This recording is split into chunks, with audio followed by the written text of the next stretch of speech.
There are two kinds of people in this life.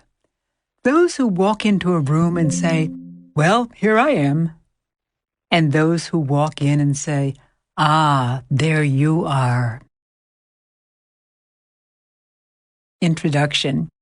How to get anything you want from anybody. Well, at least have the best crack at it. Have you ever admired those successful people who seem to have it all? You see them chatting confidently at business meetings or comfortably at social parties. They're the ones with the best jobs, the nicest spouses, the finest friends, the biggest bank accounts, or the most fashionable zip codes. But wait a minute, a lot of them aren't smarter than you. They're not more educated than you. They're not even better looking. So what is it? Some people suspect they inherited it. Others say they married it or were just plain lucky. Tell them to think again. What it boils down to is their more skillful way of dealing with fellow human beings. You see, nobody gets to the top alone. Over the years, people who seem to have it all have captured the hearts and conquered the minds of hundreds of others who helped boost them rung by rung to the top of whatever corporate or social ladder they chose. Wannabes, wandering around at the foot of the ladder, often gaze up and grouse that the big boys and big girls at the top are snobs. When big players don't give them their friendship, love, or business, they call them cliquish or accuse them of belonging to an old boy network. Some grumble that they hit their heads against a glass ceiling. The complaining little leaguers never realize the rejection was their own fault. They'll never know they blew the affair, the friendship, or the deal because of their own communications fumbles. It's as though well-liked people have a bag of tricks, a magic, or a Midas touch that turns everything they do into success. What's in their bag of tricks? You'll find a lot of things. A substance that solidifies friendship, a wizardry that wins minds, and a magic that makes people fall in love with them. They also possess a quality that makes bosses hire and then promote, a characteristic that keeps clients coming back, and an asset that makes customers buy from them and not the competition. We all have a few of those tricks in our bags, some more than others. Those with a whole lot of them are big winners in life. How to Talk to Anyone gives you 92 of these little tricks that they use every day so you too can play the game to perfection and get whatever you want in life. How the little tricks were unveiled. Many years ago, a drama teacher, exasperated at my bad acting in a college play, shouted, No, your body's belying your words. Every tiny movement, every body position," he howled, "divulges your private thoughts. Your face can make 7,000 different expressions, and each exposes precisely who you are and what you are thinking at any particular moment." Then he said something I'll never forget. "And your body, the way you move, is your autobiography in motion." How right he was. On the stage of real life, every physical move you make subliminally tells everyone in eyeshot the story of your life. Dogs hear sounds our ears can't detect. Bats see shapes in the darkness that elude our eyes. And people make moves that are beneath human consciousness, but have tremendous power to attract or repel. Every smile, every frown, every syllable you utter, or every arbitrary choice of word that passes between your lips can draw others toward you or make them want to run away. Men, did your gut feeling ever tell you to jump ship on a deal? Women, did your women's intuition make you accept or reject an offer? On a conscious level, we may not be aware of what the hunch is, but like the ear of the dog or the eye of the bat, the elements that make up subliminal sentiments are very real. Imagine, please, two humans in a complex box wired with circuits to record all the signals flowing between the two. as many as 10,000 units of information flow per second. Probably the lifetime efforts of roughly half the adult population of the United States would be required to sort the units in 1 hour's interaction between two subjects, a University of Pennsylvania Communications Authority estimates. With the zillions of subtle actions and reactions zapping back and forth between two human beings, can we come up with concrete techniques to make our every communication clear, confident, credible, and charismatic?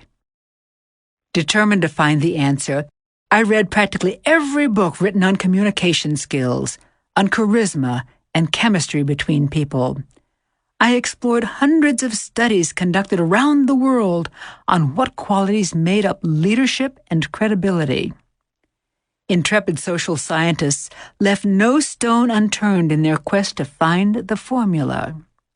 For example, optimistic Chinese researchers, hoping charisma might be in the diet, went so far as to compare the relationship of personality type to the catecholamine level in subjects' urine. Needless to say, their thesis was soon shelved. Dale Carnegie was great for the 20th century, but this is the 21st. Most studies simply confirm Dale Carnegie's 1936 classic, How to Win Friends and Influence People. His wisdom for the ages said success lay in smiling, showing interest in other people, and making them feel good about themselves. That's no surprise, I thought. It's as true today as it was more than 70 years ago. So, if Dale Carnegie and hundreds of others since have offered the same astute advice, why do we need another book telling us how to win friends and influence people? 2 mammoth reasons. Reason 1. Suppose a sage told you, when in China speak Chinese, but gave you no language lessons. Dale Carnegie and many communications experts are like that sage. They tell us what to do, but not how to do it. In today's sophisticated world, it's not enough to say smile or give sincere compliments. Cynical business people today see more subtleties in your smile, more complexities in your compliment. Accomplished or attractive people are surrounded by smiling sycophants feigning interest and fawning all over them. Prospects are tired of salespeople who say, "Oh, that suit looks great on you," when their fingers are caressing cash register keys. Women are wary of suitors saying, "You are beautiful," when the bedroom door is in view. Reason 2. The world is a very different place than it was in 1936, and we need a new formula for success. To find it, I observed the superstars of today. I explored the techniques used by top salespeople to close the sale, speakers to convince, clergy to convert, performers to engross, sex symbols to seduce, and athletes to win. I found concrete building blocks to the elusive qualities that lead to their success. Then I broke them down into easily digestible, news-you-can-use techniques. I gave each a name that will quickly come to mind when you find yourself in a communications conundrum. As I developed the techniques, I began sharing them with audiences around the country. Participants in my communications seminars gave me their ideas. My clients, many of them CEOs of Fortune 500 companies, enthusiastically offered their observations. When I was in the presence of the most successful and beloved leaders, I analyzed their body language and their facial expressions. I listened carefully to their casual conversations, their timing, and their choice of words. I watched as they dealt with their families, friends, associates, and adversaries. Every time I detected a little nip of magic in their communicating, I asked them to pluck it out with tweezers and expose it to the bright light of consciousness. We analyzed it together, and then I turned it into an easy-to-do little trick others could duplicate and profit from. My findings and the strokes of some of those very effective folks are in this book. Some are subtle, some are surprising, but all are achievable. When you master them, Everyone from new acquaintances to family, friends, and business associates will happily open their hearts, homes, companies, and even wallets to give you whatever they can. There's a bonus. As you sail through life with your new communication skills, you will look back and see some very happy givers smiling in your wake. Part 1. How to intrigue everyone without saying a word. You only have 10 seconds to show you're a somebody. The exact moment that two humans lay eyes on each other has awesome potency. The first sight of you is a brilliant holograph. It burns its way into your new acquaintance's eyes and can stay emblazoned in his or her memory forever. Artists are sometimes able to capture this quicksilver, fleeting emotional response.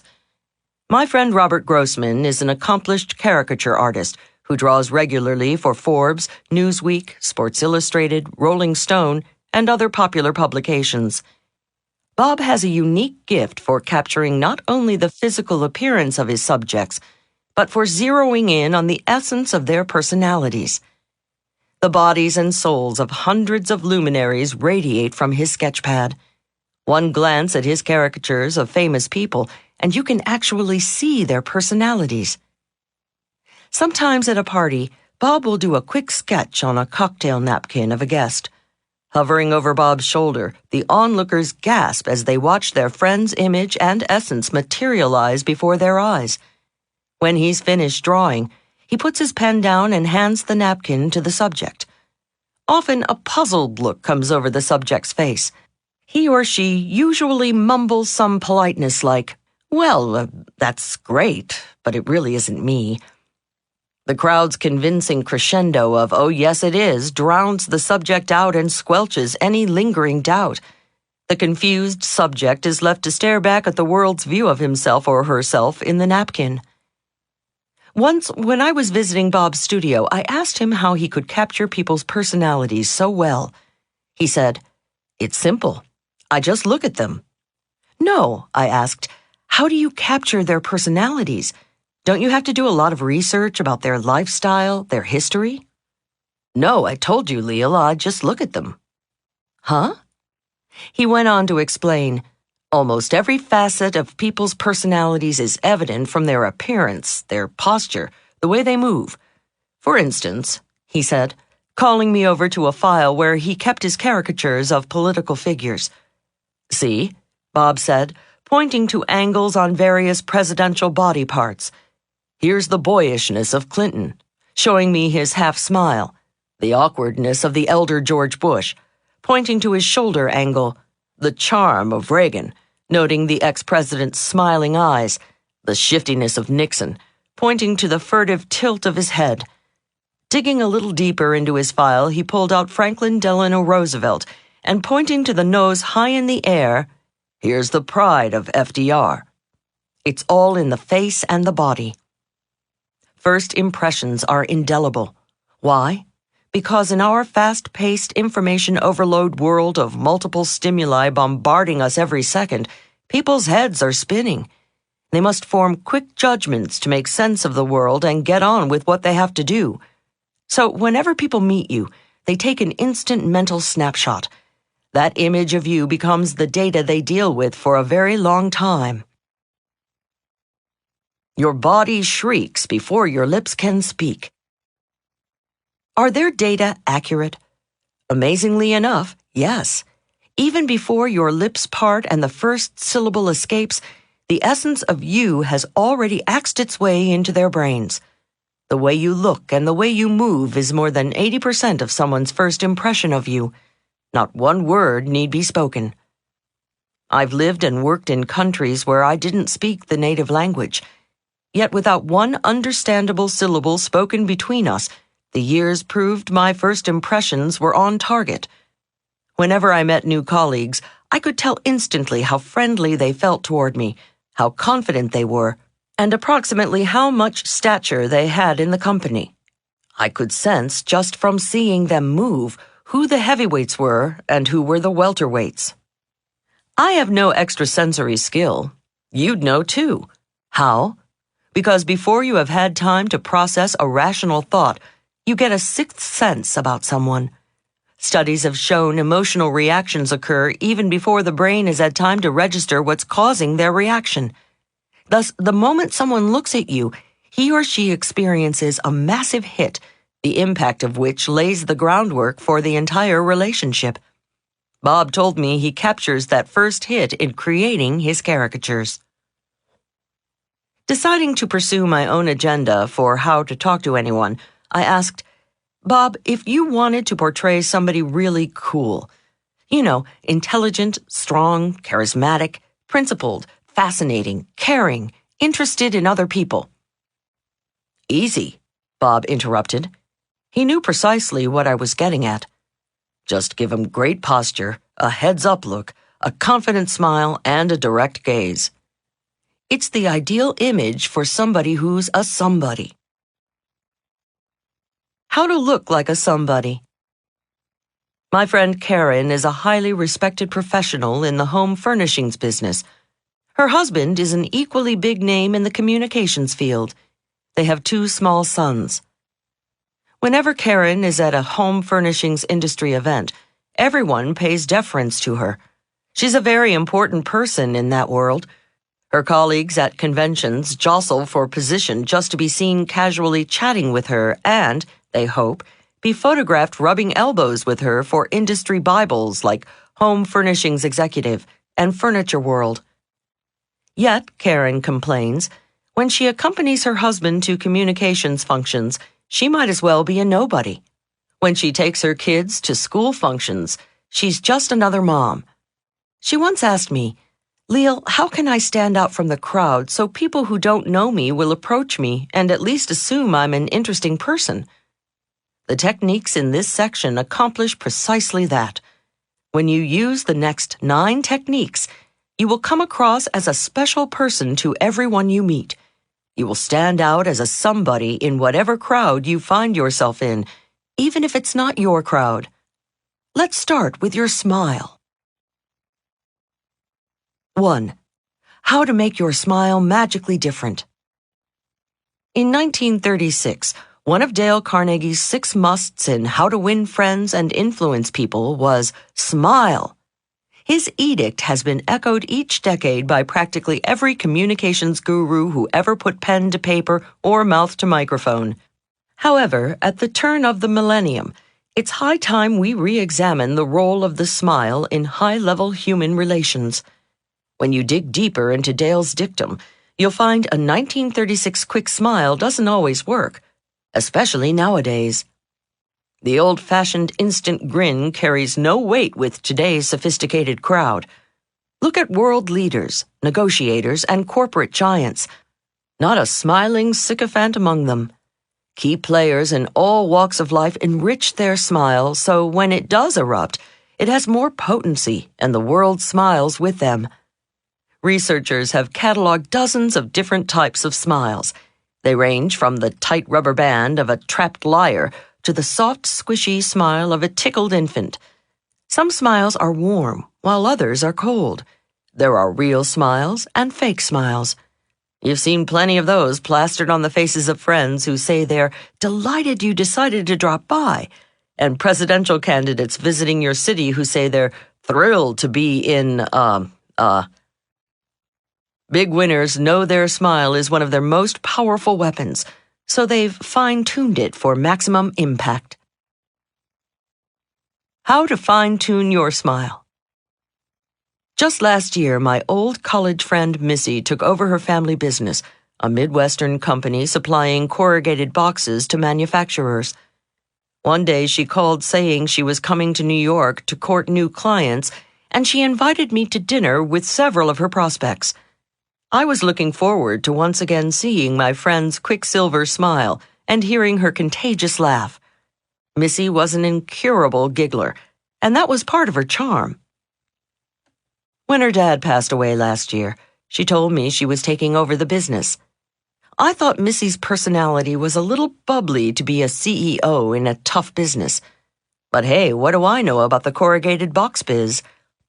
She, 3 of her potential clients and I met in the cocktail lounge of a midtown restaurant and, as we led them into the dining room, Missy whispered in my ear, "Please call me Melissa tonight."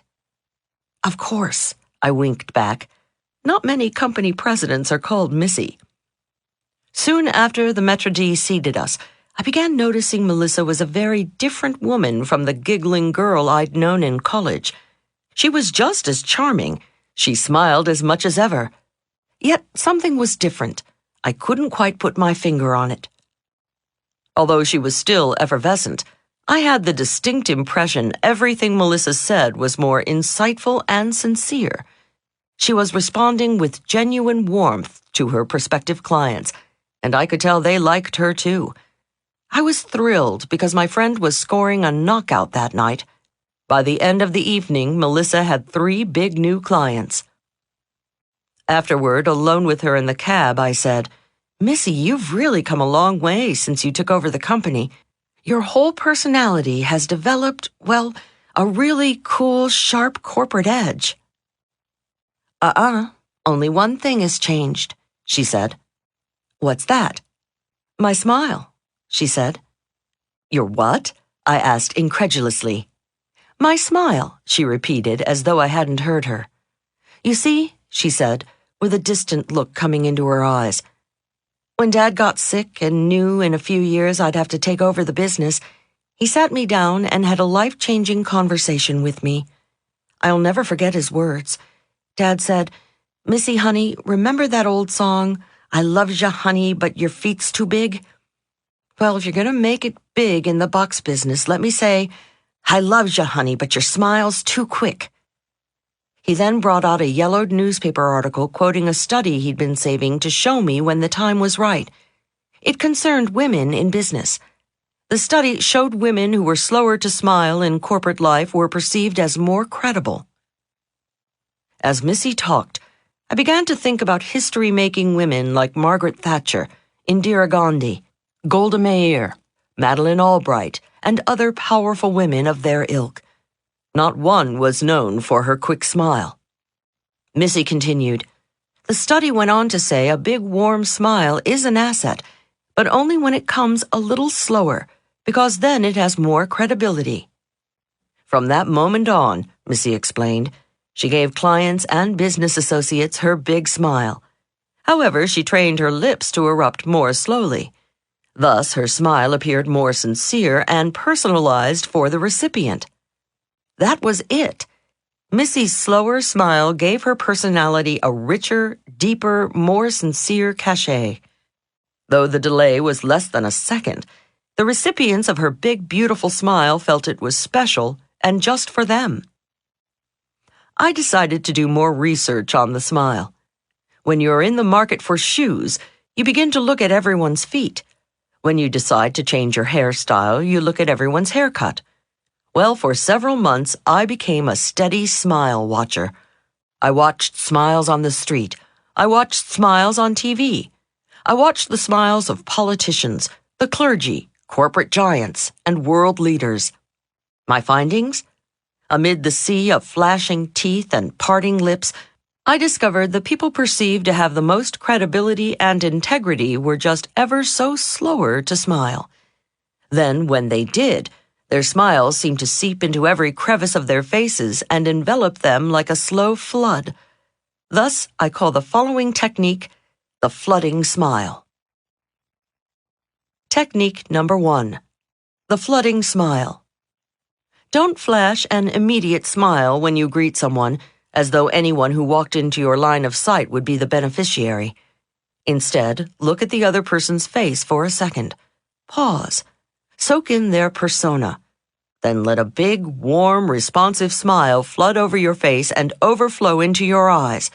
It will engulf the recipient like a warm wave. The split-second delay convinces people your flooding smile is genuine and only for them. Let us now travel but a few inches north to 2 of the most powerful communications tools you possess, your eyes. 2. How to strike everyone as intelligent and insightful by using your eyes. It's only a slight exaggeration to say Helen of Troy could launch ships with her eyes, and Davy Crockett could stare down a bear. Your eyes are personal grenades that have the power to detonate people's emotions. Just as martial arts masters register their fists as lethal weapons, you can register your eyes as psychological lethal weapons when you master the following eye contact techniques. Beloved people in the game of life look beyond the conventional wisdom that teaches keep good eye contact. For one, they understand that to certain suspicious or insecure people, intense eye contact can be a virulent intrusion. When I was growing up, my family had a Haitian housekeeper whose fantasies were filled with witches, warlocks, and black magic. Zola refused to be left alone in a room with Louis, my Siamese cat. "Louis looks right through me, sees my soul," she'd whisper to me fearfully. In some cultures, intense eye contact is sorcery. In others, staring at someone can be threatening or disrespectful. Realizing this, big players in the international scene prefer to pack a book on cultural body language differences in their carry-on rather than a Berlitz phrase book. In our culture, however, big winners know exaggerated eye contact can be extremely advantageous, especially between the sexes.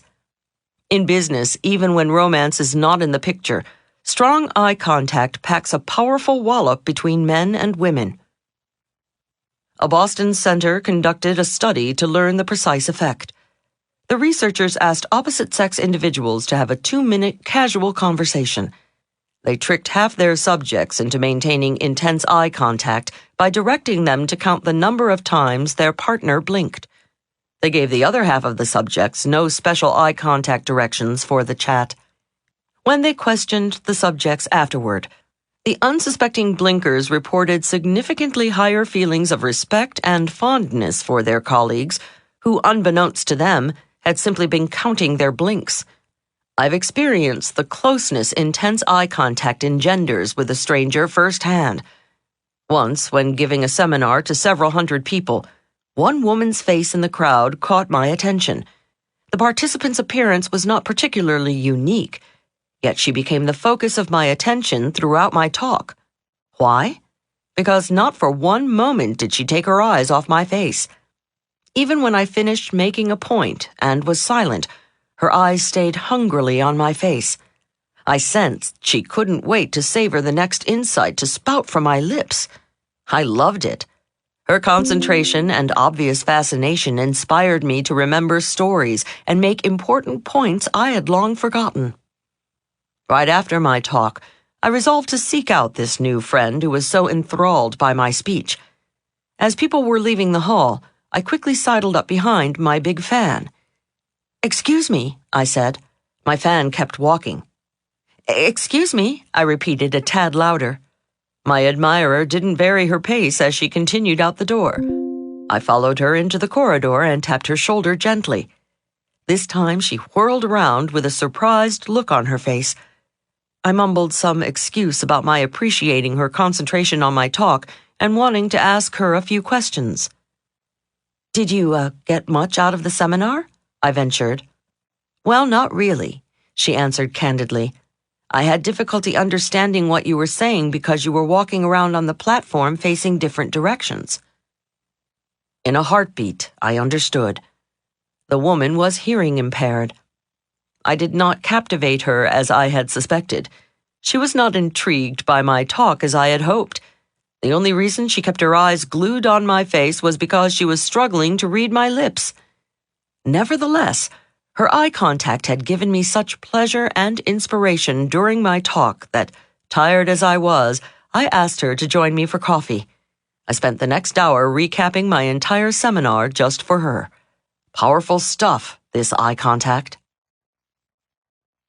Make your eyes look even more intelligent. There is yet another argument for intense eye contact. In addition to awakening feelings of respect and affection, maintaining strong eye contact gives you the impression of being an intelligent and abstract thinker.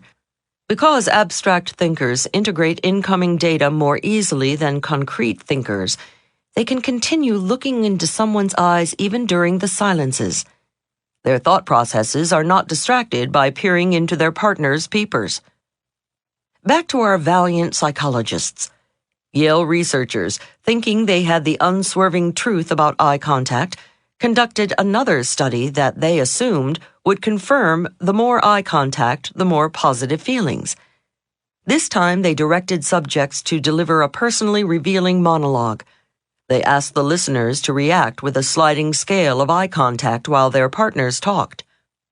The results? All went as expected when women told their personal stories to women. Increased eye contact encouraged feelings of intimacy. But whoops, it wasn't so with the men. Some men felt hostile when stared at too long by another man. Other men felt threatened. Some few even suspected their partner was more interested than he should be and wanted to slug him. Your partner's emotional reaction to your profound gaze has a biological base. When you look intently at someone, it increases their heartbeat and shoots an adrenaline-like substance gushing through their veins. This is the same physical reaction people have when they start to fall in love. And when you consciously increase your eye contact, even during normal business or social interaction, people will feel they have captivated you. Men talking to women and women talking to men or women use the following technique, which I call sticky eyes, for the joy of the recipient and for your own advantage. Guys, I'll have a man-to-man modification of this technique for you in a moment. Technique number 2, sticky eyes. Pretend your eyes are glued to your conversation partners with sticky warm taffy. Don't break eye contact even after he or she has finished speaking. When you must look away, do it ever so slowly, reluctantly, stretching the gooey taffy until the tiny string finally breaks. What about guys' eyes? Now, gentlemen, when talking to men, you too can use sticky eyes. Just make them a little less sticky when discussing personal matters with other men, lest your listener feel threatened or misinterpret your intentions. But do increase your eye contact slightly more than normal with men on day-to-day communications, and a lot more when talking to women. It broadcasts a visceral message of comprehension and respect. I have a friend, Sammy, a salesman who unwittingly comes across as an arrogant chap. He doesn't mean to, but sometimes his brusque manner makes it look like he's running roughshod over people's feelings. Once, while we were having dinner together in a restaurant, I told him about the sticky eyes technique. I guess he took it to heart. When the waiter came over, Sammy, uncharacteristically, instead of bluntly blurting out his order with his nose in the menu, looked at the waiter. He smiled, gave his order for the appetizer, and kept his eyes on the waiters for an extra second before looking down again at the menu to choose the main dish. I can't tell you how different Sammy seemed to me just then. He came across as a sensitive and caring man, and all it took was 2 extra seconds of eye contact. I saw the effect it had on the waiter, too. We received exceptionally gracious service the rest of the evening. A week later, Sammy called me and said, "Leil's sticky eyes has changed my life. I've been following it to a T. With women, I make my eyes real sticky, and with men, slightly sticky. And now everybody's treating me with such deference. I think it's part of the reason I've made more sales this week than all last month." If you deal with customers or clients in your professional life, sticky eyes is a definite boon to your bottom line. To most people in our culture, profound eye contact signals trust, knowledge, and "I'm here for you" attitude. Let's carry sticky eyes one step further. Like a potent medicine that has the power to kill or cure, the next eye contact technique has the potential to captivate or annihilate. 3. How to use your eyes to make someone fall in love with you. Now we haul in the heavy eyeball artillery. Very sticky eyes or superglue eyes. Let's call them epoxy eyes. Big bosses use epoxy eyes to evaluate employees. Police investigators use epoxy eyes to intimidate suspected criminals. And clever Romeos use epoxy eyes to make women fall in love with them. If romance is your goal, epoxy eyes is a proven aphrodisiac. The epoxy eyes technique takes at least 3 people to pull off: you, your target, and one other person. Here's how it works. Usually, when you're chatting with 2 or more people, you gaze at the person who is speaking. However, the epoxy eyes technique suggests you concentrate on the listener, your target, rather than the speaker. This slightly disorients the target, and he or she silently asks, "Why is this person looking at me instead of the speaker?" Your target senses you are extremely interested in his or her reactions. This can be beneficial in certain business situations when it is appropriate that you judge the listener. Human resources professionals often use epoxy eyes, not as a technique, but because they are sincerely interested in a prospective employee's reaction to certain ideas being presented. Attorneys, bosses, police investigators, psychologists, and others who must examine subjects' reactions also use epoxy eyes for analytical purposes. When you use epoxy eyes, it sends out signals of interest blended with complete confidence in yourself. But because epoxy eyes puts you in a position of evaluating or judging someone else, you must be careful. Don't overdo it, or you could come across as arrogant and brazen. Technique number 3, epoxy eyes. This brazen technique packs a powerful punch. Watch your target person even when someone else is talking. No matter who is speaking, keep looking at the man or woman you want to impact. Sometimes using full epoxy eyes is too potent, so here is a gentler yet effective form. Watch the speaker, but let your glance bounce to your target each time the speaker finishes a point. This way, Mr. or Ms. Target still feels you are intrigued by his or her reactions, yet there is relief from the intensity. Use epoxy eyes to push their erotic button. If romance is on the horizon, epoxy eyes transmits yet another message. It says, "I can't take my eyes off you," or "I only have eyes for you."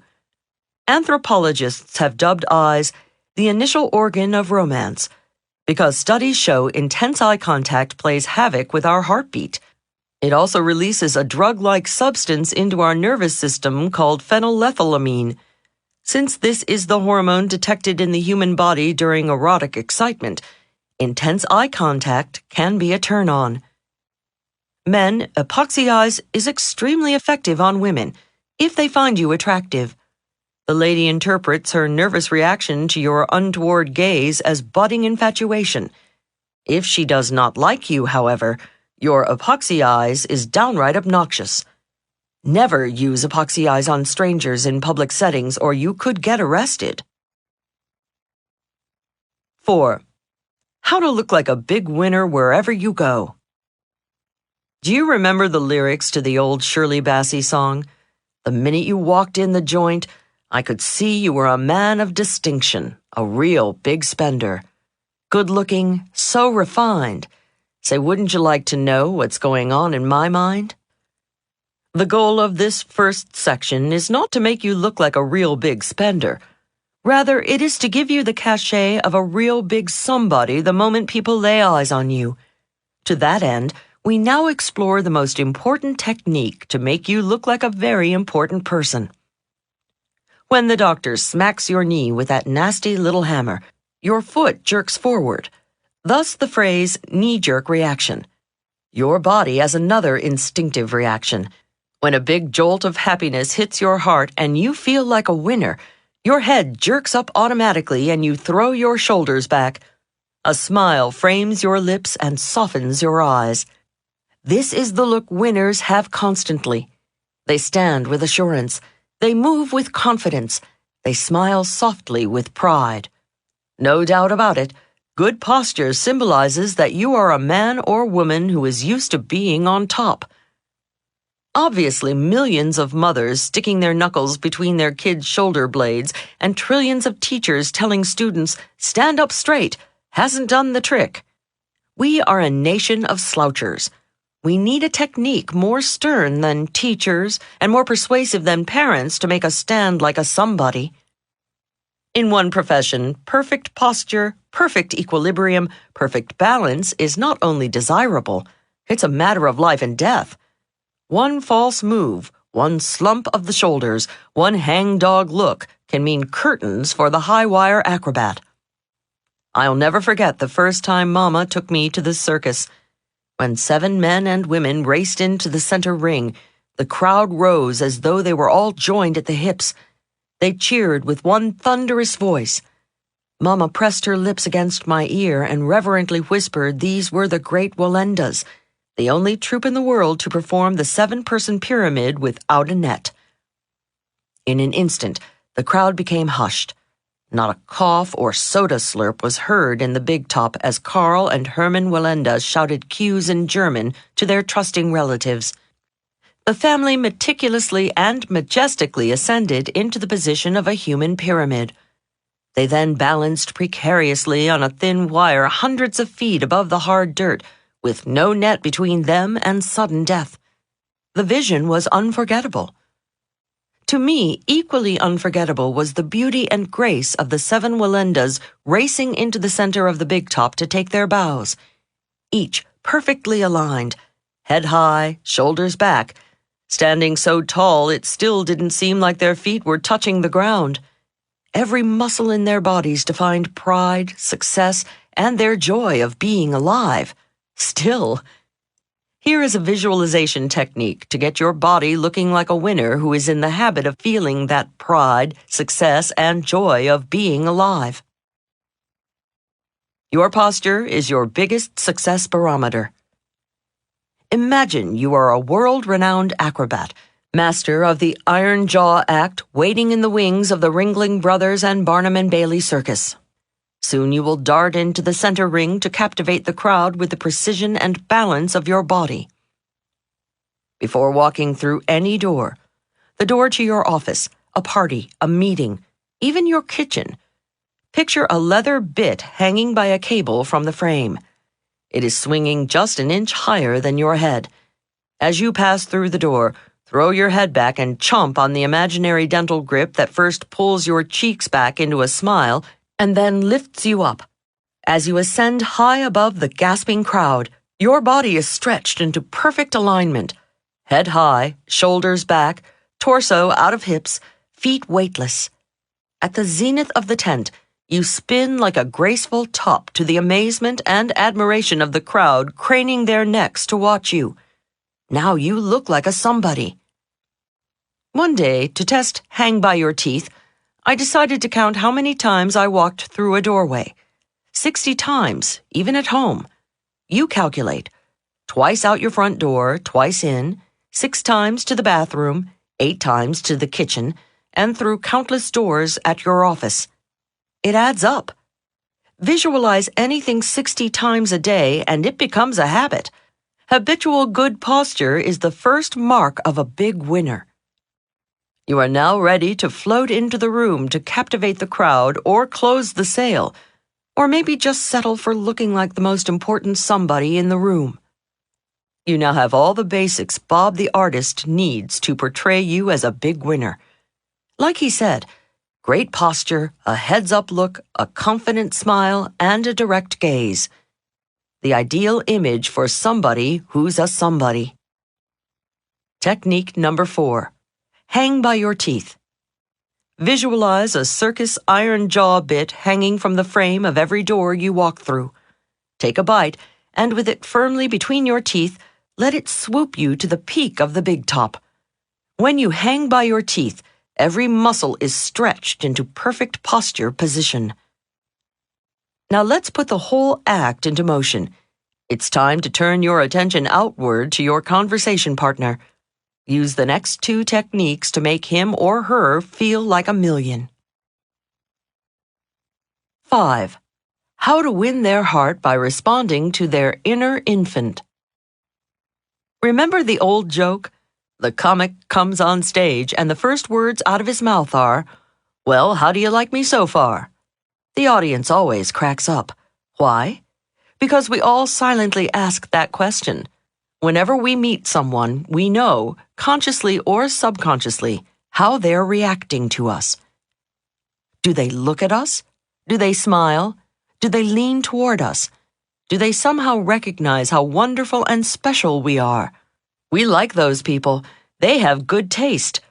Or do they turn away, obviously unimpressed by our magnificence? The cretins! Two people getting to know each other are like little puppies sniffing each other out.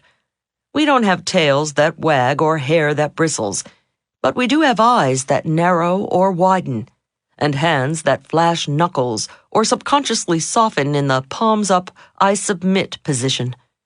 We have dozens of other involuntary reactions that take place in the first few moments of togetherness. Attorneys conducting voir dire are exquisitely aware of this. They pay close attention to your instinctive body reactions. They watch to see how fully you are facing them and just how far forward or back you're leaning while answering their questions. They check out your hands. Are they softly open, palms up, signifying acceptance of the ideas they're expressing? Or are you making a slight fist, knuckles out, signaling rejection? They scrutinize your face for the split seconds you break eye contact when discussing relevant subjects, like your feelings on big awards for damages or the death penalty. Sometimes attorneys bring along a legal assistant whose sole job is to sit on the sidelines and take precise note of your every fidget.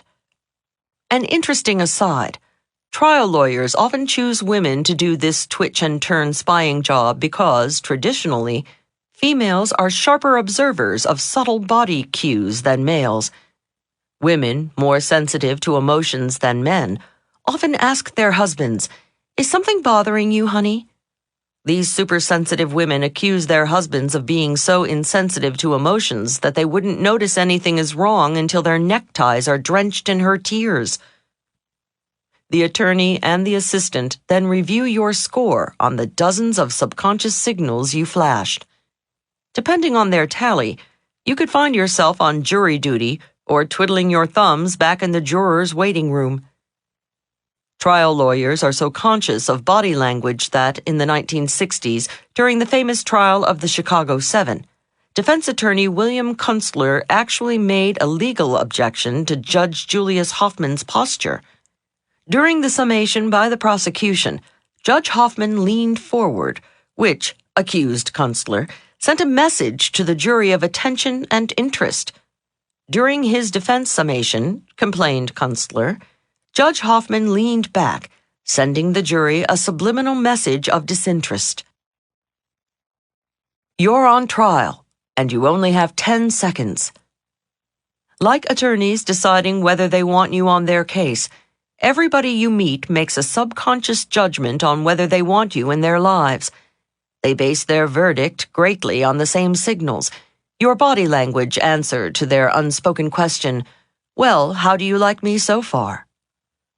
The first few moments of your reactions set the stage upon which the entire relationship will be played out. If you ever want anything from the new acquaintance, your unspoken answer to their unspoken question, "How do you like me so far?" must be, "Wow, I really like you." When a little 4-year-old feels bashful, he slumps, puts his arms up in front of his chest, steps back, and hides behind Mommy's skirt. However, when little Johnny sees Daddy come home, he runs up to him, he smiles, his eyes get wide, and he opens his arms for a hug. A loving child's body is like a tiny flower bud unfolding to the sunshine. 20, 30, 40, 50 years of life on Earth make little difference. When 40-year-old Johnny is feeling timid, he slumps and folds his arms in front of his chest. When he wants to reject a salesman or business colleague, he turns away and closes them off with a myriad of body signals. However, when welcoming his loved one home after an absence, Big Johnny opens his body to her like a giant daffodil spreading its petals to the sun after a rainstorm. Treat people like big babies. Once I was at a corporate star-studded party with an attractive recently divorced friend of mine. Carla had been a copywriter with one of the leading advertising agencies which, like so many companies then, had downsized. My girlfriend was both out of work and out of a relationship. At this particular party, the pickings for Carla were good, both personally and professionally. Several times, as Carla and I stood talking, one good-looking corporate male beast or another would find himself within a few feet of us. More often than not, one of these desirable males would flash his teeth at Carla. She sometimes graced the tentatively courting male with a quick smile over her shoulder, but then she'd turn back to our mundane conversation as though she were hanging on my every word. I knew she was trying not to look anxious, but inside Carla was crying out, "Why doesn't he come speak to us?" Right after one prize corporate big cat smiled, but because of Carla's minimal reaction, wandered back into the social jungle, I had to say, "Carla, do you know who that was? He's the head of the Young and Rubicam in Paris. They're looking for copywriters willing to relocate. And he's single." Carla moaned. Just then we heard a little voice down by Carla's left knee. "Hello." We looked down simultaneously. Little 5-year-old Willie, the hostess's adorable young son, was tugging on Carla's skirt, obviously craving attention. "Well, well, well," Carla cried out, a big smile erupting all over her face.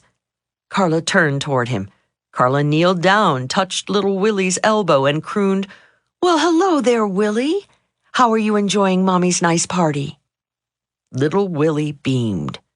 When little Willie finally trundled off to tug on the garments of the next group of potential attention givers, Carla and I returned to our grown-up conversing. During our chat, corporate beasts continued to stalk Carla with their eyes, and she continued casting half smiles at them. She was obviously disappointed none of them was making a further approach. I had to bite my tongue. Finally, when I felt it was going to bleed from the pressure of my teeth, I said, "Carla, have you been noticing that 4 or 5 men have come over and smiled at you?" "Yes," Carla whispered, her eyes darting nervously around the room lest anyone overhear us. "And you've been giving them little half-smiles," I continued. "Yes," she murmured, now confused at my question. "Remember when little Willie came up and tugged on your skirt? Do you recall how you smiled, that beautiful big smile of yours, turned toward him and welcomed him into our grown-up conversation?" "Yes," she answered haltingly. "Well, I have a request, Carla. I want you to give the next man who smiles at you that same big smile you gave Willie. I want you to turn toward him just like you did then. Maybe even reach out and touch his arm like you did Willie's, and then welcome him into our conversation." "Oh, Leil, I couldn't do that." "Carla, do it." Sure enough, within a few minutes, another attractive man wandered our way and smiled. Carla played her role to perfection. She flashed her beautiful teeth, turned fully toward him, and said, "Hello, come join us." He wasted no time accepting Carla's invitation. After a few moments, I excused myself. Neither noticed my departure because they were in animated conversation. The last glimpse I had of my friend at the party was her floating out the door on the arm of her new friend. Just then, the technique I call the big baby pivot was born. It is a skill that will help you win whatever your heart desires from whatever type of beasts you encounter in the social or corporate jungle. Technique number 5, the big baby pivot. Give everyone you meet the big baby pivot. The instant the two of you are introduced, reward your new acquaintance. Give the warm smile, the total body turn, and the undivided attention you would give a tiny tyke who crawled up to your feet, turned a precious face up to yours, and beamed a big, toothless grin. Pivoting 100% toward the new person shouts, "I think you are very, very special." Remember, buried deep inside everyone is a big baby who is rattling the crib, wailing out for recognition of how very special he or she is. The following technique reinforces the big baby's suspicion that he or she is indeed the center of the universe. 6. How to make someone feel like an old friend at once. A very wise man with the funny name of Zig once told me, "People don't care how much you know until they know how much you care about them." Zig Ziglar is right. The secret to making people like you is showing how much you like them. Your body is a 24-hour broadcasting station revealing to anyone within eyeshot precisely how you feel at any given moment. Even if your hang-by-your-teeth posture is gaining their respect, your flooding smile and the big baby pivot are making them feel special, and your sticky eyes are capturing their hearts and minds, the rest of your body can reveal any incongruence. Every inch, from the crinkle of your forehead to the position of your feet, must give a command performance if you want to effectively present an "I care about you" attitude. Unfortunately, when meeting someone, our brains are in overdrive. Remember Shakespeare's Julius Caesar? He said of Cassius, "He has a lean and hungry look. He thinks too much. Such men are dangerous." So it is with our brains when conversing with a new acquaintance. Our brains become lean. Some of us are fighting off shyness. Others are frantically sizing up the situation. And hungry. We're deciding what, if anything, we want from this potential relationship. So we think too much instead of responding with candid, unself-conscious friendliness. Such actions are dangerous to impending friendship, love, or commerce. When our bodies are shooting off 10,000 bullets of stimuli every second, a few shots are apt to misfire and reveal shyness or hidden hostility. We need a technique to ensure every shot aims right at the heart of our subject.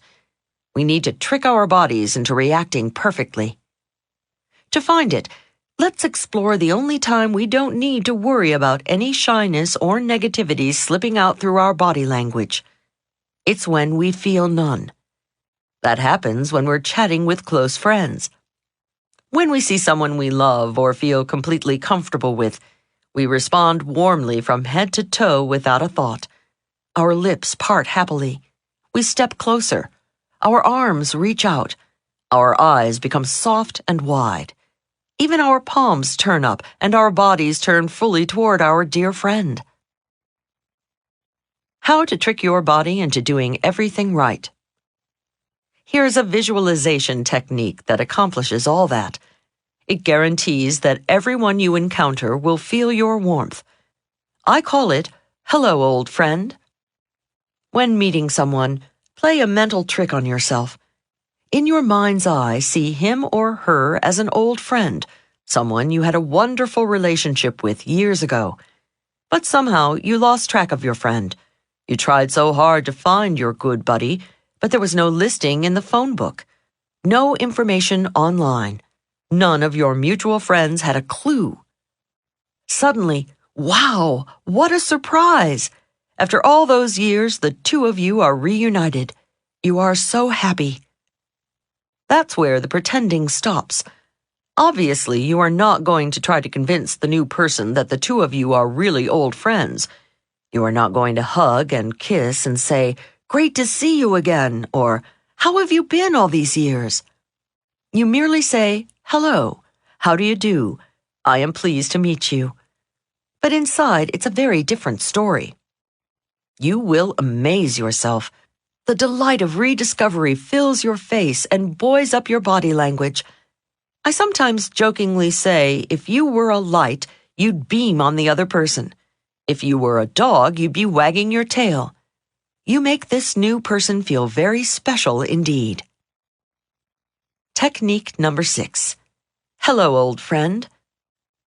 When meeting someone, imagine he or she is an old friend, an old customer, an old beloved, or someone else you had great affection for. How sad the vicissitudes of life tore you two asunder. But holy mackerel, now the party, the meeting, the convention, has reunited you with your long-lost old friend. The joyful experience starts a remarkable chain reaction in your body, from the subconscious softening of your eyebrows to the positioning of your toes, and everything between. In my seminars, I first have people introduce themselves to another participant before they've learned the hello old friend technique. The group chats as though at a pleasant, semi-formal gathering. Later, I ask them to introduce themselves to another stranger, imagining they are old friends. The difference is extraordinary. When they're using hello old friend, the room comes alive. The atmosphere is charged with good feeling. The air sparkles with happier, high-energy people. They are standing closer, laughing more sincerely, and reaching out to one another. I feel like I'm attending a terrific bash that's been going on for hours. Not a word need be spoken. The hello old friend technique even supersedes language. Whenever you're traveling in countries where you don't speak the native tongue, be sure to use it. If you find yourself with a group of people who are all speaking a language unknown to you, just imagine them to be a group of your old friends. Everything is fine except they momentarily forgot how to speak English. In spite of the fact you won't understand a word, your whole body still responds with congeniality and acceptance. I've used the hello old friend technique while traveling in Europe. Sometimes my English-speaking friends who live there tell me their European colleagues say I am the friendliest American they've ever met. Yet we'd never spoken a word between us. A self-fulfilling prophecy. An added benefit to the hello old friend technique is it becomes a self-fulfilling prophecy. When you act as though you like someone, you start to really like them. An Adelphi University study called Appropriately, Believing Another Likes or Dislikes You, Behaviors Making the Beliefs Come True, proved it. Researchers told volunteers to treat unsuspecting subjects as though they like them. When surveyed later, the results showed the volunteers wound up genuinely liking the subjects. The unsuspecting subjects were also surveyed. These respondents expressed much higher respect and affection for the volunteers who pretended they liked them. What it boils down to is love begets love, like begets like, respect begets respect. Use the hello old friend technique, and you will soon have many new old friends who wind up genuinely liking you. You now have all the basics to come across to everyone you meet as a somebody, a friendly somebody. But your job isn't over yet. In addition to being liked, you want to appear credible, intelligent, and sure of yourself. Each of the next 3 techniques accomplishes one of those goals. 7. How to come across as 100% credible to everyone. My friend Helen is a highly respected headhunter. She makes terrific hires for her clients, and I once asked her the secret of her success. Helen replied, "Probably because I can almost always tell when an applicant is lying." "How can you tell?" She said, "Well, just last week I was interviewing a young woman for a position as marketing director for a small firm. Throughout the interview, the applicant had been sitting with her left leg crossed over her right. Her hands were comfortably resting in her lap, and she was looking directly at me. I asked her salary. Without swerving her eyes from mine, she told me. I asked if she enjoyed her work.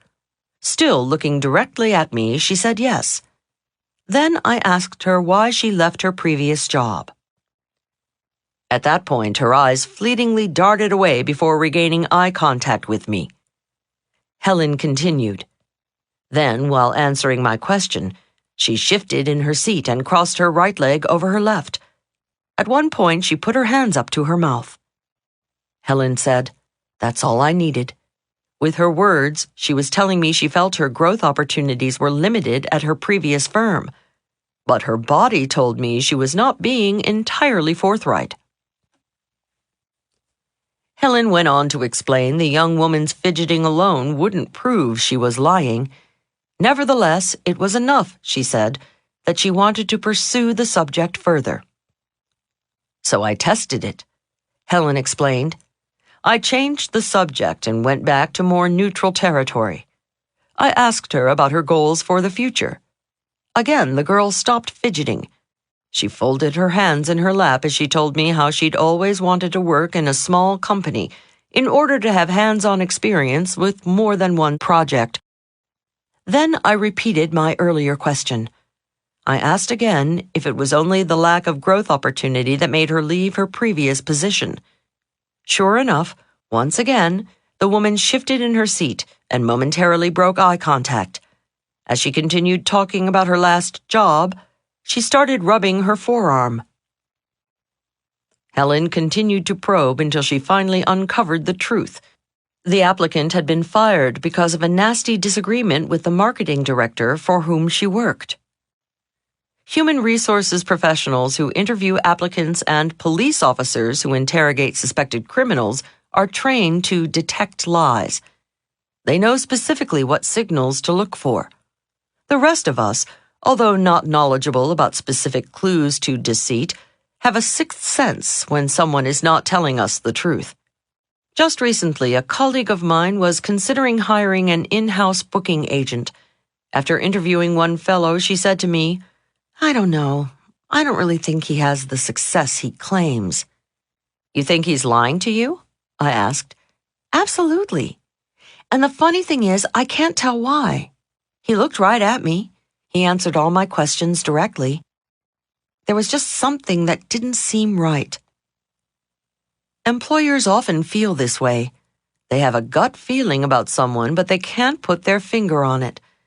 Because of that, many large companies turn to the polygraph or lie detector, a mechanical apparatus designed to detect if someone is lying. Banks, drugstores, and grocery stores rely heavily on it for pre-employment screening. The FBI, Justice Department, and most police departments have used the polygraph on suspects. Interestingly, the polygraph is not a lie detector at all. All the machine can do is detect fluctuations in our autonomic nervous system, changes in breathing patterns, sweating, flushing, heart rate, blood pressure, and other signs of emotional arousal. So is it accurate? Well, yes, often it is. Why? Because when the average person tells a lie, he or she is emotionally aroused and bodily changes do take place. When that happens, the individual might fidget. Experienced or trained liars, however, can fool the polygraph. Beware of the appearance of lying, even when you're telling the truth. Problems arise for us when we are not lying but are feeling emotional or intimidated by the person with whom we are talking. A young man telling an attractive woman about his business success might shift his weight. A woman talking about her company's track record to an important client could rub her neck. More problems arise out of the atmosphere. A businessman who doesn't feel nervous at all could loosen his collar because the room is hot. A politician giving a speech outdoors could blink excessively because the air is dusty. Even though erroneous, these fidgety movements give the listeners the sense something just isn't right or a gut feeling that the speaker is lying. Professional communicators, alert to this hazard, consciously squelch any signs anyone could mistake for shiftiness. They fix a constant gaze on the listener. They never put their hands on their faces. They don't massage their arm when it tingles or rub their nose when it itches. They don't loosen their collar when it's hot or blink because it's sandy. They don't wipe away tiny perspiration beads in public or shield their eyes from the sun. They suffer because they know fidgeting undermines credibility. Consider the infamous September 25, 1960 televised presidential debate between Richard Milhous Nixon and John Fitzgerald Kennedy. Political pundits speculate Nixon's lack of makeup, his fidgeting, and mopping his brow on camera lost him the election. If you want to come across as an entirely credible somebody, try to squelch all extraneous movement when your communication counts. I call the technique limit the fidget. Technique number 7. Limit the fidget. Whenever your conversation really counts, let your nose itch, your ear tingle, or your foot prickle. Do not fidget, twitch, wiggle, squirm, or scratch. And above all, keep your paws away from your puss. Hand motions near your face and all fidgeting can give your listener the gut feeling you're fibbing. Now let's tackle intelligence. What, you ask? Can people come across as more intelligent than they really are? Well, did you ever hear of Hans, the counting horse? Hans was considered the most intelligent horse in history, and he used the technique I'm about to suggest. 8. How to read people like you have ESP. Hans, a very clever horse, inspires this next technique. Hans was owned by Herr von Osten, a Berliner, who had trained Hans to do simple arithmetic by tapping his right front hoof. So prodigious was Hans's ability that the horse's fame quickly spread throughout Europe in the early 1900s. He became known as Clever Hans, the counting horse. Herr von Osten taught Hans to do more than just add. Soon the horse could subtract and divide. In time, Clever Hans even mastered the multiplication tables. The horse became quite a phenomenon. Without his owner uttering a single word, Hans could count out the size of his audience, tap the number wearing glasses, or respond to any counting question they asked him. Finally, Hans achieved the ultimate ability that separates man from animal: language. Hans learned the alphabet. By tapping out hoofbeats for each letter, he answered any question about anything humans had read in a newspaper or heard on the radio. He could even answer common questions about history, geography, and human biology. Hans made headlines and was the main topic of discussion at dinner parties throughout Europe. The human horse quickly attracted the attention of scientists, psychology professors, veterinarians, even cavalry officers. Naturally, they were skeptical, so they established an official commission to decide whether the horse was a case of clever trickery or equine genius. Whatever their suspicions, it was obvious to all Hans was a very smart horse. Compared to other horses, Hans was a somebody. Cut to today. Why is it when you talk with certain individuals, you just know they are smarter than other people, that they are a somebody? Often they're not discussing highfalutin subjects or using $2 words. Nevertheless, everybody knows. People say, "She's smart as a whip. He doesn't miss a trick. She picks up on everything. He's got the right stuff. She's got horse sense." Which brings us back to Hans. The day of the big test arrived. Everyone was convinced it must be a trick orchestrated by Herr von Osten, Hans's owner. It was standing room only in the auditorium filled with scientists, reporters, clairvoyants, psychics, and horse lovers who eagerly awaited the answer. The canny commission members were confident this was the day they would expose Hans as chicanery because they too had a trick up their sleeves.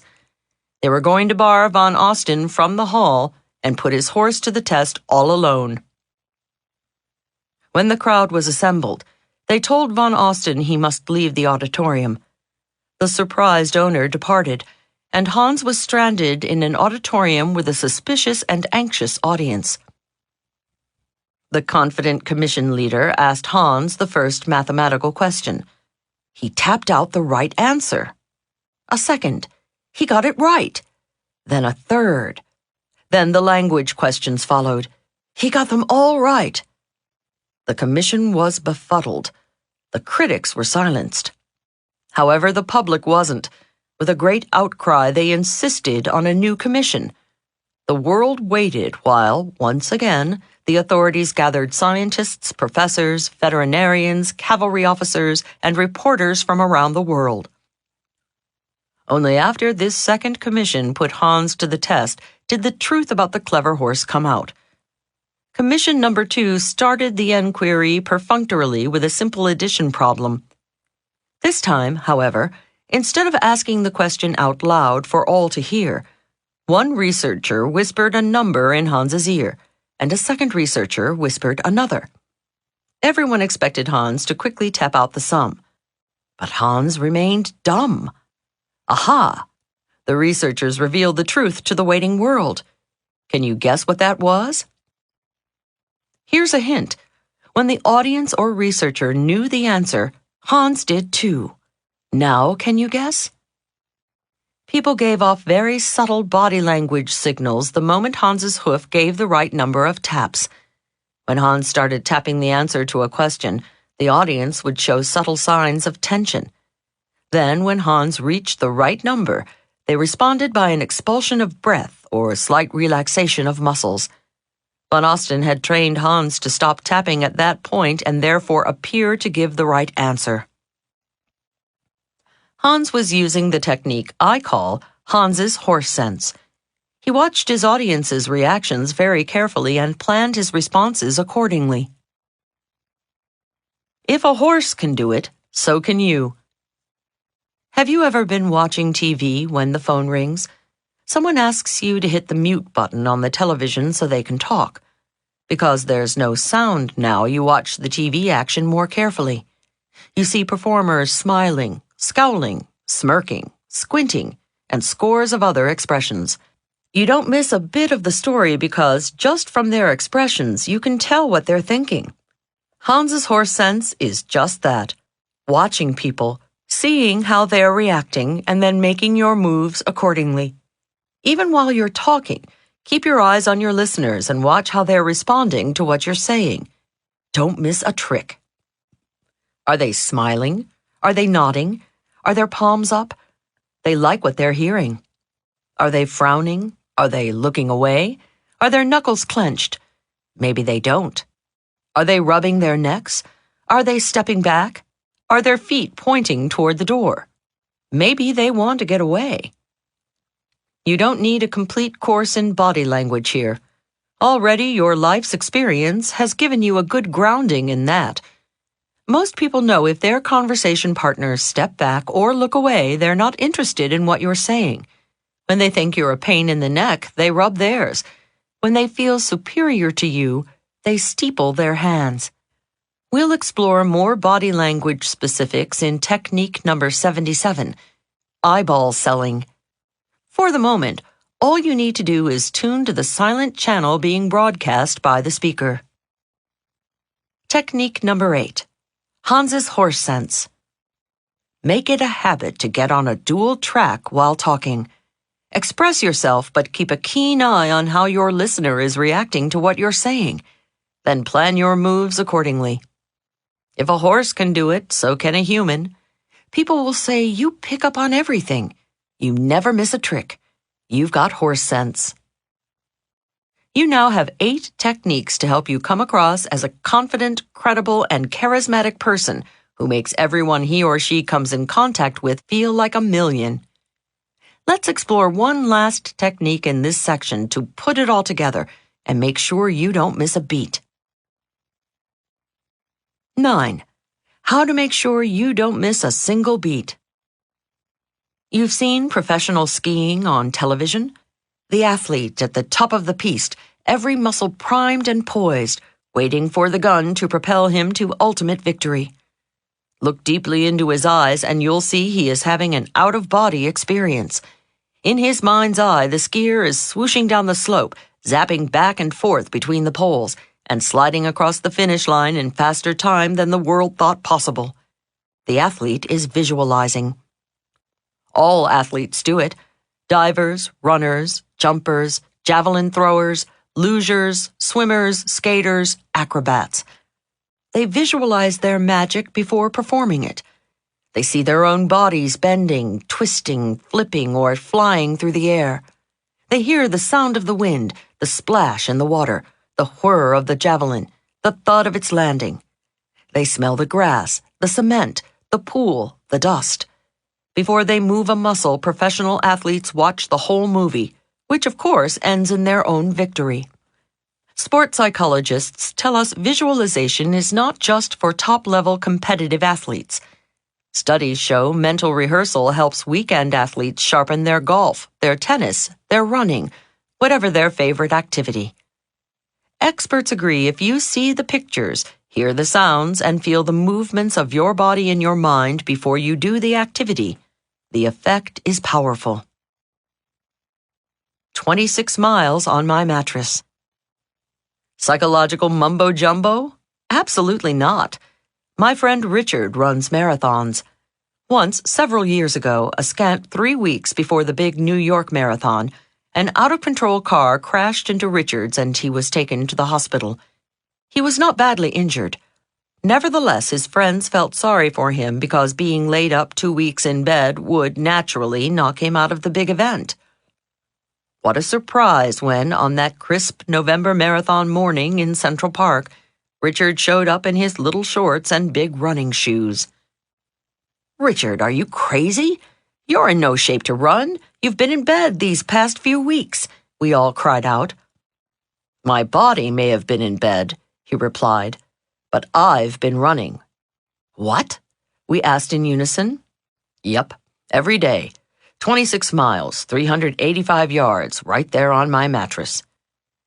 Richard explained that in his imagination he saw himself traversing every step of the course.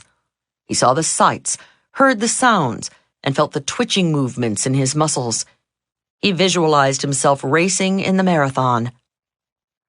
Richard didn't do as well as he had the year before, but the miracle is he finished the marathon without injury, without excessive fatigue, thanks to his visualization.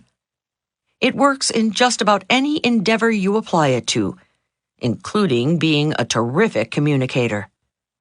Visualization works best when you feel totally relaxed. Only when you have a calm state of mind can you get clear, vivid images. Do your visualization in the quiet of your home or car before leaving for the party, the convention, or the big deal meeting. See it all in your mind's eye ahead of time. Technique number 9. Watch the scene before you make the scene. Rehearse being the super somebody you want to be ahead of time. See yourself walking around with hang-by-your-teeth posture, shaking hands, smiling the flooding smile, and making sticky eyes. Hear yourself chatting comfortably with everyone. Feel the pleasure of knowing you are in peak form and everyone is gravitating toward you. Visualize yourself a super somebody. Then it all happens automatically. You now have the skills necessary to get you started on the right foot with any new person in your life. Think of yourself in these first moments like a rocket taking off. When the folks at Cape Kennedy aim a spacecraft for the moon, a mistake in the millionth of a degree at the beginning, when the craft is still on the ground, means missing the moon by thousands of miles. Likewise, a tiny body language blooper at the outset of a relationship may mean you will never make a hit with that person. But with the flooding smile, sticky eyes, epoxy eyes, hang by your teeth, the big baby pivot, hello old friend, limit the fidget, Hans's horse sense, and watch the scene before you make the scene, you'll be right on course to get whatever you eventually want from anybody, be it business, friendship, or love. We now move from the silent world to the spoken word. Part 2. How to know what to say after you say hi. Just as the first glimpse should please their eyes, your first word should delight their ears. Your tongue is a welcome mat embossed with either welcome or go away. To make your conversation partner feel welcome, you must master small talk. Small talk. Can you hear the shudder? Those two little words drive a stake into the hearts of some otherwise fearless and undaunted souls. Invite them to a party where they don't know anyone, and it mainlines queasiness into their veins. If this sounds familiar, take consolation from the fact that the brighter the individual, the more he or she detests small talk. When consulting for Fortune 500 companies, I was astounded. Top executives, completely comfortable making big talk with their boards of directors or addressing their stockholders, confessed they felt like little lost children at parties where the pratter was less than prodigious. Small talk haters take further consolation from the fact that you are in star-studded company. Fear of small talk and stage fright are the same thing. The butterflies you feel in your stomach when you're in a room full of strangers flutter round the tummies of top performers. Pablo Casals complained of lifelong stage fright. Carly Simon curtailed live performances because of it. A friend of mine who worked with Neil Diamond said he insisted the words to Song Sung Blue, a tune he'd been crooning for 40 years, be displayed on his teleprompter, lest fear freeze him into forgetfulness. Is small talkophobia curable? Someday, scientists say, communication spheres may be treatable with drugs.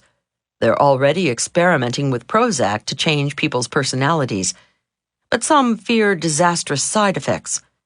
The good news is that when human beings think and genuinely feel certain emotions, like confidence that they have specific techniques to fall back on, the brain manufactures its own antidotes. If fear and distaste of small talk is the disease, knowing solid techniques like the ones we explore in this section is the cure. Incidentally, science is beginning to recognize it's not chance or even upbringing that one person has a belly of butterflies and another doesn't.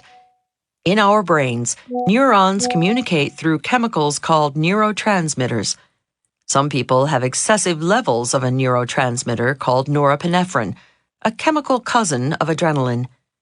For some children, just walking into a kindergarten room makes them want to run and hide under a table.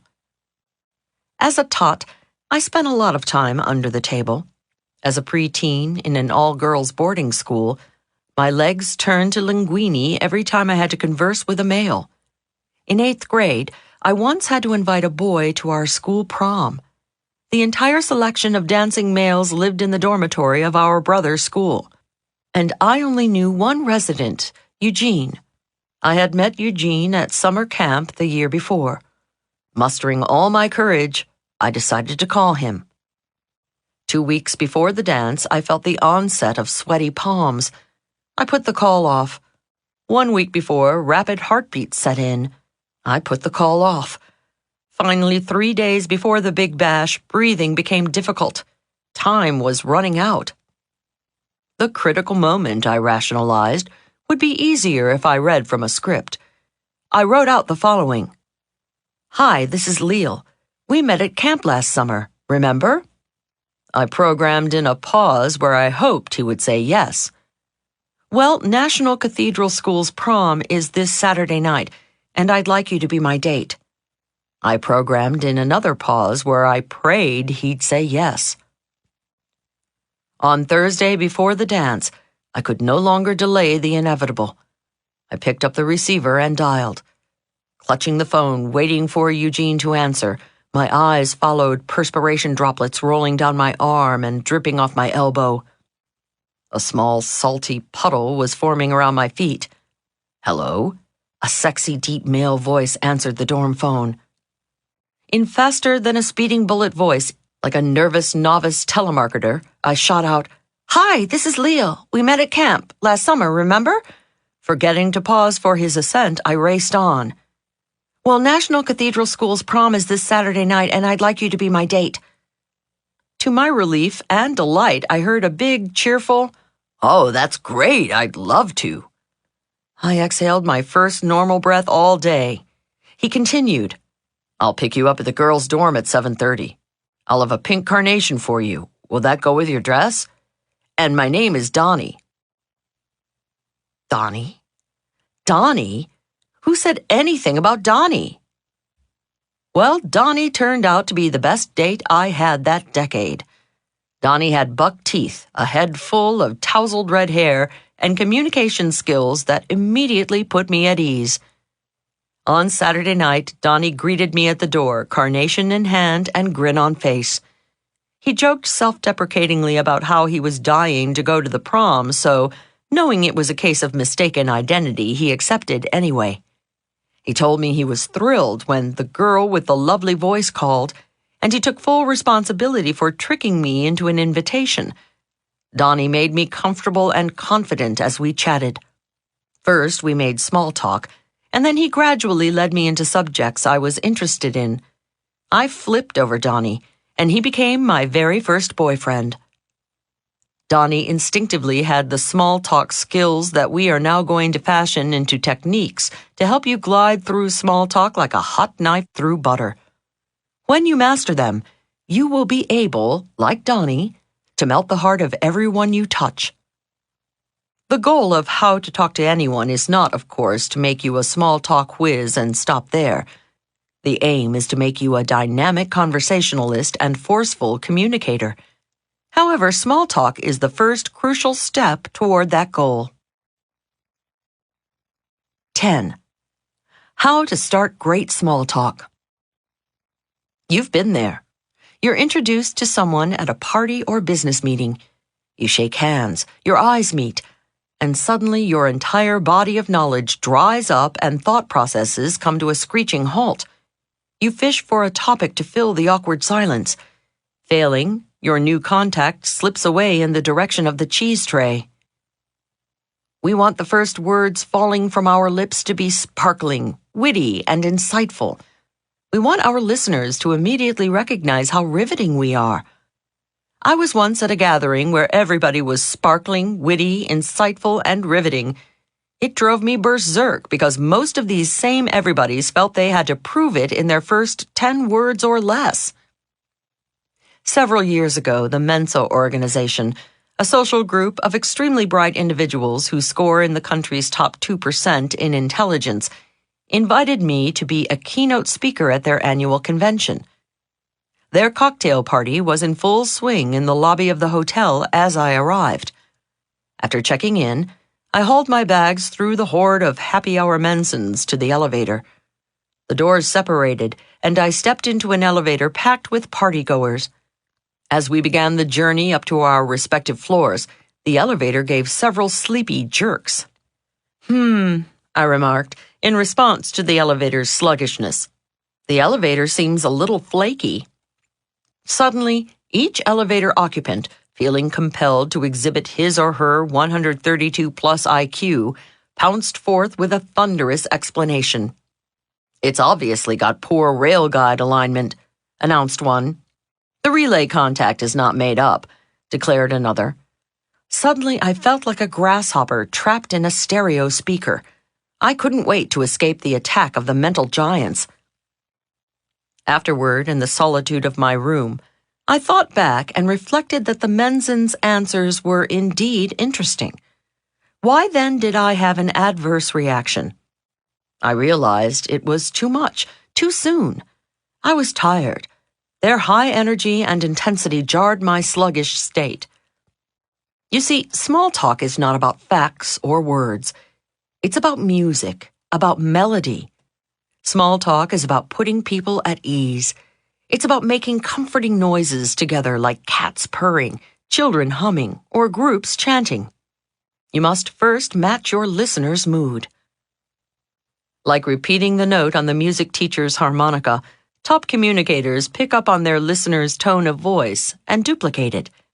Instead of jumping in with such intensity, the Mensans could have momentarily matched my lethargic mood by saying, "Yes, it is slow, isn't it?" Had they then prefaced their information with, "Have you ever been curious why an elevator is slow?" I would have responded with a sincere, "Yes, I have." After a moment of equalized energy levels, I would have welcomed their explanations about the rail guard alignment or whatever the heck it was, and friendships might have started. I'm sure you've suffered the aggression of a mood mismatch. Have you ever been relaxing when some overexcited, hot-breathed colleague starts pounding you with questions? Or the reverse.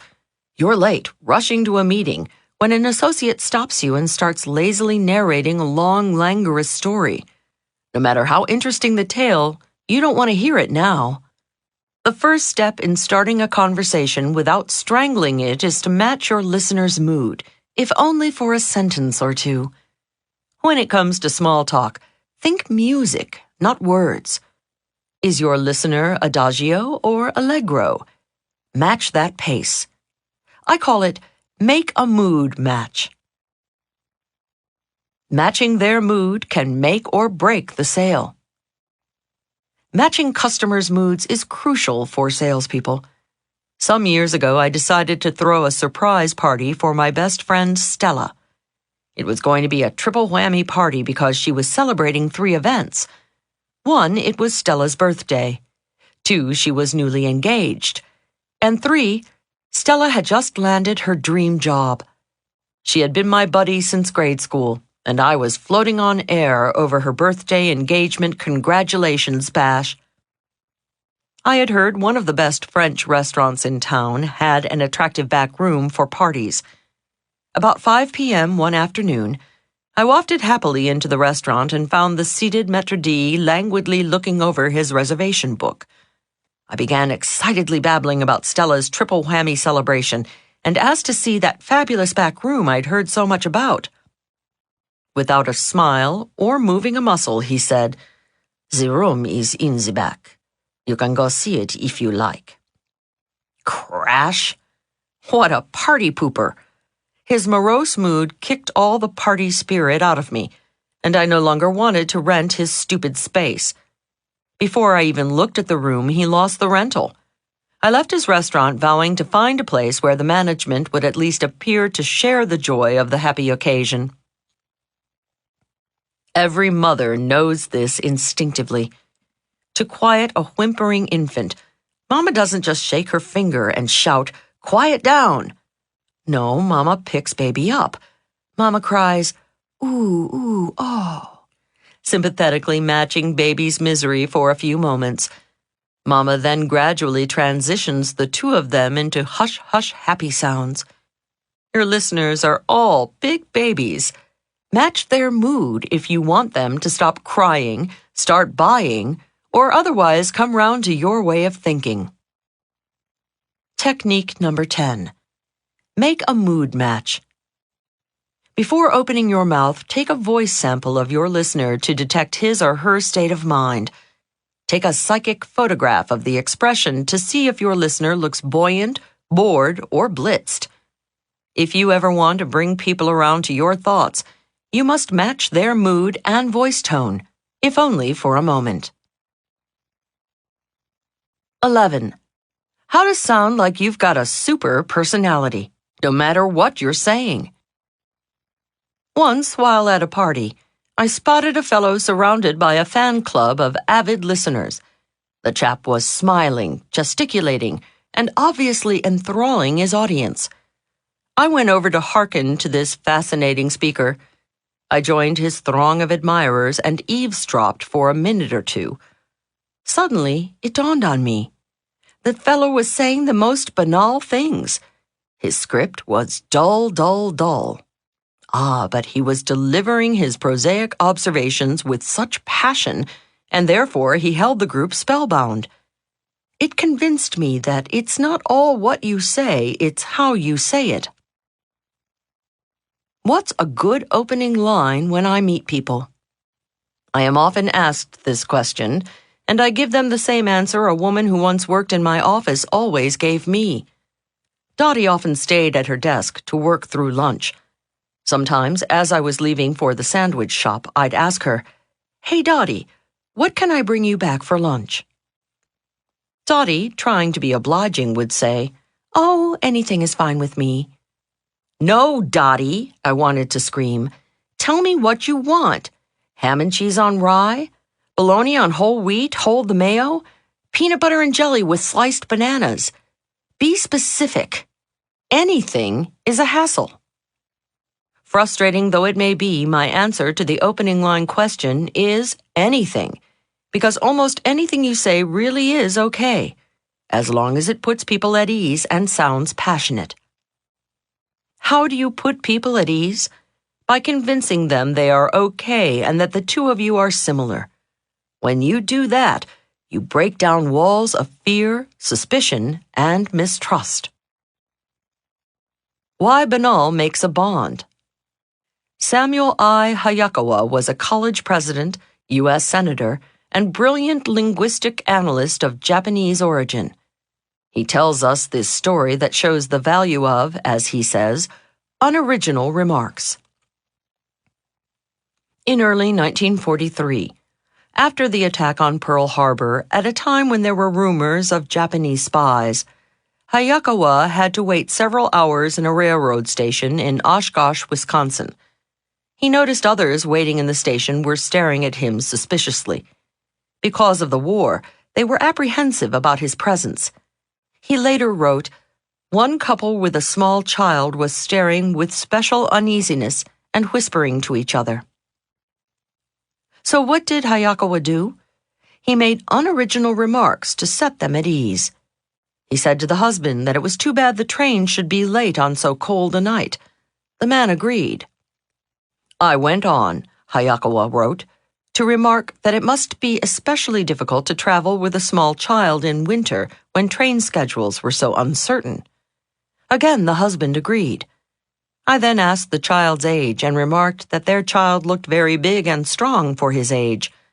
Again, agreement, this time with a slight smile. The tension was relaxing. After 2 or 3 more exchanges, the man asked Hayakawa, "I hope you don't mind my bringing it up, but you're Japanese, aren't you? Do you think the Japs have any chance of winning this war?" "Well," Hayakawa replied, "your guess is as good as mine. I don't know any more than I read in the papers. But the way I figure it, I don't see how the Japanese, with their lack of coal and steel and oil, can ever beat a powerfully industrialized nation like the United States." Hayakawa went on, "My remark was admittedly neither original nor well-informed. Hundreds of radio commentators were saying much the same thing during those weeks. But just because they were, the remark sounded familiar and was on the right side so that it was easy to agree with." The Wisconsin man agreed at once with what seemed like genuine relief. His next remark was, "Say, I hope your folks aren't over there while the war is going on." "Yes, they are," Hayakawa replied. "My father and mother and 2 young sisters are over there." "Do you ever hear from them?" the man asked. "How can I?" Hayakawa answered. Both the man and his wife looked troubled and sympathetic.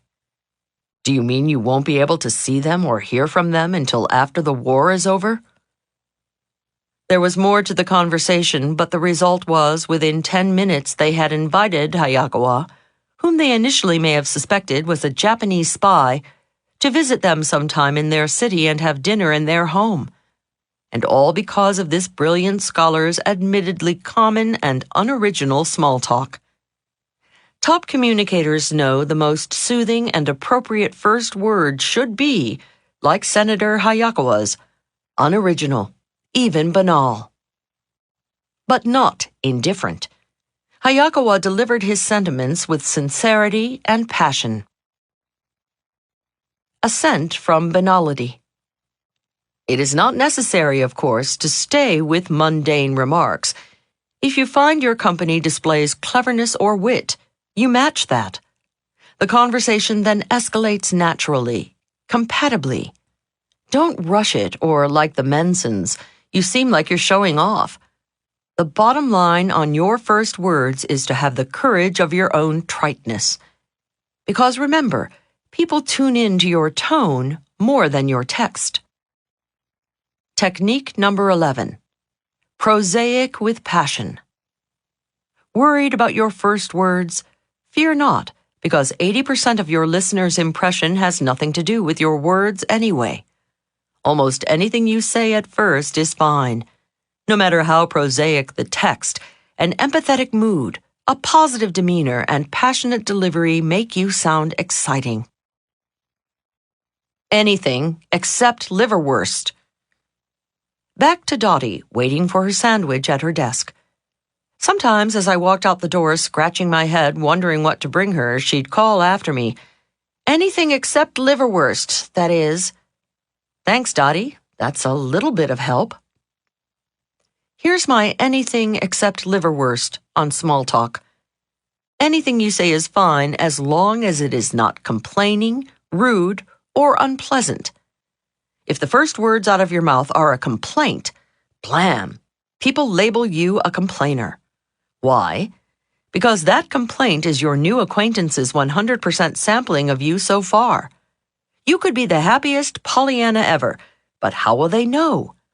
If your first comment is a complaint, you're a griper. If your first words are rude, you're a creep. If your first words are unpleasant, you're a stinker. Open and shut. Other than these downers, anything goes. Ask them where they're from, how they know the host of the party, where they bought the lovely suit they're wearing, or hundreds of et ceteras. The trick is to ask your prosaic question with passion to get the other person talking. Still feel a bit shaky on making the approach to strangers? Let's take a quick detour on our road to meaningful communicating. I'll give you 3 quickie techniques to meet people at parties, then 9 more to make small talk not so small. 12. How to make people want to start a conversation with you. Singles proficient at meeting potential sweethearts without the benefit of introduction, in the vernacular, making a pickup, have developed a deliciously devious technique that works equally well for social or corporate networking purposes. The technique requires no exceptional skill on your part, only the courage to sport a simple visual prop called a what's-it. What's a what's-it? A what's-it is anything you wear or carry that is unusual. A unique pin, an interesting purse, a strange tie, or an amusing hat. A what's-it is any object that draws people's attention and inspires them to approach you and ask, what's that? Your what's-it can be as subtle or overt as your personality and the occasion permit. I wear around my neck an outmoded pair of glasses that resembles a double monocle. Often the curious have approached me at a gathering and asked, "What's it?" I explain it's a lorgnette, left to me by my grandmother, which, of course, paves the way to discuss hatred of glasses, aging eyes, love or loss of grandmothers, adoration of antique jewelry, anywhere the inquisitor wants to take it. Perhaps unknowingly, you have fallen prey to this soon-to-be legendary technique. At a gathering, have you ever noticed someone you would like to talk to? Then you've racked your brain to conjure an excuse to make the approach. What a bounty it was to discover that he or she was wearing some weird, wild, or wonderful something you could comment on. The What's-It Way to Love. Your What's-It is a social aid whether you seek business rewards or new romance. My friend Alexander carries Greek worry beads with him wherever he goes. He's not worried. He knows any woman who wants to talk to him will come up and say, "What's that?" Think about it, gentlemen. Suppose you're at a party. An attractive woman spots you across the room. She wants to talk to you, but she's thinking, "Well, mister, you're attractive, but golly, what can I say to you? You just ain't got no what's-it." Be a what's-it seeker, too. Likewise, become proficient in scrutinizing the apparel of those you wish to approach. Why not express interest in the handkerchief in the tycoon's vest pocket, the brooch on the bosom of the rich divorcee, or the school ring on the finger of the CEO whose company you want to work for? The big spender, who you suspect might buy 100 of your widgets, has a tiny golf club lapel pin? Say, "Excuse me, I couldn't help but notice your attractive lapel pin. Are you a golfer?" "Me too. What courses have you played?" Your business cards and your what's-it are crucial socializing artifacts. Whether you are riding in the elevator, climbing the doorstep, or traversing the path to the party, make sure your what's-it is hanging out for all to see. Technique number 12. Always wear a what's-it. Whenever you go to a gathering, wear or carry something unusual to give people who find you the delightful stranger across the crowded room an excuse to approach. "Excuse me, I couldn't help but notice your..." What is that? The next quickie technique was originated by doggedly determined politicians who don't let one partygoer escape if they think he or she could be helpful to their campaigns. I call it the who's at technique. 13. How to meet the people you want to meet. Say you have scrutinized the body of the important business contact you want to meet. You've searched in vain from the tip of his cowlick to the toes of his boots. He's not sporting a single what's-it. If you strike out on finding something to comment on, resort to the who's at technique. Like a persistent politician, go to the party giver and say, "That man or woman over there looks interesting. Who is he or she?" Then ask for an introduction. Don't be hesitant. The party giver will be pleased you find one of the guests interesting. If, however, you are loath to pull the party giver away from his or her other guests, you can still perform who's at. This time, don't ask for a formal introduction. Simply pump the party giver for just enough information to launch you. Find out about the stranger's jobs, interests, and hobbies. Suppose the party giver says, "Oh, that's Joe Smith. I'm not sure what his job is, but I know he loves to ski." Aha, you've just been given the icebreaker you need. Now you make a beeline for Joe Smith. "Hi, you're Joe Smith, aren't you? Susan was just telling me what a great skier you are. Where do you ski?" You get the idea. Technique number 13. Who's at? Who's at is the most effective, least used by non-politicians meeting people device ever contrived. Simply ask the party giver to make the introduction or pump for a few facts that you can immediately turn into icebreakers. Now, the third in our little trio of meeting who you want tricks. 14. How to break into a tight crowd. The woman you've decided you must meet is wearing no what's-it? Can't find the host for the who's at technique? To make matters worse, she's deep in conversation with a group of her friends. Seems quite hopeless that you will maneuver a meeting, doesn't it? You can't just say, "Excuse me, I just thought I'd eavesdrop in and say hello." No obstacle blocks the resolute politician who always has a trick or 10 up his or her sleeve. A politico would resort to the eavesdrop-in technique. Eavesdropping, of course, conjures images of clandestine activities, wiretapping, Watergate break-ins, or spies skulking around in the murky shadows. Eavesdropping has historical precedent with politicians, so in a pinch, it naturally comes to mind. At parties, stand near the group of people you wish to infiltrate. Then wait for a word or two you can use as a wedge to break into the group. "Excuse me, I couldn't help overhearing that you..." And then whatever is relevant here.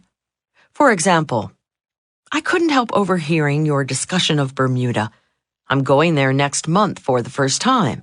Any suggestions?" Now you are in the circle and can direct your comments to your intended. Technique number 14. Eavesdrop in. No what's-it? No host for who's at? No problem. Just sidle up behind the swarm of folks you want to infiltrate and open your ears. Wait for any flimsy excuse and jump in with, "Excuse me, I couldn't help but overhear." Will they be taken aback?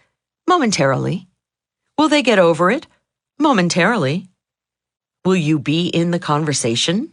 Absolutely. Let us now hop back on the train that first explored Small Talk City and travel to the land of meaningful communicating. 15. How to make "Where are you from?" sound exciting. You wouldn't dream of going to a party naked, and I hope you wouldn't dream of letting your conversation be exposed naked and defenseless against the two inevitable assaults, "Where are you from?" and "What do you do?" When asked these questions, most people, like clunking a frozen steak on a china platter, drop a brick of frozen geography or baffling job title on the asker's conversational platter. Then they slap on the muzzle. You're at a convention. Everyone you meet will, of course, ask, and where are you from? When you give them the short-form naked city answer, oh, I'm from Muscatine, Iowa, or Millinocket, Maine, Winnemucca, Nevada, or anywhere they haven't heard of, what can you expect except a blank stare? Even if you're a relatively big city slicker from Denver, Colorado, Detroit, Michigan, or San Diego, California, you'll receive a panicked look from all but American history professors. They're rapidly racking their brains thinking, what do I say next? Even the names of world-class burgs like New York, Chicago, Washington, and Los Angeles inspire less than riveting responses. When I tell people I'm from New York City, what are they expected to say? Seen any good muggings lately? Do humanity and yourself a favor. Never ever give just a one-sentence response to the question, where are you from? Give the asker some fuel for his tank, some fodder for his trough. Give the hungry communicator something to conversationally nibble on. All it takes is an extra sentence or two about your city, some interesting fact, some witty observation, to hook the asker into the conversation. Several months ago, a trade association invited me to be its keynote speaker on networking and teaching people to be better conversationalists. Just before my speech, I was introduced to Mrs. Devlin, who was the head of the association. "How do you do?" she asked. "How do you do?" I replied. Then Mrs. Devlin smiled, anxiously awaiting a sample of my stimulating conversational expertise. I asked her where she was from. She plunked a frozen Columbus, Ohio, and a big expectant grin on my platter. I had to quickly thaw her answer into digestible conversation. My mind thrashed into action. Leil's thought pattern. Gulp. Columbus, Ohio. I've never been there. Criminy, what do I know about Columbus? I know a fellow named Jeff, a successful speaker who lives there. But Columbus is too big to ask if she knows him. And besides, only kids play the do you know so-and-so game. My panicked, silent search continued.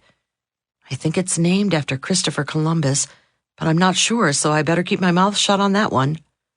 4 or 5 other possibilities raced through my mind, but I rejected them all as too obvious, too adolescent, or too off the wall.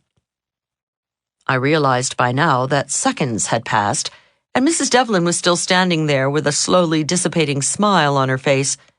She was waiting for me, the expert, who within the hour was expected to teach her trade association lessons on scintillating conversation, to spew forth words of wit or wisdom. "Oh, Columbus, gee," I mumbled in desperation, watching her face fall into the worried expression of a patient being asked by the surgeon, knife poised in hand, "Where's your appendix?" I never came up with stimulating conversation on Columbus. But just then, under the knife, I created the following technique for posterity. I call it Never the Naked City. Technique number 15. Never the Naked City. Whenever someone asks you the inevitable, "And where are you from?" never ever unfairly challenge their powers of imagination with a one-word answer. Learn some engaging facts about your hometown that conversational partners can comment on. Then, when they say something clever in response to your bait, they think you're a great conversationalist. Different bait for shrimp or sharks. A fisherman uses different bait to bag bass or bluefish, and you will obviously throw out different conversational bait to snag simple shrimp or sophisticated sharks. Your hook should relate to the type of person you're speaking with. I'm originally from Washington, D.C. If someone at, say, an art gallery asked me where I was from, I might answer Washington, D.C., designed, by the same city planner who designed Paris. This opens the conversational possibilities to the artistry of city planning, Paris, other cities' plans, European travel, and so forth. At a social party of singles, I'd opt for another answer.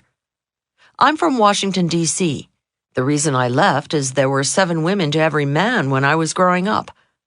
Now the conversation can turn to the ecstasy or agony of being single, the perceived lack of desirable men everywhere, or even flirtatious possibilities. In a political group, I'd cast a current fact from the constantly evolving political face of Washington. No need to speculate on the multitude of conversational possibilities that unlocks. Where do you get your conversational bait?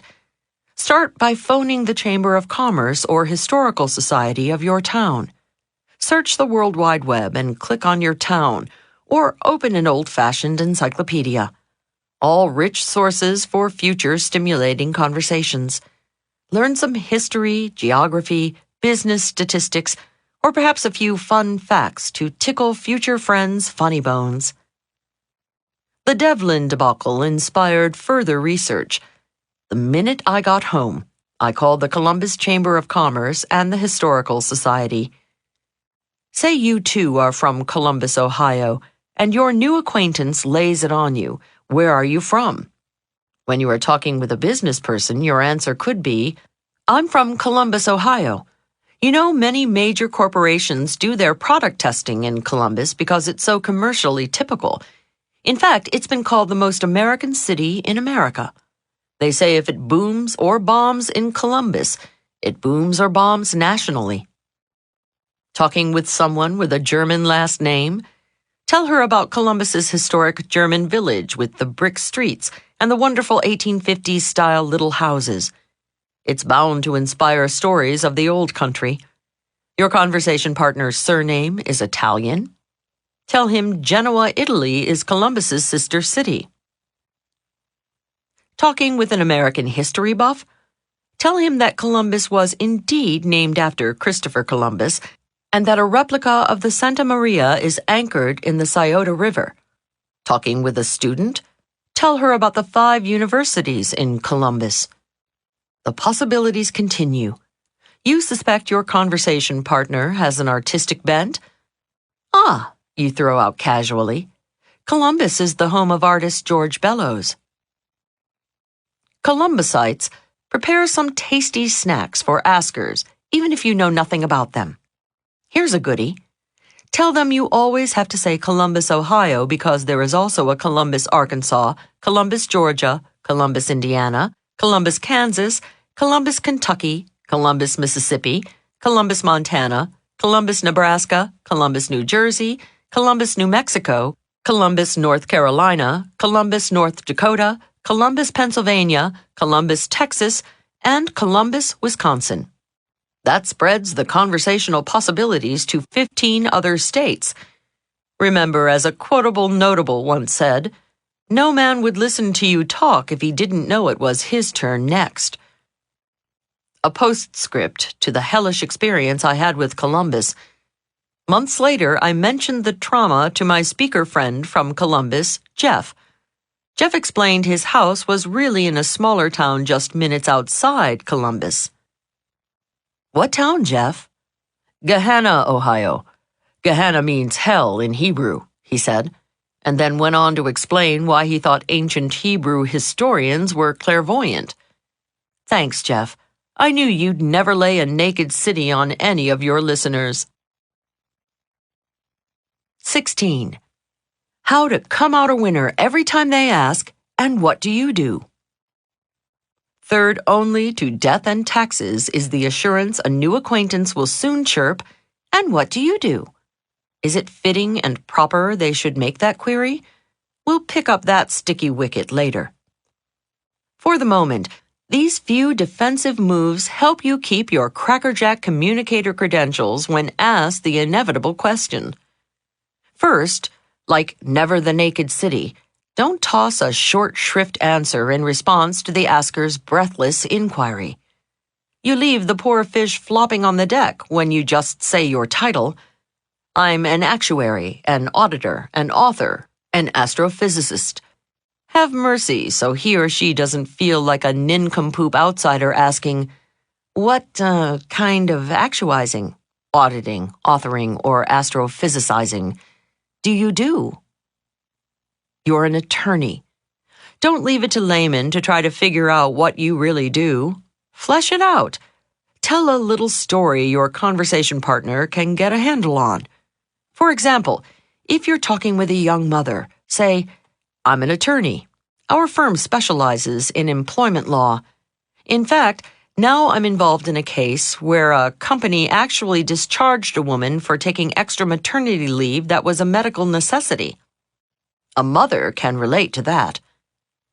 Talking with a business owner, say, "I'm an attorney. Our firm specializes in employment law. My current case concerns an employer who is being sued by one of her staff for asking personal questions during the initial job interview." A business owner can relate to that. Technique number 16. Never the naked job. When asked the inevitable, "And what do?" you may think, "I'm an economist, an educator, an engineer," is giving enough information to engender good conversation. However, to one who is not an economist, educator, or an engineer, you might as well be saying, "I'm a paleontologist, psychoanalyst, pornographer." Flesh it out. Throw out some delicious facts about your job for new acquaintances to munch on. Otherwise, they'll soon excuse themselves, preferring the snacks back at the cheese tray. Painful memories of naked job flashers. I still harbor painful recollections of being tongue-tied when confronted by naked job flashers.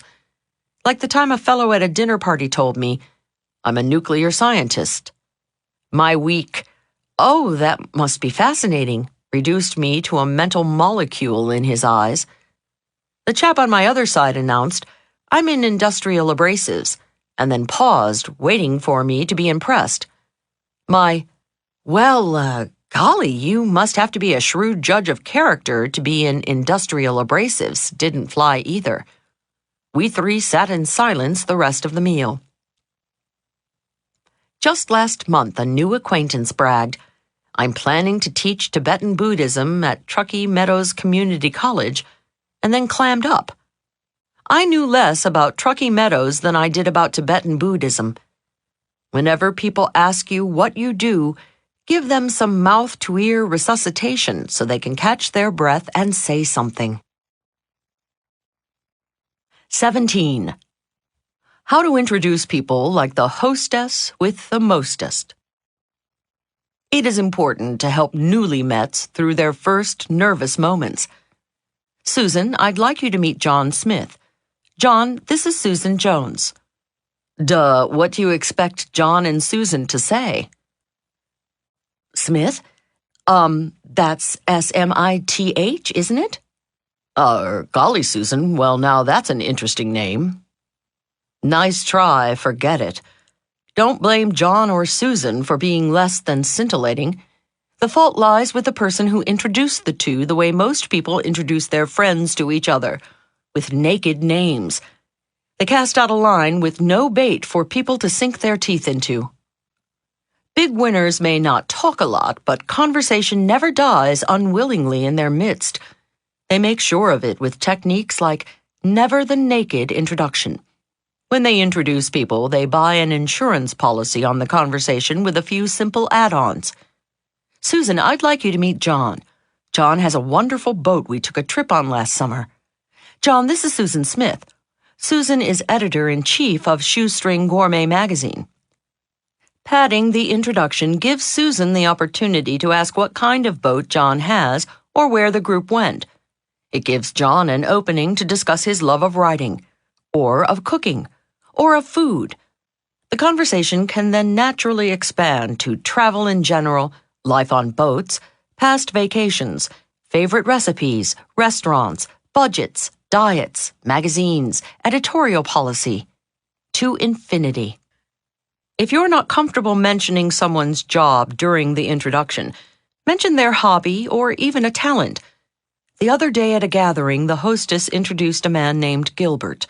She said, "Leil, I'd like you to meet Gilbert. Gilbert's gift is sculpting. He makes beautiful wax carvings." I remember thinking, gift. Now that's a lovely way to introduce someone and induce conversation. Technique number 17. Never the naked introduction. When introducing people, don't throw out an unbaited hook and stand there grinning like a big clam, leaving the newlymets to flutter their fins and fish for a topic. Bait the conversational hook to get them in the swim of things. Then you're free to stay or float on to the next networking opportunity. Armed with these 2 personality enhancers, 3 conversation igniters, and 3 small extenders, it is time to take a step up the communications ladder. Let us now rise from small talk and seek the path to more meaningful dialogue. The next technique is guaranteed to make the exchange engrossing for your conversation partner. 18. How to resuscitate a dying conversation. Even a well-intentioned husband who might ask his wife while making love, "Is it good for you too, honey?" knows not to ask a colleague, "Is the conversation good for you too?" Yet he wonders. We all do. With the following technique, set your mind at rest. You can definitely make the conversation hot for anyone with whom you speak. Like my prom date Donnie, you will miraculously find subjects to engross your listeners. Be a sleuth on their slips of the tongue. No matter how elusive the clue, Sherlock Holmes is confident he'll soon be staring right at it through his magnifying glass. Like the unerring detective, big winners know, no matter how elusive the clue, they'll find the right topic. How? They become word detectives. I have a young friend, Nancy, who works in a nursing home. Nancy cares deeply about the elderly, but often grumbles about how crotchety and laconic some of her patients are. She laments she has difficulty relating to them. Nancy told me about one especially cantankerous old woman named Mrs. Otis, whom she could never get to open up to her. One day, Nancy confided, right after all those rainstorms we had last week, just to make conversation, I remarked to Mrs. Otis, "Terrible storms we had last week, don't you think?" "Well," Nancy continued, Mrs. Otis practically jumped down my throat. She said in a snippy voice, "It's been good for the plants." I asked Nancy how she responded to that. "What could I say?" Nancy answered. The woman was obviously cutting me off. "Did you ever think to ask Mrs. Otis if she liked plants?" "Plants?" Nancy asked. "Well, yes," I suggested. Mrs. Otis brought the subject up. I asked Nancy to do me a favor. "Ask her," I begged.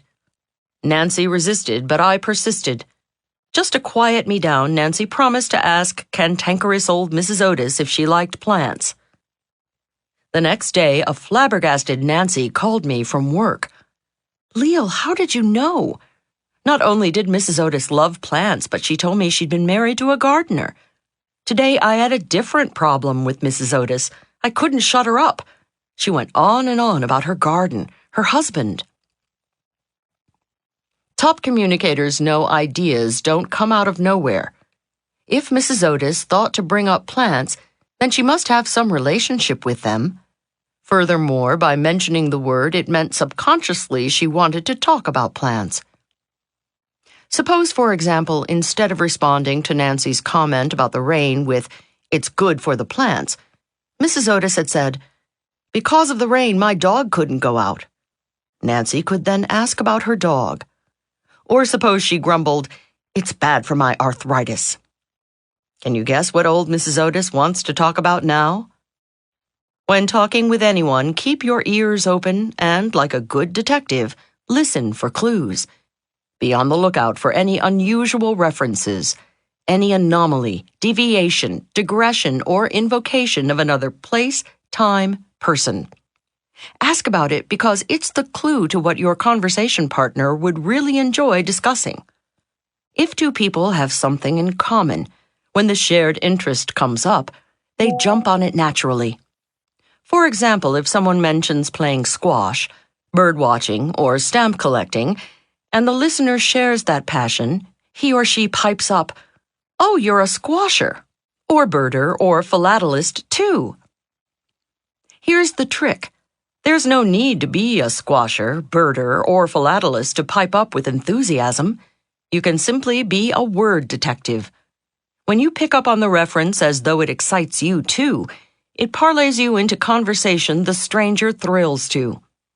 The subject may put your feet to sleep, but that's another story. Technique number 18. Be a word detective. Like a good gumshoe, listen to your conversation partner's every word for clues to his or her preferred topic. The evidence is bound to slip out. Then spring on that subject like a sleuth onto a slip of the tongue. Like Sherlock Holmes, you have the clue to the subject that's hot for the other person. Now that you've ignited stimulating conversation, let's explore a technique to keep it hot. 19. How to enthrall 'em with your choice of topic, them. Several years ago, a girlfriend and I attended a party saturated with a hodgepodge of swelligant folks. Everyone we talked to seemed to lead a nifty life. Discussing the party afterward, I asked my friend, "Diane, of all the exciting people at the party, who did you enjoy talking to most?" Without hesitation, she said, "Oh, by far, Dan Smith." "What does Dan do?" I asked her. Well, I'm not sure," she answered. "Where does he live?" I don't know," Diane responded. "Well, what is he interested in?" "Well, we really didn't talk about his interests." "Diane," I asked, "what did you talk about?" "Well, I guess we talked mostly about me." Aha, I thought. Diane has just rubbed noses with a winner. As it turns out, I had the pleasure of meeting Big Winner Dan several months later. Diane's ignorance about his life piqued my curiosity, so I grilled him for details. As it turns out, Dan lives in Paris, has a beach home in the south of France, and a mountain home in the Alps. He travels around the world producing sound and light shows for pyramids and ancient ruins. And he is an avid hang glider and scuba diver. Does this man have an interesting life or what? Yet Dan, when meeting Diane, said nothing about himself. I told Dan about how pleased Diane was to meet him, yet how little she learned about his life. Dan simply replied, "Well, when I meet someone, I learn so much more if I ask about their life. I always try to turn the spotlight on the other person." Truly confident people often do this. They know they grow more by listening than talking. Obviously, they also captivate the talker. Sell yourself with a top sales technique. Several months ago at a speakers convention, I was talking with a colleague, Brian Tracy. Brian does a brilliant job of training top salespeople. He tells his students of a giant spotlight that, when shining on their product, is not as interesting to the prospect. When they shine the spotlight on the prospect, they make the sale. Salespeople, this technique is especially crucial for you. Keep your swiveling spotlight aimed away from you, only lightly on your product, and most brightly on your buyer. You'll do a much better job of selling yourself and your product. Technique number 19. The swiveling spotlight. When you meet someone, imagine a giant revolving spotlight between you. When you're talking, the spotlight is on you. When the new person is speaking, it's shining on him or her. If you shine it brightly enough, the stranger will be blinded to the fact that you have hardly said a word about yourself. The longer you keep it shining away from you, the more interesting he or she finds you. 20. How to never need to wonder, what do I say next? Moments arise, of course, when even conversationalists extraordinaire hit the wall. Some folks' monosyllabic grunts leave slim pickings even for masters of the be a word detective technique. If you find yourself futilely fanning the embers of a dying conversation, and if you feel for political reasons or human compassion that the conversation should continue, here's a foolproof trick to get the fire blazing again. I call it parroting, after that beautiful tropical bird that captures everyone's heart simply by repeating other people's words. Have you ever, puttering around the house, had the TV in the background tuned to a tennis game? You hear the ball going back and forth over the net. Clink, clunk, clink, clunk, clink. This time you don't hear the clunk. The ball didn't hit the court. What happened? You immediately look up at the set. Likewise, in conversation, the conversational ball goes back and forth. First you speak, then your partner speaks, you speak, and so it goes back and forth. Each time through a series of nods and comforting grunts like, or, You let your conversation partner know the ball has landed in your court. It's your I got it signal. Such is the rhythm of conversation. What do I say next? Back to that frightfully familiar moment when it is your turn to speak but your mind goes blank. Don't panic.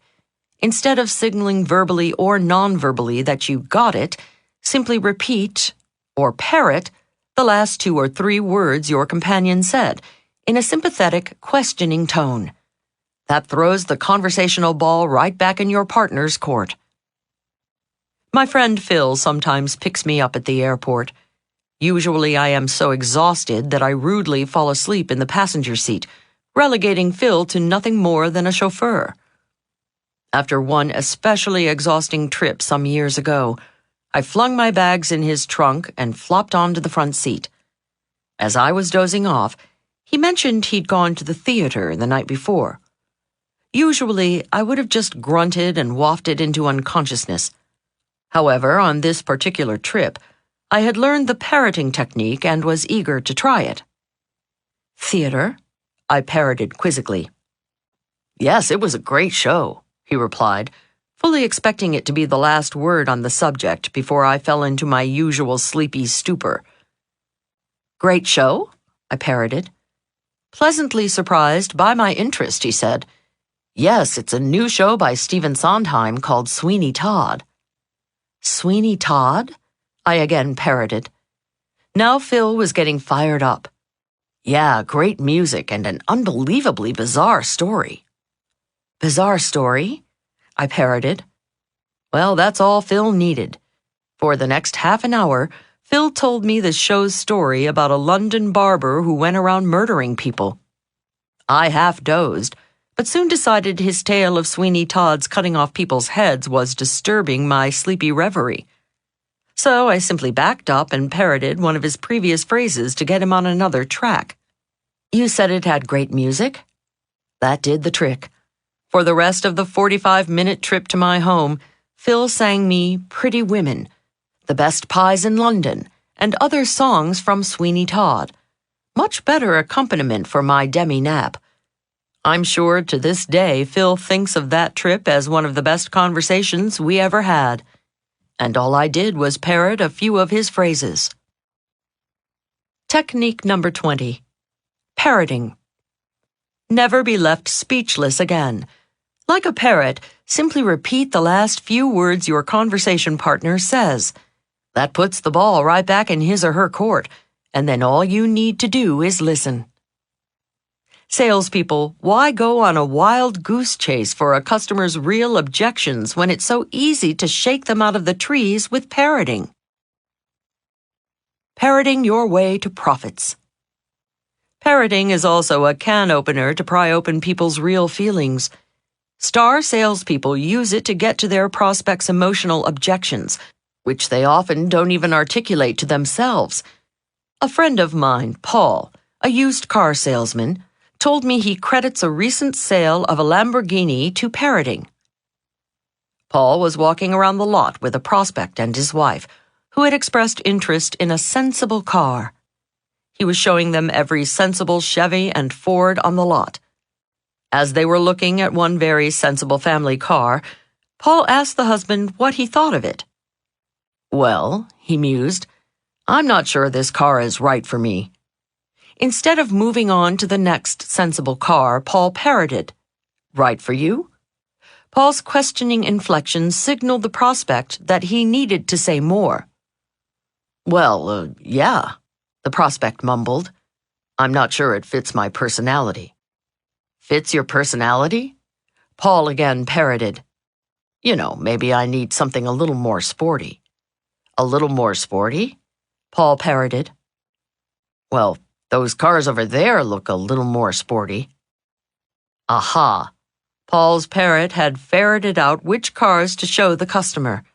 As they walked over toward a Lamborghini on the lot, Paul saw the prospect's eyes light up. An hour later, Paul had pocketed a fat commission. Want to take a rest from talking to save your throat? This next technique gets your conversation partner off and running, so all you have to do is listen. Or even sneak off unnoticed as he or she chats congenially away. 21.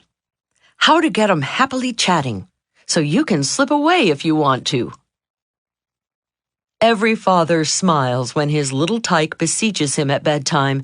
Daddy, Daddy, tell me the story again of the 3 little pigs, or the dancing princesses, or how you and Mommy met. Daddy knows Junior enjoyed the story so much the first time he wants to hear it again and again. Junior inspires the following technique called encore, which serves 2 purposes. Encore makes a colleague feel like a happy dad, and it's a great way to give dying conversation a heart transplant. I once worked on a ship that had Italian officers and mostly American passengers. Each week, the deck officers were required to attend the captain's cocktail party. After the captain's address in charmingly broken English, the officers invariably clumped together, yakking it up in Italian. Needless to say, most of the passengers' grasp of Italian ended at macaroni, spaghetti, salami, and pizza. As cruise director, it fell on my shoulders to get the officers to mingle with the passengers. My not-so-subtle tactic was to grab one of the officer's arms and literally drag him over to a smiling throng of expectant passengers. I would then introduce the officer and pray that either the cat would release his tongue or a passenger would come up with a more original question than, "Gee, if all you officers are here, who is driving the boat?" Never happened. I dreaded the weekly captain's cocktail party. One night, sleeping in my cabin, I was awakened by the ship rocking violently from side to side. I listened, and the engines were off. A bad sign. I grabbed my robe and raced up to the deck. Through the dense fog, I could barely discern another ship not half a mile from us. 5 or 6 officers were grasping the starboard guardrail and leaning overboard. I rushed over just in time to see a man in the moonlight with a bandage over one eye struggling up our violently rocking ladder. The officers immediately whisked him off to our ship's hospital. The engine started again, and we were on our way. The next morning, I got the full story. A laborer on the other ship, a freighter, had been drilling a hole in an engine cylinder. While he was working, a sharp, needle-thin piece of metal shot like a missile into his right eye. The freighter had no doctor on board, so the ship broadcast an emergency signal. International sea laws dictate that any ship hearing a distress signal must respond. Our ship came to the rescue, and the seaman, clutching his bleeding eye, was lowered into a lifeboat that brought him to our ship. Dr. Rossi, our ship's doctor, was successfully able to remove the needle from the workman's eye, thus saving his eyesight. Tell him about the time you... Cut to the next captain's cocktail party. Once again, I was faced with the familiar challenge of getting officers to mingle and make small talk with the passengers. I made my weekly trek to the laconic officers' throng to drag 1 or 2 away and, this time, my hand fell on the arm of the ship's doctor. I hauled him over to the nearest group of grinning passengers and introduced him. I then said, "Just last week, Dr. Rossi saved the eyesight of a seaman on another ship after a dramatic midnight rescue. Dr. Rossi, I'm sure these folks would love to hear about it." It was like a magic wand. To my amazement, it was as though Dr. Rossi was blessed instantly with the tongues of angels. His previously monosyllabic broken English became thickly accented eloquence. He recounted the entire story for the growing group of passengers gathering around him. I left the throng that Dr. Rossi enraptured to pull another officer over to an awaiting audience. I grabbed the captain's stripe-covered arm, dragged him over to another pack of smiling passengers, and said, "Captain Cafiero, why don't you tell these folks about the dramatic midnight rescue you made last week?" The cat released Cafiero's tongue, and he was off and running. Back to the throng to get the first officer for the next group. By now, I knew I had a winner. "Senor Salvago, why don't you tell these folks how you awakened the captain at midnight last week for the dramatic midnight rescue?"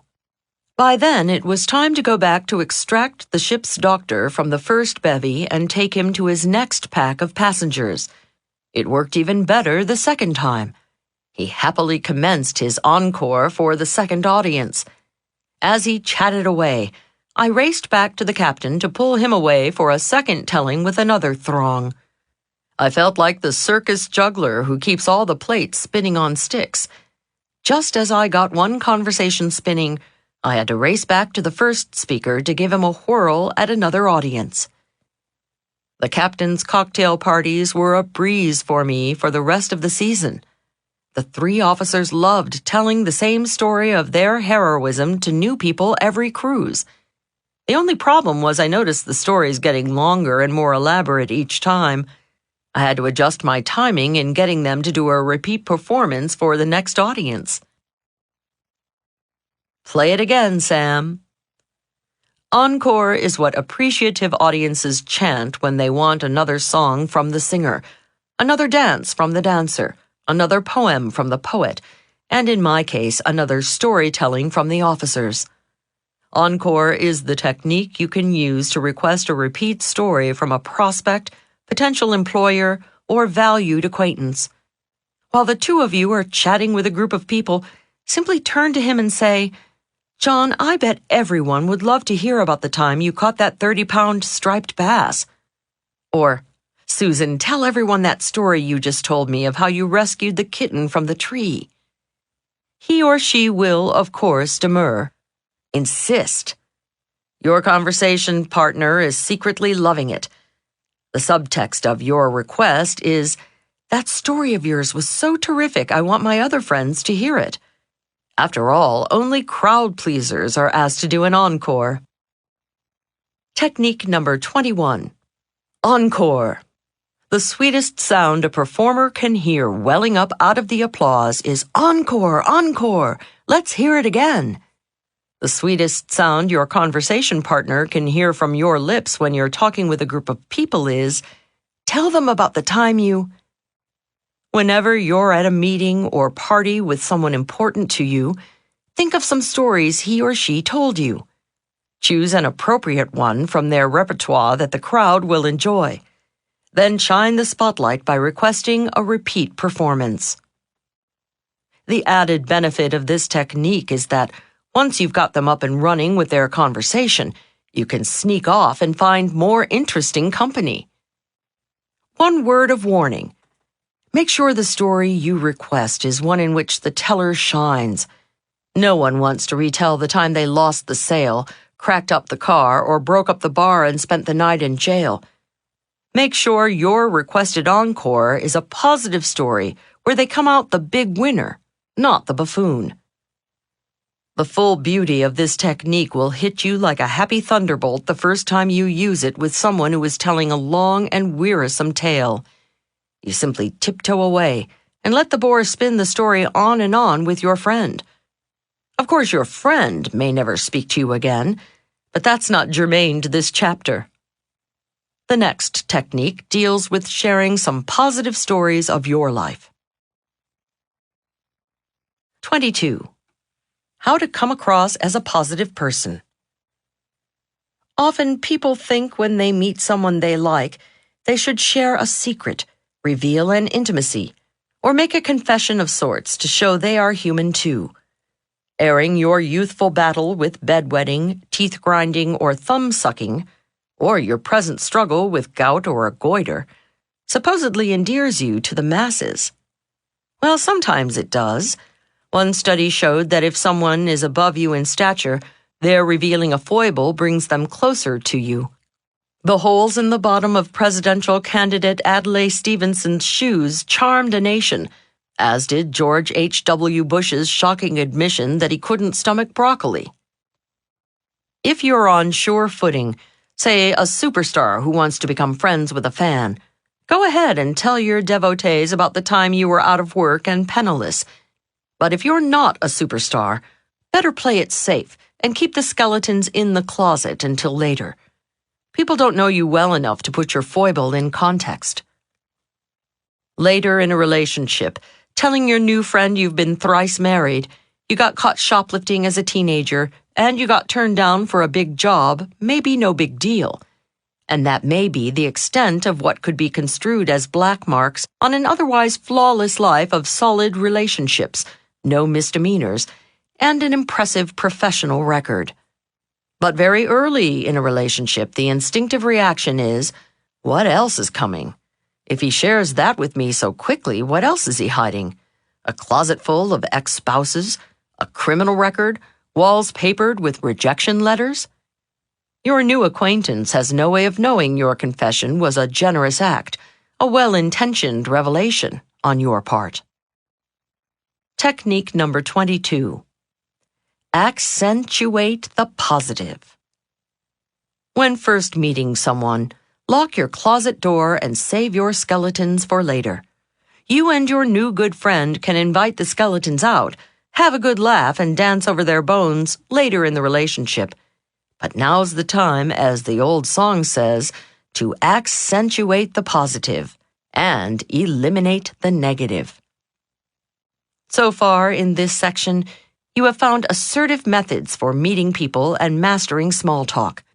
The next is both an assertive and defensive move to help spare you that pasty smile we tend to sport when we have no idea what people are talking about. 23. How to always have something interesting to say. You've heard folks whine, "I can't go to the party, I haven't got a thing to wear." When was the last time you heard, "I can't go to the party, I haven't got a thing to say"? When going to a gathering with great networking possibilities, you naturally plan your outfit and make sure your shoes will match. And of course, you must have just the right tie or correct color lipstick. You puff your hair, pack your business cards, and you're off. Whoa, wait a minute. Didn't you forget the most important thing? What about the right conversation to enhance your image? Are you actually going to say anything that comes to mind, or doesn't, at the moment? You wouldn't don the first outfit your groping hand hits in the darkened closet, so you shouldn't leave your conversing to the first thought that comes to mind when facing a group of expectant, smiling faces. You will, of course, follow your instincts in conversation, but at least be prepared in case inspiration doesn't hit. The best way to ensure you're conversationally in the swing of things is to listen to a newscast just before you leave. What's happening right now in the world, all the fires, floods, air disasters, toppled governments, and stock market crashes, pulverizes into great conversational fodder, no matter what crowd you're circulating in. It is with some embarrassment that I must attribute the following technique to a businesswoman in the world's oldest profession. For a magazine article I was writing, I interviewed one of the savviest operators in her field, Sydney Biddle Barrows, the famed Mayflower Madam. Sydney told me she had a house rule when she was in business. All of her female independent contractors were directed to keep up with the daily news so they could be good conversationalists with their clients. This was not just Sydney's whim. Feedback from her employees had revealed that 60% of her girls' work hour was spent in chatting, and only 40% in satisfying the customer's needs. Thus, she instructed them to read the daily newspaper or listen to a radio broadcast before leaving for an appointment. Sydney told me when she initiated this rule, her business increased significantly. Reports came back from her clients complimenting her on the fascinating women she had working for her. The consummate businesswoman, Ms. Barrows always strove to exceed her customers' expectations. Technique number 23. The latest news. Don't leave home without it. The last move to make before leaving for the party, even after you've given yourself final approval in the mirror, is to turn on the radio news or scan your newspaper. Anything that happened today is good material. Knowing the big deal news of the moment is also a defensive move that rescues you from putting your foot in your mouth by asking what everybody's talking about. Foot in mouth is not very tasty in public, especially when it's surrounded by egg on face. Ready for the big leagues of conversation? Let's go. Part 3. How to talk like a VIP. Welcome to the human jungle. When two tigers prowling through the jungle chance upon one another in a clearing, they look at each other. They freeze. Instinctively, they calculate, if our staring came to hissing, came to scratching, came to clawing, who would win? Which of us has the stronger survival skills? Tigers in the wilderness differ little from the urban upright animals inhabiting the corporate jungle, or singles jungle, or social jungle.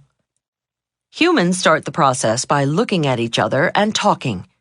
In the business world, while smiling and uttering, "How do you do?"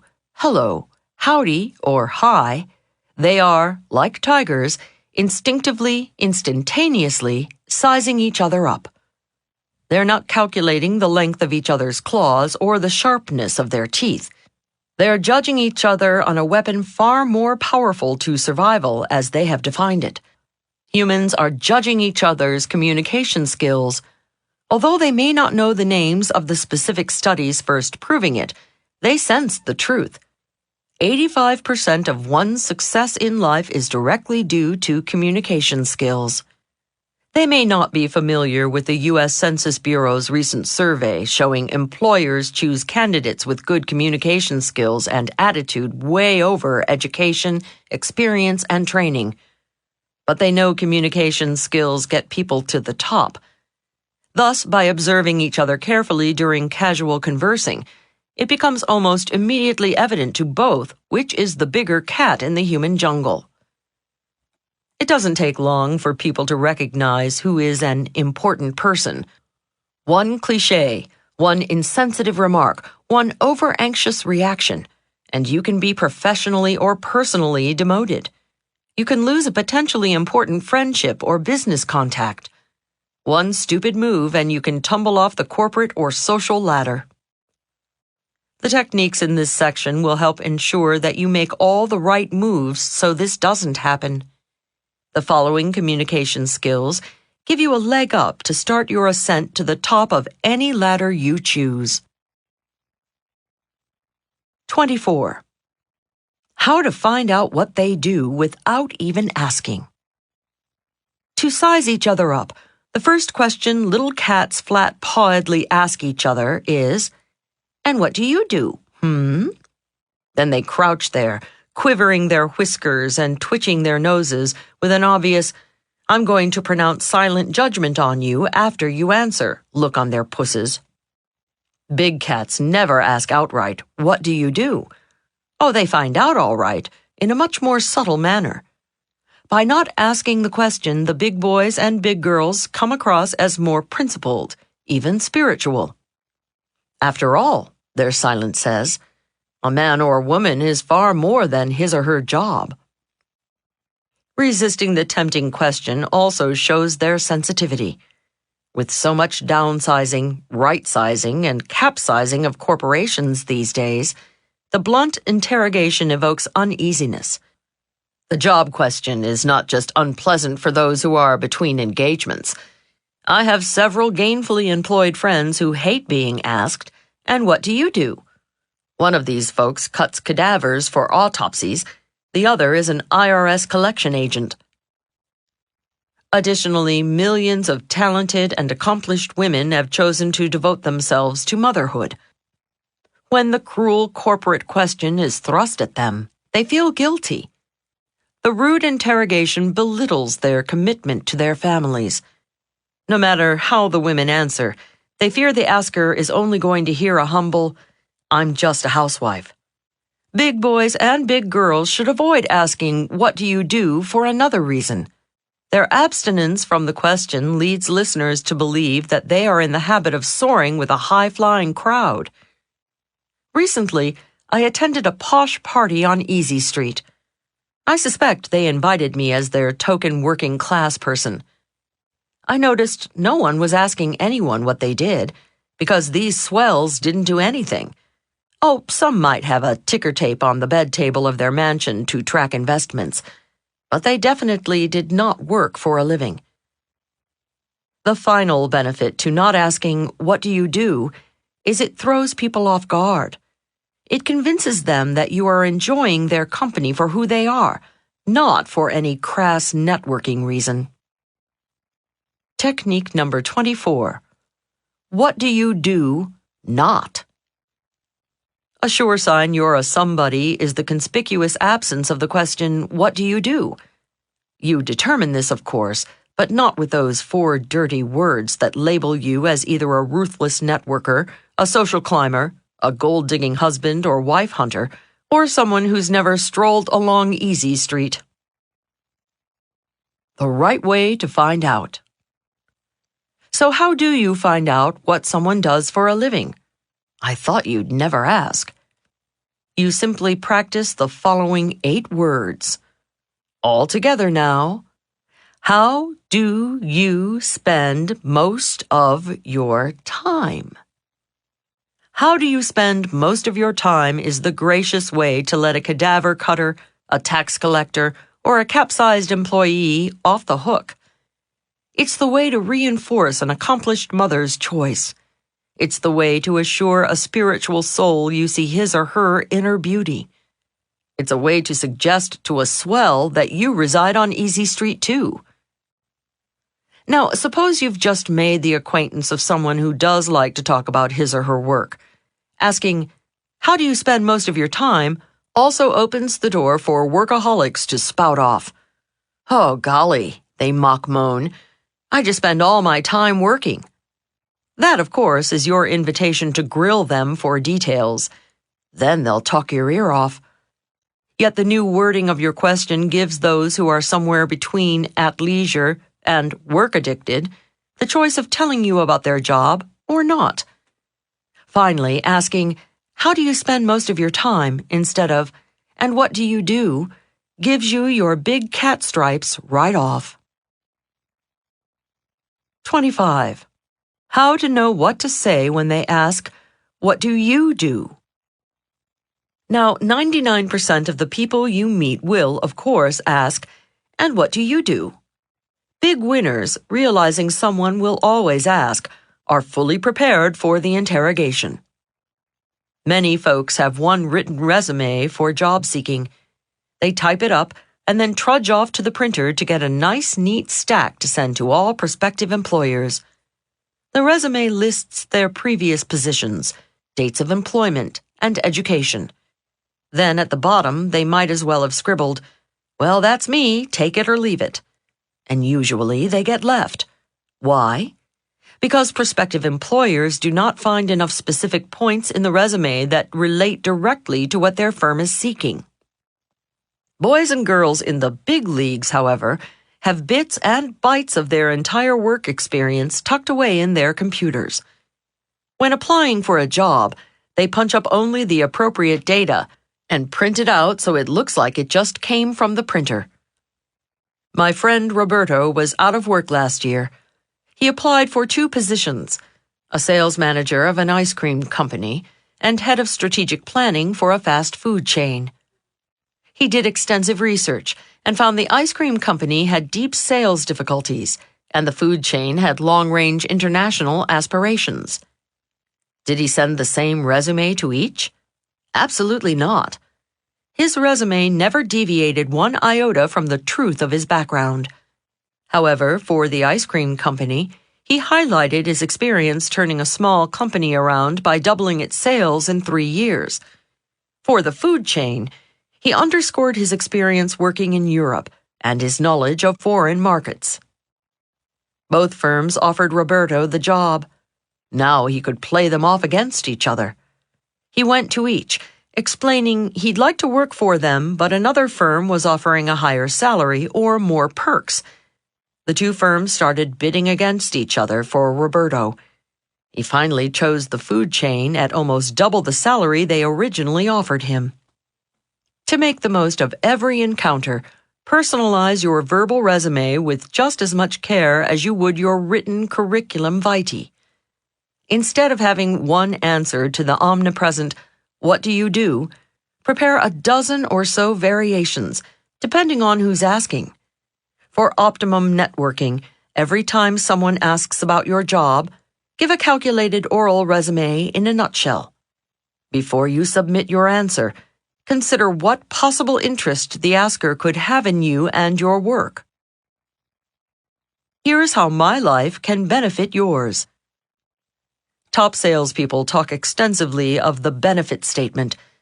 They know when talking with a potential client, they should open their conversation with a benefit statement. When my colleague Brian makes cold calls, instead of saying, "Hello, my name is Brian Tracy, I'm a sales trainer," he says, "Hello, my name is Brian Tracy from the Institute for Executive Development. Would you be interested in a proven method that can increase your sales from 20 to 30% over the next 12 months? That is his benefit statement. He highlights the specific benefits of what he has to offer to his prospect. My hairdresser, Gloria, I discovered, gives a terrific benefit statement to everyone she meets. That's probably why she has so many clients. In fact, that's how she got me as a client. When I met Gloria at a convention, she told me she was a hairdresser who specialized in flexible hairstyles for the businesswoman. She casually mentioned she has many clients who choose a conservative hairstyle for work that they can instantly convert to a feminine style for social situations. "Hey, that's me," I said to myself, fingering my stringy little ponytail. I asked for her card, and Gloria became my hairdresser. Then, several months later, I happened to see Gloria at another event. I overheard her chatting with a stylish gray-haired woman at the buffet table. Gloria was saying, "And we specialize in a wonderful array of blue rinses." Now that was news to me. I didn't remember seeing one gray head in her salon. As I was leaving the party, Gloria was out on the lawn talking animatedly with the host's teenage daughters. "Oh yeah," she was saying, "like we specialize in these really cool, up-to-the-minute styles." Good for you, Gloria. Like Gloria the hairdresser, give your response a once-over before answering the inevitable "What do you do?" When someone asks, never give just a one-word answer. That's for forms. If business networking is on your mind, ask yourself, how could my professional experience benefit this person's life? For example, here are some descriptions various people might put on their tax return. Real estate agent, financial planner, martial arts instructor, cosmetic surgeon, hairdresser. Any practitioner of the above profession should reflect on the benefit his or her job has to humankind. Every job has some benefit, or you wouldn't get paid to do it. The advice to these folks is, don't say real estate agents. Say, I help people moving into our area find the right home. Don't say financial planner. Say, I help people plan their financial future. Don't say martial arts instructor. Say, I help people defend themselves by teaching martial arts. Don't say cosmetic surgeon. Say, I reconstruct people's faces after disfiguring accidents. Or if you're talking with a woman of a certain age, as the French so gracefully say, tell her, I help people to look as young as they feel through cosmetic surgery. Don't say hairdresser. Say, I help a woman find the right hairstyle for her particular face. Go, Gloria. Put Putting the benefit statement in your verbal nutshell resume brings your job to life and makes it memorable.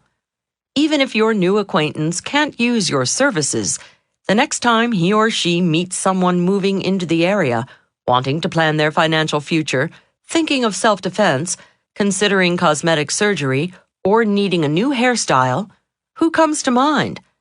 Not the unimaginative people who gave the tax return description of their jobs, but the big winners who painted a picture of helping people with needs. A nutshell resume for your private life.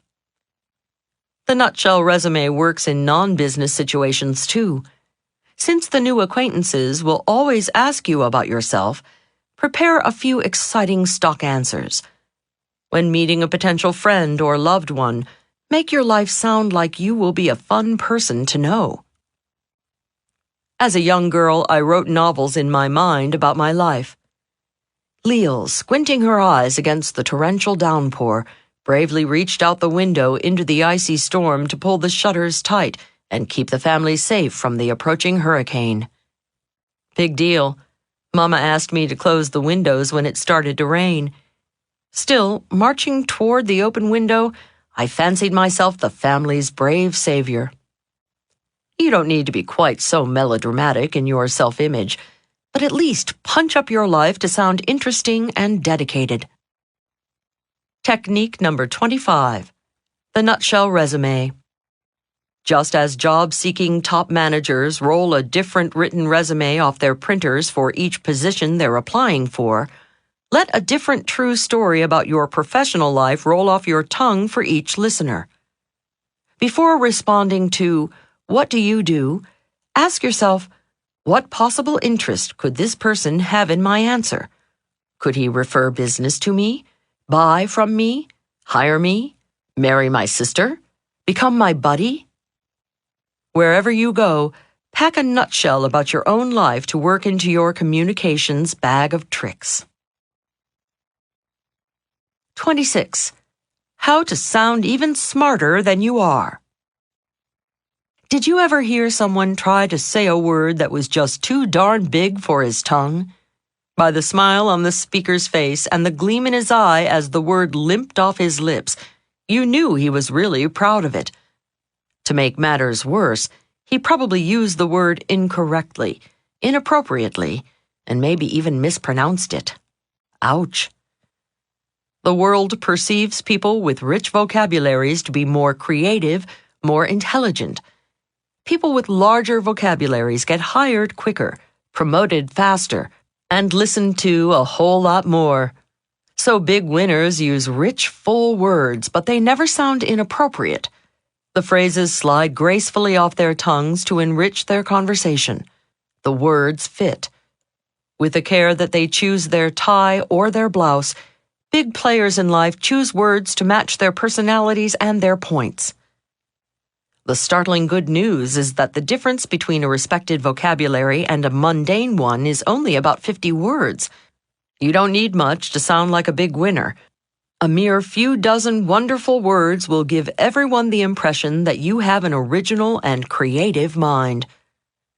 Acquiring this super vocabulary is easy. You needn't pore over vocabulary books or listen to tapes of pompous pontificators with impossible British accents. You don't need to learn $2 words that your grandmother, if she heard, would wash out of your mouth with soap. All you need to do is think of a few tired, overworked words you use every day. Words like smart, nice, pretty, or good. Then grab a thesaurus or book of synonyms off the shelf. Look up that common word even you are bored hearing yourself utter every day. Examine your long list of alternatives. For example, if you turn to the word smart, you'll find dozens of synonyms. Some words are colorful and rich, like ingenious, resourceful, adroit, shrewd, and many more. Run down the list and say each out loud. Which ones fit your personality? Which ones seem right for you?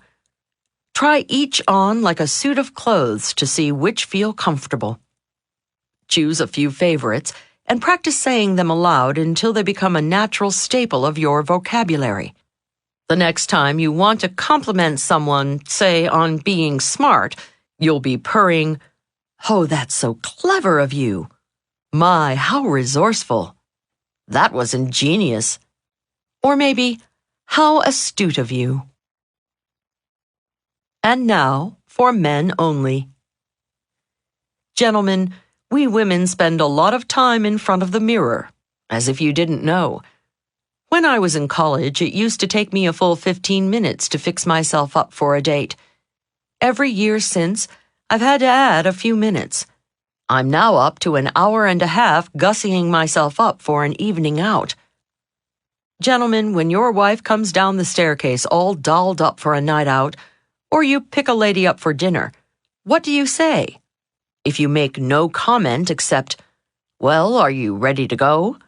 how do you think that makes the lady feel? My friend Gary is a nice gentleman, and he occasionally takes me to dinner.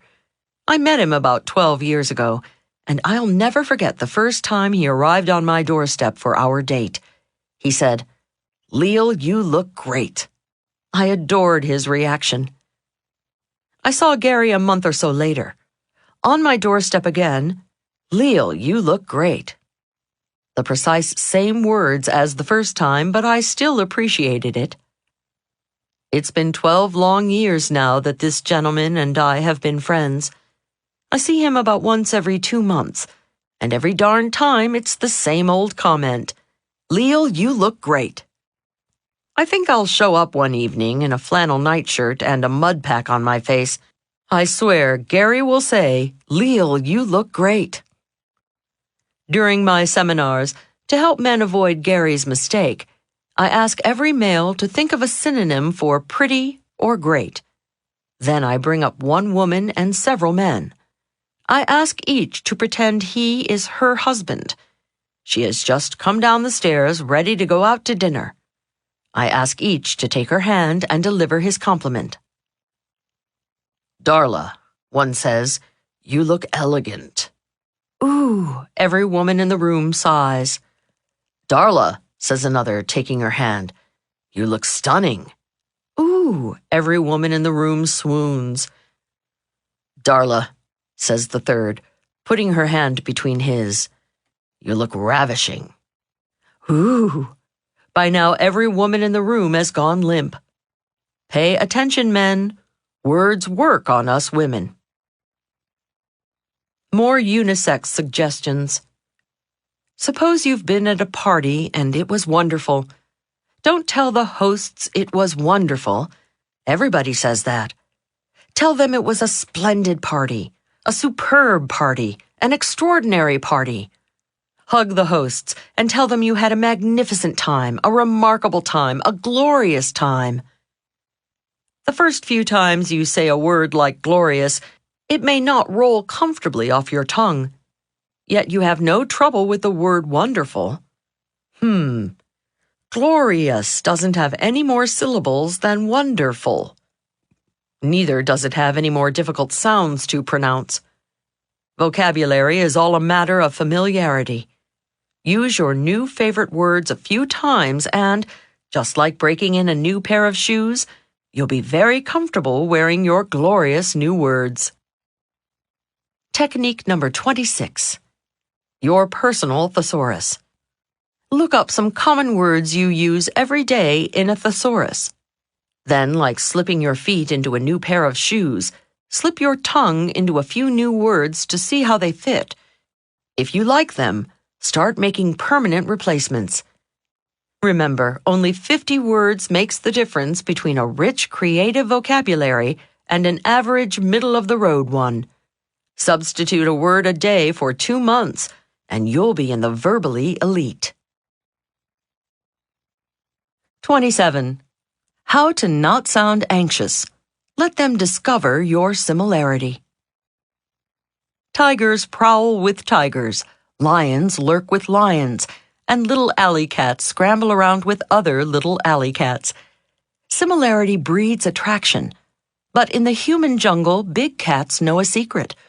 When you delay revealing your similarity, or let them discover it, It has much more punch. Above all, you don't want to sound anxious to have rapport.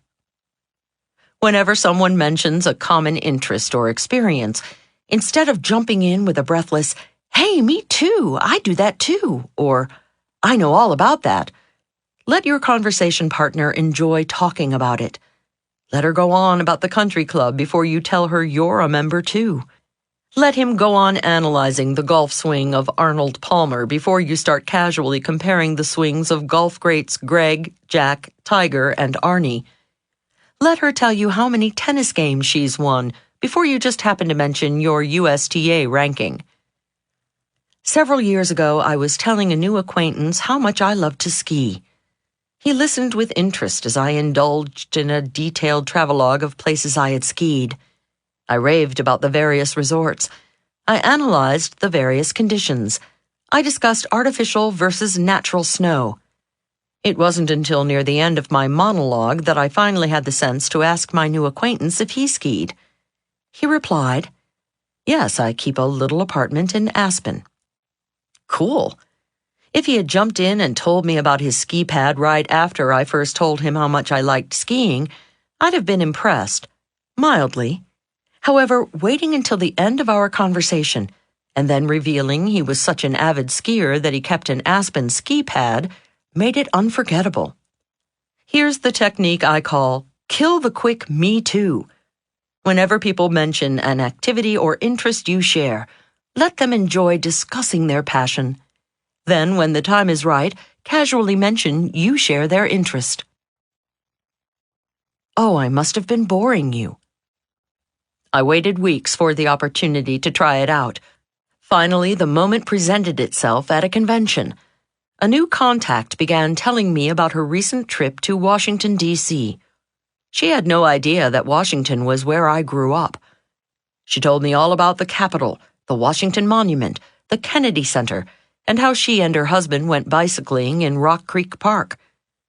Momentarily, I forgot I was keeping my mouth shut to practice my new technique. I was genuinely enjoying hearing about these familiar sights from a visitor's perspective. I asked her where she stayed, where she dined, and if she had a chance to get into any of the beautiful Maryland or Virginia suburbs. At one point, obviously pleased by my interest in her trip, she said, "You sound like you know a lot about Washington." "Yes," I replied. "It's my hometown, but I haven't been back there in ages." "Your hometown?" she squealed. "My goodness, why didn't you tell me? I must have been boring you." "Oh, not at all," I replied honestly. "I was enjoying hearing about your trip so much I was afraid you'd stop if I told you." Her big smile and barely audible, "Oh gosh," let me know I had won a new friend. When someone starts telling you about an activity he has done, a trip she has made, a club he belongs to, an interest she has, anything that you share, bite your tongue. Let the teller relish his or her own monologue. Relax and enjoy it too, secretly knowing how much pleasure your conversation partner will have when you reveal you share the same experience. Then, when the moment is ripe, casually disclose your similarity. And be sure to mention how much you enjoyed hearing about his or her shared interest. Technique number 27. Kill the quick me too. Whenever you have something in common with someone, the longer you wait to reveal it, the more moved and impressed he or she will be. You emerge as a confident big cat, not a lonely little stray hungry for a quick connection with a stranger. P.S. Don't wait too long to reveal your shared interest, or it will seem like you're being tricky. 28. How to be a you firstie to gain their respect and affection. Sex! Now that I have your attention. 2-Bit comics have been using that gag from the days when 2 bits bought a 4-square meal. However, big winners know there's a 3-letter word more potent than sex to get people's attention. That word is you. Why is you such a powerful word? Because when we were infants, we thought we were the center of the universe. Nothing mattered but me, myself, and I.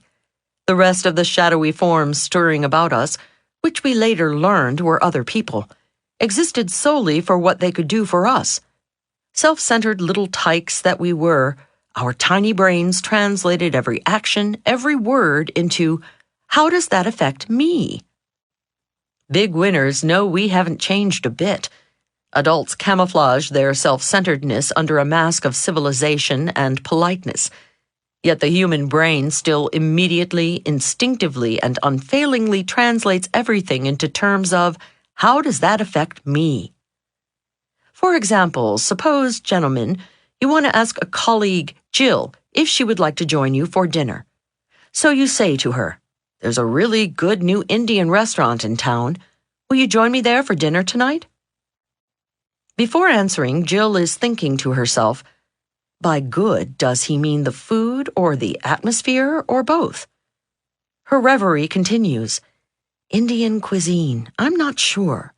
He says it's good. However, will I like it? While thinking, Jill hesitates. You probably take her hesitation personally, and the joy of the exchange diminishes. Suppose instead you had said to her, Jill, you will really love this new Indian restaurant. Will you join me there this evening for dinner? Phrasing it that way, you've already subliminally answered Jill's questions, and she's more apt to give you a quick yes. The pleasure-pain principle is a guiding force in life.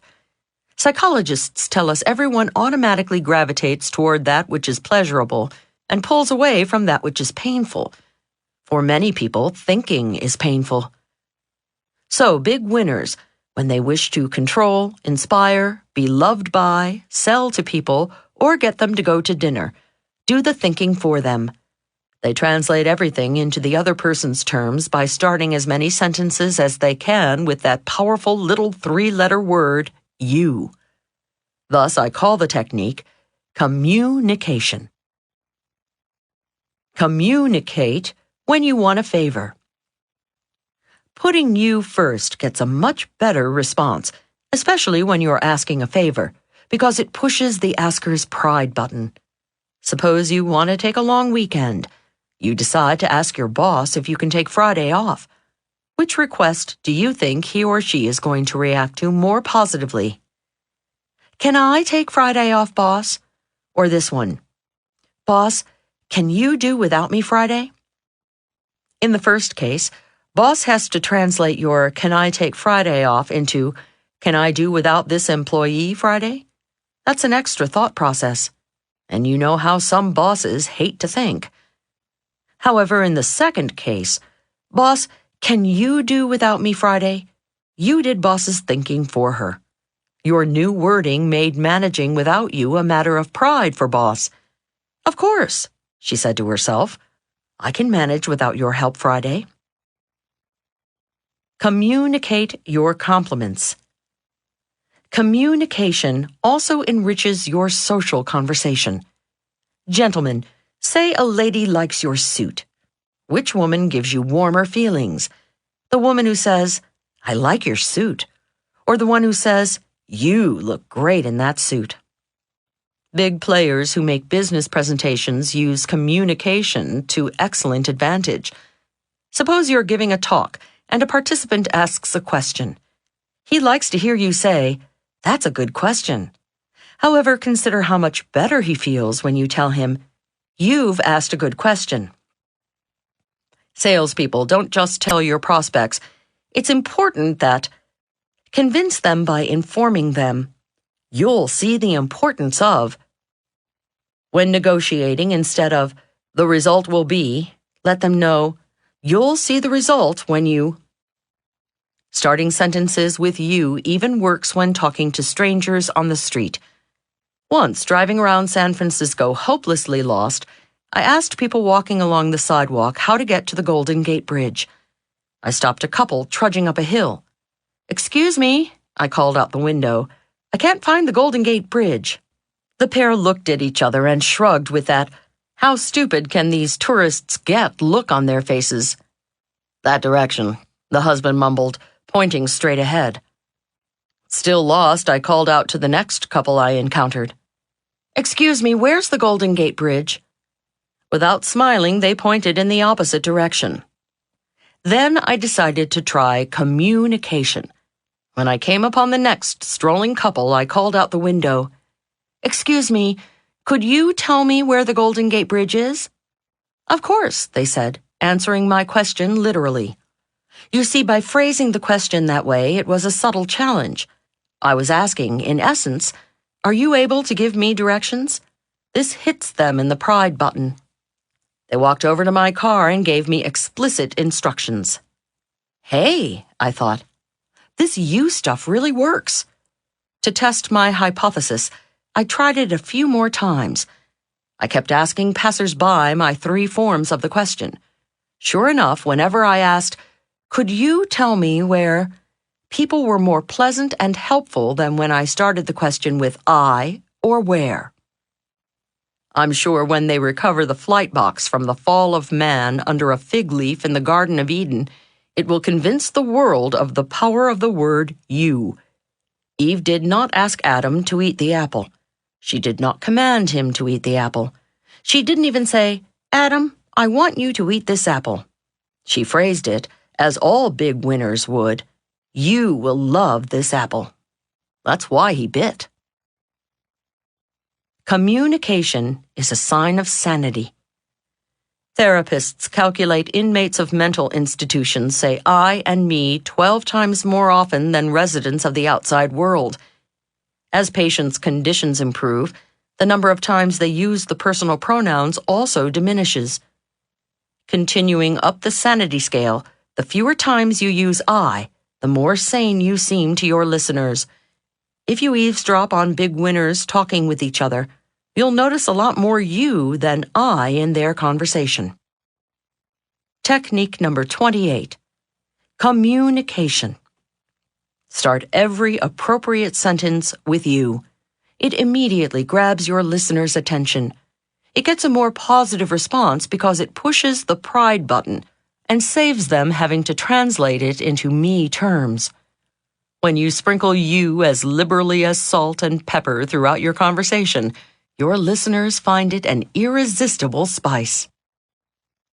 The next technique concerns a way big winners are silently "you-oriented."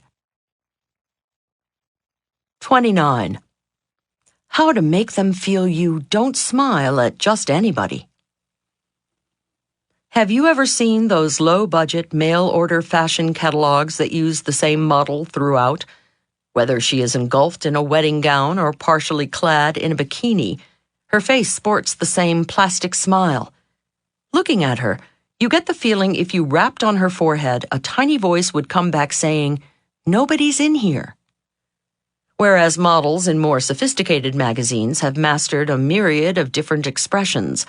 A flirtatious, "I've got a secret" smile on one page, a quizzical, "I think I'd like to get to know you, but I'm not sure" smile on the next, and a mysterious Mona Lisa smile on the third. You feel there's a brain running the operation somewhere inside that beautiful head. I once stood in the receiving line of the ship I worked on, along with the captain, his wife, and several other officers. One passenger with a radiant smile started shaking hands down our line. When he got to me, he flashed a shimmering smile, revealing teeth as even and white as keys on a new piano. I was transfixed. It was as though a brilliant light had illuminated the dim ballroom. I wished him a happy cruise and resolved to find this charming gentleman later. Then he was introduced to the next person. Out of the corner of my eye, I saw his identical glistening grin. A third person, the same grin. My interest began to dwindle. When he gave his fourth indistinguishable smile to the next person, he started to resemble a Cheshire cat. By the time he was introduced to the fifth person, his consistent smile felt like a strobe light disturbing the ambience of the ballroom. Strobe man went on flashing everybody the same smile down the line. I had no further interest in talking with him. Why did this man's stock shoot high in my ticker 1 minute and plummet the next? Because his smile, although charming, reflected no special reaction to me. Obviously, he gave the same smile to everybody, and by that it lost all its specialness. If Strobe Man had given each of us a slightly different smile, he would have appeared sensitive and insightful. Of course, if his smile had been just a tad bigger for me than for the others, I couldn't have waited for the formalities to be over to seek him out in the crowded ballroom. Review your repertoire of smiles.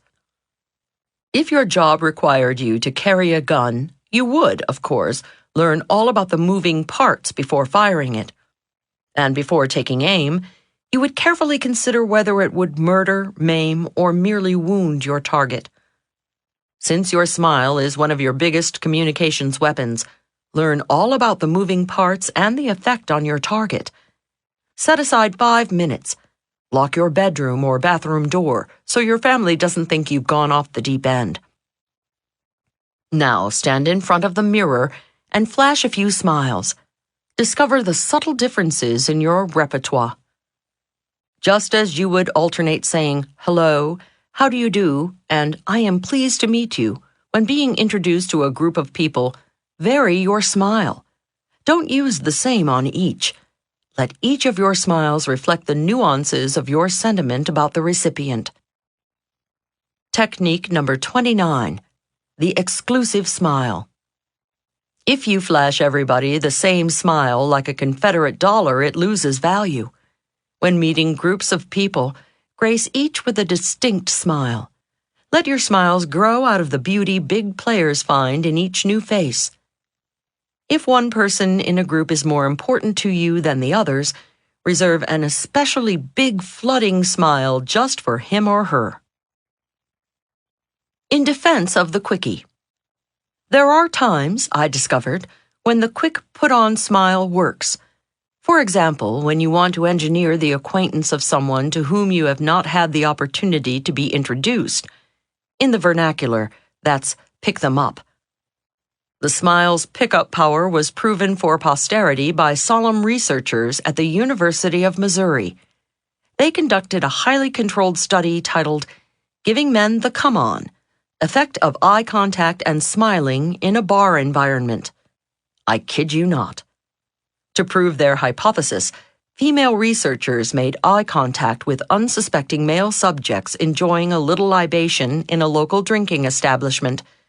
Sometimes the female researchers followed their glance with a smile. In other cases, no smile. The results? I quote the study. The highest approach behavior, 60%, was observed in the condition in which there was smiling. That translates into layman's English. The guy came over 60% of the time when the lady smiled. Without the smile, he made the approach only 20% of the time. So yes, a smile works for those who wish to pick somebody up. However, in situations where the stakes are higher, try the flooding smile from the first section, and now the exclusive smile. 30. How to avoid sounding like a jerk. Do you remember that scene from the movie classic Annie Hall, where Diane Keaton is first meeting Woody Allen? As she's chatting with him, we hear her private thoughts. She's musing to herself, "Oh, I hope he's not a jerk like all the others." One of the quickest ways to make a big winner think you are, well, a jerk, is to use a cliché. If you're chatting with a top communicator and even innocently remark, "Yes, I was tired as a dog," or "She was cute as a button," you've unknowingly laid a linguistic bomb. Big winners silently moan when they hear someone mouth a trite, overworn phrase. Oh, sure, just like the rest of us, big winners find themselves feeling fit as a fiddle, happy as a lark, or high as a kite. Like the rest of humanity, they consider some of their acquaintances crazy as a loon, nutty as a fruitcake, or blind as a bat. Because many of them work hard, many of them are as busy as a bee and get rich as Croesus. Yet would any of them describe themselves in those words? Not in a coon's age. Why? Because when a big winner hears your cliché, you might as well be saying, "My powers of imagination are impoverished. I can't think of anything original to say, so I must fall back on these trite, overworn phrases. Mouthing a common cliché around uncommonly successful people brands you as uncommonly common. Technique number 30. Don't touch a cliché with a 10-foot pole. Be on guard. Don't use any clichés when chatting with big winners. Don't even touch one with a 10-foot pole. Never? Not even when hell freezes over? Not unless you want to sound dumb as a doorknob. Instead of coughing up a cliché, roll your own clever phrases by using the next technique. 31. How to use motivational speakers' techniques to enhance your conversation. They say the pen is mightier than the sword. It is, but the tongue is even mightier than the pen. Our tongues can bring crowds to laughter, to tears, and often to their feet in shouting appreciation. Orators have moved nations to war or brought lost souls to God. And what is their equipment? The same eyes, ears, hands, legs, arms, and vocal cords you and I have. Perhaps a professional athlete has a stronger body, or a professional singer is blessed with a more beautiful singing voice than the one we were doled out. But the professional speaker starts out with the same equipment we all have. The difference is, these jawsmiths use it all. They use their hands, they use their bodies, and they use specific gestures with heavy impact. They think about the space they're talking in. They employ many different tones of voice. They invoke various expressions. They vary the speed with which they speak. And they make effective use of silence. You may not have to make a formal speech anytime soon, but chances are sometime, probably very soon, you're going to want people to see things your way. Whether it's persuading your family to spend their next vacation at Grandma's, or convincing the stockholders in your multi-million-dollar corporation that it's time to do a takeover, do it like a pro. Get a book or two on public speaking and learn some of the tricks of the trade. Then put some of that drama into your everyday conversation. A gem for every occasion. If stirring words help make your point, ponder the impact of powerful phrases. They've helped politicians get elected. Read my lips, no new taxes. And defendants get acquitted. If it doesn't fit, you must acquit. If George H.W. Bush had said, I promise not to raise taxes, or Johnny Cochran during O.J. Simpson's criminal trial had said, if the glove doesn't fit, he must be innocent, their bulky sentences would have slipped in and out of the voter's or juror's consciousness. As every politician and trial lawyer knows, neat phrases make powerful weapons. If you're not careful, your enemies will later use them against you. Read my lips. One of my favorite speakers is a radio broadcaster named Barry Farber, who brightens up late-night radio with sparkling similes. Barry would never use a cliché like, nervous as a cat on a hot tin roof.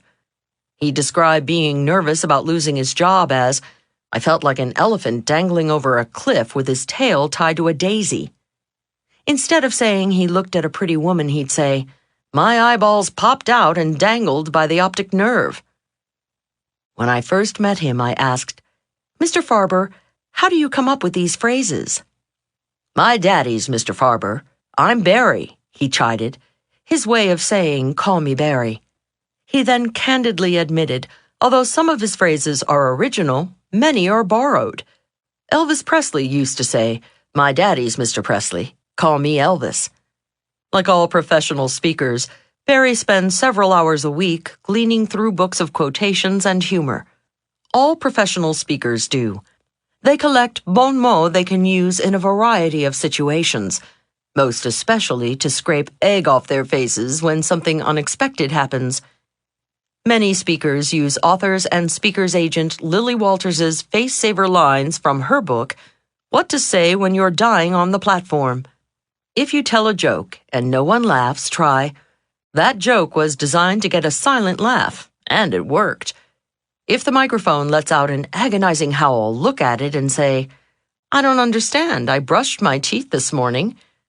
If someone asks you a question you don't want to answer, Could you save that question until I'm finished and well on my way home? All pros think of holes they might fall into and then memorize great escape lines. You can do the same. Look through books of similes to enrich your day-to-day conversations. Instead of happy as a lark, try happy as a lottery winner or happy as a baby with its first ice cream cone. Instead of bald as an eagle, try bald as a new Marine or bald as a bullfrog's belly. Instead of quiet as a mouse, try quiet as an eel swimming in oil or quiet as a fly lighting on a feather duster. Find phrases that have visual impact. Instead of a cliche like sure as death and taxes, try as certain as beach traffic in July or as sure as your shadow will follow you. Your listeners can't see death or taxes, but they sure can see beach traffic in July or their shadow following them down the street. Try to make your similes relate to the situation. If you're riding in a taxi with someone, as sure as that taxi meter will rise has immediate impact. If you're talking with a man walking his dog, as sure as your dog is thinking about that tree adds a touch of humor. Make 'em laugh, make 'em laugh, make 'em laugh. Humor enriches any conversation, but not jokes starting with, "Hey, did you hear the one about?" Plan your humor and make it relevant. For example, if you're going to a meeting on the budget, look up money in a quotation book. In an uptight business situation, a little levity shows you're at ease. Once, during an oppressive financial meeting, I heard a top executive say, "Don't worry, this company has enough money to stay in business for years, unless we pay our creditors." He broke the tension and won the appreciation of all. Later, I saw a similar quote in a humor book attributed to Jackie Mason, the comedian. So what?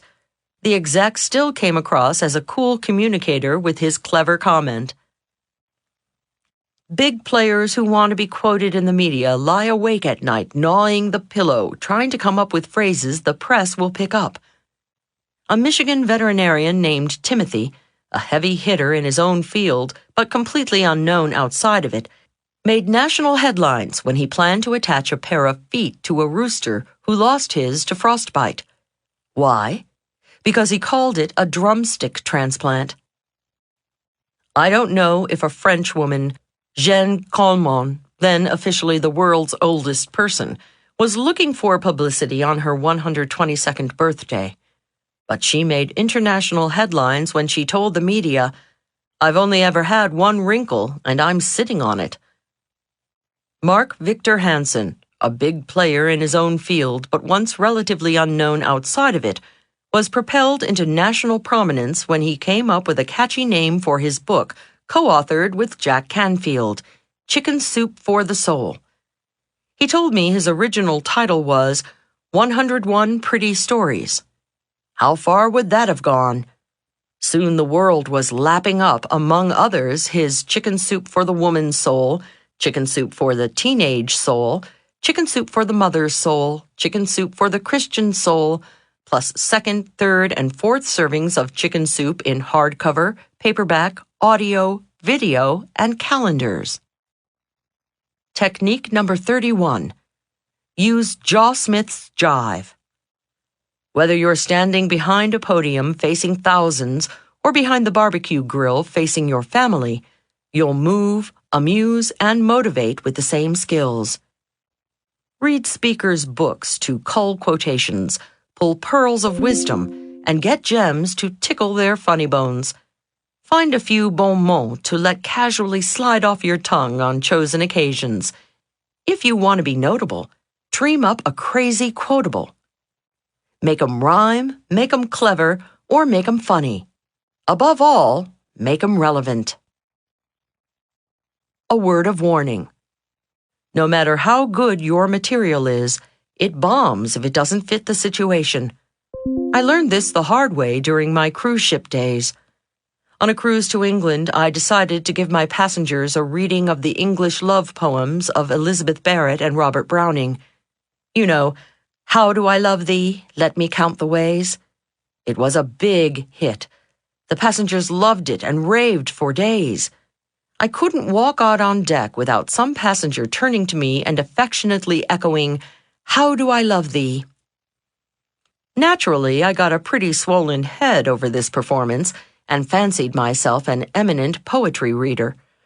I decided to reward the passengers on the next cruise, which was a cruise to the Caribbean and didn't go anywhere in the neighborhood of England, with my spectacular reading of the English love poems. What a bomb!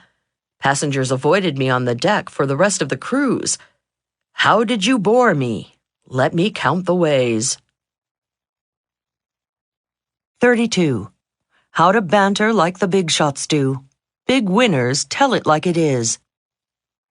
If you stepped into an elevator full of people speaking Hungarian, you might not recognize they were Hungarian unless you spoke their language. However, the minute you opened your mouth, they'd recognize you're not Hungarian. It's the same with the big cats. If you overhear several of them speaking, you might not recognize they're big cats. However, the minute you opened your mouth, they'd recognize you're not a big cat, unless you spoke their lingo. What are some differences between a big cat's growl and a little cat's insignificant hiss? One of the most blatant is euphemisms. Big cats aren't afraid of real words. They call a spade a spade. Words like toilet paper don't scare them. Little cats hide behind bathroom tissue. If somebody is rich, big cats call it rich. Little cats, oh so embarrassed at the concept of talking about money in polite company, substitute the word wealthy. When little cats use a substitute word or euphemism, they might as well be saying, "Whoops, you are better than I am. I'm in polite company now, and so I'll use the nicey nice word." Big cats are anatomically correct. No cutesy words for body parts. They'll say breasts when they mean breasts. When they say knockers, they mean decorative structures that hang on the front door. And family jewels are in the safe on the wall. If a big cat is ever in doubt about a word, he or she simply resorts to French. If they feel the word buttocks is debatable, derriere will do quite nicely, thank you. Technique number 32. Call a spade a spade. Don't hide behind euphemisms. Call a spade a spade. That doesn't mean big cats use tasteless four-letter words when perfectly decent 5- and 6-letter ones exist. They've simply learned the King's English, and they speak it. Here's another way to tell the big players from the little ones just by listening to a few minutes of their conversation. 33. How to avoid the world's worst conversational habit. Once I was at a small dinner party given by the president of an advertising agency, Louis, and his wife, Lillian. The evening started with cocktails, followed by a gourmet meal accompanied by a selection of excellent wines. The conversation had been convivial, the cuisine delicious, and the wine very fine, and very plentiful. At the end of the evening, Louis raised his glass to make a toast. A few wine droplets sloshed out of his glass onto the tablecloth. A pretty young woman who was the date of a new art director named Bob giggled and said, "I can tell you're feeling no pain." Shock waves went around the table. Everyone froze. The host was indeed a bit inebriated. However, alluding to Louis being a little looped, even in jest, was as though the woman had suddenly smashed the crystal chandelier above the table with her dinner plate. One guest quickly covered the girl's horrifying gaffe by lifting her glass and saying, "None of us is. No one in the company of Louis and Lillian could ever feel any pain. Here's to a truly wonderful evening." Louis then continued with his toast to the wonderful company, and no one was feeling pain any longer, except Bob. He knew his date's innocent teasing was a black mark, if not in his personnel file, on his personal file. The next sure sign of a little cathood is teasing. Little cats go around patting their friends' paunches and saying, "Enjoying that cheesecake, huh?" Or looking at their balding heads and saying, "Hey, hair today, gone tomorrow, huh?" They think it's hilarious to make a quip at someone else's expense and say, You don't have an inferiority complex. You are inferior. Hardy har har. Technique number 33. Trash the teasing. A dead giveaway of a little cat is his or her proclivity to tease. An innocent joke at someone else's expense may get you a cheap laugh. Nevertheless, the big cats will have the last one, because you'll bang your head against the glass ceiling they construct to keep little cats from stepping on their paws. Never, ever make a joke at anyone else's expense. You'll wind up paying for it dearly. 34. How to give them the bad news and have them like you all the more. In ancient Egypt, the pharaoh treated the humblest message runner like a prince when he arrived at the palace, if he brought good news. However, if the exhausted runner had the misfortune to bring the pharaoh unhappy news, his head was chopped off. Shades of that spirit pervade today's conversations.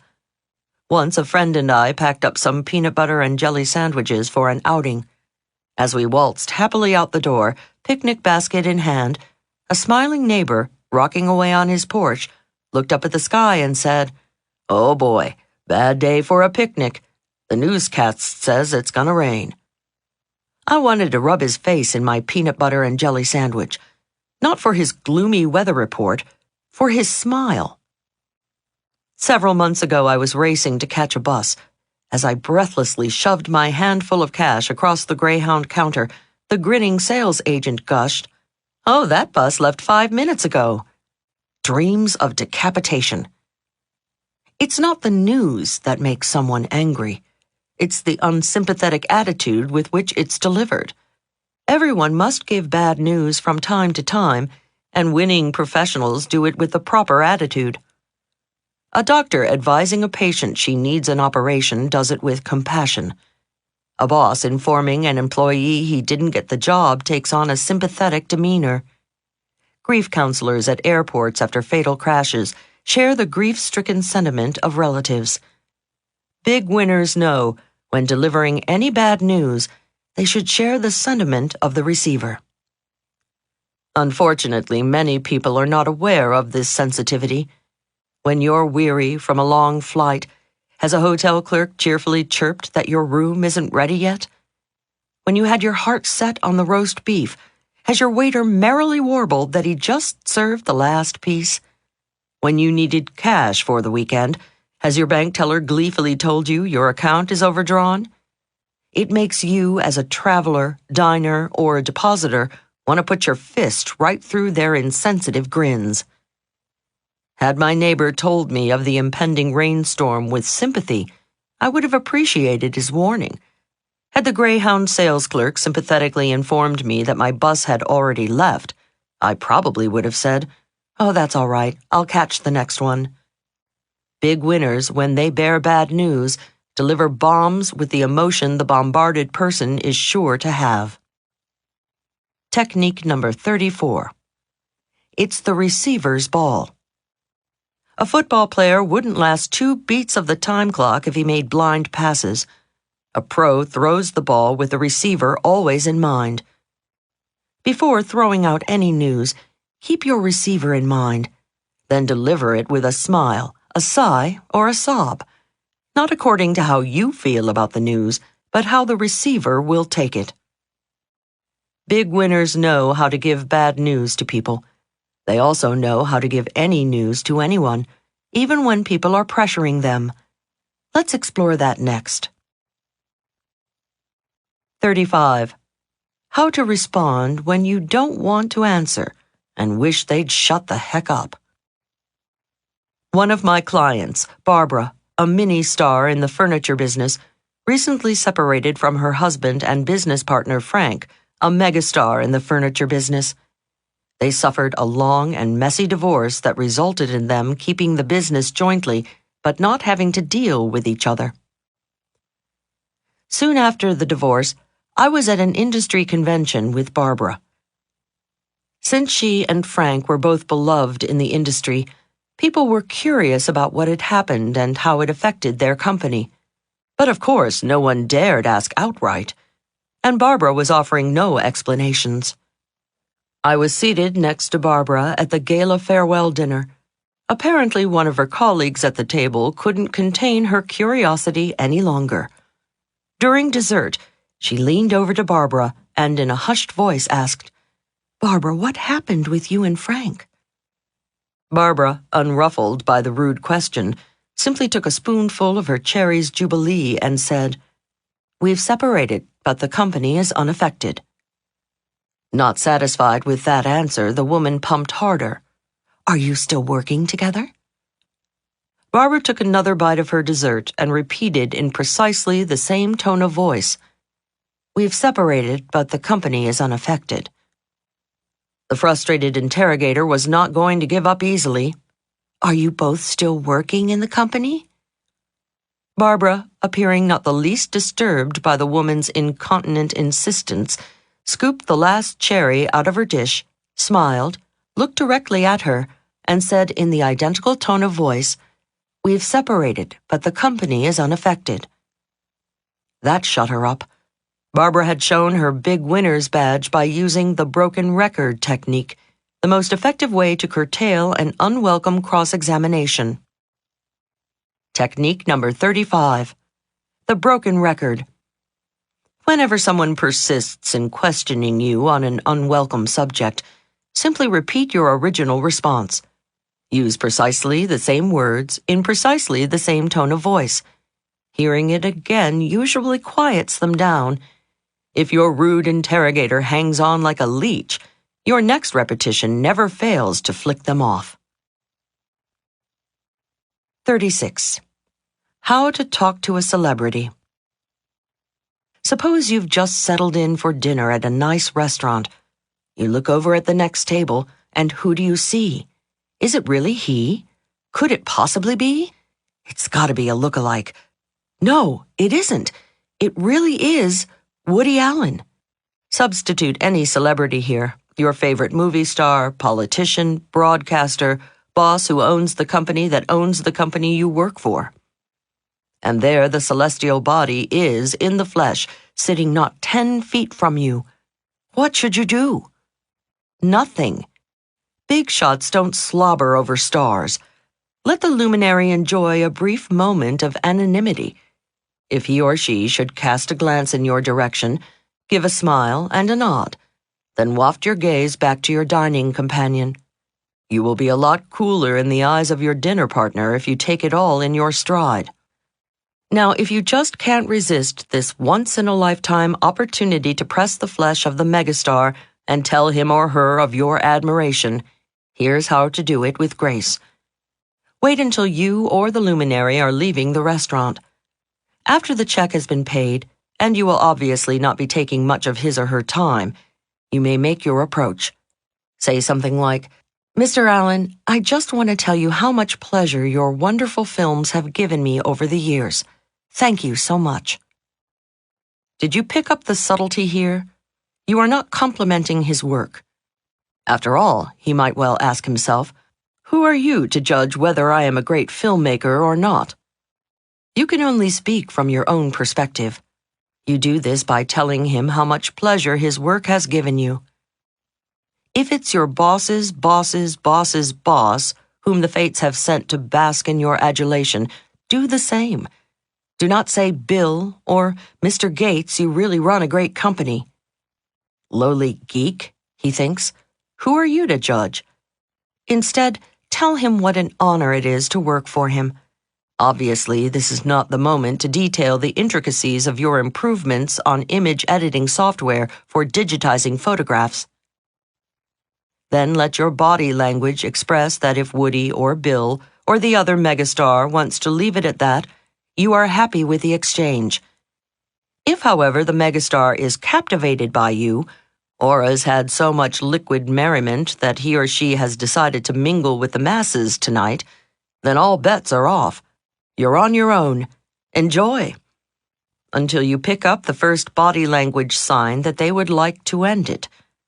Think of yourself as a ballroom dance student waltzing with your teacher. He leads, you follow, and he tells you when the waltz is over. Incidentally, if the megastar is with a companion and your conversation goes on for more than a few moments, direct some comments at the companion.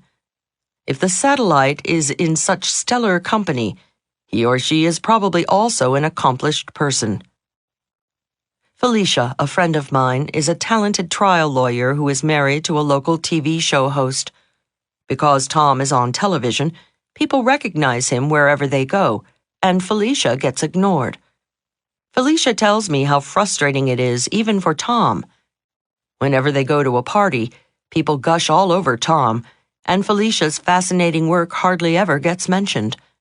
She and Tom used to love going out to dinner, but now they hide out at home in the evenings. Why? Because they can't stand the interruptions of overly effervescent fans.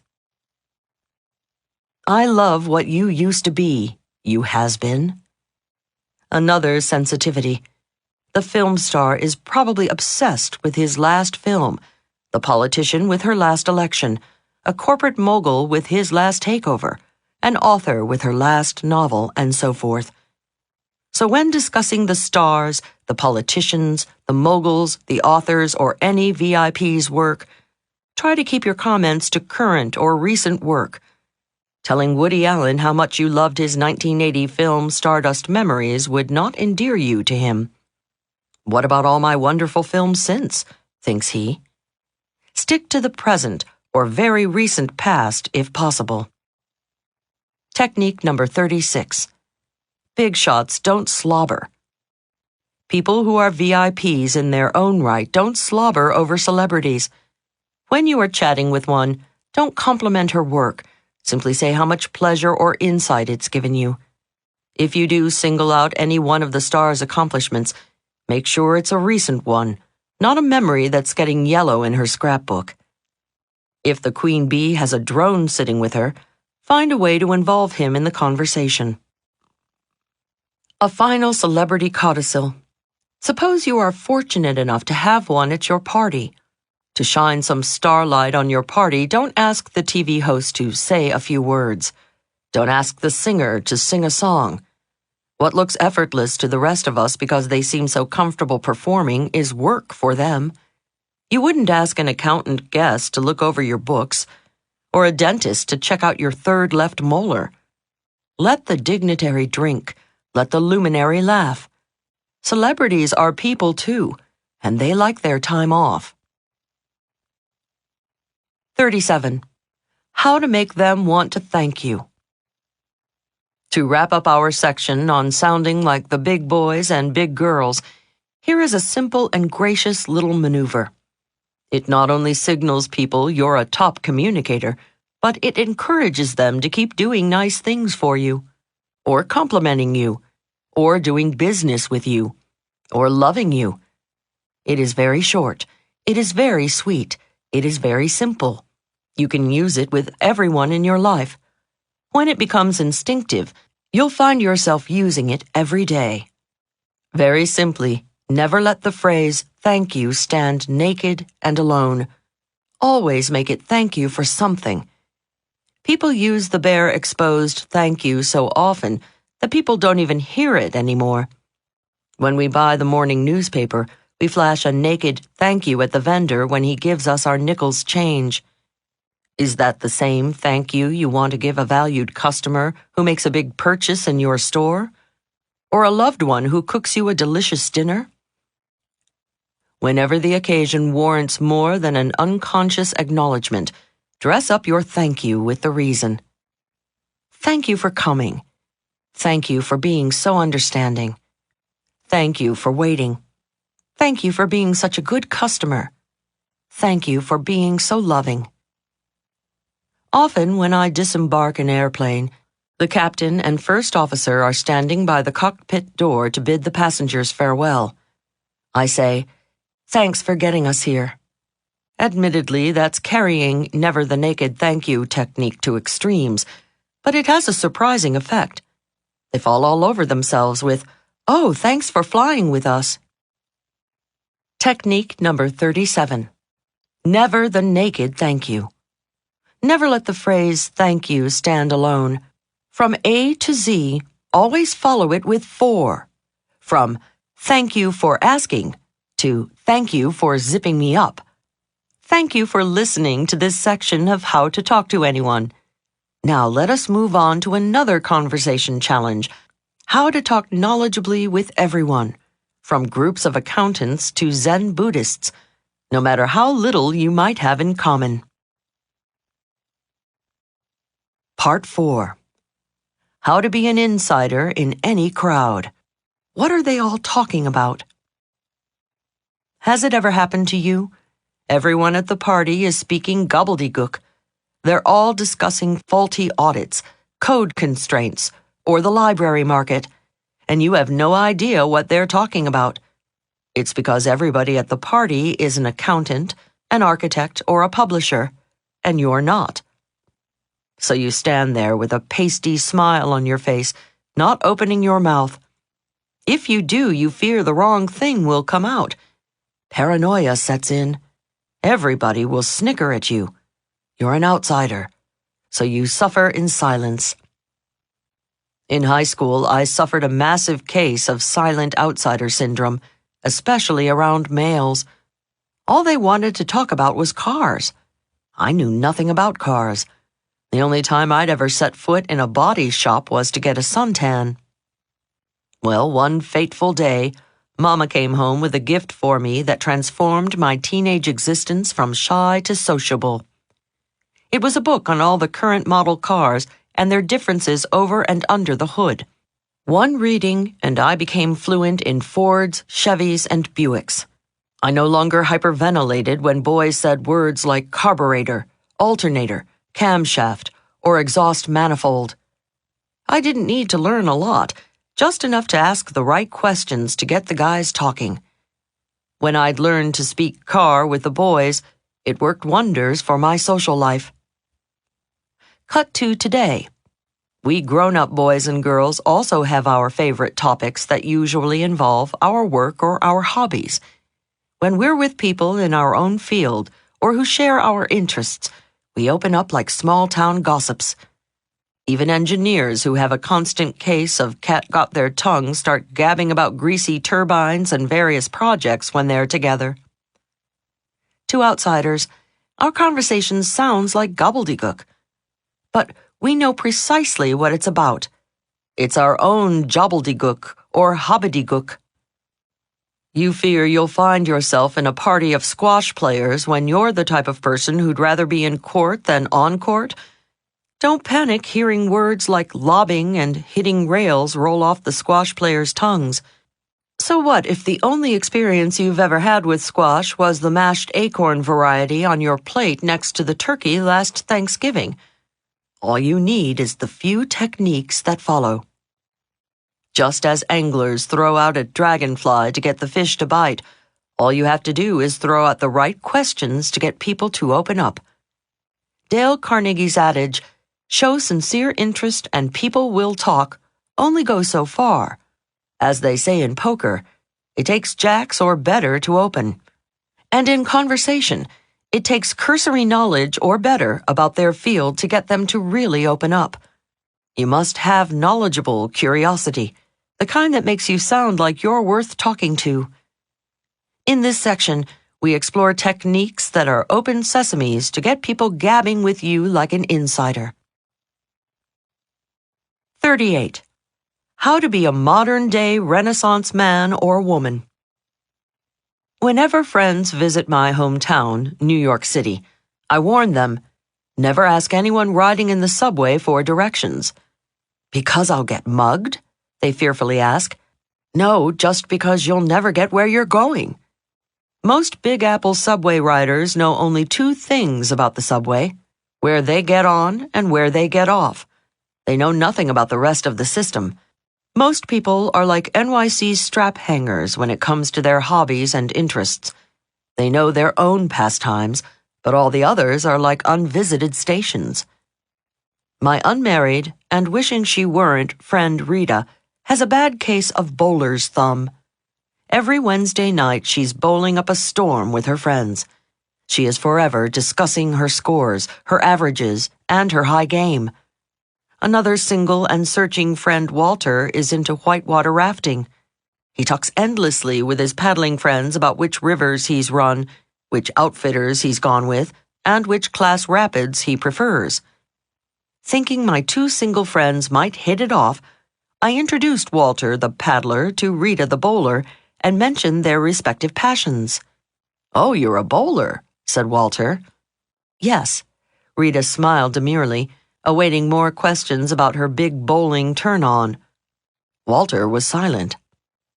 Masking her disappointment, Rita said, Leil tells me you're into water rafting." Walter smiled proudly, awaiting further friendly interrogation on paddling. That must be exciting. Isn't it dangerous?" was the best Rita could do. "No, it's not dangerous," Walter patronizingly responded to her typical outsider's question. Then the conversation died. During the deafening silence, I remember thinking, if Rita had run just one river, if Walter had bowled just one game, their lives might be different now. Conversation could have flowed, and who knows what else might have flowered. Go fly a kite. The scramble therapy technique is salvation from such disappointing encounters. It will transform you into a modern-day Renaissance man or woman who comfortably can discuss a variety of interests. Scramble therapy is, quite simply, scrambling up your life and participating in an activity you'd never think of indulging in. Just one out of every 4 weekends, do something totally out of your pattern. Do you usually play tennis on weekends? This weekend, go hiking. Do you usually go hiking? This weekend, take a tennis lesson. Do you bowl? Leave that to your buddies this time. Instead, go whitewater rafting.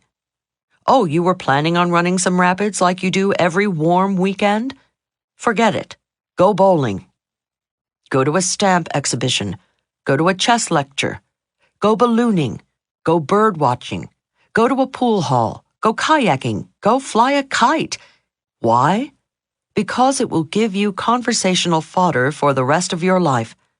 From that weekend on, you'll sound like an insider with all the hikers, stamp collectors, ballooners, birders, billiards players, kayakers, and kitists you ever meet, just by doing their activity once. If you take a piece of blue litmus paper and dip it in a huge vat of acid, the tip turns pink. If you take another blue litmus paper and dip it into just one minuscule drop of acid on a glass slide, the tip turns just as pink. Compare this to participating in an activity just one time. A sampling gives you 80% of the conversational value. You learn the insider's questions to ask. You start using the right terms. You'll never be at a loss again when the subject of extracurricular interests comes up, which it always does. Do you speak scuba? I'm not a certified scuba diver. However, 6 years ago in Bermuda, I saw a sign. Resort dives, $25, no scuba experience necessary. In just 3 hours, I received the best crash course in talking with scuba divers the world offers. First, I was given a quick lesson in the pool. Then, struggling to stay erect under the weight of my oxygen tank, regulator, buoyancy compensator, and weight belt, I went clumping out to the dive boat. Sitting there on the rocking dinghy, fondling my mask and fins like worry beads, I overheard the certified divers asking each other insider questions. Where were you certified? Where have you dived? Do you prefer wrecks or reefs? Ever done any night diving? Are you into underwater photography? Do you dive on a computer? What's your longest bottom time? Did you ever get the bends? This is scuba lingo. I now speak scuba. To this day, whenever I meet divers, I have the right questions to ask and subjects to discuss, and the right ones to avoid. Like how much I like seafood. That's like telling a cat lover how much you love tender barbecued kitten. I can now ask my new friends which of the scuba hotspots they've been to. Cozumel, Cayman, Cancun. Then, if I want to really show off, I ask if they've been to Truk Lagoon in the far Pacific, the Great Barrier Reef in Australia, or the Red Sea. All the insider terms now roll comfortably off my tongue. Before my scramble therapy experience, I'd be calling their beloved wrecks and reefs sunken ships and coral. Understandable words, but not scuba words, not insider words. Upon meeting a scuba diver, I probably would have asked, "Oh, scuba diving. That must be interesting.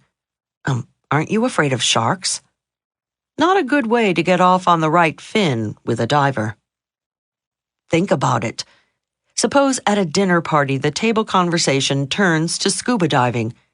If you two had done your one-time only dive, you'd ask your diving dinner companion if he likes night diving or whether he prefers diving on wrecks or reefs. He'll never believe it when you tell him the deepest water you've ever submerged yourself in is your own bathtub. Then you turn to the bungee jumpers seated on your left and ask him, "Do you prefer chest-waist jumps or ankle jumps?" If the conversation then changes to tennis, or martial arts, or chess, or coin collecting, or even bird watching, you can keep up and keep the conversation going. What a guy! What a gal! Technique number 38. Scramble therapy. Once a month, scramble your life. Do something you'd never dream of doing. Participate in a sport. Go to an exhibition. Hear a lecture on something totally out of your experience. You get 80% of the right lingo and insider questions from just one exposure. 39. How to sound like you know all about their job or hobby. Even more insidious than hobby talk is job speak, or jobbledygook. I still harbor social nightmares of the evening I attended a party thrown by a couple who worked in computer database management. As I walked in the door, I overheard one chap saying to another, "When the domain relational calculus is restricted to safe expressions, it's equivalent to the interpolational." That's all I stayed around for. I knew I wasn't going to understand one bit or byte of conversation the rest of the evening. It made me long for the days when a mouse meant the furry little fellow who loves cheese, windows were the kind you bought drapes for, and the web was something spiders trapped flies in. I knew I was going to need some technical support if I was going to be compatible with this crowd. I decided then and there to learn some of the opening questions database management types ask each other. Which I did. Now I can't wait for a second chance at that crowd because I'm armed with questions like, "What RAID level are you using?" and "What data warehousing product do you use?" All you need are a few insider opening questions to get you started with any group. You ask questions, listen to the responses, and indulge in elementary on-target conversation with them for a moment or two about their field. Then change the subject ASAP. You don't want to fake you are more knowledgeable about their field than you really are. It's all in the opening question. A tennis player can tell immediately from just appraising your opening serve how good a player you are. Is it going to be great playing with you or a real bore? It's the same in communicating. Just from your verbal opening serve, someone knows if it's going to be interesting talking with you about their life or interests, or dull, dull, dull. For example, suppose I'm introduced to someone and the first words out of her mouth are, "Oh, you're a writer. When are you going to write the great American novel?"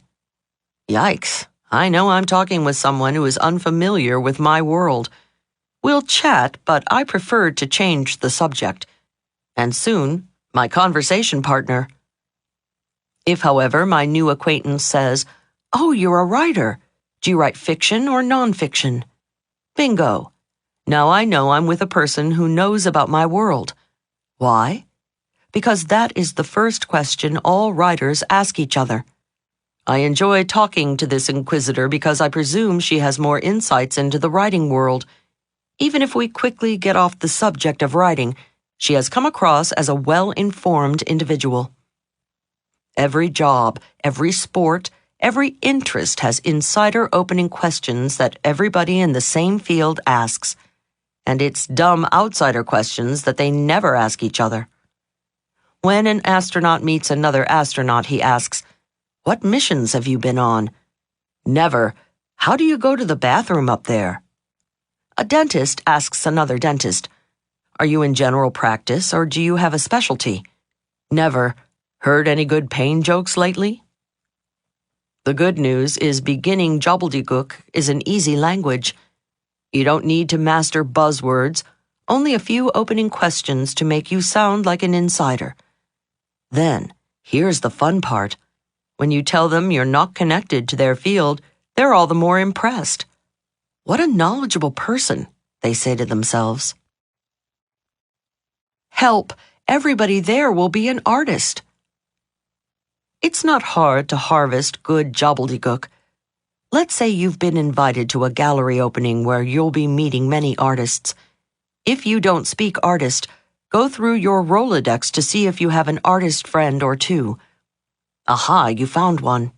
Well, sort of. Your friend Sally attended art school. You call her up and ask, "Sally, I know this sounds silly, but I've been invited to an event where I'm bound to be talking with a lot of artists. Could you give me a few good questions to ask?" Sally might find your query a tad unusual, but your diligence should impress her. Maybe she'll say, "Well, ask artists what medium they work in." "Medium?" you ask. "Sure," she'll tell you. That's the insider's way to ask if they work with acrylics, oil, charcoal, pen, and so forth. Oh. Don't ask artists to describe their work, she warns. They feel theirs is a visual medium that can't be described. Oh. And don't ask them if their work is in a gallery. Oh? That could be a sore point. Instead, ask, "Is there any place I might see your work?" They'll love that because even if they're not represented by a gallery, they can invite you to their studio to possibly buy their work. Technique number 39. Learn a little gobbledygook. Big winners speak gobbledygook as a second language. What is gobbledygook? It's the language of other professions. Why speak it? It makes you sound like an insider. How do you learn it? You'll find no gobbledygook discs in the language section of your bookstore, but the lingo is easy to pick up. Simply ask a friend who speaks the lingo of the crowd you'll be with to teach you a few opening questions. The words are few, and the rewards are manifold. That's all you need to get started. 2 good opening art questions and a warning against the most asked dumb outsider question. Let's say you've given a great opening serve with the right question on their job. You've slammed a swift ball dead center into their conversational court. Happily, thinking they're with an ace player, they answer your question. Then they put a little spin on the ball and send it lobbing right back into your court, and it's time for a follow-up question. Whoops, what to do now? If you don't want to come out of the bluffer's closet just yet, you must master the next technique, bearing their hot button. 40. How to bear their hot button. Elementary doc talk. My friend John, a physician, recently married a charming Japanese woman, Yamika. John told me the first time they were invited to a party to meet many of John's colleagues, Yamika was panic-stricken. She wanted to make a good impression, yet she was tense about talking to American doctors. John was the only one she'd ever met, and during their romance they didn't spend a whole lot of time discussing medicine. John told her, "Don't worry about it, Yami. They all ask each other the same old questions. When you meet them, just ask, 'What's your specialty?' and 'Are you affiliated with a hospital?' Then, to get into deeper conversation," he continued, "throw out questions like, 'How's your relationship with your hospital?' or 'How's the current medical environment affecting you?' These are hot issues with doctors because everything's changing in healthcare." John said Yamika delivered the lines verbatim. She circulated the party asking the various doctors' specialties and inquiring about their affiliations and relationships with their hospitals. As a result, she was the hit of the party. Many of John's colleagues later congratulated him on having found such a charming and insightful woman. Getting the real grabber. It's not just doctors. Every profession has concerns that are all the buzz within the industry. The rest of the world, however, knows little about these fixations. For example, independent booksellers constantly complain that big superstore chains are taking over the industry. Accountants lie awake nights worrying about liability insurance for faulty audits, and dentists grind their teeth over OSHA and EPA regulations. Oh, us writers, too.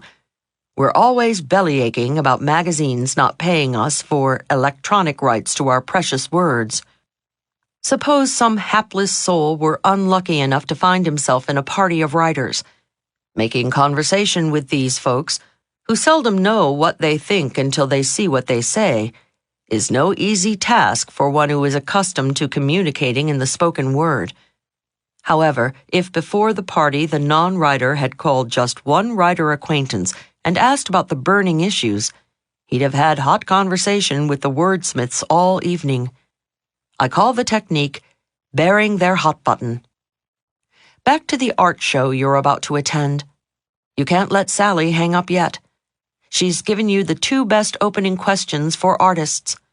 But don't let her go until you get the real conversational grabber. Ask her the hottest issues going on in the art world. She might think a minute and then say, "Well, there's always art prices." "Art prices?" you ask. "Yes," she explains. "For example, in the 1980s, the art world was very market-driven. Prices went sky high because some investors and status seekers paid exorbitant amounts. We feel that kind of took art away from the masses." Wow, now you're really armed with some good insider art talk. Technique number 40. Bearing their hot button. Before jumping blindly into a bevy of bookbinders or a drove of dentists, find out what the hot issues are in their fields. Every industry has burning concerns the outside world knows little about.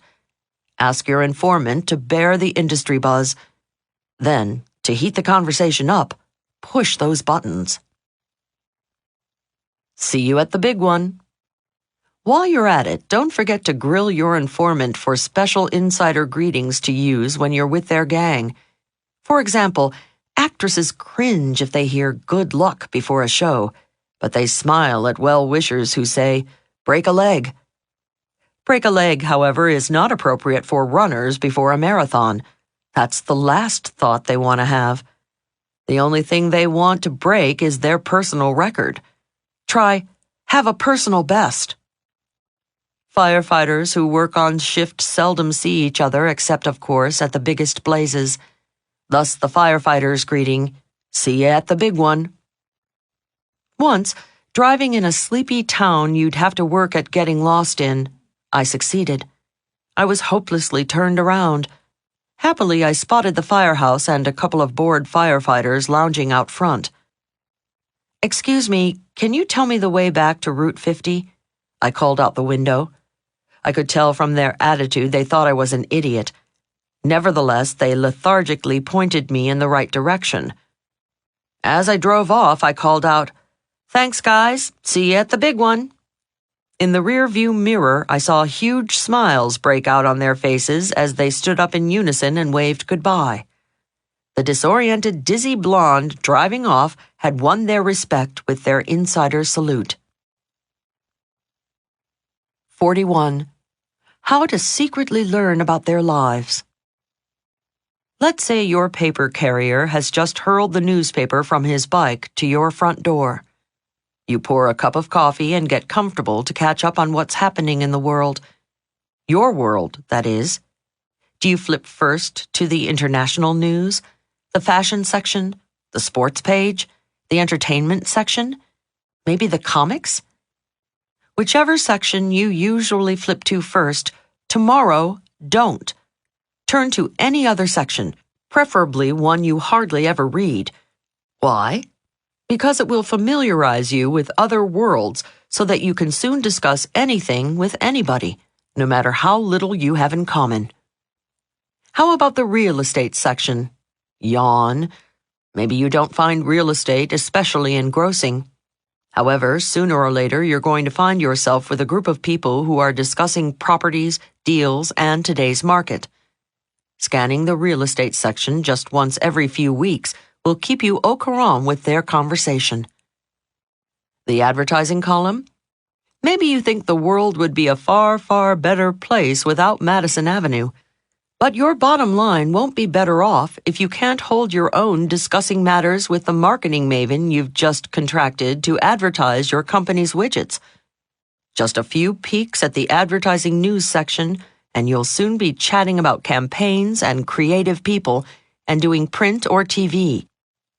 Instead of saying words, you'll be saying copy. Instead of the agency, you'll be bandying about real insider terms like the shop. Using outsider words is one of the biggest giveaways that you are not in the know. On the ship, if a passenger asked any of my staff, "How long have you been working on the boat?" they'd squelch a groan. Cruise staffers proudly worked on a ship, and the word boat revealed the passenger as a real landlubber. The right word can perform conversational miracles. In the receiving line, whenever passengers asked our laconic captain, "When did you first become a master?" or "What was your first command?" he would hold up the entire line of people snaking around the ballroom waiting to shake his hand. Captain Caffiero would enthusiastically recount his naval history to the savvy inquirer who might have just learned the words master or command last week in the newspaper shipping notices. If the passenger had simply said, "How long have you been a captain?" or "What was your first boat?" he or she would have gotten the captain's usual Italian gentleman's version of the bum's rush. Soon you'll become addicted to the high that establishing rapport with so many people gives you. All it takes is reading different sections of the newspaper. Pump their pulp for even more fuel. Then, when you crave a bigger hit of insider lingo, start reading trade journals. Those are the closed circulation magazines that go to members of various industries. Ask your friends in different jobs to lend you one so you'll have even more fuel for the conversational fire. All industries have one or two. You'll see big glossy rags with names like automotive news, restaurant business, pool and spa news, trucking industry, and even hogs today for people in the pig business. Excuse me, they call themselves swine practitioners. Hey, you never know when to make your next big sale it will help to speak pig. Any one issue will give you a sample of their lingo and inform you of the hottest issues in that field. When it comes to people's hobbies and interests, browse through magazines on running, working out, bicycling, skiing, swimming, and surfing. Large magazine stores carry biker rags, boxer rags, bowler rags, even bull riding rags. You'll find thousands of special interest magazines published every month. Several years ago, I got hooked on buying a different one each week. It paid off quickly when a potential consulting client invited me to dinner at her home. She had a beautiful garden, and thanks to Flower and Garden magazine, I could throw out insider terms like ornamentals, annuals, and perennials. I could even keep up when the discussion turned to the advantages of growing from seeds or bulbs. Because I was so fluent in flower, she invited me to take a longer walk with her to see her private back gardens. As we strolled, I gradually changed the subject from chrysanthemums to the consulting work I could do for her company. Who was leading whom down the garden path? Technique number 41.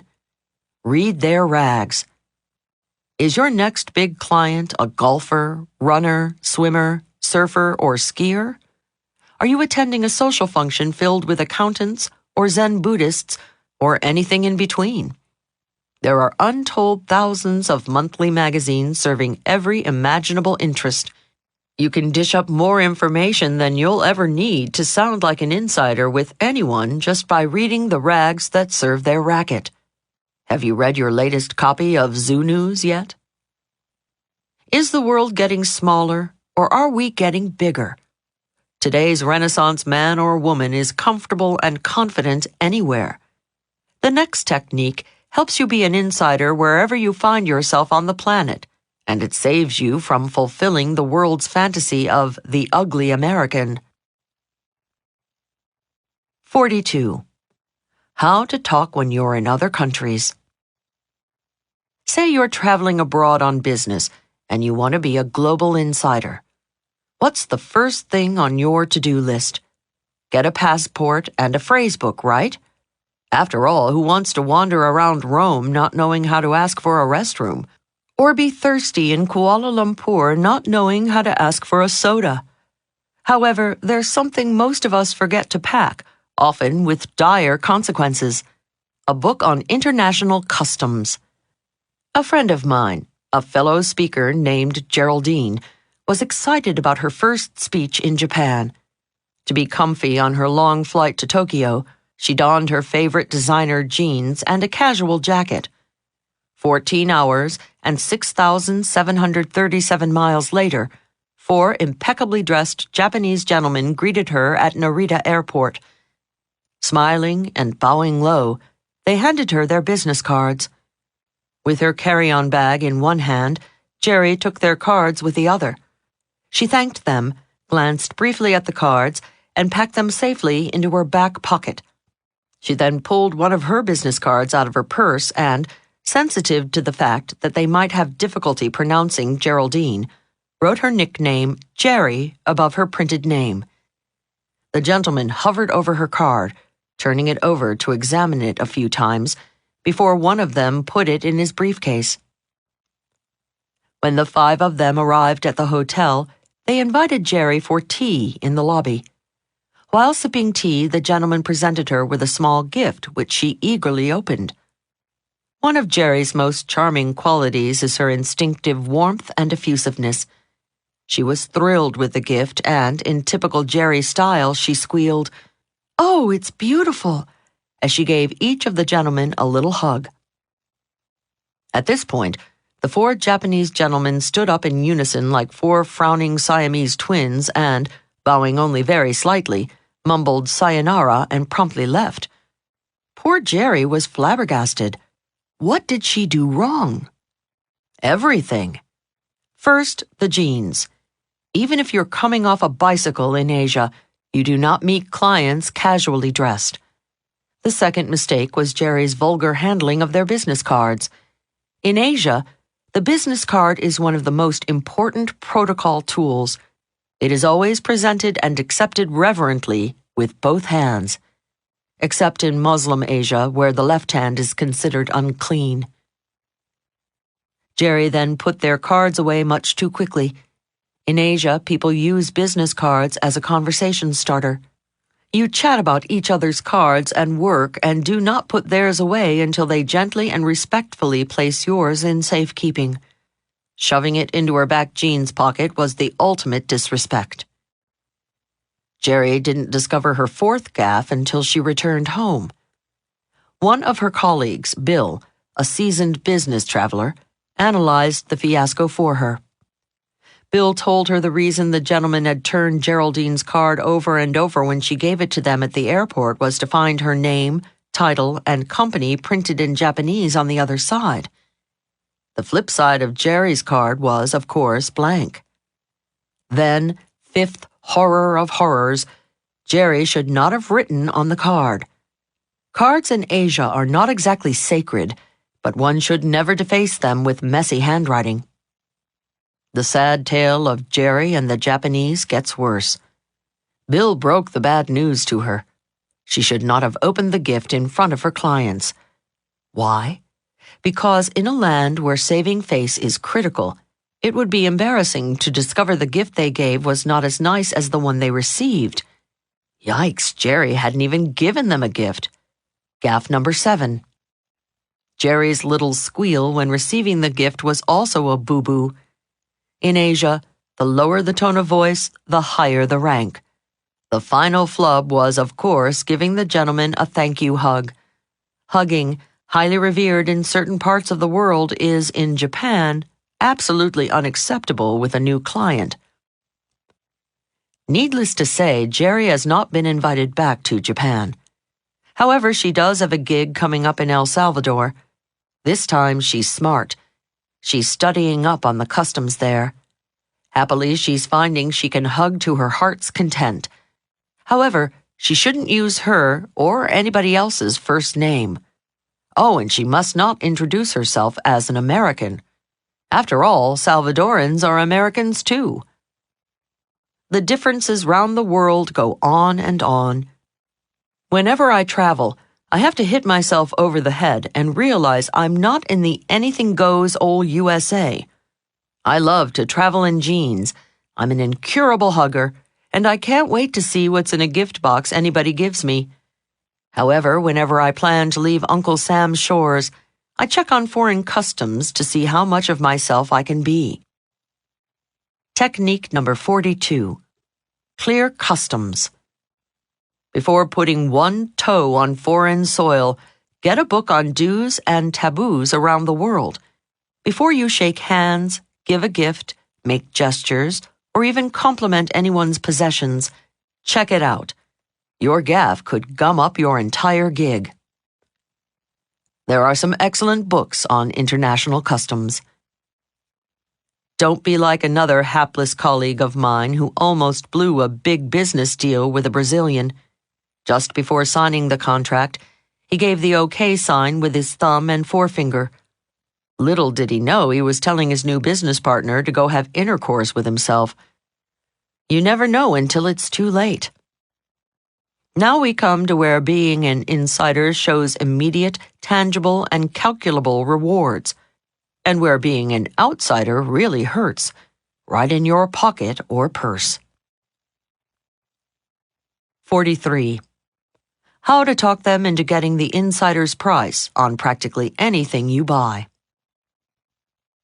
Never underestimate human ingenuity when it comes to getting what you want. Many people expand the adage, all's fair in love and war, to all is fair in love, war, and buying what I want. To get a table at a posh restaurant on a busy night, using a celebrity name is an old ploy.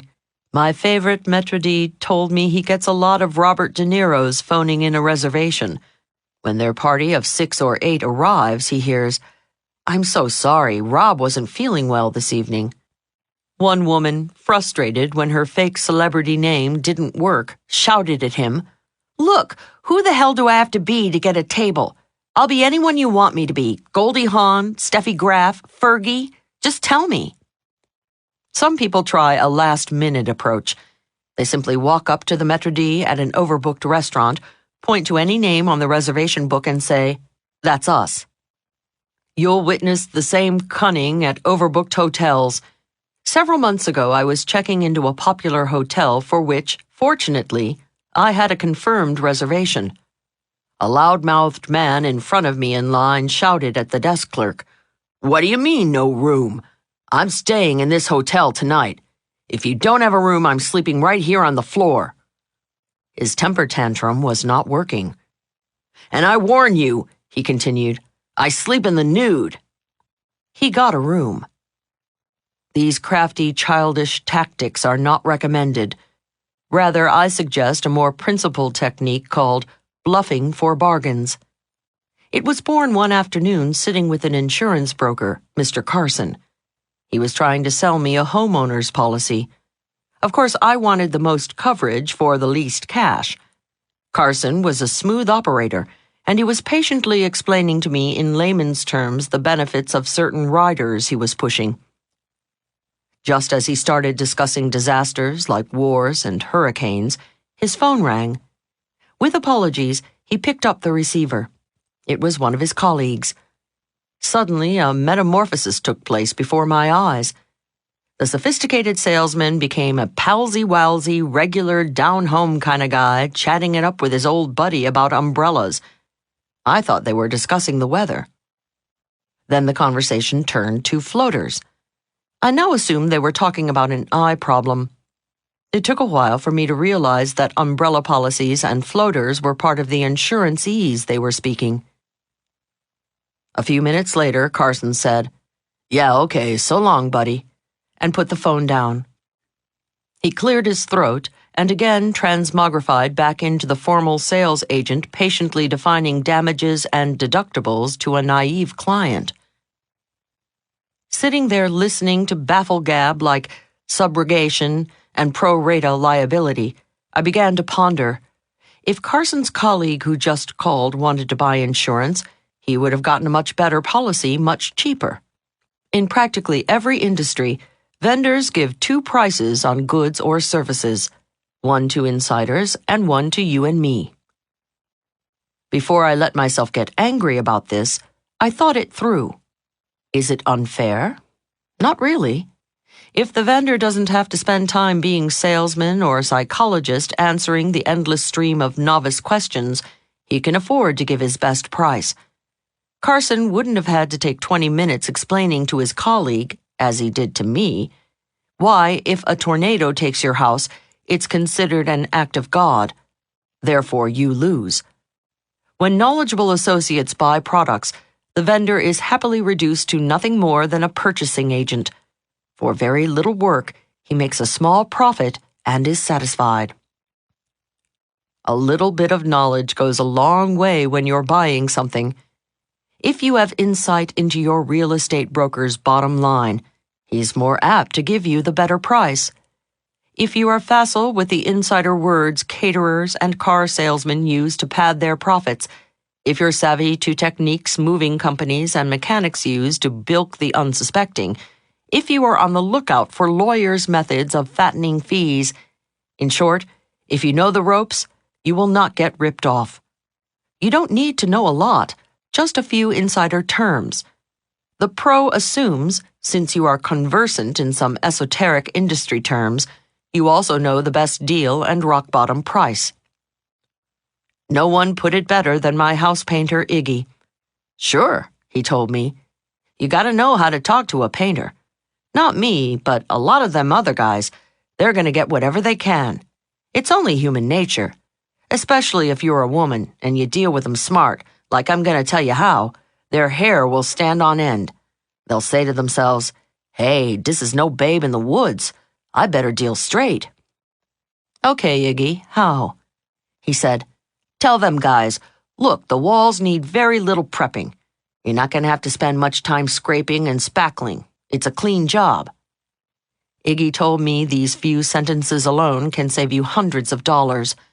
Why? Right away, the painter knows you know the score, and that the most time-consuming part for him is preparing the surface, prepping in painterese. Therefore, it's his biggest markup item. Then, Iggy continued, when you tell him there'll be no cutting in, painting two colors next to each other, your price goes down again. Be sure and tell him not to leave any holidays, unpainted or sparsely painted spots, and you get a more careful job. I'm only sorry I don't have an Iggy in every field to give me a crash course in how to deal. How to deal when there's no Iggy in your life. Here's how to get the best price and the best deal from anyone. Find your Iggy informer. If you have a friend in the business, get the lingo from him. If not, instead of going straight to the vendor you want to buy from, visit several others first. Talk with them. Learn a little lingo from each.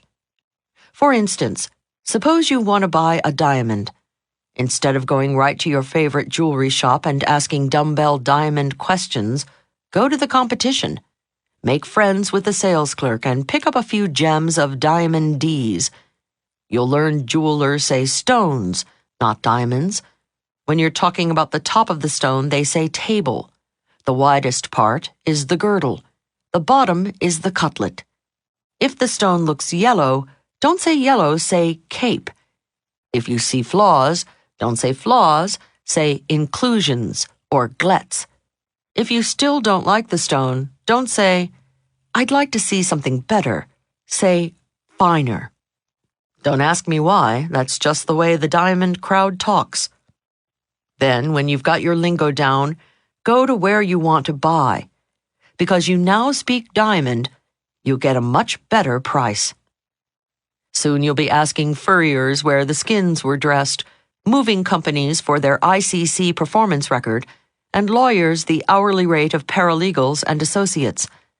Then these folks, like Iggy the painter, will say to themselves, "Hey, this is no babe in the woods. I better deal straight."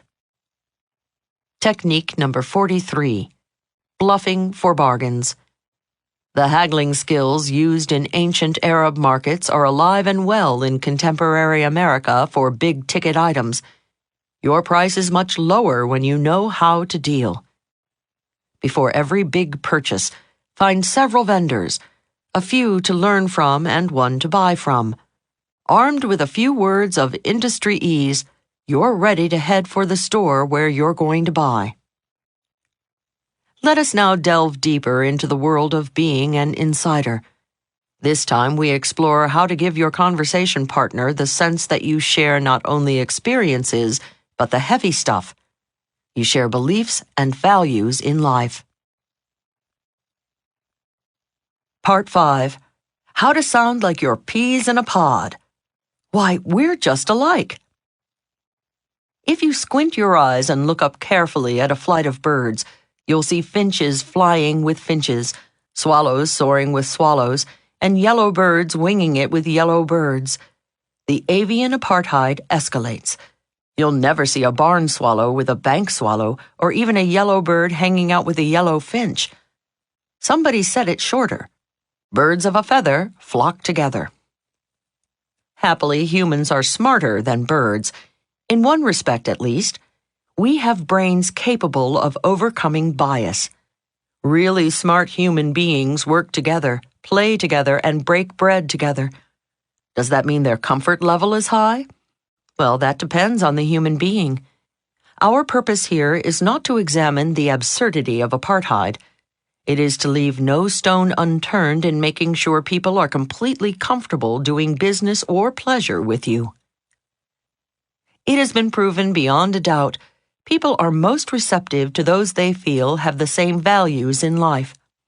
In one study, individuals were first given a personality and beliefs test. They were then paired off with a partner and told to go spend time together. Before meeting, half the couples were told that they were very similar in beliefs to their partner. The other half were told they were dissimilar. Neither statement was true.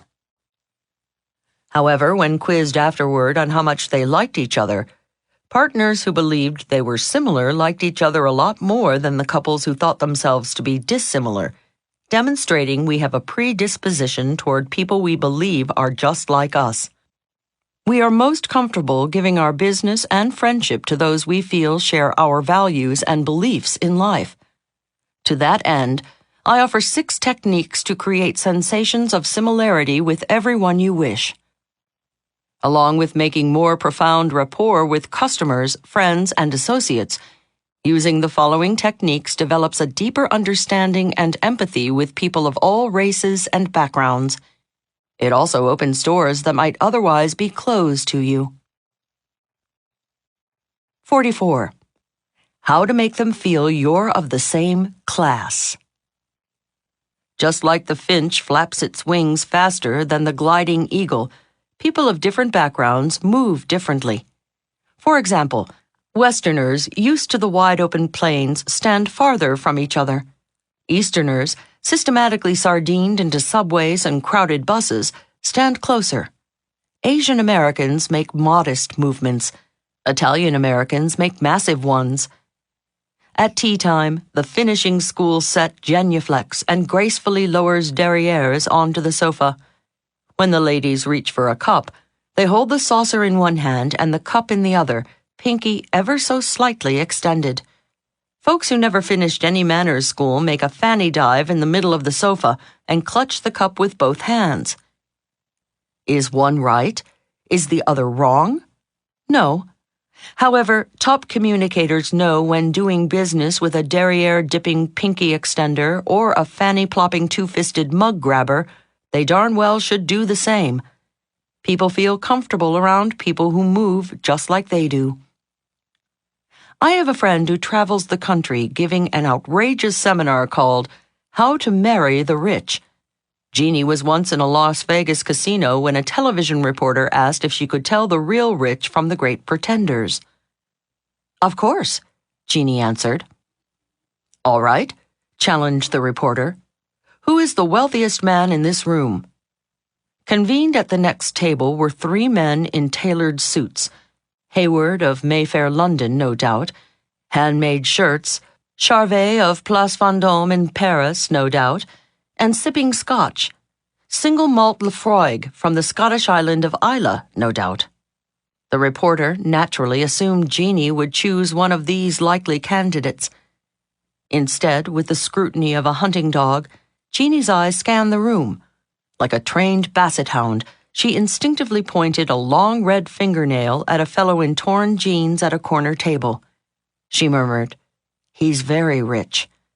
Flabbergasted, the reporter asked Jeannie, "How can you tell?" "He moves like old money," she said. "You see," Jeannie went on to explain, "there's moving like old money, there's moving like new money, and there's moving like no money." Jeannie could tell the unlikely chap in the corner was obviously sitting on big assets, and all because of the way he moved. Technique number 44. Be a copy class. Watch people. Look at the way they move.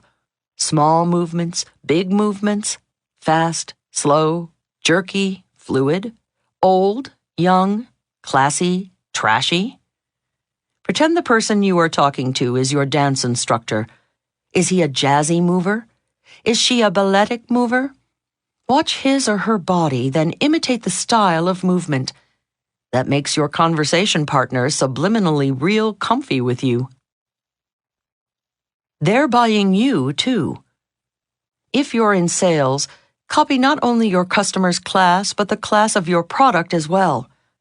I live in a section of New York City called Soho, which is a few blocks above the famous for being trashy Canal Street. Often, clutching my purse tightly and dodging the crowds on Canal Street, I'll pass a pickpocket turned salesman for the day. He furtively looks around and flashes a greasy handkerchief at me with a piece of jewelry on it. "Psst, want to buy a gold chain?" His nervous thief's demeanor alone could get him arrested. Now, about 60 blocks uptown, you'll find the fashionable and very expensive Tiffany's jewelry store. Occasionally, clutching my fantasies of being able to afford something therein, I stroll through the huge gilt doors. Imagine one of the impeccably dressed sales professionals behind the beveled glass counters furtively looking around and saying to me, "Psst, want to buy a diamond?" No sale. Match your personality to your product. Selling handmade suits? A little decorum, please. Selling jeans? A little cool, please. Selling sweatsuits? A little sporty, please. And so on for whatever you're selling. Remember, you are your customer's buying experience. Therefore, you are part of the product they're buying. 45. How to make them feel that you're like family. Have you ever been gabbing with a new acquaintance and, after a few moments, you've said to yourself, "This person and I think alike. We're on the same wavelength." It's a fabulous feeling, almost like falling in love. Lovers call it chemistry. New friends talk of instant rapport, and business people say a meeting of minds. Yet it's the same magic, that sudden sense of warmth and closeness, that strange sensation of, wow, we were old friends at once. When we were children, making friends was easier. Most of the kids we met grew up in the same town, and so they were on our wavelength. Then the years went by. We grew older. We moved away. Our backgrounds, our experiences, our goals, our lifestyles became diverse. Thus, we fell off each other's wavelengths. Wouldn't it be great to have a magic surfboard to help you hop right back on everybody's wavelength whenever you wanted? Here it is, a linguistic device that gets you riding on high rapport with everyone you meet. If you stand on a mountain cliff and shout, "Hello!" across the valley, your identical Hello, thunders back at you. I call the technique echoing because, like the mountain, you echo your conversation partner's precise words. It all started across the ocean. In many European countries, you'll hear 5, 10, or more languages within the language. For example, in Italy, the Sicilians from the south speak a dialect that seems like gobbledygook to northern Italians. In an Italian restaurant, I once overheard a diner discover his waiter was also from Udine, a town in northeastern Italy where they speak the Friulano dialect. The diner stood up and hugged the waiter like he was a long-lost brother. They started babbling in a tongue that left the other Italian waiter shrugging. In America, we have dialects too. We just aren't conscious of them. In fact, we have thousands of different words depending on our region, our job, our interests, and our upbringing. Once, when traveling across the country, I tried to order a soda like a Coke or 7-Up in a highway diner.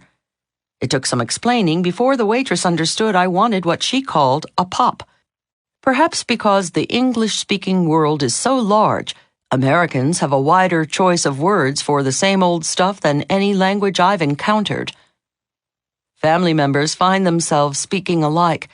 Friends use the same words, and associates in a company or members in a club talk alike. Everyone you meet will have his or her own language that subliminally distinguishes them from outsiders. The words are all English, but they vary from area to area, industry to industry, and even family to family. The linguistic device that says, "We're on the same wavelength." When you want to give someone the subliminal feeling you're just alike, use their words, not yours. Suppose you are selling a car to a young mother who tells you she is concerned about safety because she has a young toddler. When explaining the safety features of the car, use her word. Don't use whatever word you call your kids. Don't even say child protection lock, which was in your sales manual. Tell your prospect, no toddler can open the window because of the driver's control device. Even call it a toddler protection lock. When mom hears toddler coming from your lips, she feels you are family, because that's how all her relatives refer to her little tyke. Suppose your prospect had said kid or infant. Fine. Echo any word she used. Well, almost any word. If she'd said my brat, you might want to pass on echoing this time. Echoing at parties. Let's say you were at a party. It's a huge bash with many different types of people. You are first chatting with a lawyer who tells you her profession is often maligned. When it comes your turn to speak, say profession too. If you say job, it puts a subconscious barrier between you. Next, you meet a construction worker who starts talking about his job. Now you're in trouble if you say, "Well, in my profession," he'd think you were being hoity-toity. After the lawyer and the construction worker, you talk to several freelancers. First a model, then a professional speaker, finally a pop musician. All three of these folks will use different words for their work. The model brags about her bookings. The professional speaker might say bookings, but he is more apt to boast of his speaking engagements. A pop musician might say, "Yeah, man, I get a lot of gigs." It's tough to memorize what they all call their work. Just keep your ears open and echo their word after they say it. Echoing goes beyond job names. For example, if you are chatting with a boat owner and you call his boat an it, he labels you a real landlubber. He reverently refers to his beloved boat, of course, as a she. If you listen carefully, you hear language subtleties you never dreamed existed. Would you believe using the wrong synonym for a seemingly uncomplicated word like have labels you a know-nothing in somebody else's world? For example, cat lovers purr about having cats, but horse people would say owning horses. And fish folk don't own fish. They talk about keeping fish. Hey, no big deal. But if you use the wrong word, Your conversation partner will assume, correctly, that you are a stranger in his or her hobbyland. The peril of not echoing. Sometimes you lose out by not echoing. My friend Phil and I were talking with several guests at a party. One woman proudly told the group about the wonderful new ski chalet she had just purchased. She was looking forward to inviting her friends up to her little chalet in the mountains. "That's wonderful," said Phil, secretly hoping for an invitation. "Where exactly is your cabin?" Kerplunk! There went Phil's chances for an invitation to the ladies' chalet. I couldn't resist. After the conversation, I whispered to my friend, "Phil, why did you insult that woman by calling her chalet a cabin?" Phil scratched his head and said, "What do you mean, insult her? Cabin is a beautiful word. My family has a cabin in Cape Cod, and I grew up loving the word, the associations, the joy of a cabin. In other words, the connotations of cabin." Well, fine, Phil. The word cabin may be beautiful to you, but obviously the skier preferred the word chalet. Professional echoing. In today's sales environment, customers expect salespeople to be problem solvers, not just vendors. They feel you don't grasp their industry's problems if you don't speak their language.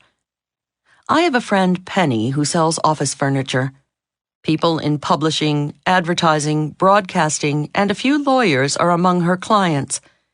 Penny's sales manual says office furniture. However, she told me, if she used the word office with all of her clients, they'd assume she knew nothing about their respective industries. She told me her client, the purchasing officer in advertising, talks about his advertising agency. Penny's publishing client says publishing house. The lawyers talk about furniture for their firm, and her radio clients use the word station instead of office. "Hey," Penny says, "it's their salt mine. They can call it whatever the heck they please. And," she added, "if I want to make the sale, I'd better call it the same thing." Echoing is politically correct insurance. Here's a quiz. You're talking with a pharmacist and you ask her, "How long have you worked at the drugstore?" What's wrong with that question? Give up?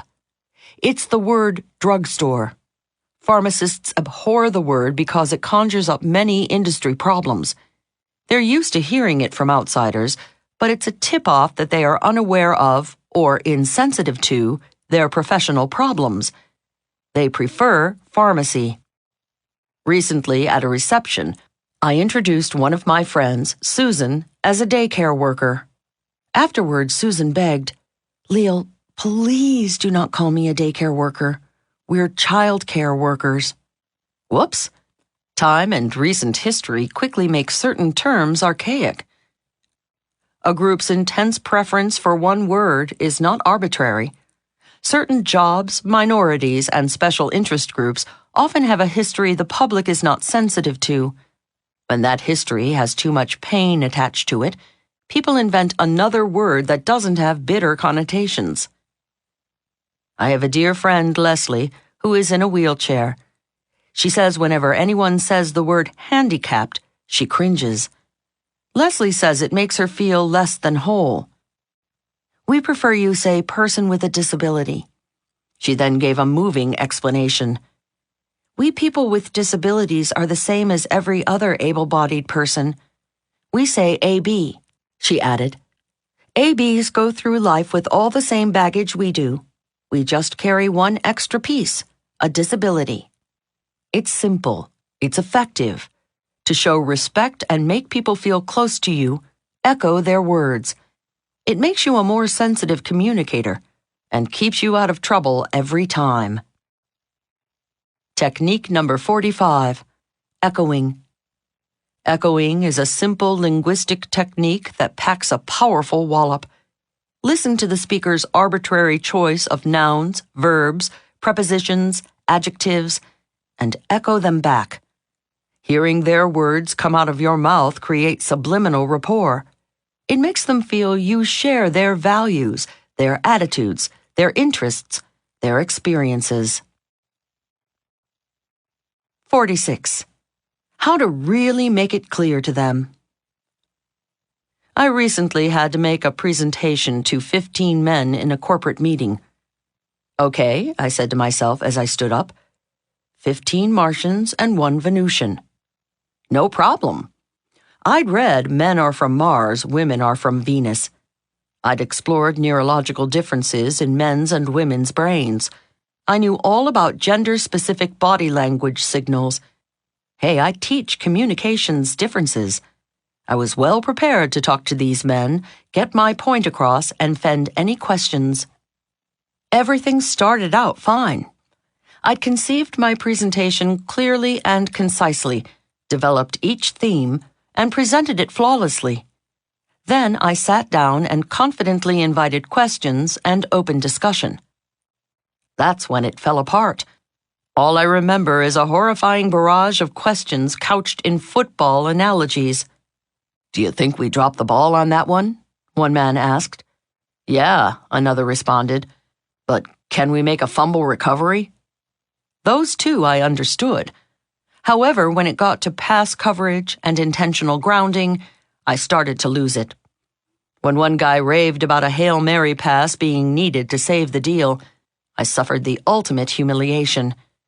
I had to ask, what does that mean?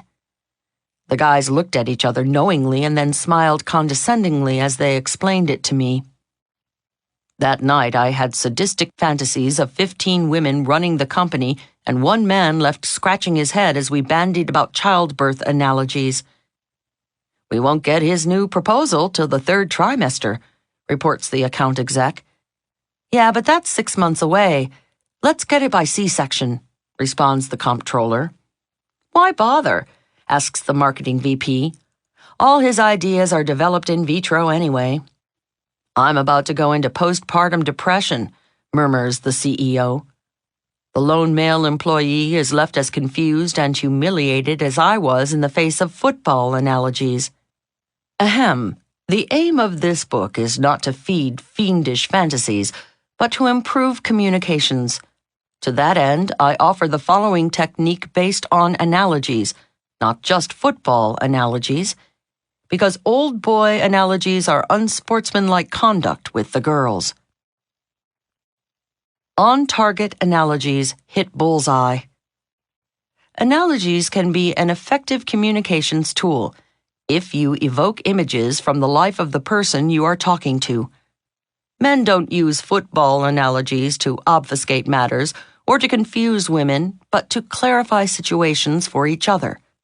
Analogies from the sport bring situations to life for men because generally they watch more football than women. Moving on to other sports analogies, everyone knows what the speaker means when he or she hears, "We'll never strike out with this solution." Nevertheless, the image would be more compelling to a baseball fan as would analogies like caught on the fly, hitting the dirt, or throwing a spitball. You've heard people say, "This solution is right on target." We all understand it, but the phrasing would be more dramatic for archery enthusiasts. If your listener were a bowler, speaking of gutter balls or big splits would bring whatever you were discussing to life. If your business buddies were basketball fans, analogies like hook shot or air ball would land right in their basket. If your client wrestles, saying feints and scissor holds would be the way to grab him.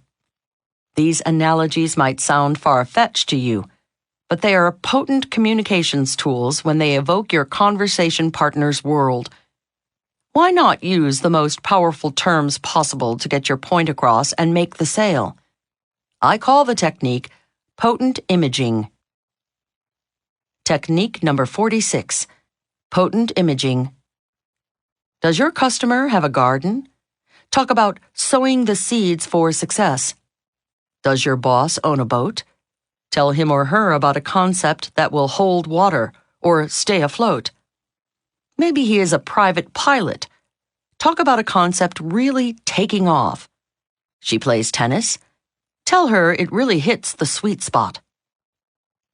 Evoke your listener's interests or lifestyle and weave images around it. To give your points more power and punch, use analogies from your listener's world, not your own. Potent imaging also tells your listeners you think like them and hints you share their interests. Pardon me while I return momentarily to my sadistic fantasies of the hopelessly confused lone male employee. The all-female management team is now arguing the corporate strategy using not football, of course, but ballet analogies. I say let's do the corporate takeover allegro, she suggests. Nah, you gotta go adagio in these matters, her colleague responds. But what if they do a tour jeté while we're poised in fifth? Come on, did you ever see a good pas-seul from their president? The top woman settles it.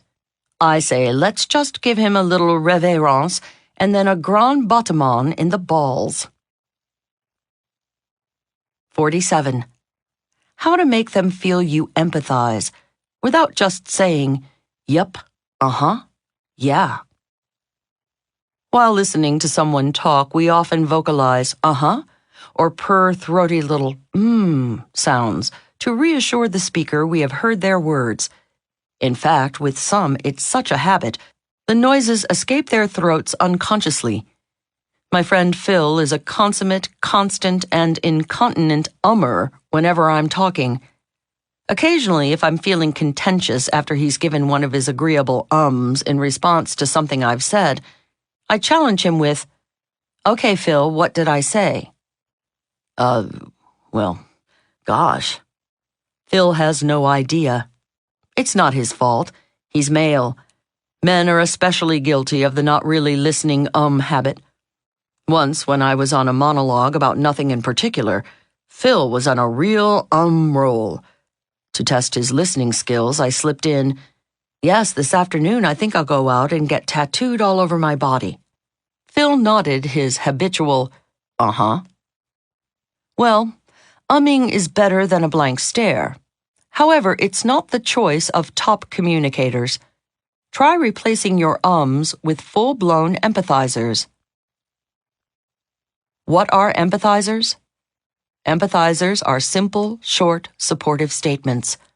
Unlike, uh-huh, they are complete sentences such as, "I can appreciate you decided to do that," or, "That really is exciting." Empathizers can be one-sentence positive critiques like, "Yes, that was the honorable thing to do," or, "It's charming you felt that way." When you respond with complete sentences instead of the usual grunts, not only do you come across as more articulate, but your listener feels that you really understand. Technique number 47. Employ empathizers. Don't be an unconscious ummer. Vocalize complete sentences to show your understanding. Dust your dialogue with phrases like, "I see what you mean."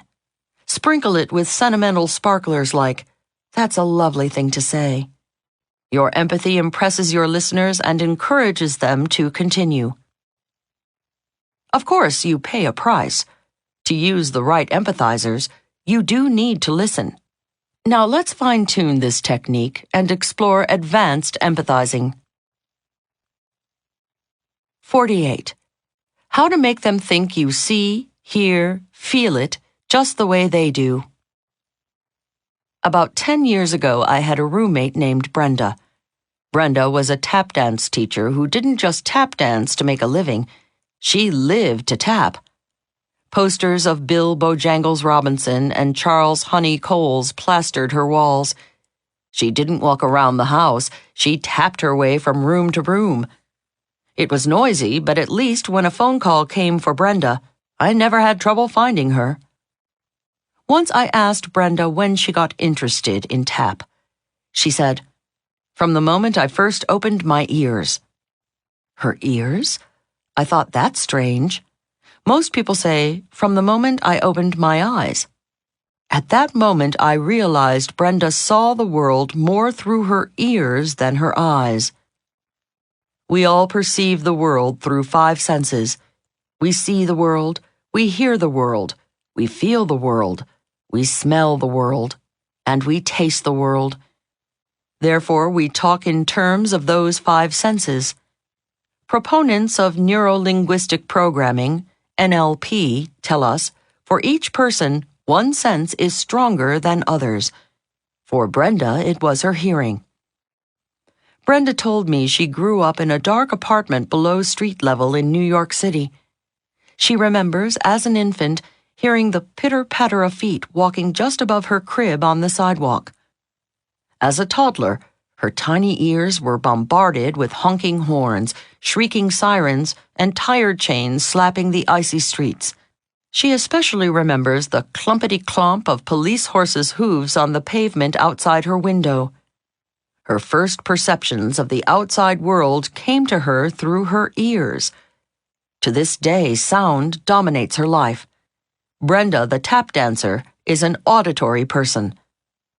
Since neurolinguists suggest invoking our listener's strongest sense, I tried a few auditory references on Brenda. Rather than saying, "That looks good to me," I'd say, "That sounds good."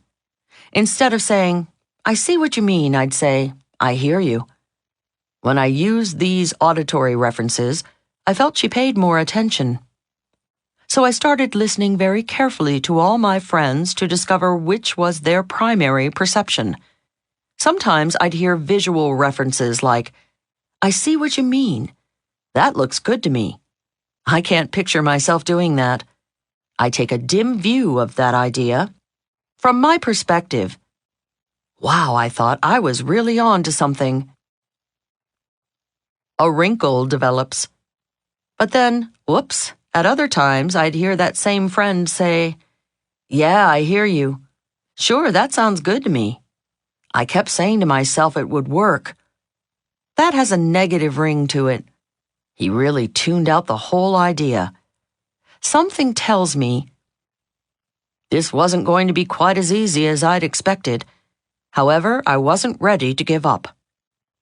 Once, Brenda and I went skiing with several friends. That night, we were at a party. One of our friends was telling a group of people the ski slopes were beautiful. Everything was so crystal clear and white. A visual person? I asked myself.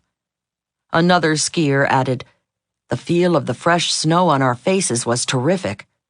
Aha, a kinesthetic person, I mused silently. Sure enough, just then Brenda said, "Today was so silent.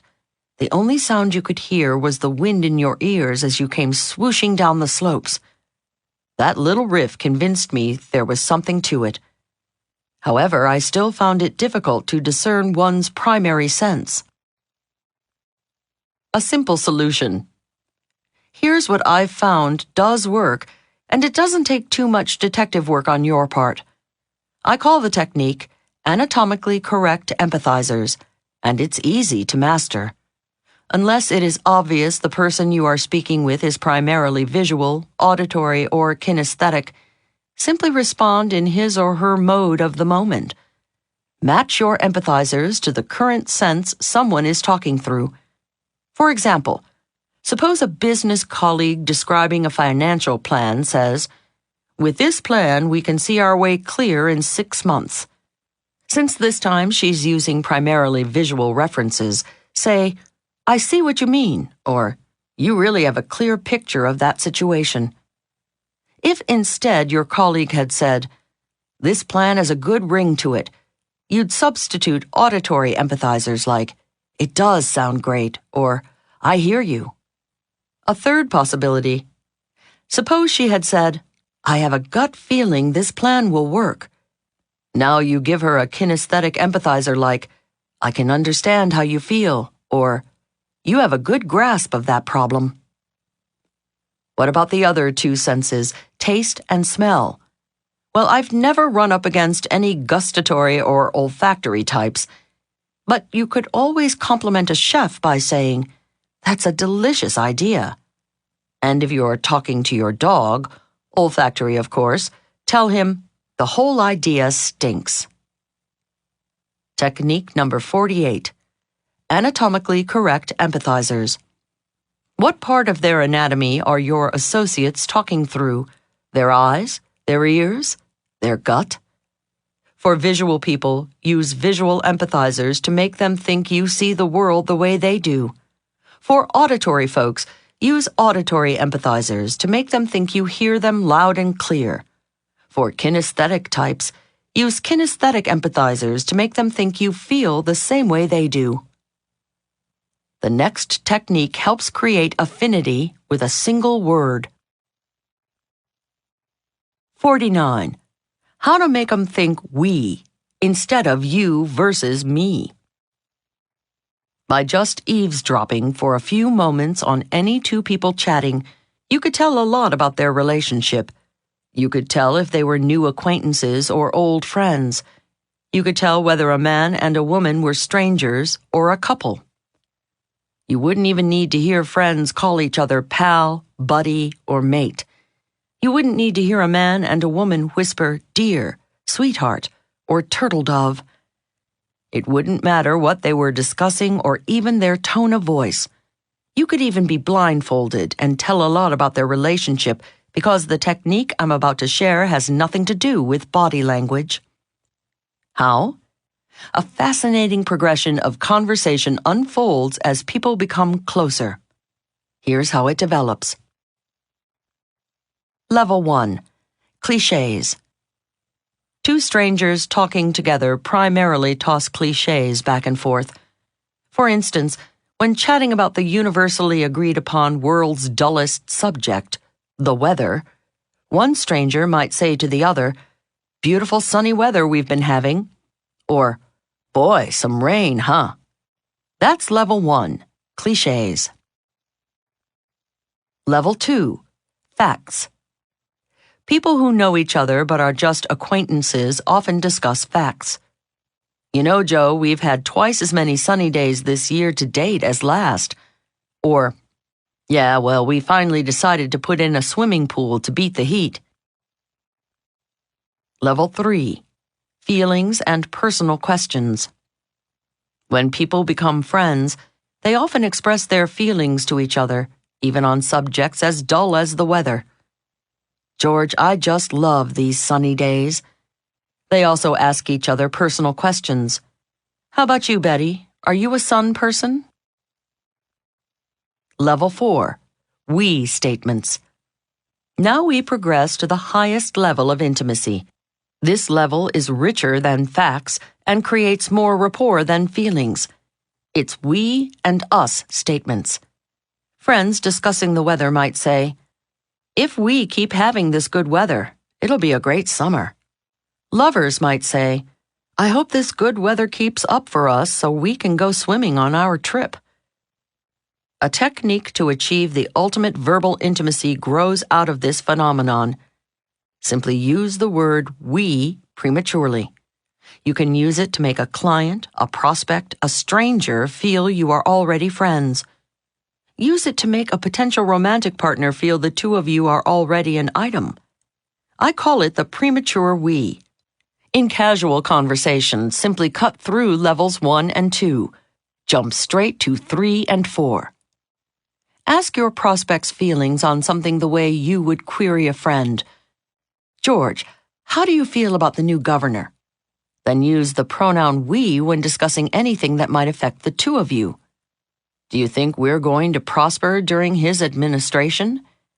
Make it a point to concoct we sentences, the kind people instinctively reserve for friends, lovers, and other intimates. "I think we'll survive while the governor's in office." The word we fosters togetherness. It makes the listener feel connected.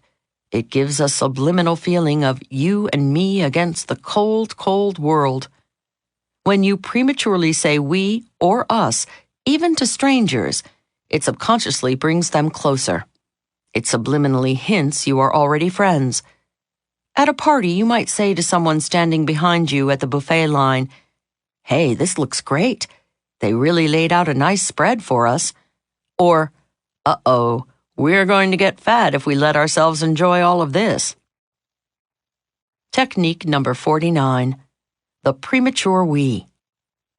Create the sensation of intimacy with someone even if you've just met moments before. Scramble the signals in their psyche by skipping conversational levels 1 and 2 and cutting right to levels 3 and 4.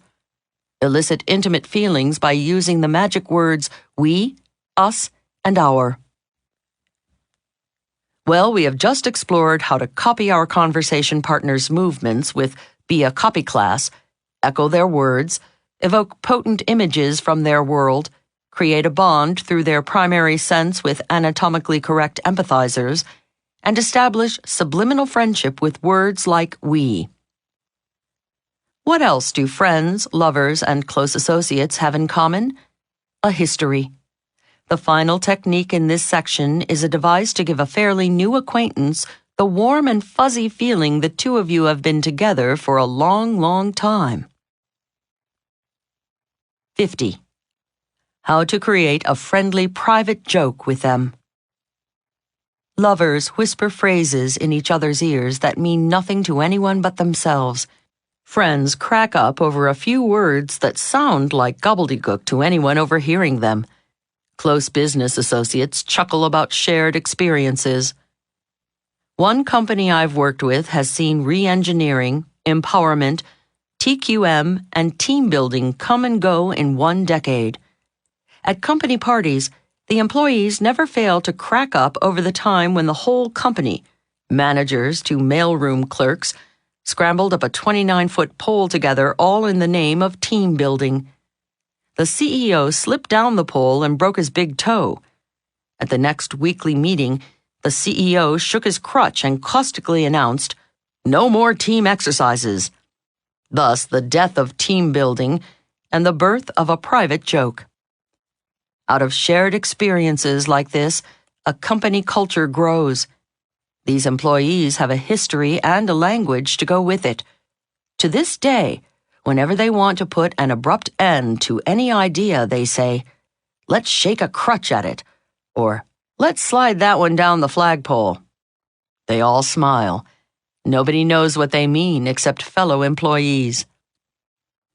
The playwright Neil Simon, sometimes with a single word, can make an entire Broadway audience understand 2 performers on stage are either married or longtime friends.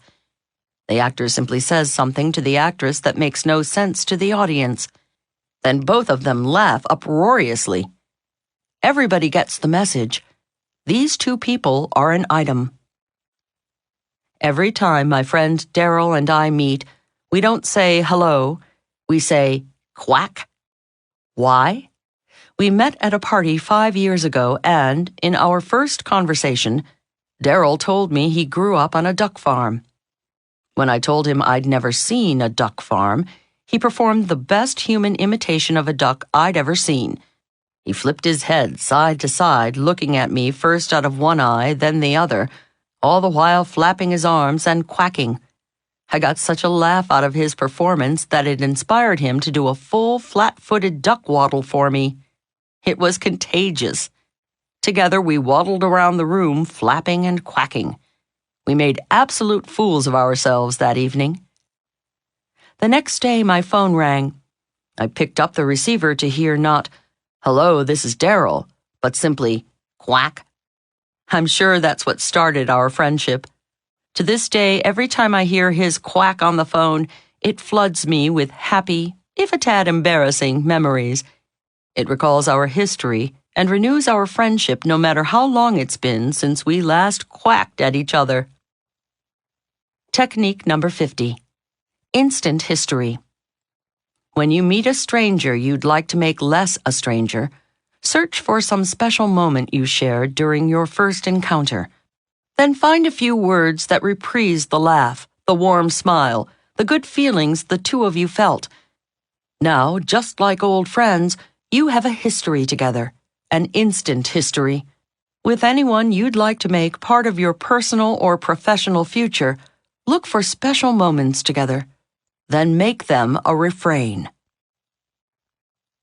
Now what's left? Chemistry, charisma, and confidence are 3 characteristics shared by big winners in all walks of life. Part 1 helped us make a dynamic, confident, and charismatic first impression with body language. In Part 2, we put smooth small talk lyrics to our body ballet. Then in Part 3, we seized hints from the big boys and big girls so we're contenders for life's big league. Part 4 rescued us from being tongue-tied with folks with whom we have very little in common. And in Part 5, we learned techniques to create instant chemistry, instant intimacy, instant rapport. What's left? You guessed it, making people feel really good about themselves. But compliments are a dangerous weapon in today's world. One mishandling and you can butcher the relationship. Let us now explore the power of praise, the folly of flattery, and how you can use these potent tools effectively. Part 6. How to differentiate the power of praise from the folly of flattery. Kids are experts at getting what they want. Perched on Papa's knee. "Oh, Daddy, you're so wonderful. I know you'll buy me that new doll." The next morning with Mama in the supermarket. "Oh, Mommy, I love you. You're the most bestest mommy in the world. I know you'll buy me that chocolate munchie." From the hungry infant's instinctive cooing as Mommy approaches the crib, to the car salesman's calculated praise as the prospect walks into the showroom, compliments come naturally to people when they want something from somebody. In fact, compliments are the most widely used and thoroughly endorsed of all getting what you want techniques. When Dale Carnegie wrote, "Begin with praise," 15 million readers took it to heart. Most of us still think praise is the path to extracting what we want from someone. And yes, if it's as simple as dolls from Daddy and munchies from Mommy, it may be. But the business world has changed dramatically since Dale Carnegie's day. In today's world, not every smiling flatterer has the power to procure through praise. The malaise of unskilled praise. You give someone a compliment. You smile, waiting to see the warm feelings engulf the recipient. You may have to wait a long time. If he or she has a speck of suspicion your praise is self-serving, it has the opposite effect. If your compliment is insincere or unskilled, it can wreck your chances of ever being trusted by that person again. It can abort a potential relationship before it ever gets off the runway. However, skilled praise is a different story. When done well, it gives the relationship immediate liftoff. It can make a sale, win a new friend, or rejuvenate a marriage on a golden anniversary. What is the difference between praise that lifts and flattery that flattens? Many factors enter the equation. They include your sincerity, timing, motivation, and wording. They also involve the recipient's self-image, professional position, experience with compliments, and judgment of your powers of perception. Of course, it entails the relationship between the two of you and how long you have known each other. If you're complimenting someone by phone, email, or snail mail, it even involves subtleties such as whether you've ever seen his or her face, either in person or a photograph. Mind-boggling, isn't it? Sociologists' research shows 1. A compliment from a new person is more potent than from someone you already know. 2. Your compliment has more credibility when given to an unattractive person or an attractive person whose face you've never seen. 3. You are taken more seriously if you preface your comments by some self-effacing remark, but only if your listener perceives you as higher on the totem pole. If you're lower, your self-effacing remark reduces your credibility. Complicated, this complimenting stuff. Rather than dizzying ourselves with the surfeit of specific studies, let's just put some terrific techniques in our little bag of tricks. Each of the following meets all the criteria of social scientists' findings. Here are 9 effective ways to praise in the new millennium. 51.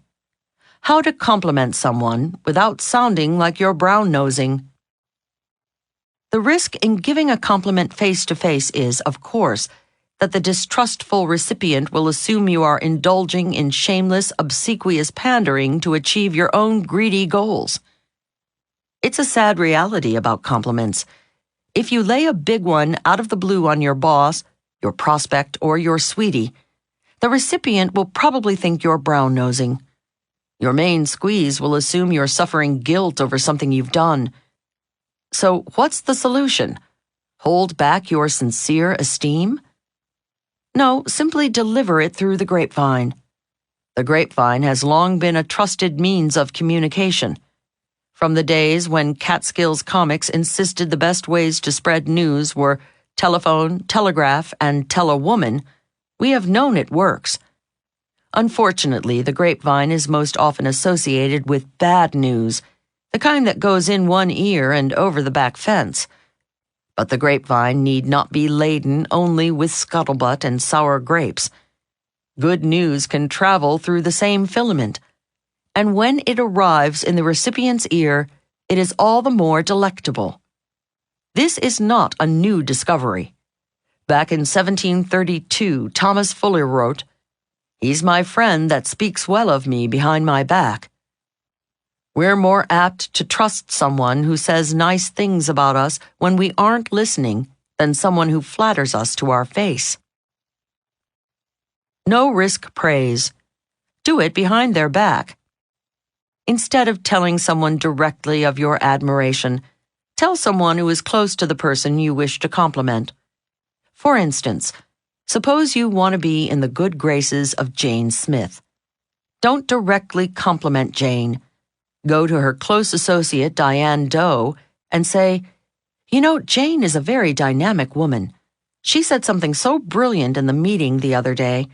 Someday she'll be running this company. I place 10-to-1 odds your comment will get back to Jane via the grapevine in 24 hours. Diane will tell her friend, 'You should hear what so-and-so said about you the other day.'" Technique number 51. Grapevine glory. A compliment one hears is never as exciting as the one he overhears. A priceless way to praise is not by telephone, not by telegraph, but by tell a friend. This way you escape possible suspicion that you are an apple-polishing, boot-licking, egg-sucking, back-scratching sycophant trying to win brownie points.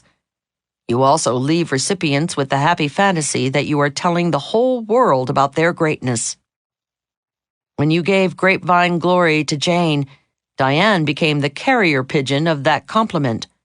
Which leads us to the next technique, where you become the carrier pigeon of other people's compliments. 52. How to be a carrier pigeon of good feelings. Carrier pigeons have a long and valiant history. The dauntless winged messengers, often maimed by shellfire and dying after delivering their messages, have saved the lives of thousands. One tenacious little bird named Cher Ami is credited with saving 200 lives during the Battle of the Argonne in World War I. The brave one-legged little birdie, one of his wings shot through, carried a message dangling from his remaining ligament. The blood-smeared little ball of feathers arrived just in time to warn that the Germans were about to bomb the city. Stumpy Joe, another plucky pigeon, had such a heroic battle-scarred career that his fans stuffed him, mounted him, and put him on display in the National Air Force Museum in Dayton, Ohio. And millions of other brave birds have brought joyful messages to racing pigeon enthusiasts around the world. In that fine tradition, I present the complimenting technique I call carrier pigeon kudos. Whenever you hear a laudatory comment about someone, don't let it end there. You don't need to write it, roll it up in a capsule, strap it to your leg like Stumpy Joe, and fly it to the recipient. Nevertheless, you can remember the kudo and verbally carry it to the person who will get the most pleasure, the person who was complimented. Keep your ears open for good things people say about each other. If your colleague Carl says something nice about another colleague, Sam, pass it on. "You know, Sam, Carl said the nicest thing about you the other day. Your sister tells you your first cousin is a dynamite relative. Go ahead and call Cuz. Your mother tells you she thinks Manny did a great job mowing the lawn. Pass it on to him. Hey, we all like a little appreciation, even from Mom. Here's where it benefits you. Everyone loves the bearer of glad tidings. When you bring someone third-party kudos, they appreciate you as much as the complimenter. Call it gossip, if you like. This is the good kind. Technique number 52. Carrier pigeon kudos. People immediately grow a beak and metamorphosize themselves into carrier pigeons when there's bad news. It's called gossip. Instead, become a carrier of good news and kudos. Whenever you hear something complimentary about someone, fly to them with the compliment. Your fans may not posthumously stuff you and put you on display in a museum like Stumpy Joe, but everyone loves the carrier pigeon of kind thoughts. Carry more cargo than compliments. Another way to warm hearts and win friends is to become a carrier pigeon of news items that might interest the recipient. Call, mail, or email people with information they might find interesting. If your friend Ned is a furniture designer in North Carolina, and you see a big article in the Los Angeles Times about furniture trends, fax it to him. If your client Sally is a sculptor in Seattle, and you see her work in someone's home in New York, send her a note. My friend Dan lives in San Francisco, and whenever he runs across something in the paper on communications, he clips it and sends it to me. No note, just FYI, regards, Dan, in the corner. He's like my own private West Coast clipping service. Try it. Think of the money you'll save on greeting cards. A relevant clipping is the big winner's way of saying, I'm thinking of you and your interests. 53. How to make 'em feel your admiration just slipped out. Here's yet another caress for someone's ego. Don't give a blatant compliment. Merely imply something magnificent about your conversation partner. Several months ago, I was visiting an old friend in Denver whom I hadn't seen in a long time. When he came to my hotel to pick me up, he said, Hello, Leil, how are you? Then he paused, looked at me, and said, You've obviously been well. Wow, I felt terrific. He implied I looked good, and that made my evening. Guess the good Lord decided I shouldn't have too swollen a head, however, because later that evening, after my friend dropped me off, I got into the hotel elevator. A maintenance man entered at the 3rd floor. He smiled at me. I smiled back. He looked at me again and said, Gosh, ma'am, was you a model? Oh man, was I feeling on top of the world now? When you was young? He continued. Crash. Why couldn't he have zipped his lip before the zinger? I loved the implication in the first part of his comment, but the second implied I was now an old lady. Ruined my next day. Heck, his unintentional low blow ruined my week. In fact, I still feel wretched about it. You have to be careful of unintentional bad implications.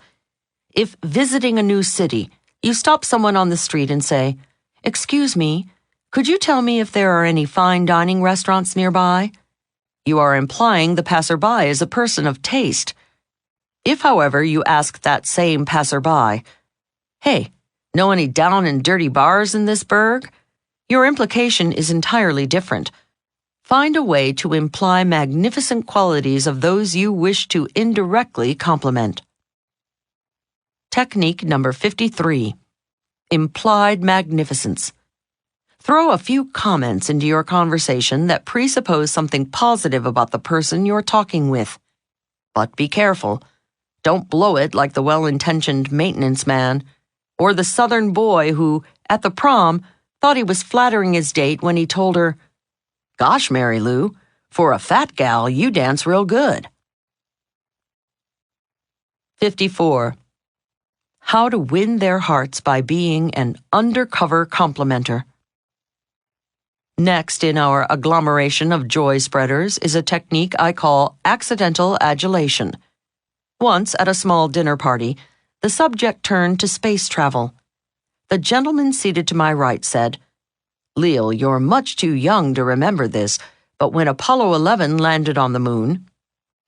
If my life depended on it, I couldn't tell you what the chap said next. I simply remember smiling to myself and stretching to get a glimpse of my youthful self in the dining room mirror. Of course I remember July 1969. Like the rest of the world, I was glued to the television watching Neil Armstrong's size 9.5B boot hit the moon. However, I certainly was not thinking of moon travel at that dinner party. I was too busy reveling in the fact that this lovely man didn't think I was old enough to remember 1969. I assumed his opinion of my youthfulness just slipped out. Therefore, it must be sincere. Sure, now that I think about it, he probably knew darn well I was old enough to remember the moon landing. I bet he was using the maneuver accidental adulation. But it doesn't matter. My warm memories of him remain. Accidental adulation is slipping praise into the secondary part of your point, putting it in verbal parentheses. Try it. You'll like it. They'll love it. Try accidental adulation and see smiles break out on the faces of the recipients. Tell your 65-year-old uncle, "Anyone as fit as you would have zipped right up those steps, but boy, I was out of breath." Tell a colleague, "Because you're so knowledgeable in contract law, you would have read between the lines, but stupidly I signed it." You run the danger, of course, that you will please the recipient so profoundly with your parenthetical praise, he or she won't hear your main point. Technique number 54. Accidental adulation. Become an undercover complimenter. Stealthily sneak praise into the parenthetical part of your sentence. Just don't try to quiz anyone later on your main point. The joyful jolt of your accidental adulation strikes them temporarily deaf to anything that follows. So far, we have explored 4 covert compliments: grapevine glory, carrier pigeon kudos, implied magnificence, and accidental adulation. There are times, of course, when blatant praise does work. The next techniques will hone your skills in this precarious but rewarding venture. 55. How to make 'em never forget you with a killer compliment. Would you like to have a little trick up your sleeve potent enough to kickstart commerce, ignite a friendship, or even a love affair? I'll give you one, but only if you heed its warning label. You must register your tongue as a lethal weapon once you've mastered the following technique. It's called the killer compliment. It was born one night some years ago after my then roommate, Christine, and I had just returned home from a holiday party. As we were taking off our coats, she had a silly smile on her face and a faraway look in her eye. "Christine, are you okay?" I asked. "Oh, yes," she purred. "I'm going to go out with that man." "Man? What man?" "Oh, you know," she said, chastising me for not knowing. "The one who told me I had beautiful teeth." Teeth? That night I happened to walk by the bathroom door as Christine was getting ready for bed. I saw her grinning at herself in the mirror, tilting her head from side to side and brushing each individual tooth. All the while she kept her eyes glued to the mirror, inspecting each one for the beauty her new admirer commented on. I realized the fellow who had given Christine the unusual compliment had made her day, and had made a killer impression on her. Thus, the killer compliment came into being. What is the killer compliment? It is commenting on some very personal and specific quality you spot in someone. A killer compliment is not, "I like your tie," or "You're a very nice person." The first is not personal enough, and the second is not specific enough. A killer compliment is more like, "What exquisite eyes you have. very specific, or you have a wonderful air of honesty about you, very personal. Because delivering your first killer compliment is difficult, I trick my seminar participants into pulling it off. About midway through the program, I'll ask them to close their eyes and think about a partner they had in an earlier exercise. Then I say, now recall one attractive physical quality or personality trait you observed in your partner, not one you would necessarily comment on, I caution. Perhaps your partner had a lovely smile or a twinkle in her eye. Perhaps he exuded a sense of calm or credibility. Got it in your mind? Then the thunderbolt. Okay, now go find your partner and tell them the nice quality you noticed. What? Tell them? The thought paralyzes them. One by one, however, they courageously seek their partners and deliver their killer compliments. As people hear a stranger tell them they have beautiful hands or penetrating brown eyes, joy fills the room. Laughter explodes in every corner. I am now looking out at a sea of smiles and happy blushes. Everyone loves receiving his or her personal killer compliment, and everyone develops friendly feelings toward the giver. The Killer Compliment User's Manual. Just like a cannon, if you don't use the killer compliment correctly, it can backfire. Here's the user's manual that comes with the mighty missile. Rule number 1.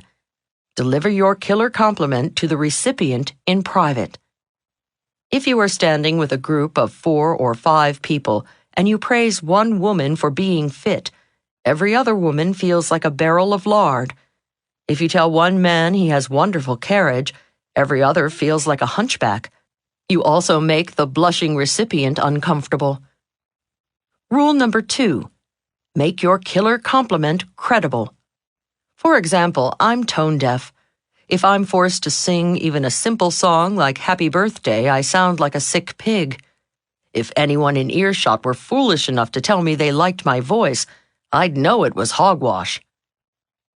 Rule number 3. Confer only one killer compliment per half year on each recipient. Otherwise, you come across as insincere, groveling, obsequious, pandering, and a thoroughly manipulative person. Not cool. With careful aim, the killer compliment captures everyone.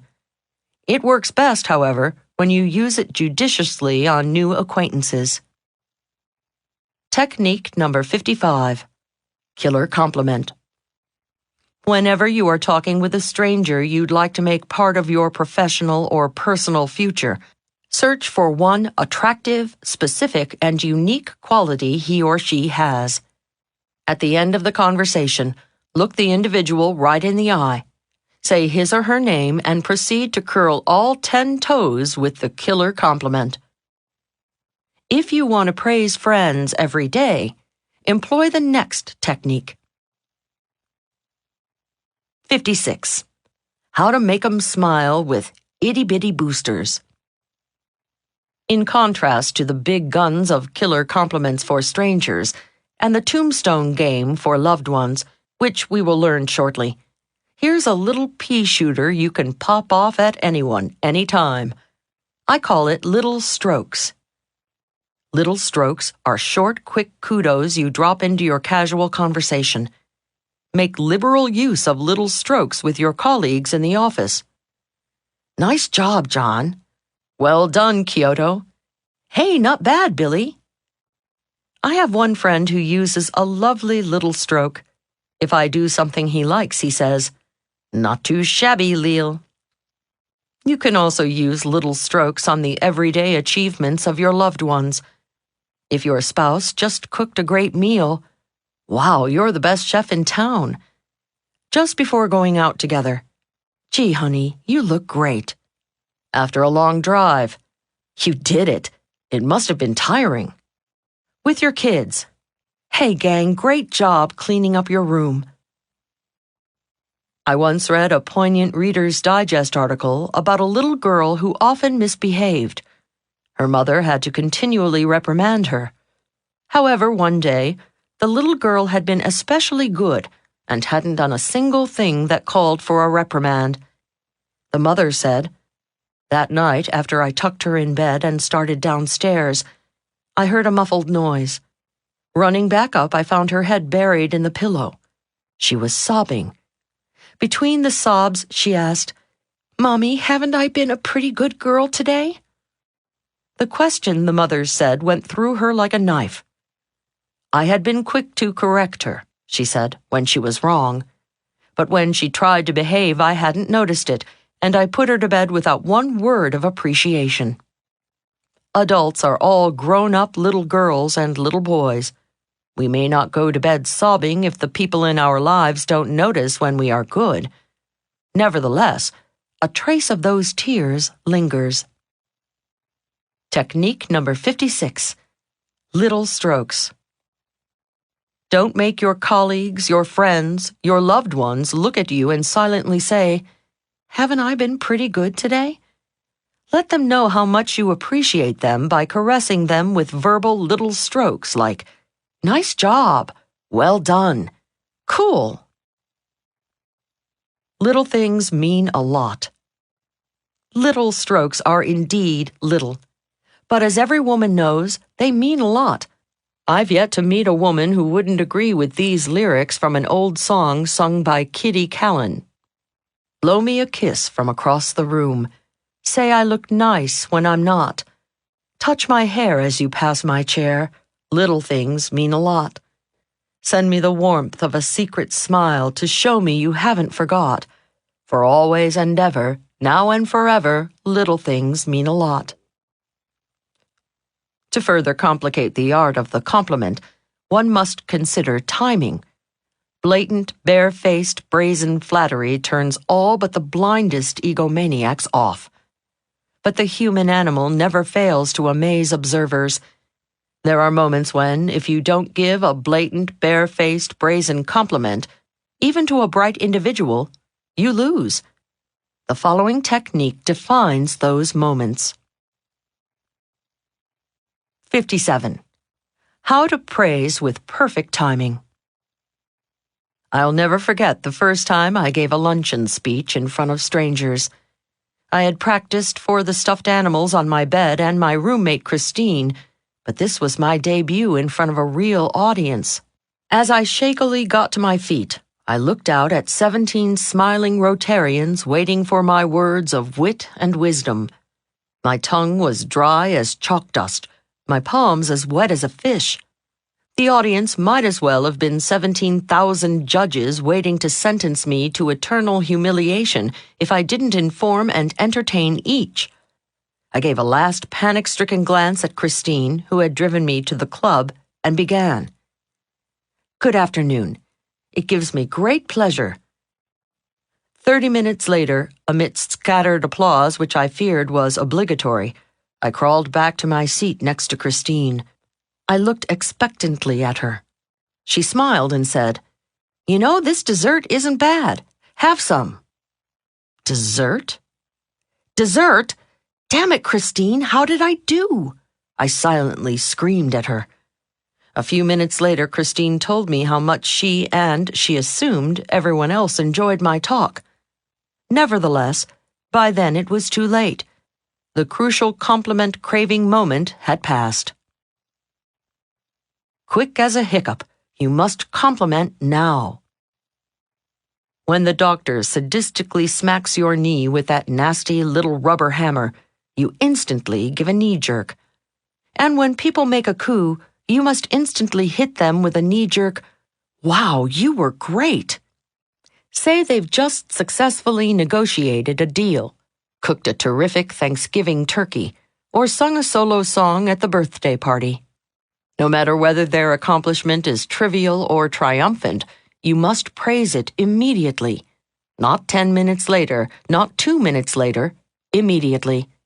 The moment the winner walks out of the boardroom, the kitchen, the spotlight, the victor wants to hear only one sound. Wow! Technique number 57. The knee-jerk wow. Quick as a blink, you must praise people the moment they finish a feat. in a wink, like a knee-jerk reaction, say, "You were terrific." Don't worry that they won't believe you. The euphoria of the moment has a strangely numbing effect on the achiever's objective judgment. But what if they really bombed? Are you asking me to lie, you ask? Yes. Absolutely, positively, resoundingly yes. This is one of the few moments in life where a lie is condoned by the most ethical individuals. Big winners realize that sensitivity to an insecure performer's ego takes momentary precedence over their deep commitment to the truth. They also know, when sanity returns to the recipient and they suspect they screwed up, it won't matter. He or she will retroactively appreciate your sensitivity and forgive your compassionate falsehood. We've talked a lot about giving compliments, both covert and overt. Now let's talk about a skill that for many is even harder: receiving them. 58. How to make 'em want to compliment you. We have a national weakness. We don't know how to receive a compliment. In fact, I would like to dedicate the following technique to my French friends who contend the French are better at everything. Well, I concede one point. The French are indeed better at receiving compliments. I'll explain how shortly. Americans, unfortunately, are beastly at accepting adulation. If someone compliments you and you react clumsily out of embarrassment, you unwittingly start a vicious cycle. A friend ventures a compliment. He, smiling, "Hey, that's a nice dress you're wearing." She, frowning, "Oh, this old thing?"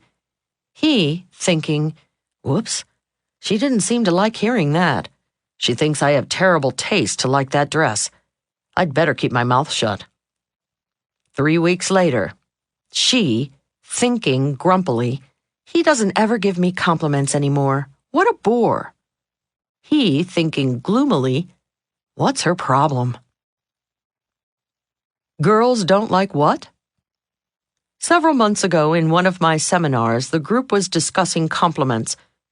One fellow insisted that girls don't like compliments. "Girls don't like what?"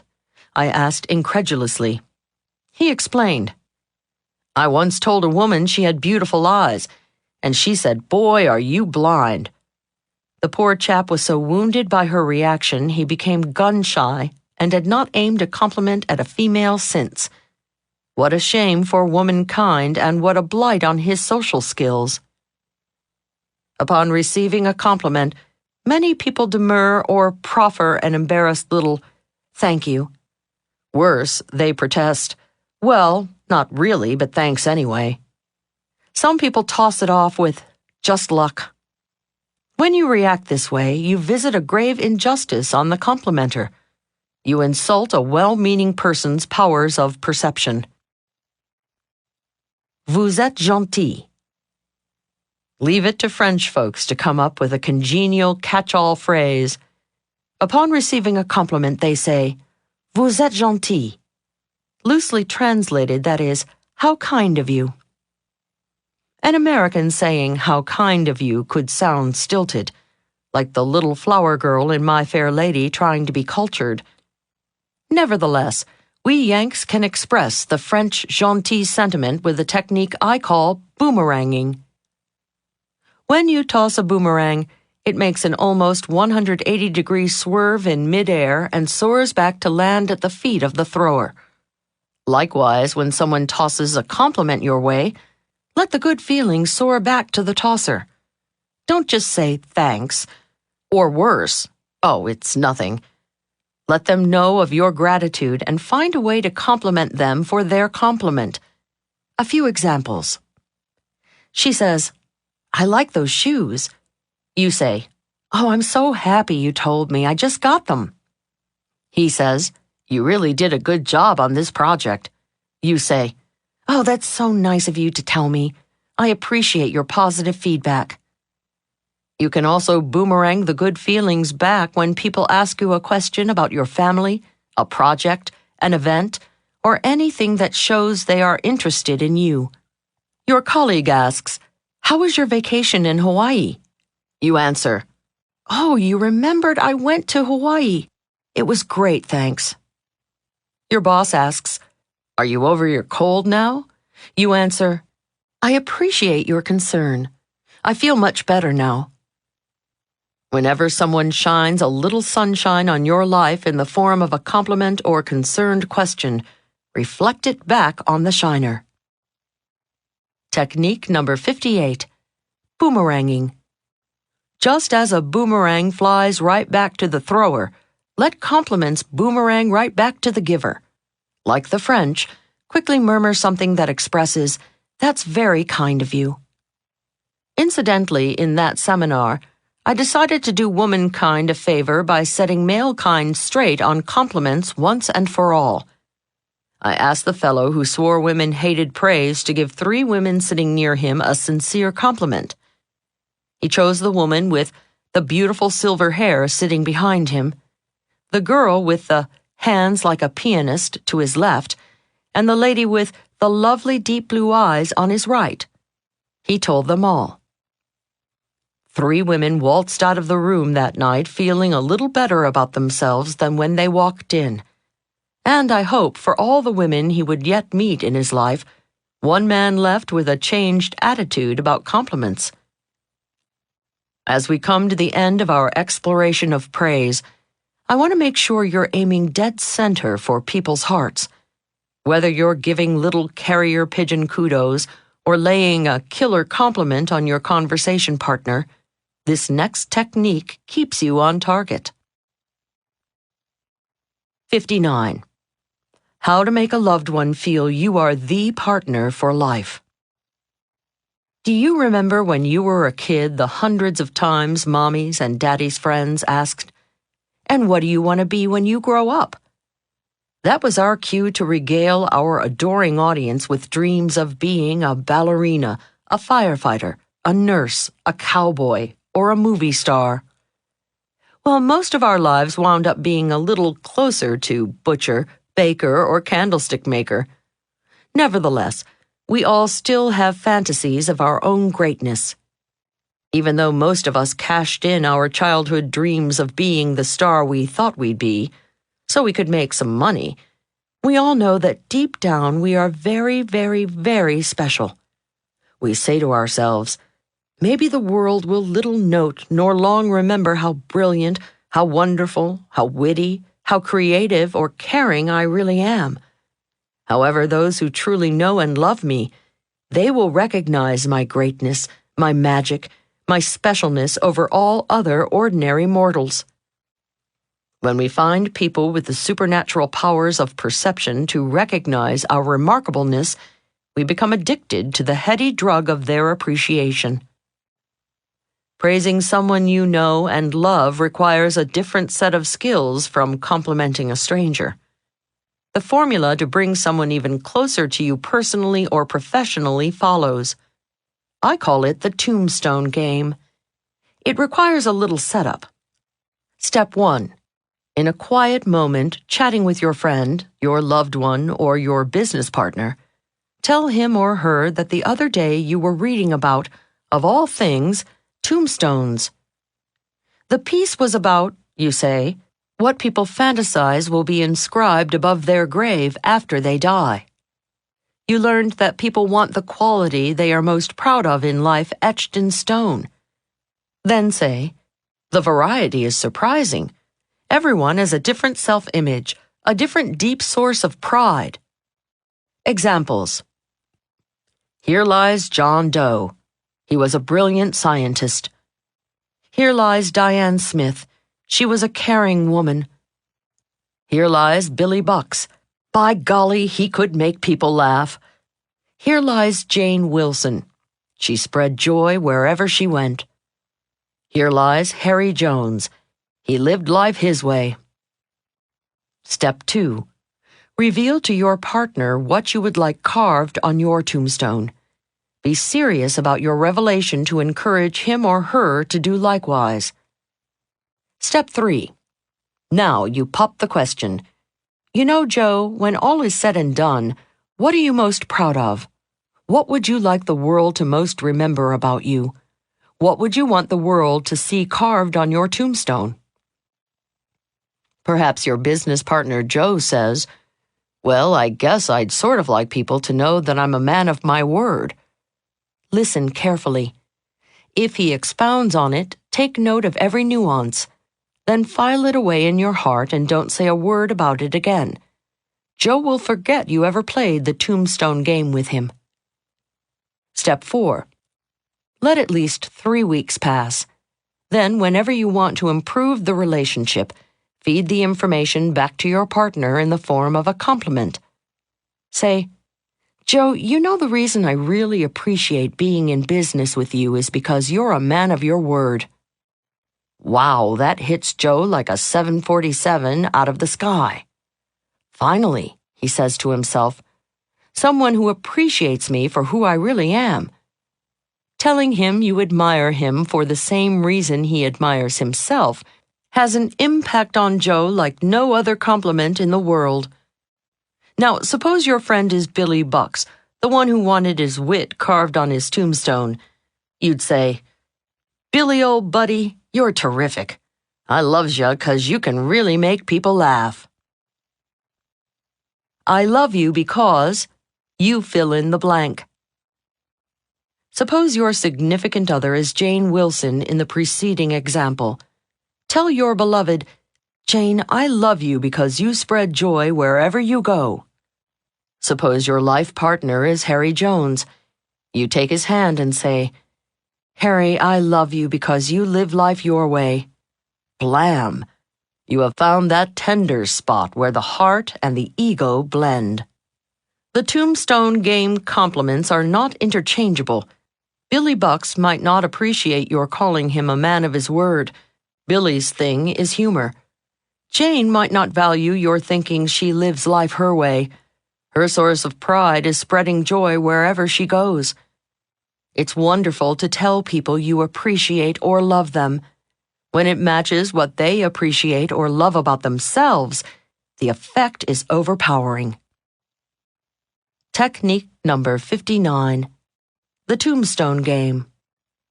Ask the important people in your life what they would like engraved on their tombstone.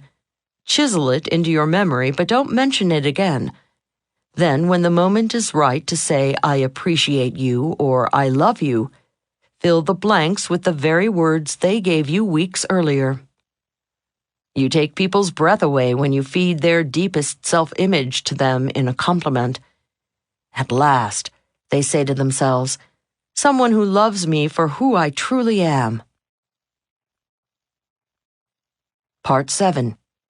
How to direct dial their hearts. Hundreds of people have formed impressions of you through that little device on your desk, your bed table, your kitchen wall, and they've never actually met you. They've never seen your smiles, felt your frowns. They've never grasped your hand or enjoyed your hugs. They've never read your body language or seen how you dress. Everything they know about you came through tiny filaments, sometimes from hundreds of miles away. But they feel they know you just from the sound of your voice. That's how powerful the telephone is. Powerful, yes, but not always accurate. For years I dealt with my travel agent only by phone. Rainey, my faceless agent, whom I'd never met in person, got me rock-bottom prices on airfares, cars, and hotels. But her snippy phone personality really ticked me off. A dozen times I vowed to find another agent. One Monday morning several years ago, I received bad news and had to book an immediate flight home for a family emergency. I had no time to wait in line at the airport, so I jumped in a cab and asked the driver to wait in front of the travel agency while I grabbed tickets and a boarding pass. Like a lit fuse, I zipped into Rainey's agency for the first time. Seeing my frenzied rush, the woman sitting at the front desk sympathetically jumped up. She gave me a reassuring smile and asked how she could help me. As I blithered on about my need for an emergency ticket, she smiled, nodded, and lunged immediately into action. What a terrific lady, I thought as she printed out the tickets. Moments later, darting out gratefully, grasping the tickets in my fist, I called out over my shoulder, "By the way, what's your name?" "Leil, I'm Rainey," she said. I whirled around and saw a thoroughly congenial woman with a big smile on her face waving to wish me a safe trip. I was dumbfounded. Why had I previously thought she was so snippy? Rainey was, well, so nice. Sitting back in the cab on the way to the airport, I figured it all out. Rainey's friendliness, her warm smile, her nods, her good eye contact, her body language, her "I'm here for you" attitude were all silent signals that didn't travel through wires. I closed my eyes and tried to remember the voice I had heard moments ago. Yes, it was Rainey's same crisp, curt pronunciation, but her friendly body language made her seem like a different person from the brusque agent I dealt with on the phone. Rainey's phone personality and her demeanor in person were completely different shows. I realized it's the same with all of us. Your personality, mine, and everyone's could be likened to a show, a theatrical performance. You want to make sure yours is a box office smash, not a flop. The following 10 techniques will get your phone personality rave reviews. 60. How to sound more exciting on the phone.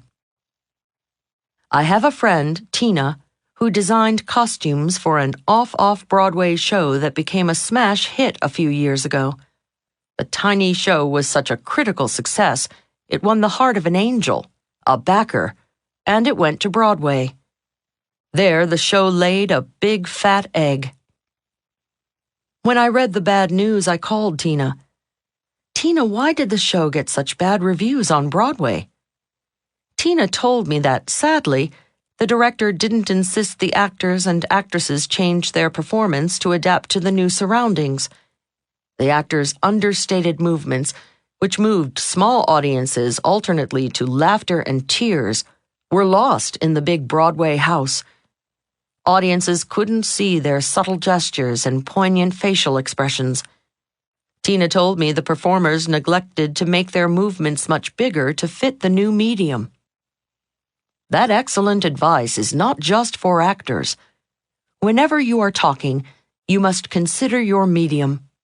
If your face were on a big movie screen, you might get your message across with a wink or an eyebrow raise. On radio, however, that would be meaningless. Because listeners couldn't see your wink, you'd have to say something like, "Hi, cutie." Because listeners couldn't see your raised eyebrows, you'd have to say, "Wow, I'm surprised." Your body language and facial expressions comprise more than half your personality. When people don't see you, they can get an entirely wrong impression, as I did with Rainey. To get your personality across on the phone, you must translate your emotions into sound. In fact, you have to exaggerate the sound because studies have shown people lose 30% of the energy level in their voices on the phone. Say you meet an important new contact tomorrow. When you're introduced, you shake her hand, you fully face her. You make good, strong eye contact and let a sincere smile flood over your face. You even nod and smile, listening intently as she speaks. She likes you a lot. But how good an impression could you make on that VIP if both you and she were blindfolded and the two of you had your hands tied behind your backs? That's the handicap you suffer on the phone. If she couldn't see you, you'd have to substitute words to let her know you're agreeing or listening. You'd have to somehow verbalize that you're smiling and use her name more to replace the eye contact. You'd be using the technique I call talking gestures. To make up for your missing eye contact, punctuate your phone conversations with "uh-huh" or "I hear you." So your listener knows you're nodding in approval, verbalize "I see." "Oh, that's great." "No kidding." "Interesting." And "tell me more." She didn't see you hitting your head in surprise? Better say, "What a surprise!" or "You don't say." He just said something impressive and he can't see your look of admiration? Try, "That was wise of you," or "You're no dummy." Of course, you need a big verbal smile in your repertoire.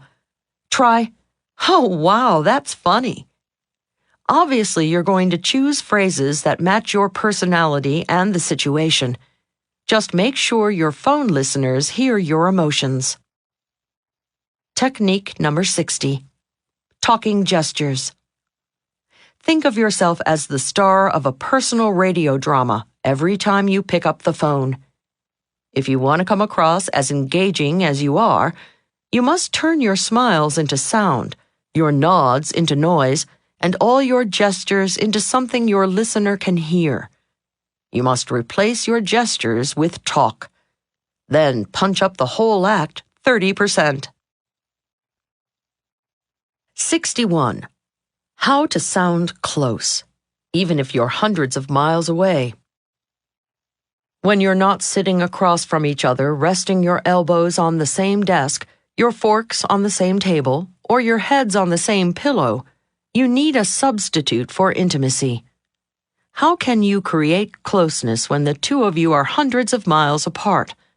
How can you make the person you're talking to on the phone feel special when you can't pat their back or give them a little hug?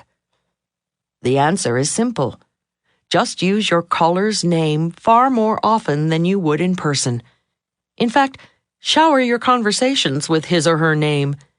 When your listener hears it, it's like receiving a verbal caress. "Thanks, Sam." "Let's do it, Betty." "Hey, Dimitri, why not?" "It's really been good talking to you, Kathy." Saying a person's name too often in face-to-face conversation sounds manipulative. However, on the phone, the effect is dramatically different. If you heard someone say your name, even if you were being jostled around in a big noisy crowd, you'd perk up and listen. Likewise, when your phone partner hears his or her own name coming through the receiver, it commands attention and recreates the familiarity the phone robs from you. If your listener is drifting, it brings him right back. If she's opening mail, she stops. If he's picking his teeth, he pulls the pick out. When you say someone's name on the phone, it's like yanking the person into the room with you. Technique number 61. Name shower. People perk up when they hear their own name. Use it more often on the phone than you would in person to keep their attention. Your caller's name recreates the eye contact, the caress you might give in person. Saying someone's name repeatedly when face-to-face sounds pandering, but because there is physical distance between you on the phone, sometimes you're a continent apart. You can spray your conversation with it. 62. How to make 'em happy they called you. Bring. No matter whether you hear the ring in the boardroom, the bedroom, or the bathroom, self-styled telephone experts tell you, smile before answering. Some pros even suggest you perch a mirror right next to your phone to monitor your grin. Been there, done that, doesn't work. One evening in the middle of my weekly mud pack facial, the phone rang. The horror of seeing myself in the phone mirror made my voice as hideous as my face. I immediately trashed the pro's advice along with the mirror. Who wants to sound like a dizzy Pollyanna, a no-brain Cheshire cat, a lonely recluse whose life is so dull that the big thrill of the day is a phone call, any phone call, from anybody? Big winners don't smile before answering. They put a smile in their voices after they hear who is on the line. That's when it counts. Answer the phone unemotionally, professionally. Say your name or the name of your company. Then, when you hear who is on the line, the little trick is to let a big smile flood over your face. "Oh, Joe!" Smile. "How nice to hear from you." "Sally." Smile. "How are you?" "Bill." Smile. "I was hoping it would be you." My friend Steve lives in Washington, D.C., and heads a major trade association that lobbies on Capitol Hill. Whenever I call Steve, I never know which of his dozens of assistants is going to answer. Nevertheless, whoever answers gives me the same warm response. First, he or she says, Cable Telecommunications Association, the individual's name, and how may I direct your call? No fake friendliness, no prefab smiles in the voice. I am sure the assistant is not beaming back at his or herself in any mirror. When I say, Is Mr. Ephraim available? This is Leil Lowndes calling. That's when the employee becomes super friendly. Oh, yes, Ms. Lowndes, he or she purrs. Definitely. Let me put you right through. Wow, does that make me feel special? As I'm waiting for Steve to come to the phone, I fantasize him sitting at the head of a long mahogany table in his weekly staff meeting. I can just hear him instructing his staff, Now, if the president or some higher-ups in the White House call, put them right through. Oh, and of course, if that important woman Leil Lowndes calls, put her right through too. While visiting Washington last year, I had lunch with Steve. I took the opportunity to tell him what a pleasure it was to call his office and how I appreciated his staff's warm phone reception. I thanked him for familiarizing each with my name and mentioning I might be calling from time to time. Steve looked across the table at me and blinked. Leil, he said, you teach telephone skills. Haven't you caught on? Huh? Forgive me if I'm bursting a bubble, Steve said, but everyone gets that reception, no matter who's calling. Oh. When a pain in the neck calls. But Steve, I protested, when I'd recuperated from the initial disappointment that I was a victim of a technique and not a VIP. What if the caller is unknown, a complete stranger? Surely your staffers shouldn't fake they know the caller. Of course not, Leil. In that case, I instruct them to show energy and enthusiasm over the reason they're calling. For example, suppose the caller is a cable operator wanting to join our association. The caller would get a smile and a sincere, "Oh yes, Mr. Smith, I'll put you right through." Yeah, but suppose the caller is selling office furniture, I challenged. Doesn't matter, Steve said. The salesperson gets the same reception after the staffer hears why he's calling. If my staffer says warmly, "Oh, office furniture," the caller feels good, and I find the salesperson is a lot easier to deal with later. I told him, "Okay, Steve, starting tomorrow morning, I'm going to put that, 'Oh, wow, I'm so happy you called for that reason,' attitude in my voice." The next morning, the first call was my dentist's office. "Ms. Lowndes, this call is to remind you you're overdue for your 6-month checkup." "Oh, of course, you're so right," I cooed. "I'm so glad you called." The receptionist sounded surprised, but very pleased at my reaction. "I can't book an appointment right now," I continued, "but I'll call you as soon as my schedule frees up." She didn't hassle me with her usual, "Well, when do you expect that to be?" She just hung up satisfied. And I got what I wanted. No call from my dentist's office for at least another 6 months. The second time the phone rang, it was a man who had ordered my tape set calling to complain that one of the tapes broke. "Oh my goodness, I'm so glad you told me about that," I said with the enthusiasm of having won the lottery. The caller sounded a little shocked, but obviously pleased at my reaction. "Of course, I'll get another set out to you, and I hope you accept my apologies." Caller hung up satisfied, and I got what I wanted, his goodwill and word of mouth in spite of my tape duplicator's blooper. The third call was tougher. This was from a vendor I had completely forgotten to pay. "Oh, I'm so glad you reminded me of that bill," I lied. Again, shocked pleasure was the caller's reaction. I was probably the first creditor in history who ever sounded happy she'd called. In the back of my mind, I felt there was one bill I had overlooked. I'm writing the check as we speak. Then I got my reward. The dunner said, "By the way, don't worry about the 2% per month late payment charge. As long as we get your check by the end of the week, it will be okay." She hung up happy. And I got a present. No finance charges in spite of my oversight. And so it went throughout the rest of the day, the rest of the week, and ever since. Try it. You'll find you get a lot more from anyone when you smile, after you find out who it is or why they're calling. Use the "oh wow, it's you" technique on almost every call. Technique number 62. Oh wow, it's you. Don't answer the phone with an "I'm just so happy all the time" attitude. Answer warmly, crisply, and professionally.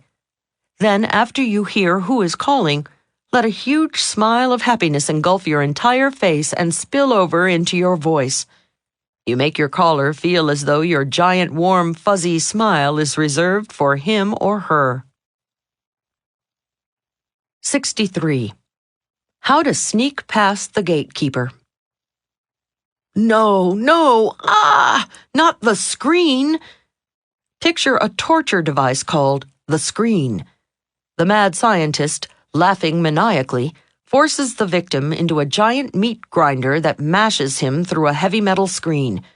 It slices his body into 1,000,000 molecules before he's reconstituted on the other side. Being screened when you call someone's office is the emotional version of that ordeal. You place your cold call. "May I speak to Mr. Jones?" you pleasantly ask. "Who's calling?" a haughty voice responds. Of course, your name is not prestigious enough for the screener to grant you the exalted status of speaking to Jones. Her ruthless interrogation continues. "And what company are you with?" You submit your company's name, praying it will score with her. And then, to top it off, she has the pluck to ask, "And what's this in reference to?" Ah! Several weeks after my luncheon with Steve, I had the occasion to call him again. "Is Steve Efros available? This is Leil Lowndes calling." "Oh, yes, Ms. Lowndes, definitely. Let me put you right through." I started humming happily as I wait for Steve to come to the line. A moment later, his assistant came back and said sympathetically, "I'm so sorry, Ms. Lowndes. Steve just stepped out to lunch. I know he'll be sorry he missed your call." Meanwhile, I'm still smiling. Do I suspect that Steve didn't just step out to lunch? Do I suspect he's sitting right there? Do I ever, in my wildest paranoid dreams, think he doesn't have the time or inclination to talk to me? Do I feel screened? No way. I'm as happy as a carefree kitten as I leave my number for a callback. You see, I have probably fallen for the sneaky screen. Technique number 63, the sneaky screen. If you must screen your calls, instruct your staff to first say cheerfully, "Oh yes, I'll put you right through. May I tell her who's calling?" If the party has already identified himself, it's, "Oh, of course, Mr. Who's It. I'll put you right through." When the secretary comes back with the bad news that Mr. or Ms. Bigwig is unavailable, callers don't take it personally and never feel screened. They fall for it every time, just like I did. 64. How to get what you want on the phone from big shots. I know a secret about a big cat who owns an international hotel chain with properties in 6 countries.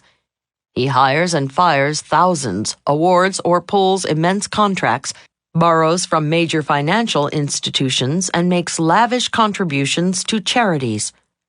Mr. Big Cat, we'll call him Ed, has a respected and immediately recognizable name in his industry. And here's the secret. Mrs. Big Cat is the real brains behind the operation. I became friends with Mrs. Big Cat, we'll call her Sylvia, when I did some consulting for her husband's organization. Sylvia invited me to tea one afternoon. She sweetly apologized that this was maid's day off, so we'd have to fend for ourselves. As we happily perched ourselves on the patio and were about to dive into our tea and crumpets, the phone rang. She excused herself to answer it. I heard Mrs. Big Cat say, "No, I'm sorry, he's not in.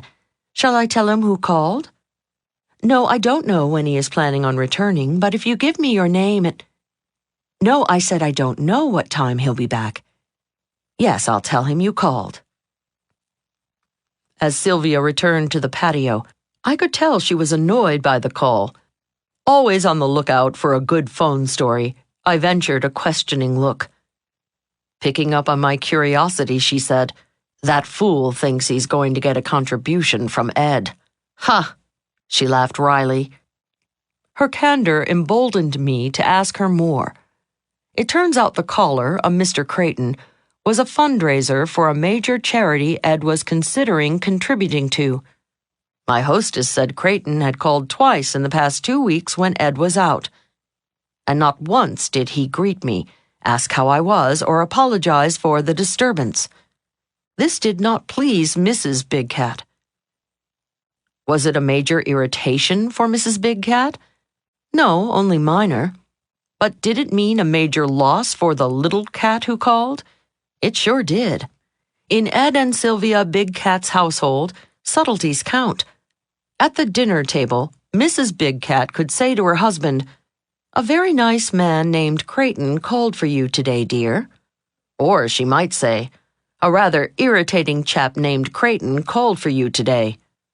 One comment or the other could mean millions won or lost by Creighton's charity. And all because little Cat Creighton mildly ruffled Mrs. Big Cat's whiskers. Home advice: salute the spouse. Office advice: salute the secretary. A surprising number of Big Cat spouses and secretaries have deep claws into important business decisions. When it comes hiring time, firing time, promoting time, or buying time, many spouses have a say. When it comes to whose calls get through, whose proposals get put on the top of the boss's desk, who gets luncheon appointments made, secretaries' opinions count. Only foolish callers don't realize all spouses and secretaries have names. All spouses and secretaries have lives. All spouses and secretaries have feelings. All spouses and secretaries have influence. Deal accordingly. Technique number 64. Salute the spouse. Whenever you are calling someone's home, always identify and greet the person who answers. Whenever you call someone's office more than once or twice, make friends with the secretary.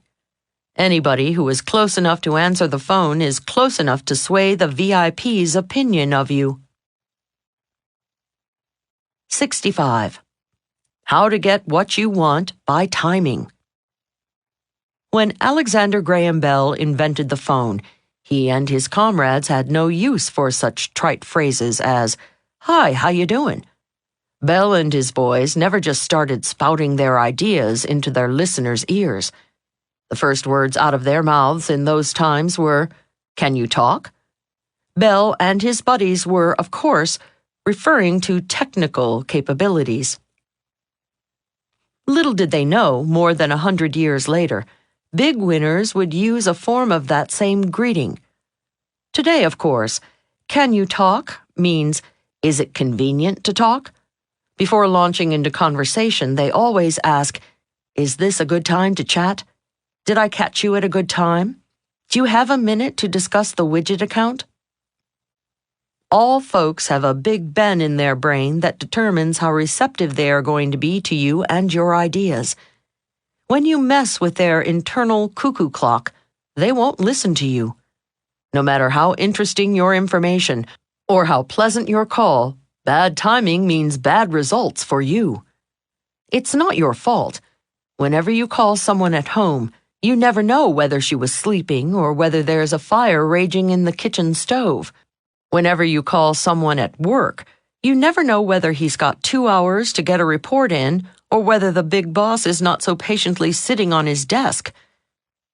Whenever you place a call, always, not occasionally, not frequently, always ask about your timing. Make it a habit. Make it a rule. Make it a self-punishable crime if the first words out of your mouth don't concern the convenience of your timing. Hi, Joe. Is this a good time to talk? Hello, Susan. Have you got a minute? Hi, Carl. Did I catch you good or did I catch you bad? Sam, do you have a second for me to tell you about what happened at the game last Saturday? There are many ways to say it, but it all boils down to, is this a good time to talk? My friend Barry, a broadcaster, accomplishes more in a day than most people do in a week. He came up with a clever conversational device that ensures he'll never shatter anyone's emotional sundial. He calls it, "What color is your time?" Barry introduces the device by telling people he's calling he has great respect for their time. He then asks permission to start his future conversations with a question that assures he'll never disturb them at an inopportune moment. Barry says he's going to ask what color their time is. They should honestly answer, red, yellow, or green. Red means, I'm really rushed. Yellow means, I'm busy, but what's on your mind? If it's quick, we can deal with it. Green means, sure, I've got time. Let's talk. Red, like the stoplight at the corner, means stop. Yellow means hurry up, time is short, or stop and wait for the next green light. Green means go. Busy people pick up quickly on his artful device and enjoy the game. Most especially, they enjoy Barry's sensitivity and respect for their time. In fact, he says, most of his callers play the same sensitive game when they call him. Hi, Barry, what color is your time? Are you green? Sales folks, wait for the green light. A note here for salespeople. If you ask a prospect if he or she has time to talk and the answer is, not really, but tell me what's on your mind, don't. Do not make your sales pitch while he or she is red. Do not talk when he or she is yellow. Wait until green, very green. If you ever want to see any green coming from your prospect, that is. Technique number 65. What color is your time? No matter how urgent you think your call, always begin by asking the person about timing. Either use the "What color is your time" device or simply ask, is this a convenient time for you to talk? When you ask about timing first, you'll never smash your footprints right in the middle of your telephone partner's sands of time. You'll never get a no just because your timing wasn't right. 66. How to impress everyone with your outgoing voicemail message. You can tell a lot about people just from the outgoing messages they leave on their voicemail. Hello, his machine answers. I'm not in right now, but you probably don't want to talk to me anyway. Beep. Would you suspect this fellow has an inferiority complex? Hello, her machine answers. The sound you hear is the barking of our killer Doberman Pinscher wolf. Please leave a message after the tone. Beep. Would you suspect this woman is worried about break-ins? Most of us don't record our personal foibles so conspicuously for the world to hear. Nevertheless, people can hear a lot between the lines of what we say on our voicemail. Last month, I needed a graphic artist to do some work for one of my extremely conservative clients. I phoned Mark, an artist whose work I had seen and liked a lot. His answering machine blasted ear-splitting rock music through the receiver.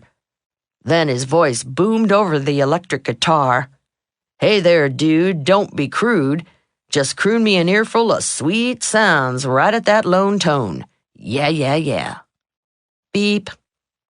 I banged the receiver quickly back into the cradle to shut out horrible fantasies of how my client would react if he had to call Mark. His 30-second talent show might have been an appropriate sample of a rock musician's talent, but a business person should opt for a more sedate outgoing message. The message you leave on your answering machine reflects your work. Keep yours friendly, neutral, and up to date. And here's the secret. To give the impression you are really on top of your business, change your message every day. Studies show that callers perceive people to be brighter and more efficient when they hear an updated message each time they call. If appropriate, let callers know where you are and when you intend to be back. If you have customers who need to be attended to, this is crucial. Try something like this on your office phone. This is name. It's Thursday, May 7th, and I'll be in a sales meeting until late this afternoon. Please leave your message and I'll get back to you as soon as I return. That way, if you don't call a client back until 4 p.m., he isn't steaming. Also, keep it short. Some people change their message every day, but it's too long. I had a colleague, a public speaker named Dan, who in his finest mellifluous voice imposed his thought for the day on all unsuspecting callers. Last year, I was working on a project with Dan and had to call him 3 times in the same day to leave a progress report. Each time, his machine answered, "Hello, this is Dan, and here's my daily motivator." He cleared his throat for his big recorded performance and then continued, "Did someone say something today that offended you? So what? That's their problem." He paused dramatically. "Did someone look at you the wrong way? So what? That's their problem." Again, a pause for the magnitude of that sentiment to sink in. Replace your petty thoughts of anger, exasperation, and spite with thoughts of strength. Calm down. Rise above those little insignificant irritations in life. Focus your thoughts in the direction of fulfillment and accomplishment. Once again, this is Dan. I'm surprised he didn't also leave his agent's phone number here. Leave your message at the tone, and have a great, peaceful day. Beep. The first time I listened to Dan's inspirational message, the length mildly irritated me. The second time, I found myself hyperventilating while waiting for him to get through his unbearably long message. By the third call, his schmaltzy message seemed interminable. I was filled with those petty thoughts of anger, exasperation, and spite he warned against because of his darn message. I found it impossible to rise above it and focus my thoughts in the direction of fulfillment and accomplishment. I wanted to punch him in the nose. Outgoing messages are not the venues to give inspirational messages or to impress the world with one's accomplishments. Another friend of mine, a writer, earned herself a few little cat stripes with this one on her machine. "Hello, this is Cheryl Smith. Cheryl is on her national book tour." She paused so all callers could be appropriately impressed. "Making appearances in 12 cities." Another pause as though awaiting applause. "She'll be returning on October 7th. What's this she bit? Cheryl herself is speaking. Please leave your message for her at the tone. Beep. Yes, Cheryl, we know you're an important author, but your third-party reference to self, your narcissistic tone of voice, and topping it off with 12 cities would make any big cat snicker through his whiskers. One last codicil. Avoid one particular message many business people use these days. I'm either away from my desk or on the other line. The subtext of this message is, I'm a slave chained to my desk, and it is an amazing fact that I have escaped for the moment. One night I was working into the wee hours. At 4 a.m., I decided to leave a message on a colleague's business phone so she'd get it as soon as she came in at 9. Hello, the message chirped. This is Felicia. I'm either away from my desk or on the other line right now, but leave your message at the tone. Beep. Felicia, of course you're away from your desk. It's 4 a.m. on Sunday morning. On the other line? At this hour? I hope not. You never know how your message is going to affect someone. Just keep yours neutral, friendly, constantly changing, short, and understated. No boasts, no bells, no whistles. Technique number 66. Constantly changing outgoing message. If you want to be perceived as conscientious and reliable, leave a short, professional, and friendly greeting as your outgoing message. No music, no jokes, no inspirational messages, no boasts, bells, or whistles. And here's the secret. Change it every day. Your message doesn't have to be flawless. A little cough or stammer gives a lovely, unpretentious reality to your message. 67. How to get them to call you back. Producers of big Broadway musicals can be brutal during auditions. An anxious wannabe star, after rehearsing his audition song for weeks, steps on stage. He opens his mouth to sing. After a few notes, the heartless producer shouts, "Thank you! Next!" Dreams of stardom dashed in 10 seconds. Business people's professional dreams can also be dashed in the first 10 seconds of their audition. Their audition is the message they leave on someone else's answering machine. Competent business people wouldn't dream of sending a messy handwritten business letter to a VIP on cheap yellow-stained paper and expect a response. They know the recipient would toss it in the trash. Nevertheless, some of these same folks will leave a lackluster message on a VIP's voicemail and expect a callback. No one ever told them that big winners scrutinize messages on their voicemail with the same consideration of a big Broadway producer. If you sound good, you've got a chance. If you don't, you are fast-forwarded out of their life. Salespeople, suitors, candidates, and competitors who leave crisp, intelligent, upbeat messages on voicemail get called back. Losers with lackluster tones and uncrafted messages never hear from Mr. or Ms. Make It Happen. Make sure your message reflects 3 C's: confidence, clarity, and credibility. In addition, make it entice, entertain, or interest the listener. A flat, "This is Joe, call me back," doesn't score with big winners. Stay tuned for... Radio DJs use tricks to keep their listeners tuned in. Top salespeople have similar little tricks to entice prospects to call them back. Here's one called a cliffhanger. To make sure listeners won't switch stations during the radio commercial, the broadcaster throws out a mini mystery. And right after the commercial, we'll be back with the winning ticket. It could be yours. Stay tuned. Whenever you leave a voicemail message for anyone, try to include a cliffhanger. "Hi, Harry, this is Andrew. I have the answer to that question you asked me last week." Or, "Hi, Diane, this is Betsy. I have some big news about that project we were discussing." Now Harry and Diane have a reason to call Andrew and Betsy back. Pitch personality into your message, too. Picture the people listening to it. Say something to pique their curiosity or make them smile. The message you leave is your 10-second audition. Make it good. Technique number 67. Your 10-second audition. While dialing, clear your throat. If an answering machine picks up, pretend the beep is a big Broadway producer saying, "Next." Now you're on. This is your 10-second audition to prove you are worthy of a quick callback. Incidentally, if someone's voicemail unexpectedly comes on and you are unprepared, quickly hang up before the beep so they don't get a hang-up message. Take a moment to craft your entertaining, enticing, or interesting message. Rehearse it once with confidence, clarity, and charisma. Then redial to leave your great hot message. A funny thing happens.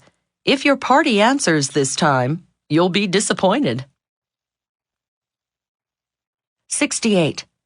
How to make the gatekeeper think you're buddy-buddy with a VIP. The inspiration for this next telephone technique comes from personal experiences with mid-Manhattan toilets, a less than refined origin, to be sure. New York City, in spite of all its reputed sophistication, lags some of the shabbiest European cities in one respect. Manhattan has few public toilets, and none of those European-style, charming, and at times very much appreciated freestanding structures on street corners. In the days when I made sales calls around the busy city of New York, this presented a problem. Several times a day. I often found myself at the mercy of coffee shop cashiers who jealously guarded their restroom facilities. Some shops even put menacingly scribbled signs in the window. Bathrooms are for customers only. I often found that if I played it straight, going up to the cashier and asking if I could use the amenities, I'd get shot down. So I used the following technique. Without casting a glance at the cashier, I'd strut confidently into the coffee shop. I'd march right past the bathroom bouncer and keep my gaze fixed on one of the booths. She'd assume I was coming for lunch or had simply returned to collect my forgotten gloves. Once past the gatekeeper of the loo, I'd wait for her to be busy ringing up the next check. Then, like greased lightning, I'd sprint into the John.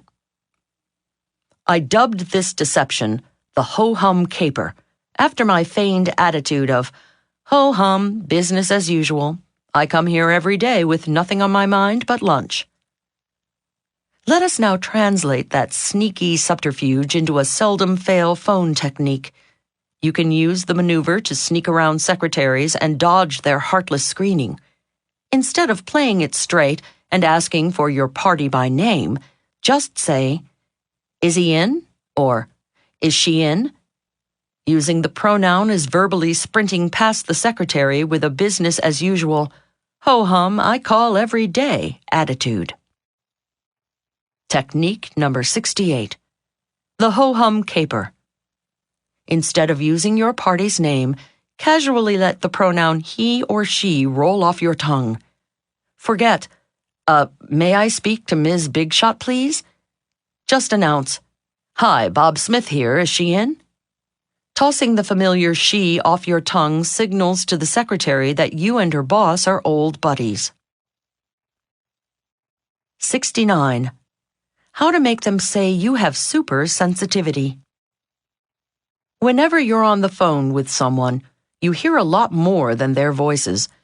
In the background, you might hear dogs barking, babies crying, or a crackling sound. For all you know, the dog has his tail caught in the refrigerator, the baby has to be fed, or the house is on fire. When you acknowledge the sound by asking if they have to take care of it, you warm the hearts of your listeners. When you are talking to someone at work, you often hear another phone ringing. Say immediately, "I hear your other line. Do you have to answer it?" Even if not, he or she will appreciate the gesture.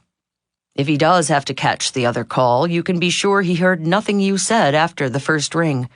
He's only thinking, how can I interrupt this babbling person without being rude so I can answer my other phone?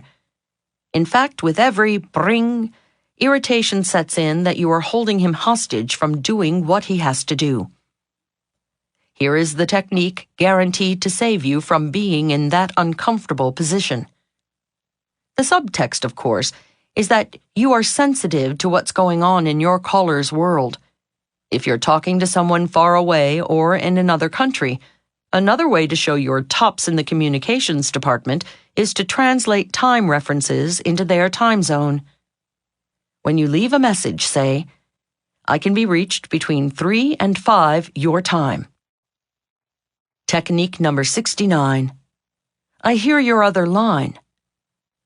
When you hear a phone in the background, stop speaking, in mid-sentence if necessary, and say, "I hear your other line," or your dog barking, your baby crying, your spouse calling you. Ask whether she has to attend to it. Whether she does or not, she'll know you're a top communicator for asking. And don't forget foreign holidays. Last July 1st, I was on the phone with a client from Australia. I was impressed when he wished me Happy Independence Day weekend. So impressed, in fact, I ran out to find a chart of international holidays. I made a note in my calendar next January 26th to wish my Aussie friend Happy Australia Day.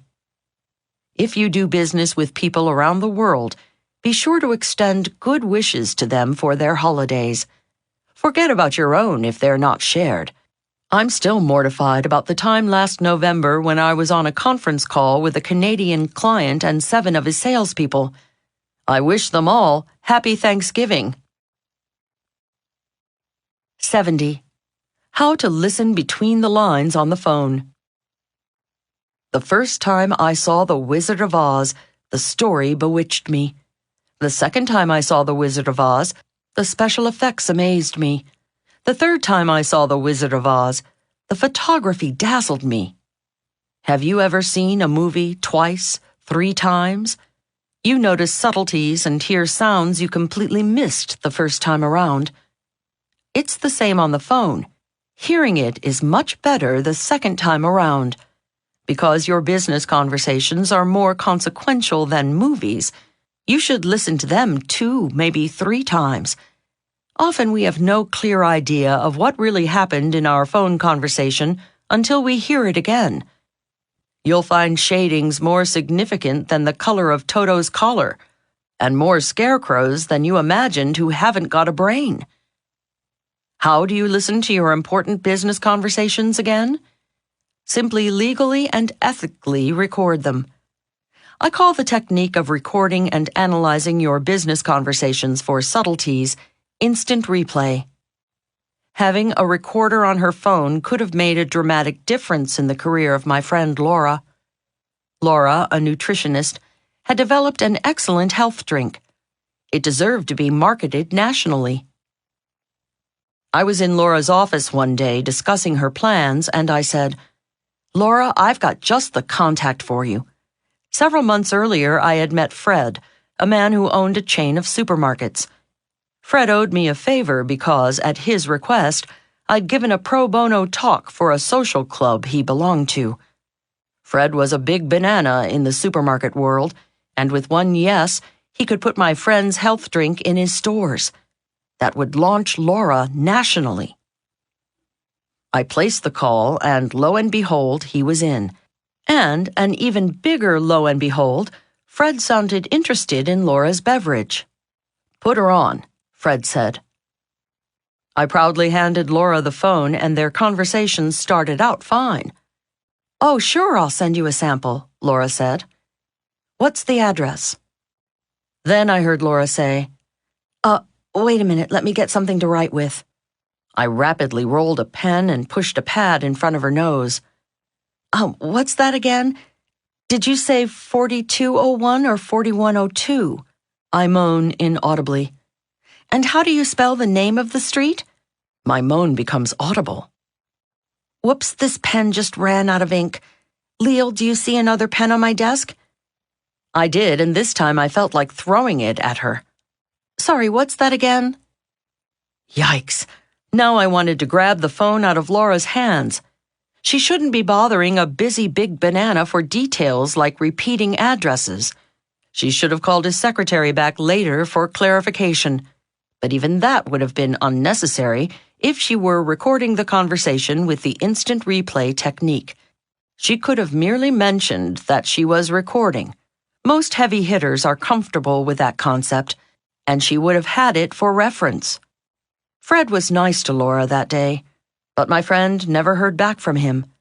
And to this day she wonders why. She'll never know the confused phone exchange nixed the deal.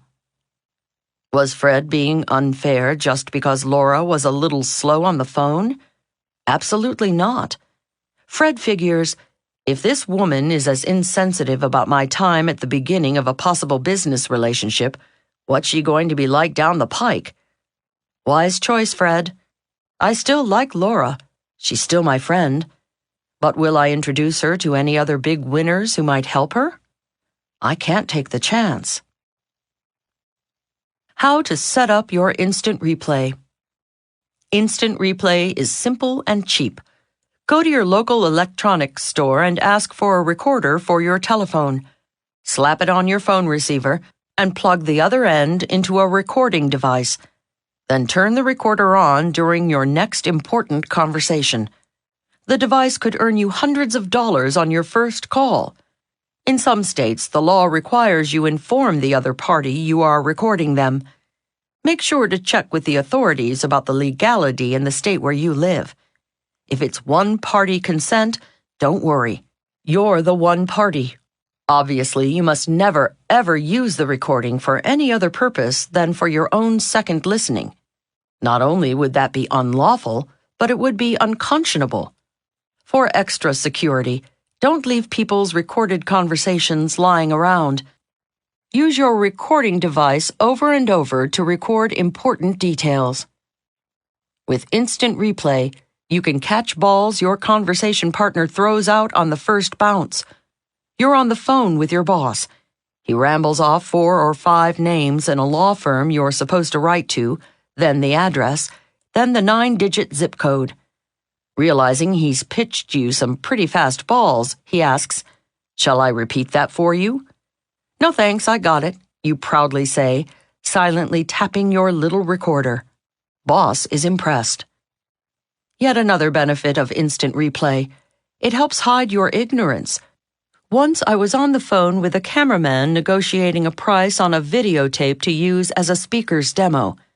Luckily, I was recording the conversation because his flurry of high 8, VHS, Super VHS, Beta SP, and 3/4-inch U-matic had me wanting to crawl into a rodent hole in the wall. But I listened to the tape of our conversation afterward. I wrote down all the words I didn't understand and then asked a video friend what they meant. Now I was able to call the cameraman back and say, "I'd like a 2-camera shoot on Beta SP. And can you give me a VHS dub so I can do some offline editing?" Don't you think I got a much better price than if I'd asked, what's a Beta SP? Forget what they said. Hear what they meant. Instant replay also makes you sensitive to levels of communication far deeper than just your caller's words. You tune in to their real enthusiasm or hesitation about an idea. When we want something, our minds play funny tricks on us. If we desperately crave yes from someone, we hear yes. But yes isn't always what it seems. A client's forceful yes and her hesitant yes are different as heaven and hell. Last month, I asked a woman who'd booked me for a speech if her office could reproduce my 10-page handout. She gave me the answer I wanted, which was yes. Later, however, I re-listened to our conversation on tape. Her answer about the handouts had been a very hesitant, well, yes. I immediately called her back and said, "By the way, don't worry about those handouts." "Oh, I'm so glad," she purred, "because we really don't have the budget for things like that." I gained much more in my client's goodwill than the value of reproducing a few sheets of paper. Technique number 70. Instant replay. Record all your business conversations and listen to them again. The second or third time, you pick up on significant subtleties you missed the first time. It's like football fans who often don't know if there was a fumble until they see it all over again in instant replay. Let us now return to your live in-person show. We're going to talk not only about how to be a hit at a party, but how to smoothly hit on all the folks you want, just like a politician. Part 8. How to work a party like a politician works a room. The politician's 6-point party checklist. When invited to a party, most of us waft into a fluffy thought process. Our random reverie goes something like this. This could be fun. Wonder if they're going to serve food. Hope it's good. Might be some interesting people there. Wonder if my friend so-and-so is coming. Golly, what should I wear? That's not the way a politician thinks about a party, however. While politicians, heavy-duty networkers, serious socializers, and big winners in the business world are staring at the invitation, they instinctively surf to a different channel. Before they RSVP with yes or no, their brains craft journalistic campaign questions. It's the 6-point party checklist. Who, when, what, why, where, and how. Let's take them one by one. Who is going to be at the party? More specifically, who will be there that I should meet? Serious networkers calculate, who must I meet for business? Who should I meet for political or social reasons? And if single and searching, who do I want to meet for possible love? If they don't know who is going to be in attendance, they ask. Politicians unabashedly telephone the host or hostess of the party and ask, who's coming? As the party giver chats casually about the guest list, politicians scribble the names of the people who interest them, then resolve to meet each. When should I arrive? Politicians do not leave arrival time to whenever they finish getting dressed. They don't ask themselves, should I be fashionably late? They carefully calculate their estimated time of arrival and estimated time of departure. If the party is bulging with contacts, biggies get there early to start hitting their marks as each arrives. VIPs frequently come early to get their business done before party regulars who hate to be the first one there start arriving. They are never embarrassed to arrive early. After all, the only people who see them are other early arrivals who are often heavy hitters like themselves. Nor will you find politicians prowling around the last to slink out the door. Once they've accomplished what they set out to do, they're on their way to the next opportunity. If their agenda is more social, they try to leave their departure time open and their après-party schedule free. That way, if they make an important new contact, they can stay around and talk with him, or drive her home, or go somewhere else for coffee. What should I take with me? A politician's checklist is not the usual. Let's see, my comb, cologne, and breath mints. They pack more functional networking tools in their pockets or purses. If corporate cats will be prowling the party, they pack a pocket full of business cards. If it's a gala where people are gadding about on the social ladder and they want to exude old-world elegance, they grab a handful of social cards containing only their name and possibly an address and phone number. Some feel giving out a business card in a purely social setting can be gauche. The most vital tool in their party pack is a small pad and pen to keep track of important contacts. Why is the party being given? The politician's perpetual philosophy of penetrate the ostensible enters here. That's just a fancy way of saying, look under the rug. They ask themselves, what is the ostensible reason for the party? A big industrialist is giving his daughter a graduation party? A newly divorced executive is throwing himself a birthday bash? A floundering business is celebrating its 10th year? Nice, politicians say to themselves. That's the ostensible. But what's the real reason for the party? Maybe the industrialist wants to get his daughter a good job, so he's invited dozens of potential employers. The birthday boy is single again, so the guest list is heavy with attractive and accomplished females.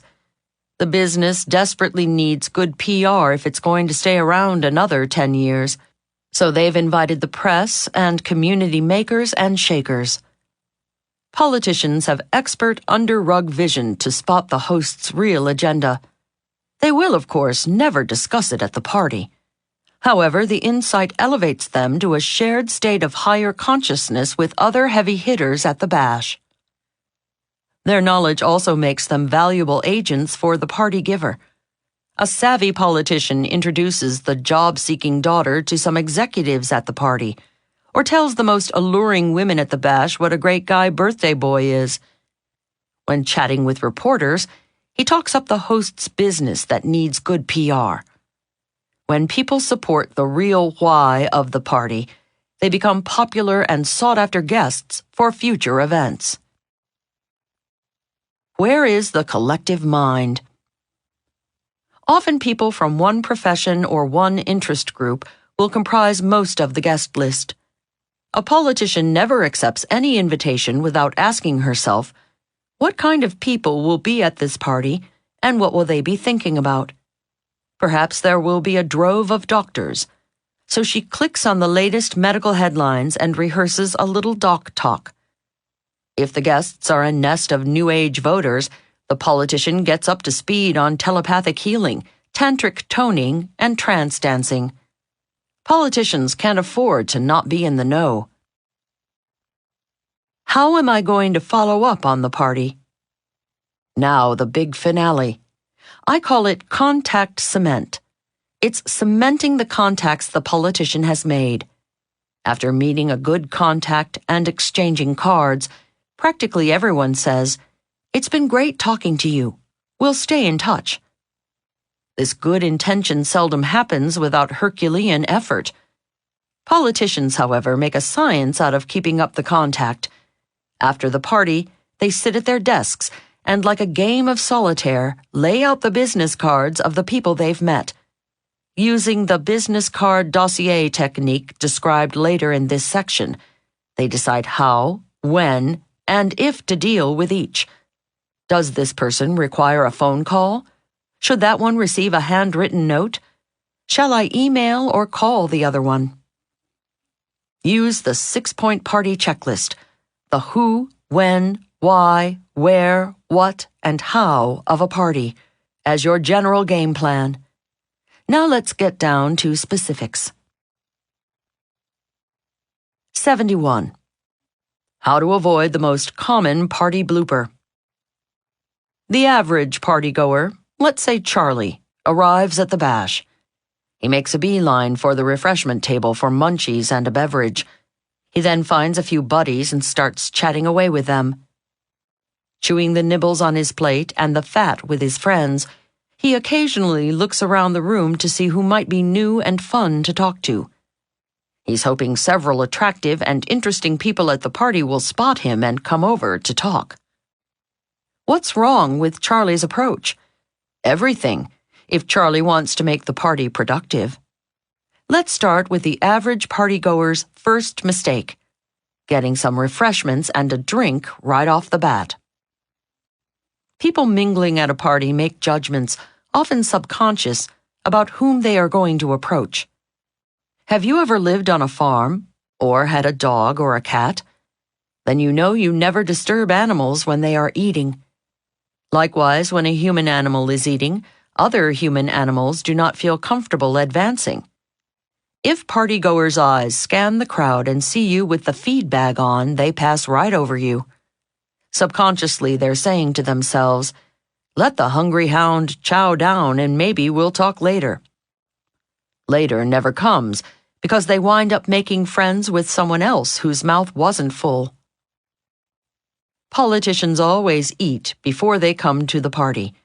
They know they'd need a circus juggler's talent to shake hands, exchange business cards, hold a drink, and stuff crackers and cheese into their mouths, all with just 2 hands. Technique number 71. Munching or mingling. Politicians want to be eyeball to eyeball and belly to belly with their constituents.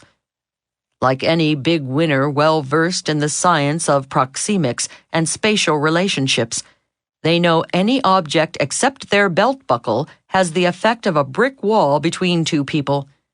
Therefore, they never hold food or drink at a party. Come to munch or come to mingle, but do not expect to do both. Like a good politician, chow down before you come. 72. How to make an unforgettable entrance. Loretta Young makes television history when she appears at the head of her immense staircase and surveys the set. Then she swoops down to start the show. The Pope steps out onto his balcony overlooking St. Peter's Square in Rome and surveys the crowd. Then he begins the benediction. Betty Davis stops in the doorway and looks around. Then she mutters, "What a dump!" And every late-night TV comic since Here's Johnny steps center stage and scrutinizes the applauding audience. Then he reveals the reason for the smirk on his face. What do all these great entrances have in common? Each pauses momentarily and looks around before swooping into decisive action. Movie directors love shots of the doorway, where the camera pans, the music swells, and all eyes gravitate to the honcho or honchoette standing under the frame. Does the star skulk into the room like a frightened little kitten in a new owner's home? Or, like many of us do at a party, frantically gravitate to the first familiar face so people won't think he or she's unconnected? No, the star stops. Then, framed by the doorway, his or her notable presence is felt by all. People who have mastered this trick have what envious theatrical wannabes call stage presence. Stage groupies think some lucky stars are born with it. Think again, thespians. It's cultivated. Politicians don't just slink unnoticed into a room full of people. Politicians make the entrance. With one simple technique, you too can make great entrances. I call it rubberneck the room. Before entering, stop dramatically in the doorway and survey the scene slowly with your eyes. It is significant that, while you're standing in the doorway, you're not thinking, "Look at me." The reason you're rubbernecking the room is not to show off. It is so you can diagnose the situation you're walking into. Take note of the lighting, the bar, and most important, the faces. Listen to the music, the buzz of the crowd, the clinking of glasses. See who is talking to whom. While rubbernecking, you'll also be using be the chooser, not the choosee, the next technique, which helps you select your first, second, and maybe third target. Now, like the big cat who rules the jungle, leap in to make your first move toward wiping up the room. Technique number 72. Rubberneck the room. When you arrive at the gathering, stop dramatically in the doorway, then slowly survey the situation. Let your eyes travel back and forth like a SWAT team ready in a heartbeat to wipe out anything that moves. In tandem with rubberneck the room, try using the following technique. 73. How to meet the people you want to meet. Politicians don't wait for others to approach them. If the party host or their campaign manager has not supplied a must-meet list, they choose their targets while rubbernecking the room. As their keen eyes scan the crowd, they're asking themselves, who would I most enjoy talking to? Who looks like they could be most beneficial to my life? Who could I learn most from in this gang? How do they choose? They look at everyone the same way my friend Bob, the caricature artist, looks at people. You can tell a whole lot more than you realize if you keep your gaze fixed on someone. Every twinkle in someone's eye and every line surrounding it tells a story. The story of the life he or she leads. Who was it who said, "At age 30, everyone has the face he deserves"? Yet few of us consciously look into strangers' eyes. How foolish that at a party or convention for making contacts, most people are embarrassed to make eye contact with people we don't know. In my networking seminar, I prime participants to make intense visual contact by asking them to form a big circle, walk around the room, and silently stare at each other. Gaze into each other's eyes, I tell them. Examine each other's movements. As they are walking, I say, the most important business contact, the dearest friend, or the love of your life is probably not in this room. Nevertheless, sometime soon, you will be in a room where you will spot someone you sense could change your life. I want you to be prepared. I want you to have the courage to make the approach and not wait in vain for that special someone to approach you. While strolling and staring, I ask them to silently choose the 4 people they most want to talk to during the break. Only the beautiful people will be chosen. When given this unfamiliar and uncomfortable assignment, the participants assume everyone will make a beeline for the most attractive people. It never happens. Something mystical occurs when people take the time to really look at each other. Everyone discovers a distinctive beauty in one or two other people that is very personal, very special, and speaks uniquely to the seeker. The dearest friend in my life was a homely little fellow named Chip. He was only 5 feet 2 inches tall. Chip had a huge nose and funny little eyes peeping out through thick glasses. At a party, without using this technique, I probably would never have noticed Chip. However, my concentration was on him the day we met because he was giving a speech. When I gazed intently into his eyes and watched his lips moving, I saw such subjective beauty coming from his face. He became my best friend for 12 years, until a tragic disease took his life. Nevertheless, Chip remained beautiful to me until the end because, no matter how twisted his body became with illness, the beauty shone through his spirit. As the seminar participants explore each other's faces and movements, they discover the subjective beauty in their faces, in their spirits. No one can explain why one person chooses another as one of his or her special four. Yet practically everyone returns from the break having made a new good friend. Never is anyone left unchosen. When you seek people's special qualities by exploring their faces, you will find them. If you want to walk out of any gathering with your life enhanced, spend time with people you choose, not just those who choose you. Be choosy in whom you pick, but don't wait to be the choosee. Technique number 73. Be the chooser, not the choosee. The lifelong friend, the love of your life, or the business contact who will transform your future may not be at the party. However, someday, somewhere, he or she will be. Make every party a rehearsal for the big event. Do not stand around waiting for the moment when that special person approaches you. You make it happen by exploring every face in the room. No more ships passing in the night. Capture whatever or whomever you want in your life. Sure, in a seminar it's easy, but what about real life? Sometimes after the break, a participant will say, "It was simple to go up to people I wanted to talk to this time because you gave it as an assignment. But what about at a real party?" Recently, one of my participants named Todd asked me this question in front of the group.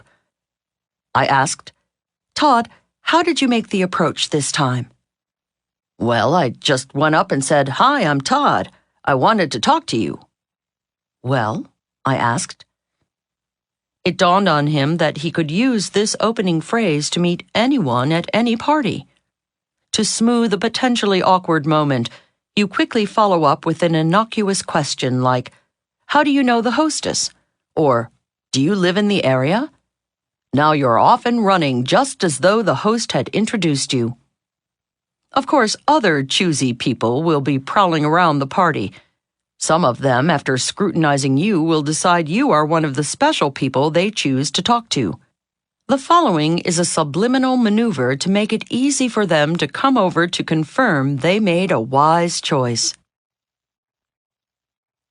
74. How to subliminally lure people to you at a gathering. Have you ever noticed how comfortable you feel sauntering into certain rooms? The chairs are arranged in a way that welcomes you, as if saying, "Come right on in and sit on me." Conversely, you enter other rooms where you must navigate a circuitous route around tables and dressers before you finally find a free chair. Likewise, some people arrange their body furniture, their arms and legs, to say, "Hey, come right on over and talk to me." Yet other people's body furniture shouts, "Keep out. Approach at your own risk." Shy people inadvertently say "stay away" when they fold their arms. They give off insecure signals by clutching a purse, clasping a drink, or smoking a cigarette. Controlled studies show that partygoers are more comfortable approaching people who stand with an open body, arms uncrossed and hanging at their sides, legs slightly separated, a slight smile on their faces. Any object between you and the crowd is a subliminal cutoff, even your purse. More people approach a woman who sports a shoulder bag than one squeezing a handbag. The shoulder bag hangs behind her back, thus leaving the path to talk to her open. Give them the old wrist flash. Now here's the pièce de résistance. Next to your face, your wrists and palms are one of the most expressive parts of your body. Palms up speak volumes of good sentiments. The Pope's wrists and palms are up when he beckons, "Come unto me, my brethren." The burglar's wrists and palms are up when he says, "I give up, don't shoot." The innocent man's wrists and palms are up when he's saying, "I don't know who took the money." Vulnerable, open palms signify, "I have nothing to hide." They also signify acceptance. When you are listening to a business colleague to whom you want to signal acceptance, make sure your wrists and palms are up. Even if you're resting your head on your chin, turn your wrists forward. Whenever you are chatting with anyone, give yourself a constant hand check. Make sure you don't point your knuckles directly toward anyone. Let them have the pleasure of seeing the soft, tender, come-hither skin of your wrists and palms, not the wrinkled, go-away hide on your knuckles. Romance on your mind? Ladies, let your hands do some talking for you. Women instinctively turn their wrists and palms upward when a man excites them. In fact, the old wrist flash while talking with males subconsciously gives them a sexy jolt. Pave a clear path for people who find you special. Frightened little jungle cats crouch behind rocks and logs so no bigger animals will spot them. In the social jungle, shy people do the same. They instinctively seek out corners and sit in seats where they won't be seen. Whereas lynxes and lions stroll confidently to the center of the jungle clearing, human big cats in the social jungle also stand confidently in a clearing so others can see them. Like a politician, position yourself near a doorway since everyone must pass your way at some point in the evening. Technique number 74. Come hither hands. Be a human magnet, not a human repellent. When standing at a gathering, arrange your body in an open position, especially your arms and hands. People instinctively gravitate toward open palms and wrists seductively arranged in the come-hither position. They shy away from knuckles in the get lost or I'll punch you position. Use your wrists and palms to say, "I have nothing to hide. I accept you and what you're saying," or "I find you sexy." Now we come to a technique all politicians use. In fact, some political pundits have credited the election of both John Kennedy and Bill Clinton to their mastery of the technique I call tracking. 75. How to make 'em feel like a movie star.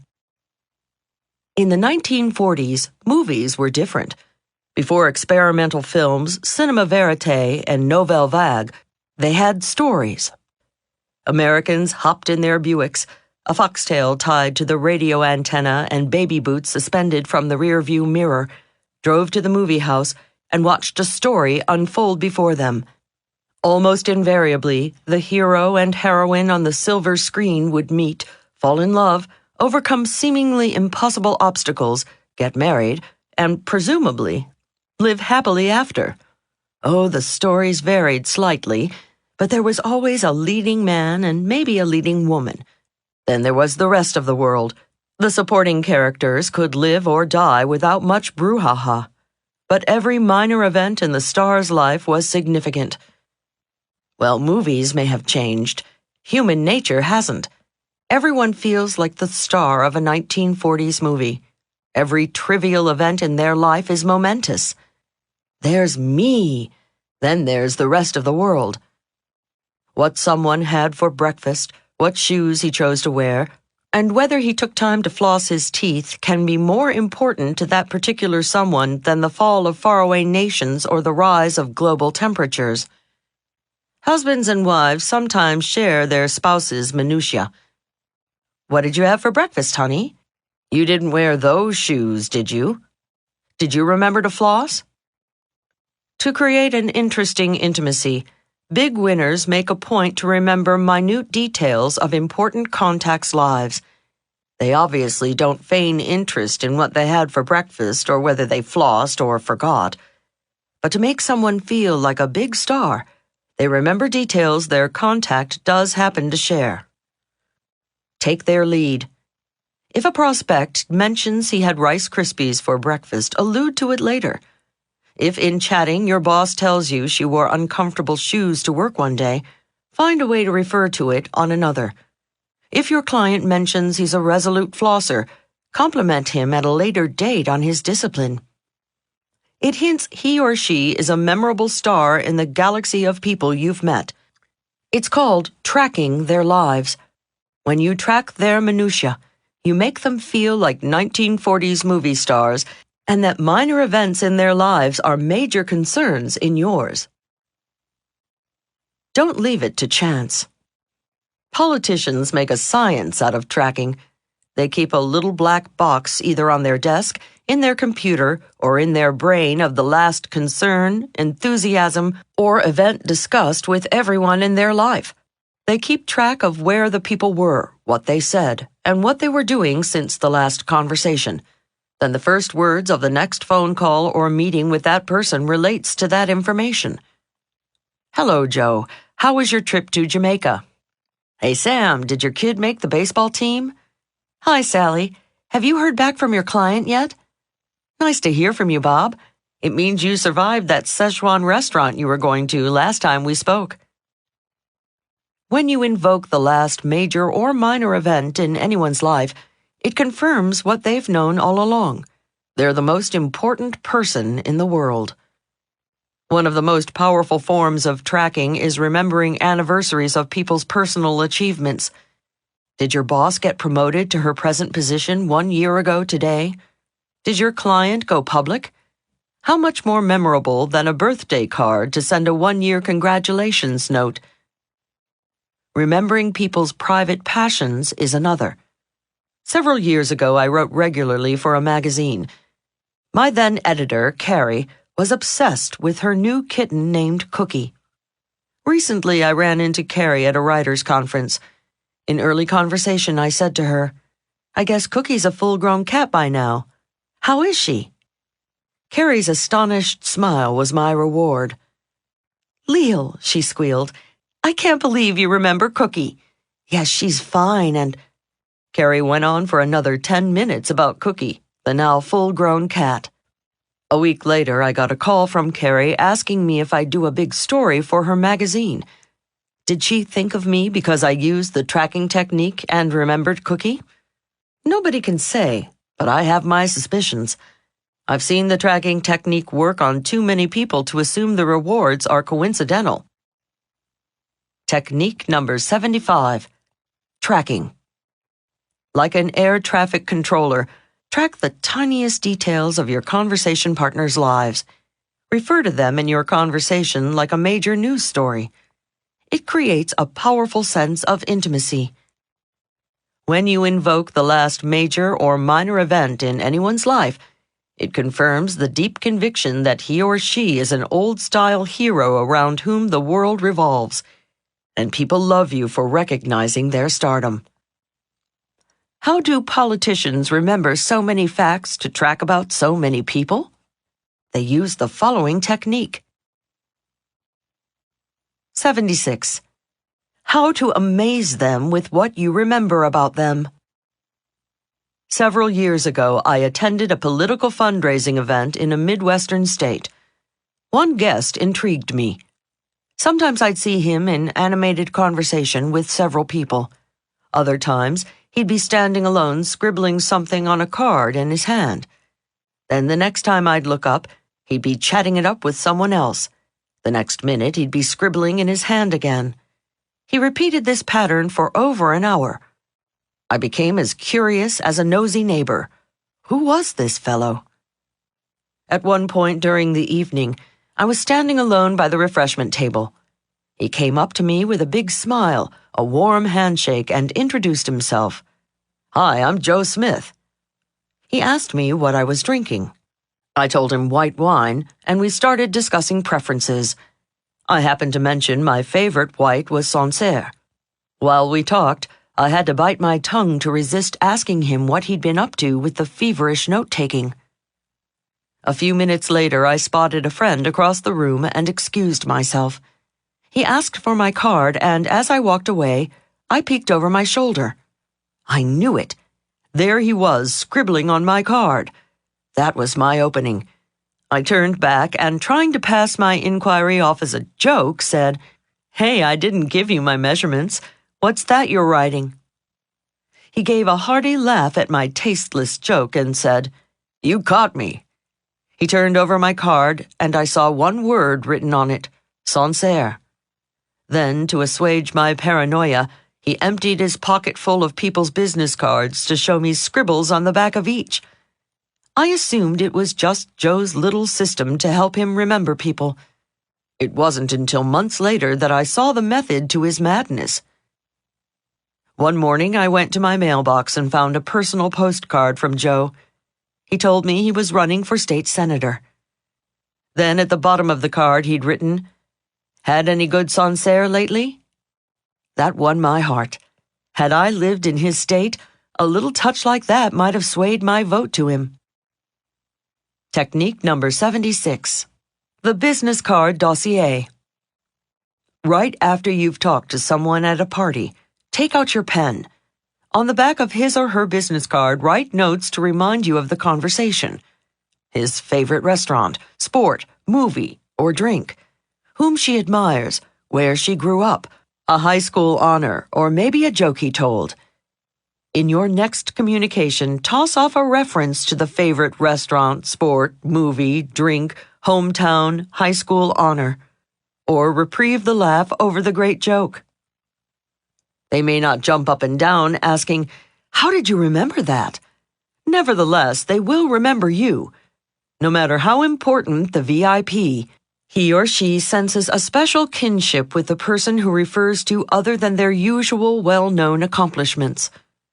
Politicians are constantly selling themselves. If you've ever wondered why America is called the land of promise, just keep your ears open in an election year. But of course, to know what to promise people, politicians use the next super sales technique called eyeball selling. 77. How to make the sale with your eyeballs. The percentage of sales that Jimmy, a good friend of mine, makes is not to be believed.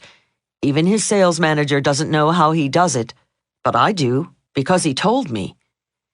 Jimmy says the fancy sales techniques he's learned over the years, benefit selling, partnering, selling to personality types, value-added concept, rejection proofing, spin selling, all pale next to what he calls eyeball selling.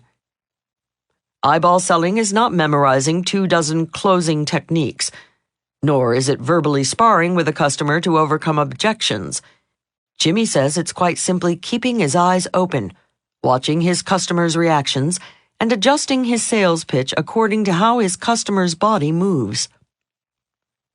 While Jimmy is giving his sales pitch, he's concentrating more on how his customer fidgets, twitches, and squirms than on what he's saying. He's scrutinizing his customer's involuntary head movements. He's studying her hand gestures, her body rotation, her facial expressions, even her eye fluctuations. Jimmy says when his customer is not saying a word, even if she's trying to give you a poker face, she cannot not communicate. She may not say in words how receptive she is to your pitch, but she's clearly telling you nonetheless. Jimmy says knowing what turns a prospect on, what turns her off, and what leaves her neutral from moment to moment can make or break the sale. How Jimmy finds out where the buck stops. The product Jimmy sells is expensive lighting equipment. Often he must make sales presentations to groups of 10, 20, or more people. He says, the first challenge in eyeball selling is discovering who the real decision maker is. Jimmy meets his challenge in an unorthodox, not necessarily recommended way. Right after "Good afternoon, gentlemen and ladies," he says something slightly confusing. Why? Because the surprised group doesn't know how to react.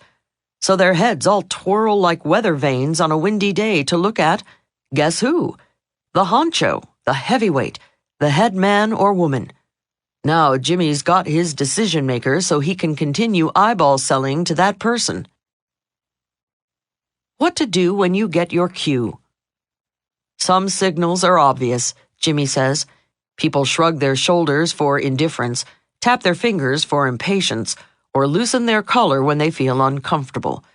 But there are hundreds of other unconscious gestures I keep my antennae tuned for. For example, I watch the exact angle of my prospect's head position. If it's fully facing me, especially if it's cocked at a cute little angle, it means they're interested. In that case, I keep right on talking.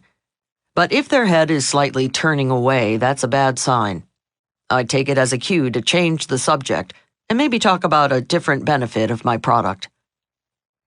Jimmy not only tailors what he's saying to his customers' reactions, but he actively takes steps to change his prospect's body position if he feels it's not receptive. He says, "The body must be open before the mind can follow." For example, he continues, if your customer has his arms crossed in front of his chest, hand him something to look at so he has to unfold them to take it from you. Jimmy always carries a briefcase full of props to break down the barriers. He has photos of his wife and kids to hand married prospects, snapshots of his Skye Terrier for customers that have a dog, an antique watch to show antique lovers, and a pocket-sized computer to show gadget fanatics. Jimmy says, as long as I can get them to open their arms to reach for something, I have a shot at their minds. Jimmy also paces the timing of his pitch to match his customers' covert reactions. When his client reaches for an object, he takes it as a cue to talk slower or just be quiet. Reaching for a paperclip or fondling a folder on the desk says, "I'm thinking about it." Of course, Jimmy is on constant lookout for sales-ready signals like picking up the contract, fondling the pen, or turning their palms up. At that point, he cuts quickly to the close. Another cue to bring out the contract signing pen is when your prospect's head starts bobbing up and down like a plastic duck. They're silently screaming, "Yes, I'll buy." Unskilled salespeople just keep on talking until they finish the pitch they learned in training. Many keep talking so long they unsell themselves. Conversely, when customers move their heads back and forth, no matter what they are saying, they mean no. Eyeballing is not for selling only. Without a word, your friends and loved ones also show their wishes. When my friend Deborah became engaged to Tony, it seemed obvious to everyone, except Deborah, that it was not a marriage made in heaven.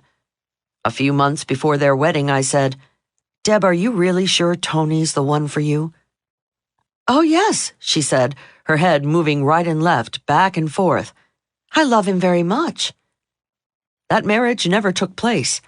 Her body recognized what her mind hadn't yet realized. Like a politician, think of your social conversations as sales pitches. Even if you have no product, you want them to buy your ideas. If your listener turns away while you're talking, don't concentrate on how rude the person is. Like a sales pro, ask yourself, how can I change the subject to turn this person on? If their whole body starts to turn away, use the time-honored personal question ploy. Ask about their favorite topic. "George, how big did you say that bass you caught last week was?" Or use his name and ask a personal question. That's always a grabber. "Archibald, what did you say the name of your high school football team was?" We've talked about only a few responses. Hints for reading someone's body language could fill a book. In fact, they have, many of them. Read up on body language and tune in to its visual channel whenever you're trying to sell to people, get their vote, or convince them you're the best candidate for the job or the role of life partner. Wouldn't it be super to have Jimmy's success rate with our listeners accepting whatever we say? We can if we just keep our eyes open. Technique number 77. Eyeball selling. The human body is a 24-hour broadcasting station that transmits, "You thrill me. You bore me." I love that aspect of your product. That one puts my feet to sleep. Set the hidden cameras behind your eyeballs to pick up on all your customers' and friends' signals. Then plan your pitch and your pace accordingly. A quick review. That's all there is to it. You'll remember to eat before coming to the party, the munching or mingling technique, to leave your hands free for heavy networking. When you arrive, you'll stop in the doorway and rubberneck the room to get the lay of the land. While rubbernecking, you'll be the chooser, not the choosee, and pick your prospects for the evening. When standing around, you will be relaxing and inviting with come-hither hands. You haven't forgotten, of course, to use the meeting people techniques from previous chapters. If you spot someone you want to talk to, check them out for a what's it you can comment on. Finding none, just ask the party giver, "Who's that?" If the host or hostess is not in sight, simply stand near your target and resort to the eavesdrop-in technique. While chatting with anyone you've previously met, you will, of course, use tracking to win their vote or heart and all the techniques in Part 2 to ensure the conversation is interesting for your new acquaintance. Finally, you'll employ eyeball selling to make sure you're on target with every conversation. And don't forget, as you say so long, to scribble material for your next contact on your business card dossier. It's a good feeling when you've done it all right. Continue using these techniques politicians use to work a room, and you'll suffer no more unimportant parties. And following the advice throughout the book, you'll never strike anyone as an unimportant person. Now we move on to the advanced section of how to talk to anyone. Some of the following techniques may make you scratch your head in confusion.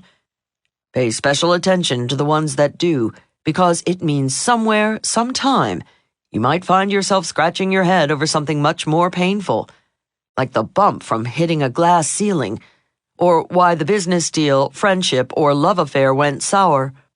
You might never know, unless you hear it here, that it was your own communications fumble. Part 9. How to break the most treacherous glass ceiling of all. Sometimes people are tigers. Every week when I was a kid, my mother took me to the National Geographic Society to see a film. The one on tigers invades my nightmares these many years later. Sitting there in the darkened theater, I watched a mother give birth to 3 tiny cubs. One was born with a mangled leg. I witnessed how all the other tiger cubs excluded him. And right there in front of the cameras, he was tortured to death by the others. I remember crying and thinking how the healthy cubs were like a few of the kids in my school. Sometimes they could be very cruel. My best friend in grade school was Stella, and she was a beautiful girl inside and out. But she had a speech defect, a cleft palate. And many of our classmates laughed at her behind her back and excluded her from their games. Kids haven't changed much. When I give talks for colleges and young people's groups, the discussion often turns to popularity. Everyone wants to be liked. Occasionally, students tell me stories about how some girl has a minor physical defect, say a crossed eye or a nervous twitch. They say some kids laugh and make fun of her. Or a boy has a limp, so no one chooses him for their baseball team. Even if he can run just as fast as the other kids, some of his classmates don't like the image of a cripple being on their side. The years go by and kids become adults. Not too much changes. Adults are not as cruel, happily, about physical disabilities, but they can be brutal about social disabilities. Social disabilities are insidious because often we don't recognize them in ourselves. We can be blind to our social handicaps and deaf to our verbal deficiencies, but we're quick to recognize them in others. How many times has one of your associates made a dumb, insensitive gaffe? How often have you written somebody off because of some stupid move? Do you think he knew what he was doing? Of course not. He had no idea he was crossing a line or stepping on your toes. Probably no one ever told him about the subtleties we're going to discuss in this final section of How to Talk to Anyone. We've all heard about the glass ceiling some companies construct over women and minorities. People seldom discuss another kind of glass ceiling. This one is even more treacherous because you can't legislate against it, and only top communicators recognize it. Yet it's a rock-hard shield. Many bright individuals hit their heads on the thick glass as they try to climb up the next rung of the ladder to join the big boys and big girls on top. The folks able to crash through are the ones who abide by the unspoken rules that follow. Consider each of the following techniques. If you find any of them obvious, give yourself a pat on the back. It means you're already a tiger on that one. Be on the lookout for those communication sensitivities where you find yourself saying, "You gotta be kidding. What's wrong with that?" Watch out. It means someday, somewhere, you might commit that particular insensitivity. Then when a big winner responds coolly to your suggestion, doesn't return your phone call, doesn't give you the promotion, doesn't invite you to the party, doesn't accept your date, you'll never know what happened. Read each of the following techniques to ensure you're not making any of these subtle mistakes that let the big players lacerate you and keep you from getting what you want in life. 78. How to win their affection by overlooking their bloopers. One remarkable reaction opened my eyes to yet another difference between big winners and little losers. Several years ago, I was doing a project for a client. I had the pleasure of being taken to lunch by the 4 biggest fish in the firm. They wanted to familiarize me with communications problems their company was experiencing. We went to a busy midtown restaurant at peak lunchtime. Every table was filled with a variety of corporate creatures. Upper and middle management types were lunching in their suits and ties or high-collar blouses. Workers and secretaries were munching in their blue shirts or short skirts. The restaurant was buzzing with conversation and conviviality. Over the entree, we were in deep discussion about the company's challenges. The CFO, Mr. Wilson, was talking about the financial outlook when suddenly, blam! Not 6 feet away, a waiter dropped a tray full of dishes. Glasses broke, silverware clattered against the marble floor, and a hot-baked potato rolled under our table in a direct path for Wilson's feet. Practically everyone in the restaurant turned toward the humiliated waiter. We heard the cacophony of, "Uh-oh," "Butterfingers," "Whoops, watch it," "Boy, that's his last lunch here," and a variety of tittering and derisive laughter. Wilson, however, didn't miss a word of his monologue. Not one big player at my table turned or blinked an eye. It was as though nothing had happened. The restaurant gradually quieted down around us as we continued our deliberations. A few minutes later, the baked potato shot back out from under our table.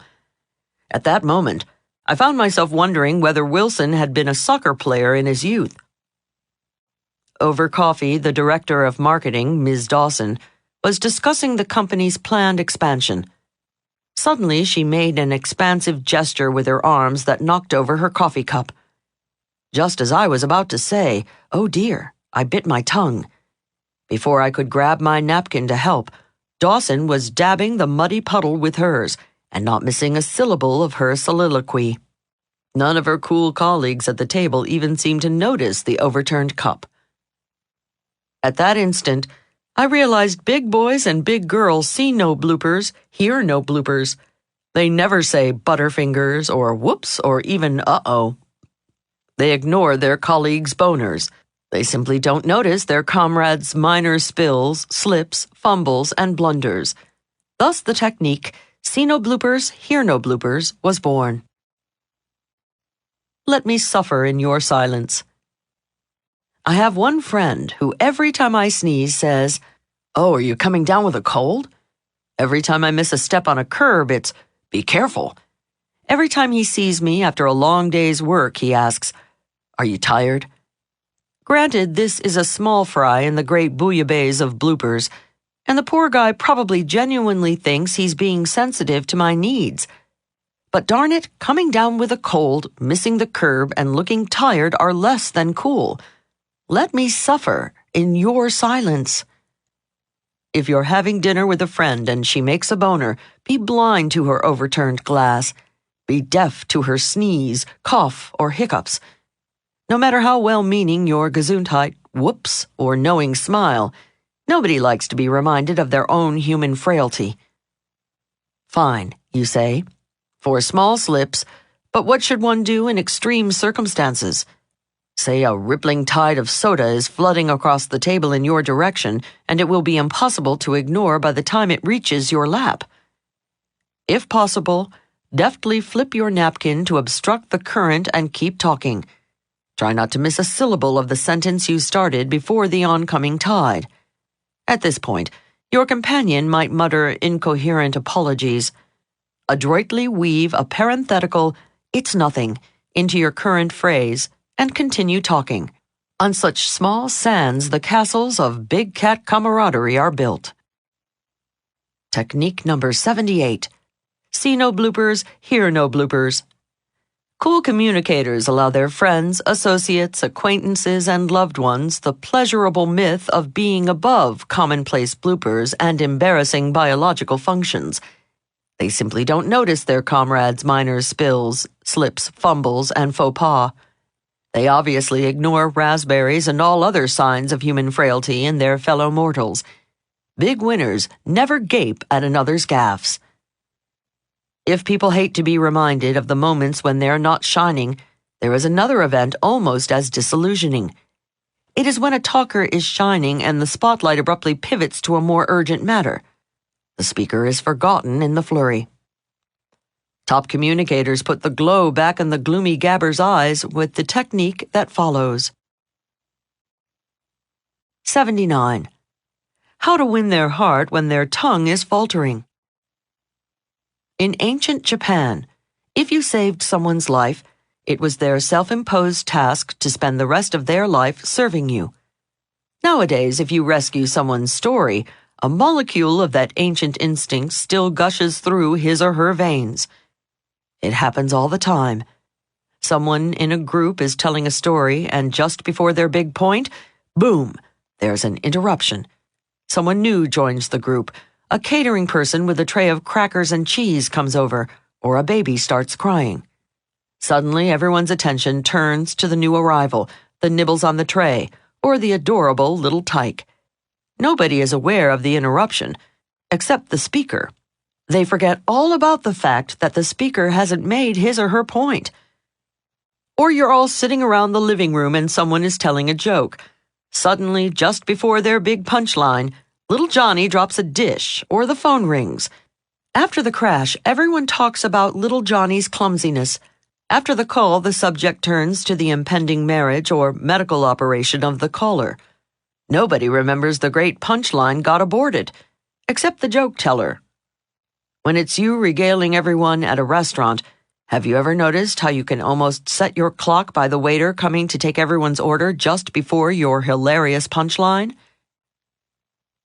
Most joke and storytellers are too timid to say after the invasion. Now, as I was saying, instead they'll spend the rest of the evening feeling miserable they didn't get to finish. Here's where you come in. Rescue them with the technique I call lend a helping tongue. Watch the gratitude in the storyteller's eyes as he stabilizes where his story's sunk and he sails off again toward the center of attention. His expression and the recognition of your sensitivity by the rest of the group are often reward enough. You are even more fortunate if you can rescue the story of someone who can hire you, promote you, buy from you, or otherwise lift your life. Big winners have elephantine memories. When you do them subtle favors like lend a helping tongue, they find a way to pay you back. Technique number 79. Lend a helping tongue. Whenever someone's story is aborted, let the interruption play itself out. Give everyone time to dote on the little darling, give their dinner order, or pick up the jagged pieces of china. Then when the group reassembles, simply say to the person who suffered story interruptus, "Now please get back to your story." Or better yet, remember where they were and then ask, "So what happened after the," and fill in the last few words. Harvey Mackay, the world's most notable networker who rose from envelope salesman to corporate CEO and one of America's most sought-after business and motivational speakers, teaches us that the world goes round on favors. How right he is. The next 3 techniques reveal unspoken subtleties of this critical balance of power.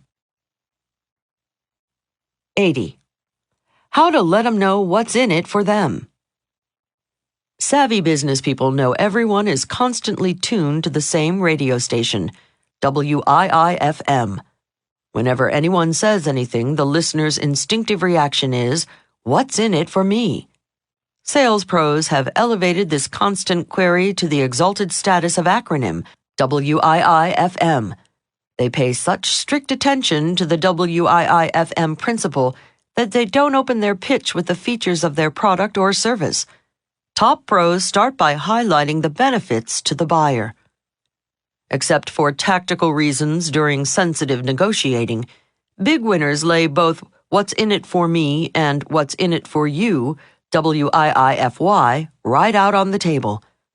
This is so critical that if one camouflages WIIFM or WIIFY, the concealer is relegated to the status of little loser. I once invited a casual acquaintance to lunch. I had hoped to consult with Sam, the head of a marketing association, on my speaking business. I told him my desire and jokingly asked if an hour of his valuable time was available in return for lunch at a great restaurant. That was my way of saying, "Look, Sam, I know there's no real benefit to you except a tasty lunch and the dubious pleasure of my company." In other words, I was revealing WIIFY. To make the meeting even more convenient for him, I said, "Sam, choose the date and the best restaurant in your neighborhood." The day of our lunch consultation rolled around and I traveled 45 minutes across town to his chosen restaurant. As I entered, I was surprised to see an assortment of people arranged around the largest table in the room with Sam as the smiling centerpiece. Obviously, this was not the setting in which I could consult with him. Unfortunately, Sam had already spotted me by the coat check. I was trapped. It wasn't until after lunch coffee arrived that I realized why Sam had assembled the group. He wanted each to donate presentations on their particular expertise to his organization. The sly fox hadn't revealed his own "what's in it for me." Had Sam been a straight shooter and a big player, he would have told me on the phone, "Leil, I'm getting a group of speakers who might be helpful to my organization together for a Dutch treat lunch. I will, of course, try to answer your questions about your speaking business, but we will be a group of 10. Would you like to join us, or shall we choose another date when we can have more privacy?" I would gladly have spoken pro bono for Sam's group had he been upfront about it. Instead, by not revealing WIIFM, we both lost. I lost a half day, and because of his trickiness, he lost my free speech for his group. Don't deny them the pleasure of helping you. Big winners also lay their cards on the table when asking someone for a favor. Many well-meaning folks are embarrassed to say how important the favor is to them, so they ask as though it's a casual inquiry when it's not. A friend of mine named Stefan once asked me if I knew any bands his organization could hire for their annual event. I told him, "No, I'm sorry, I really don't." But Stefan didn't let it go at that. He pressed, "Leil, didn't you once work with bands on ships?" I told him, "Yes, but I no longer have contact with them." I thought that was the end of it, but Stefan didn't. He grilled me further, and I found myself getting confused and irritated. Finally, I said, "Stefan, who's in charge of getting the band?" He sheepishly said, "I am." "Criminy jickets, Stefan, why didn't you tell me it was your responsibility? In that case, let me do some research and see if I can find a good one for you." I was happy to do my friend a favor, but Stefan, by not telling me how important it was to him, risked not getting help. He also went down a notch or two in his friend's esteem by not revealing WIIFM. When asking someone for a favor, let them know how much it means to you. You come across as a straight shooter, and the joy of helping you out is often reward enough. Don't deny them that pleasure. Technique number 80. Bear the buried WIIFM and WIIFY. Whenever you suggest a meeting or ask a favor, divulge the respective benefits. Reveal what's in it for you and what's in it for the other person, even if it's zip. If any hidden agenda comes up later, you get labeled a sly fox. Asking or granting favors is a fabric that holds together only when woven with utmost sensitivity. Let us explore more ways to stitch this delicate cloth so your relationship doesn't rip. 81. How to make them want to do favors for you. One of my clients, Susan Evans, heads up a large real estate firm. Once, sitting in her office discussing an upcoming project, her secretary buzzed. "Excuse me, Ms. Evans, it's your brother-in-law Harry on the phone." "Oh, of course," she smiled. "Put him on." My client, making apologies for the interruption, picked up the phone. I left the room for a few moments to give her privacy. When I returned, Susan was just hanging up, saying, "Sure, have him phone me." She told me the call was from her brother-in-law, whose young cousin worked in a gas station, but was interested in a career in real estate. "The young man is going to call me, and I'll see if I can help him out." It was obvious she was happy to do her brother-in-law a favor. We picked up our discussion where we left off. Not 4 minutes later, the secretary buzzed again. "Ms. Evans, a Sonny Laker is on the line. He says he's your brother-in-law Harry's cousin and he's supposed to call you." My client was taken aback. I could tell from her expression she was saying to herself, "Boy, my over-anxious brother-in-law didn't waste any time, did he?" It seemed obvious to both of us what had happened. Like greased lightning, Harry must have hot-breathedly called Cousin Sonny to give him the big headline. Evans would see him. Then by dialing Ms. Evans immediately, Sonny made it seem the big deal interview was the most important event in his otherwise dull and dismal life. True or not, one verity remained. Little Cousin was insensitive to an unspoken rule big winners always obey. Don't jump immediately when someone is doing you a favor.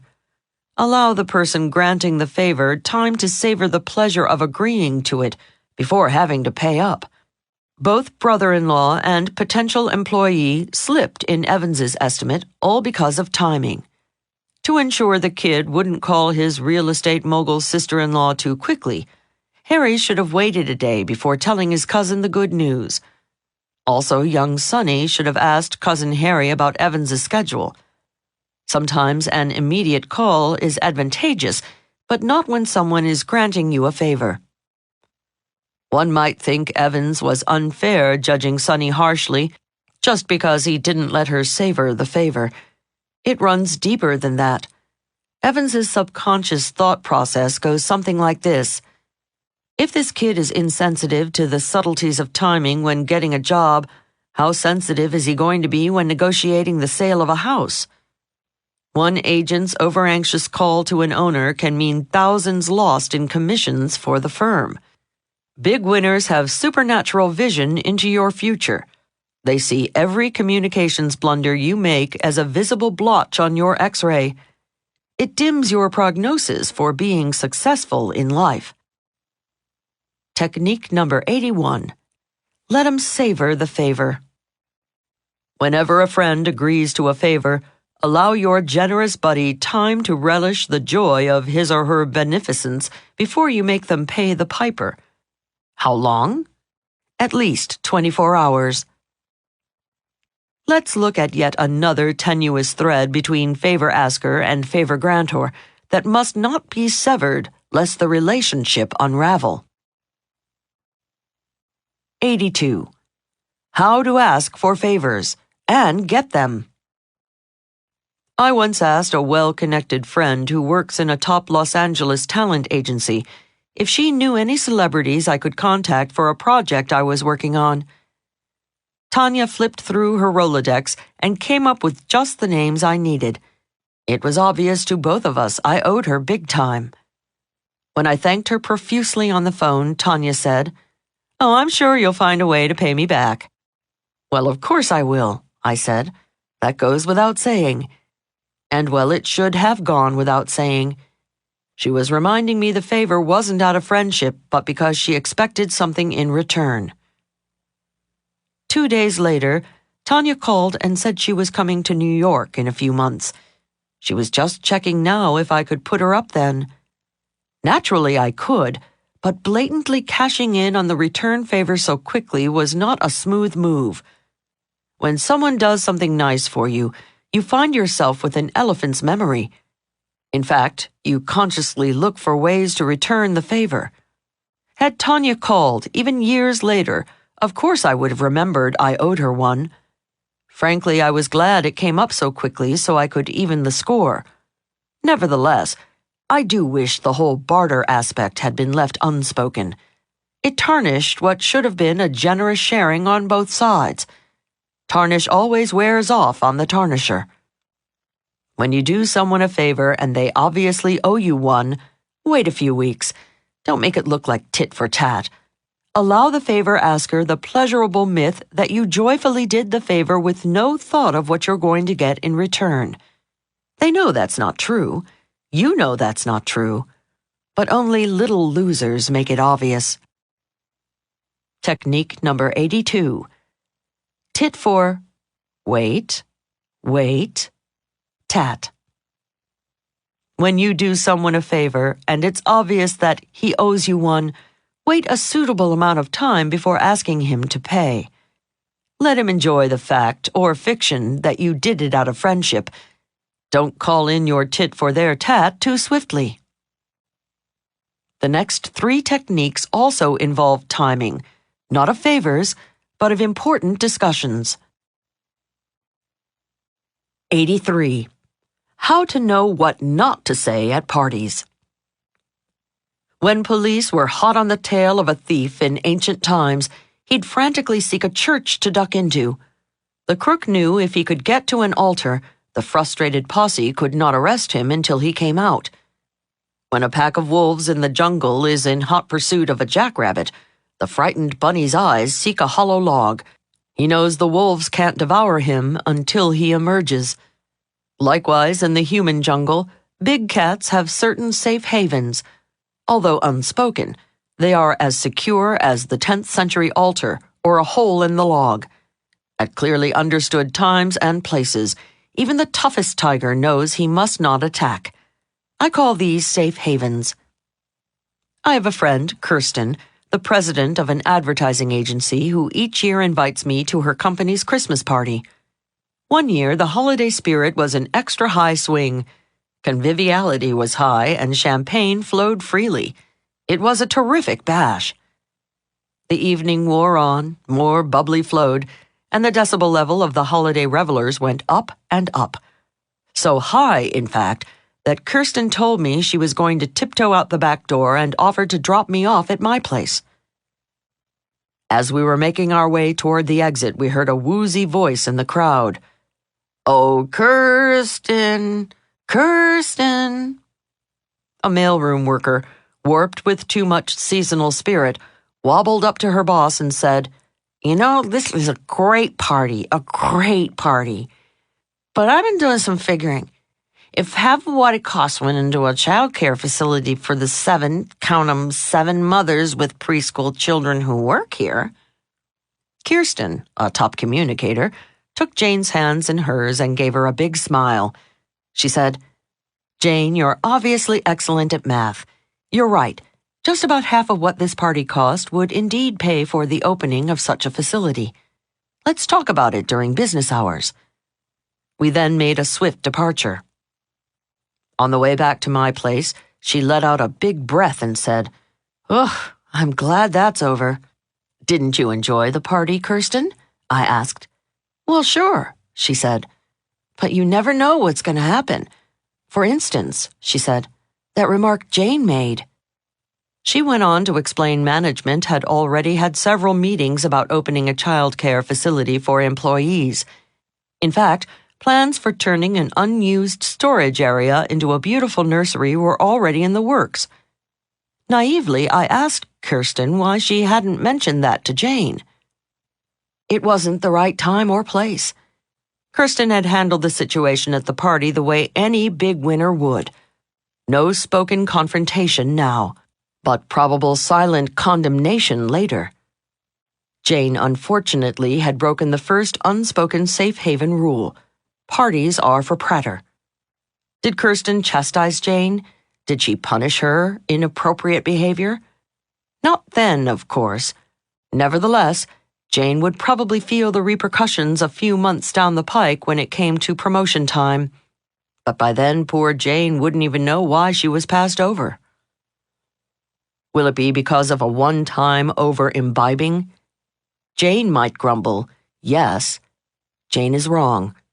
It's simply that big players can't take the chance that one of their key people will feel too much holiday spirit at another party and next time confront an important client.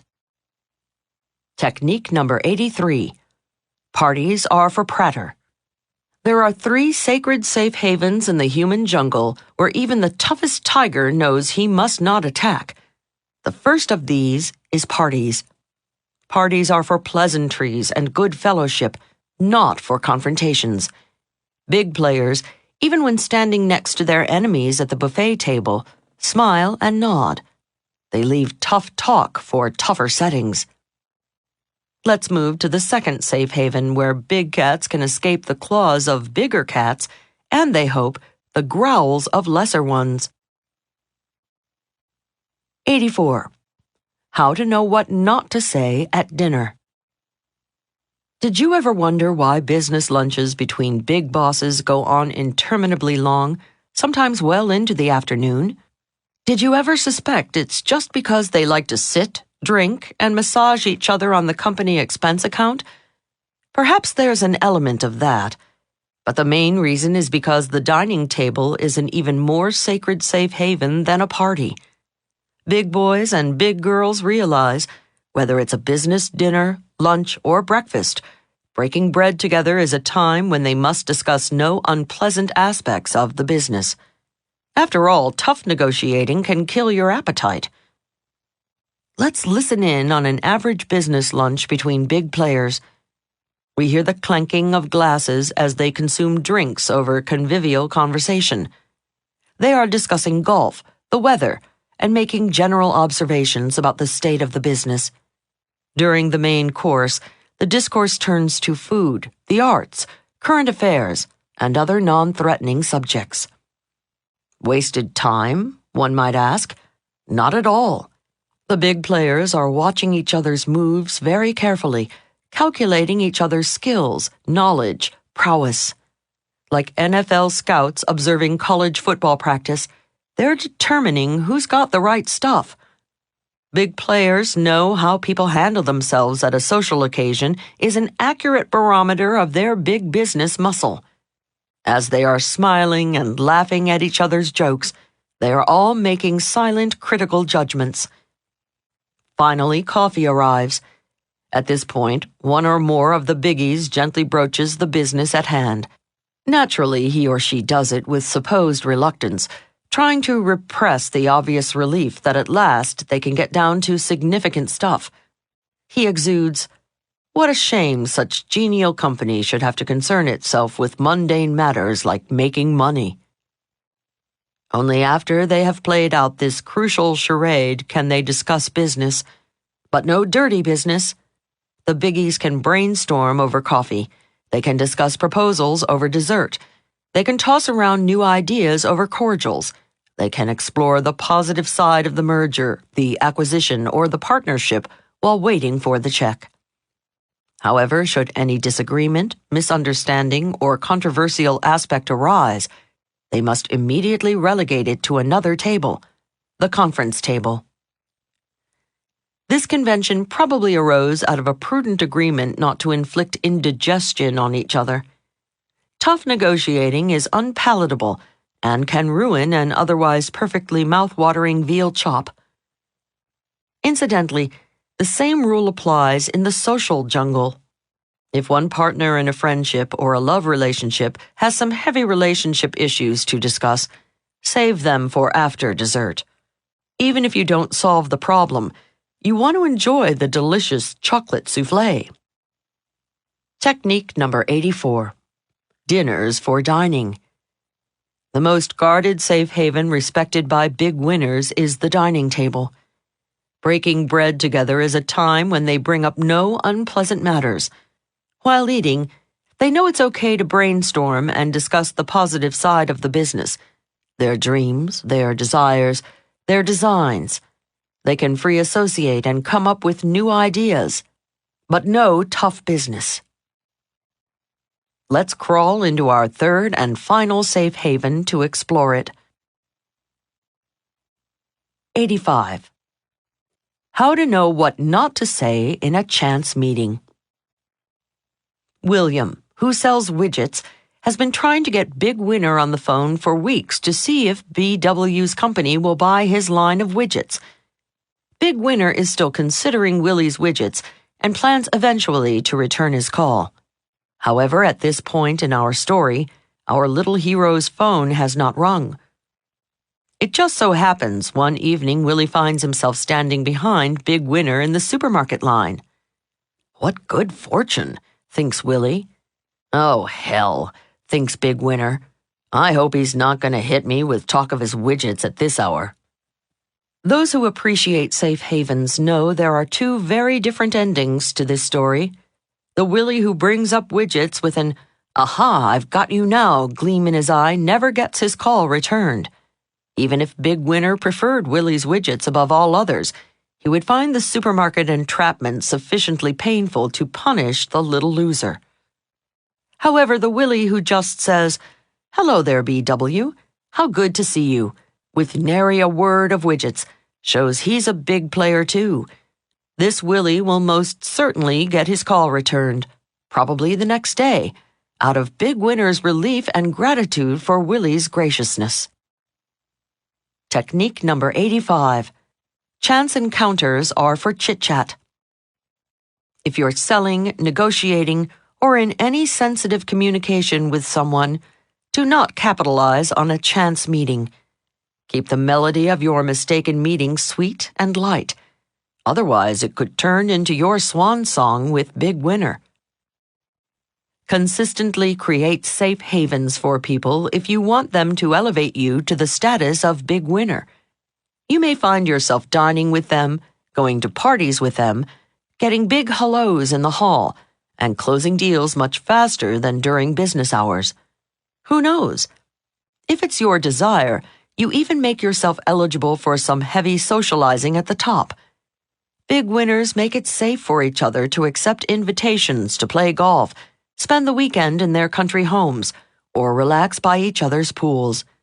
They know there will be no sharks swimming in the water, no razor blades buried in the shrimp cocktail. 86. How to prepare them to listen to you. One night, several years ago, on a New York City street, I caught a man trying to break into a car. I shouted for him to stop. Instead of being content escaping, the burly would-be burglar decided to retaliate. As he raced past me, he shoved me down onto the cement, and I cracked my skull against the curb. Dizzily, I wobbled into the emergency room of a nearby hospital. Holding an ice pack against my throbbing head, I was grilled by the emergency room triage nurse on my address, telephone, and social security numbers, insurance carrier, policy number, ad nauseum. It's as if she had said, "The heck with your cracked skull. You can tell me about that later. What's your insurance number?" Don't bother me with that minutia. All I wanted to do was tell somebody, anybody, what happened to me. It wasn't until the very end of her ruthless and sadistic interrogation that she asked, "So what happened?" I later told my sad story to a friend, Sue, a nurse who works in admitting in another emergency room. She said, "I know. I can't believe they print the forms that way. Injured people don't get to tell what happened to them until the last line of the form." Sue said getting crucial numerical details from people suffering in the ER with broken bones and burns was a real challenge. Until, she said, she switched her questioning around. She'd first ask them what happened. They'd tell her all about it. She'd listen sympathetically. Then, she said, they were only too happy to give me the information I needed. Good bosses understand this human need to talk. Robert, a colleague of mine who owns a small manufacturing firm, says whenever one of his employees complains about a problem, he never holds the griper's feet to the fire for facts first. He hears the employee out completely. He lets him carry on about the cantankerous customer, the uncooperative coworker.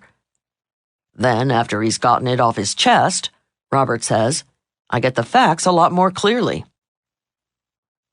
When you have important information to impart, any kid working in a garage knows you can't pump more gas into a full tank.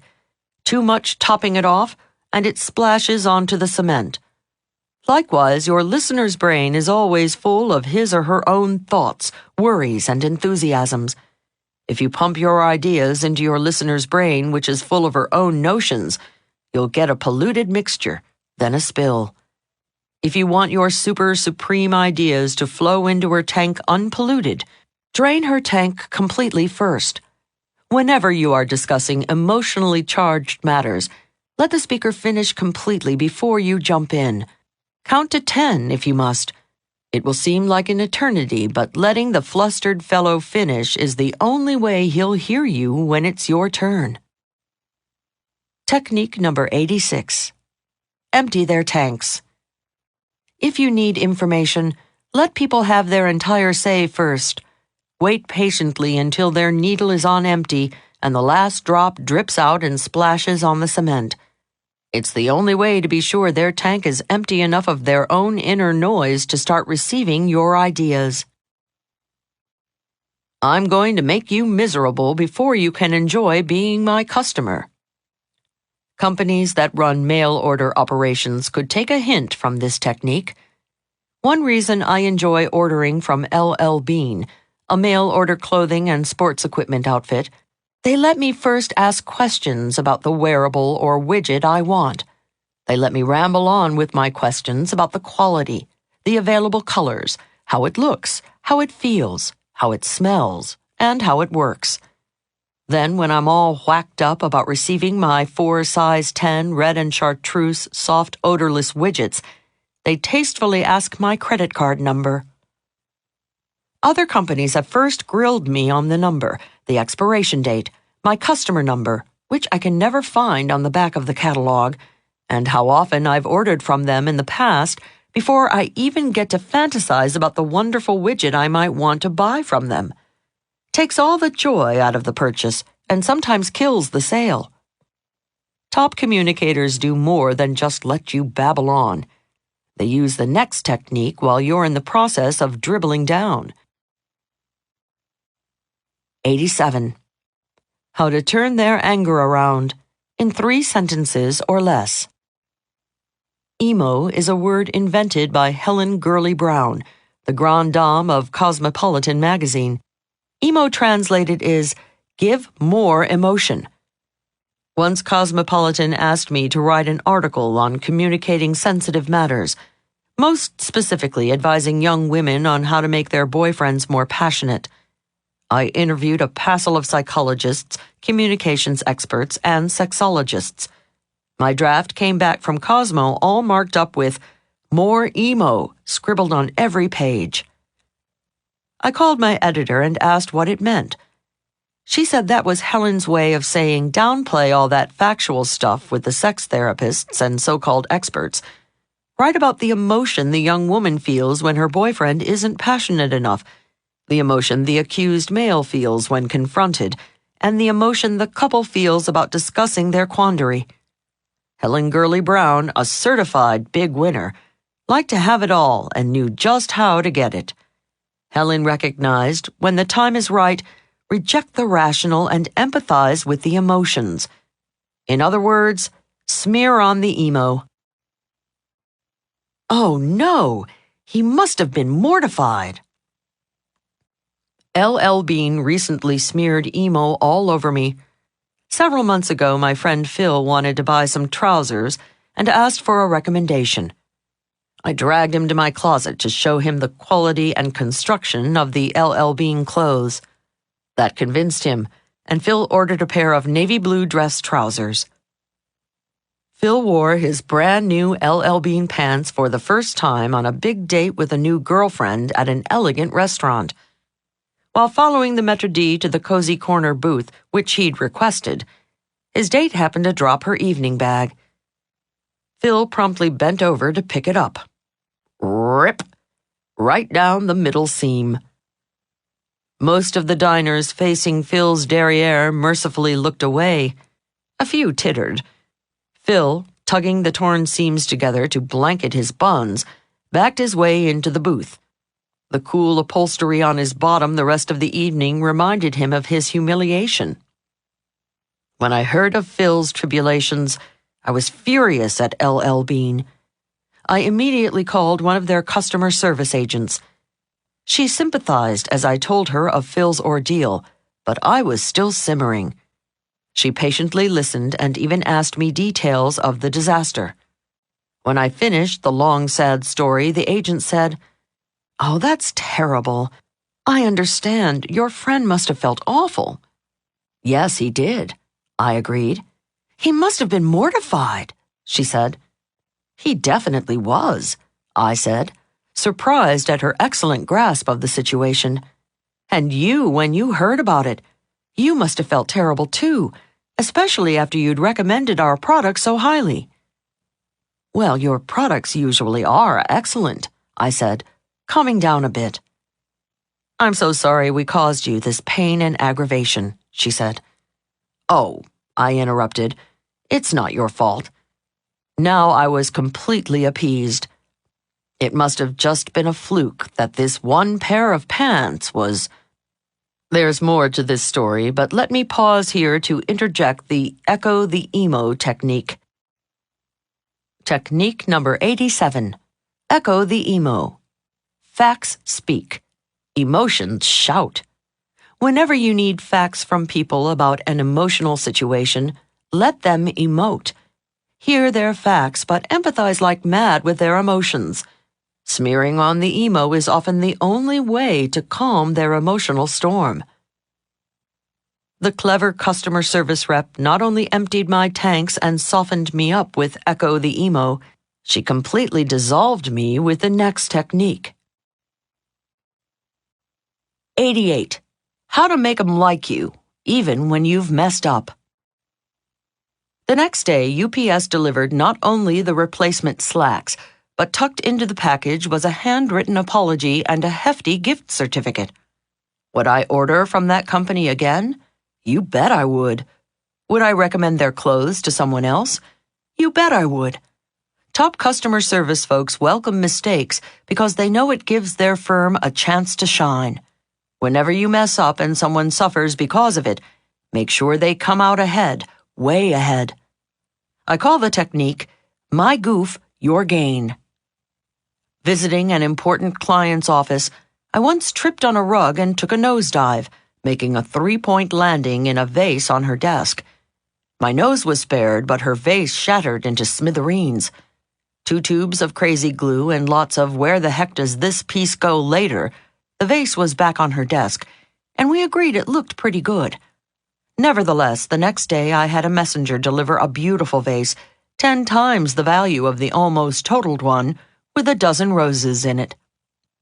Whenever we speak, my client tells me every time she looks at the new vase, she smiles. A better incentive gift than a pen with your name on it, no?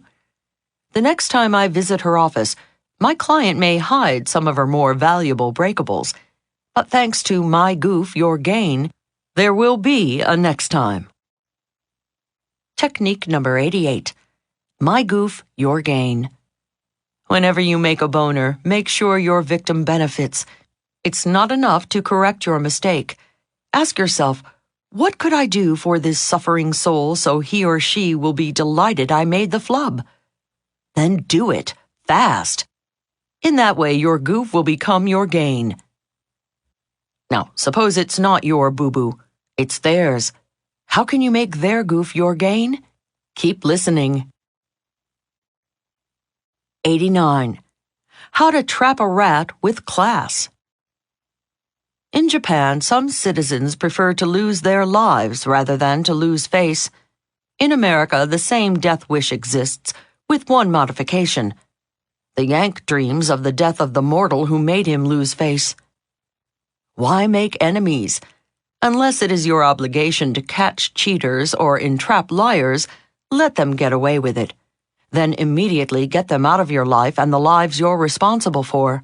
Even when the case is open and shut against someone, when you've got the rat-fink trapped, leave him an escape hatch.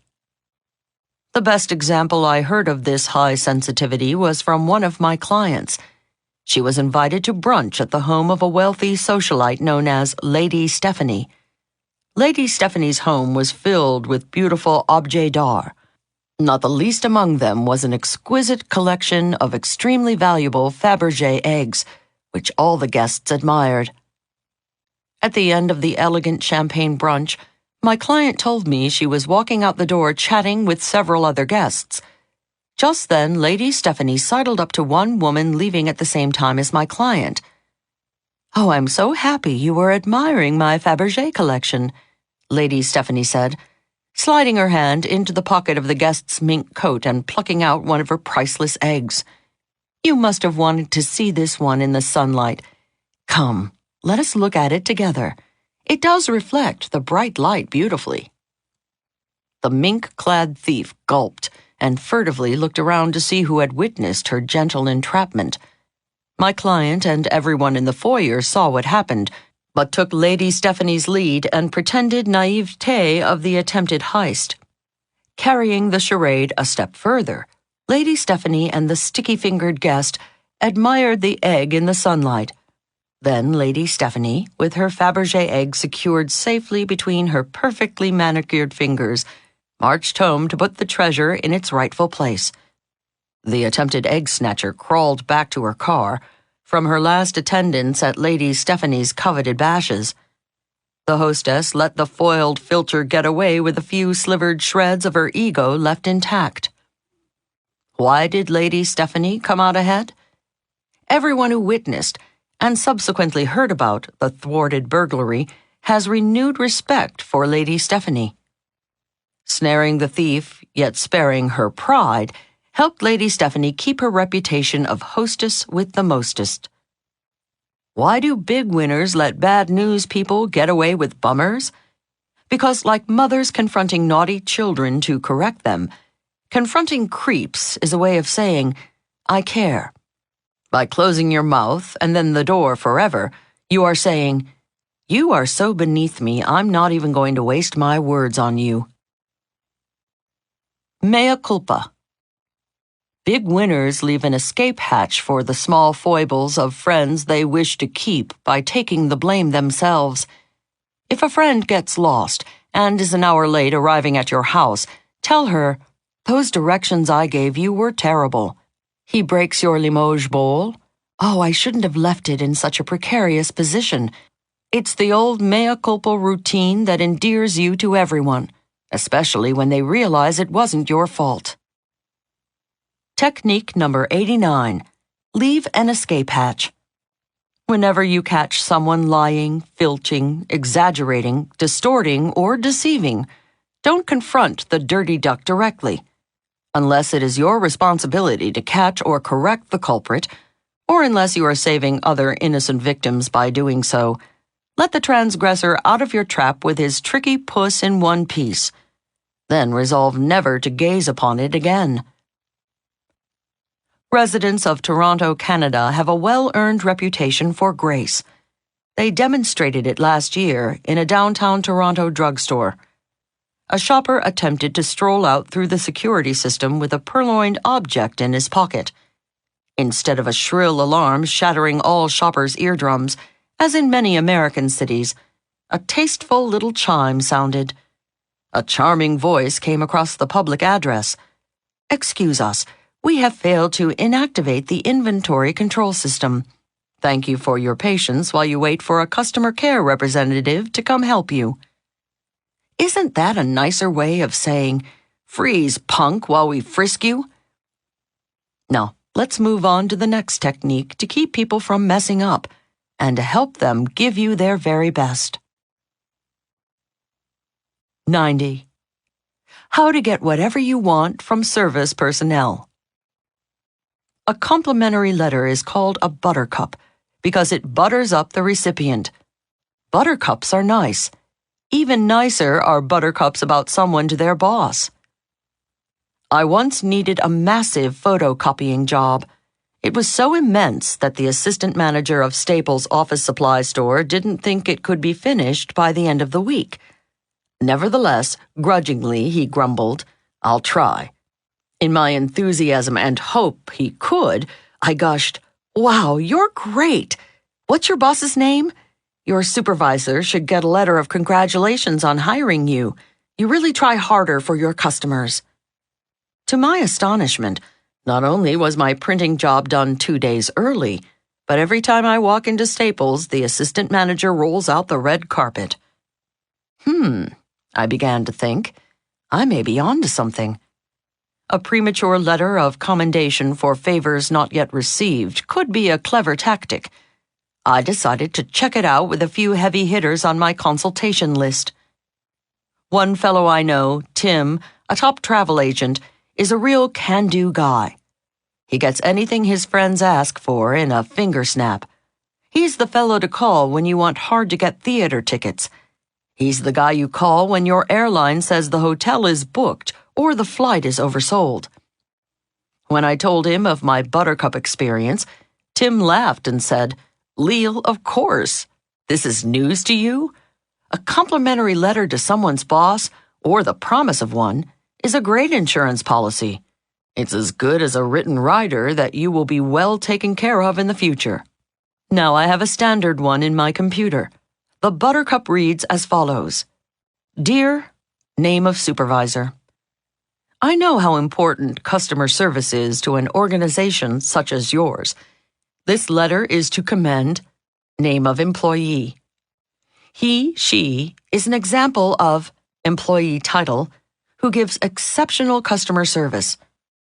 Name of store or business continues to have my business thanks in great part to the service given by name of employee. Gratefully, signature. I've sent this letter to supervisors of parking lots, owners of insurance companies, and to managers of dozens of stores where I shop regularly. I'm sure that's why I never need to worry about getting a parking place when the lot is full, an immediate callback from my insurance agent, and attentive service at my regular shopping haunts. But be careful. Don't just ask, "What's the name of your supervisor?" Hearing those words can make an employee as nervous as a turkey in November. Be sure to couch it in a compliment. Say something like, "Wow, you are terrific. What's your supervisor's name? I'd like to write him or her a letter." Then write it. You'll forever be a VIP in his or her book. Technique number 90. Buttercups for their boss.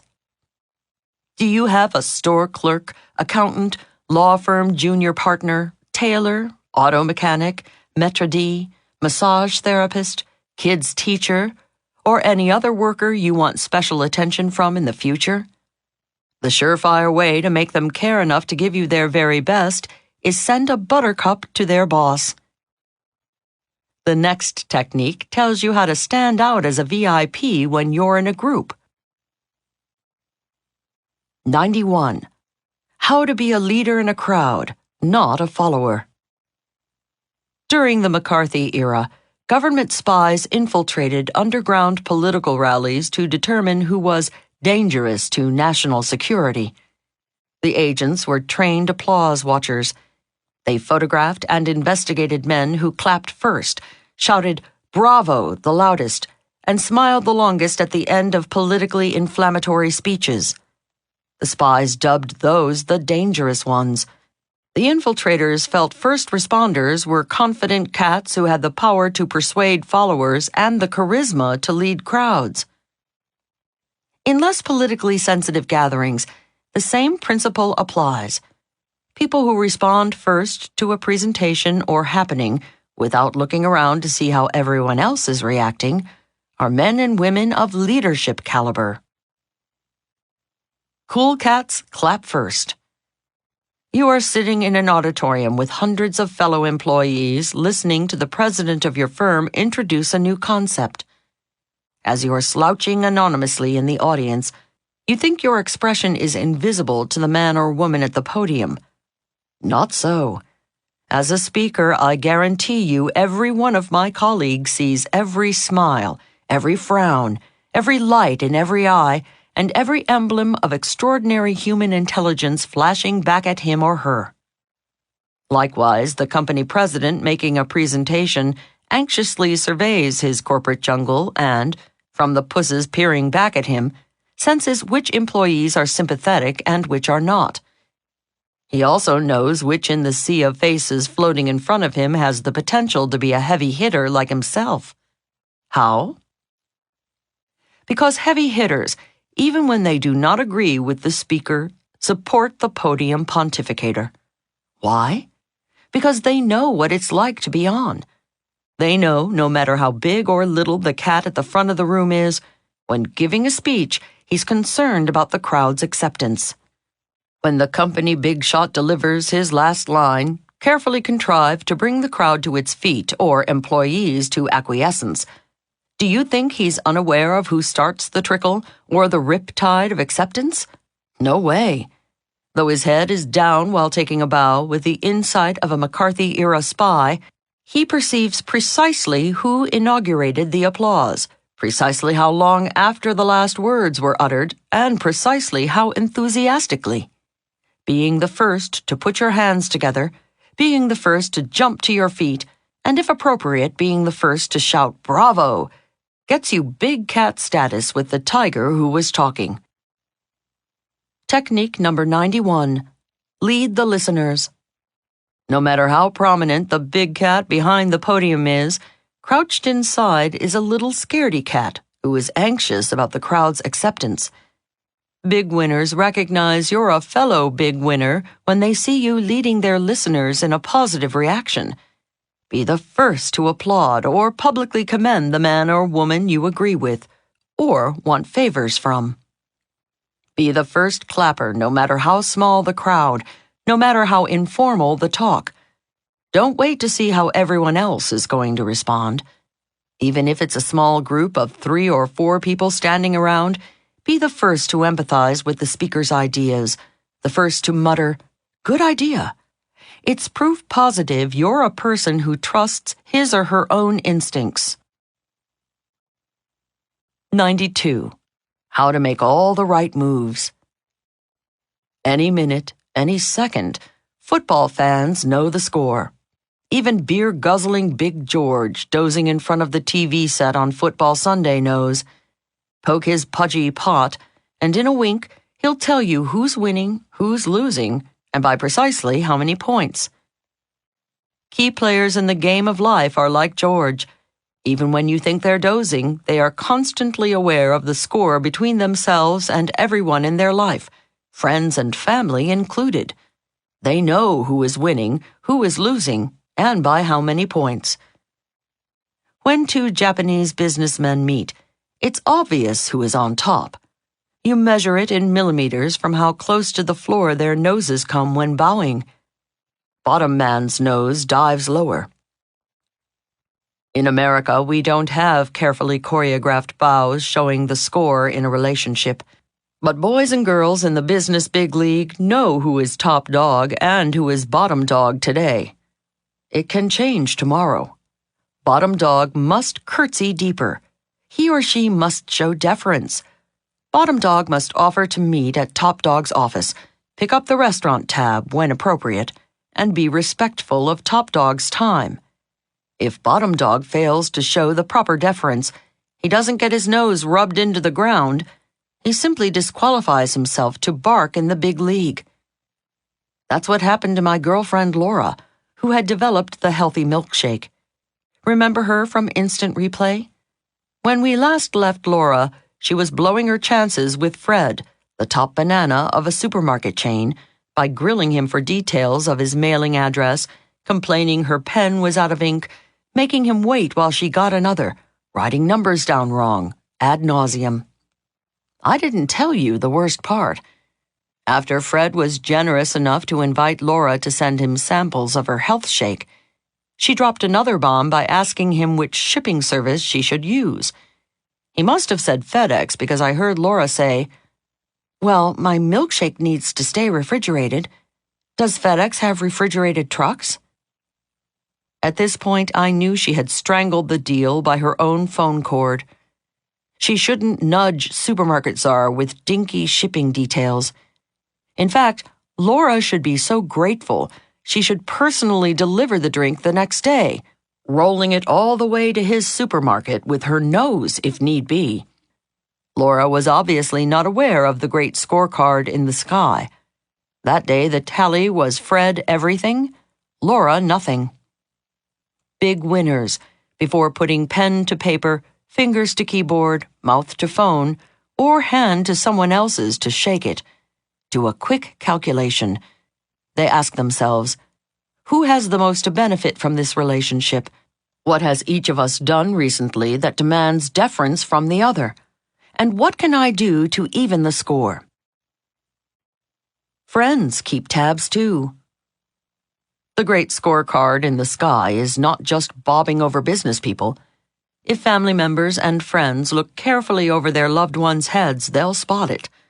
And like an over-the-counter stock, it goes up or down every day. When you mess up, you have to even your score by doing more for the one who didn't. To keep love alive, keep your eye on the great scorecard in the sky. Several months ago, I met a nice chap named Charles at a convention. We started discussing our favorite foods. His was homemade linguine with pesto sauce. I like Charles, and I make a mean pesto sauce. The remarkable coincidence of these two elements emboldened me to invite him to dinner at my place. "Great," he said. We set it for 7:30 the following Tuesday. Tuesday afternoon, I begin preparations for the big date. The cuckoo clock on the wall monitored my progress. At 5 cuckoos, I run to the store to find pine nuts. By 6 cuckoos, I'm back home grinding basil and garlic. At 7 cuckoos, I'm folding napkins, setting the table, pulling out fresh candles. Whoops, running late. I change clothes and spruce myself up. When 7:30 strikes, I am all ready. The pesto and I await his arrival. 8 o'clock rolls around, and no friend. Well, I figure I'll open the wine and let it breathe. Another hour passes, and no Charles. The cuckoo calls me cuckoo 9 times now. I begin to believe the bird. It is evident Charles isn't coming. I have been stood up. The next day, Charles called with half-hearted apologies and a semi-plausible excuse. His car broke down. "Gee, I'm sorry," I said. I wanted to say, "Did Martians capture you? Were you transported to another planet where there were no phones to call me?" I resisted the sarcasm. However, he did sound contrite, so I was almost willing to forget it. Until his next question. He obviously wasn't aware of how he had slipped in the great scorecard in the sky because, instead of inviting me for linguine with pesto at a fine Italian restaurant to make up for his blooper, he asked, "When can we reschedule at your house?" "Never, Charlie." Technique number 92. The great scorecard in the sky. Any two people have an invisible scorecard hovering above their heads. The numbers continually fluctuate, but one rule remains. Player with lower score pays deference to player with higher score. The penalty for not keeping your eye on the great scorecard in the sky is to be thrown out of the game. Permanently. Your destiny. We've met many people in How to Talk to Anyone. A few of their names are changed, but each is very real. Recently, I decided to track down some of the folks with whom I'd crossed paths over the years. I wanted to see what they're up to now.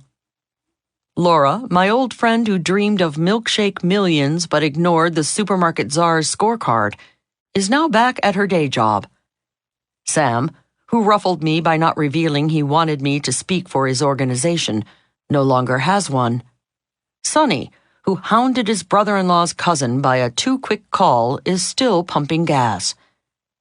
Tanya, who insisted on immediate tit-for-tat, no longer has that terrific job at the talent agency. Poor Jane, the mailroom clerk who confronted her boss at the Christmas party 5 years ago, is still wrapping packages. And Dan, who left the prolonged inspirational message on his phone, now has an unlisted number. Not a good sign for an aspiring speaker. Whereas Barry, who asks everyone he calls, "What color is your time?"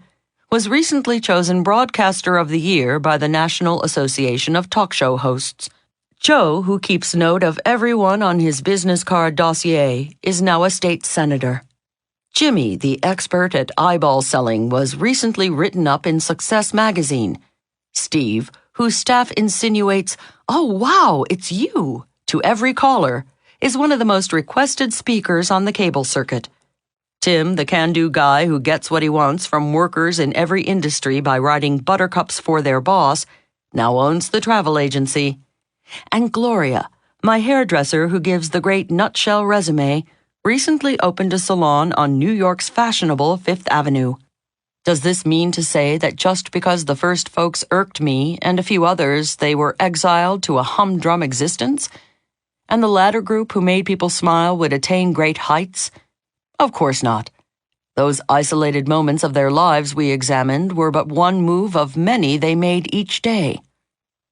But consider, if you had been who was ruffled by Laura, Sam, Sonny, Tanya, Jane, or Dan, and they called you, would you feel like extending yourself for them? Probably not. The memory of their ragged dealing would still smart. Whereas if you heard from Barry, Joe, Jimmy, Steve, Tim, or Gloria, happy memories of your exchange would flood over you. You'd want to do whatever you could for them. Multiply your response by many thousands. As we said in the introduction, nobody gets to the top alone. Over the years, the smooth moves of these big winners have captured the hearts and conquered the minds of hundreds of people who helped boost them rung by rung to the top of whatever ladder they chose. How does one become an instinctive smooth mover rather than a ragged rider through life? The answer became blindingly clear one snowy day last winter. Lumbering along a neatly groomed track on cross-country skis, I spotted a Nordic skier swiftly striding toward me in the same trail. I didn't need to observe his high kick or his snazzy diagonal poling to let me know I was obstructing the path of a pro. While mustering the energy to lug my throbbing legs out of the track so super skier could soar past, he deftly sidestepped out of the groove, leaving the groomed trail all for me. As he whizzed toward me, he slowed slightly, smiled, nodded, and said, "Good morning. Beautiful day for skiing, isn't it?" I appreciated his deference and insinuation that we were equals on the snow. I knew he was not thinking, "Hey, look at me, here I am," but, "Ah, there you are. Let me make room for you." As I implied in the opening words of this book, the difference in the life success between those two types of thinkers is incalculable.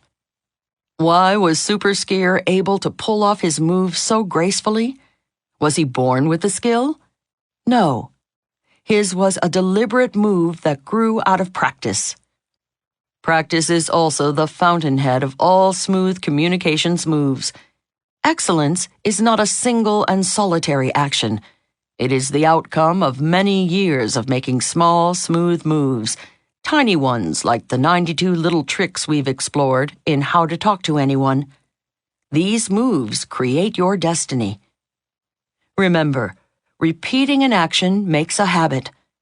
Your habits create your character, and your character is your destiny.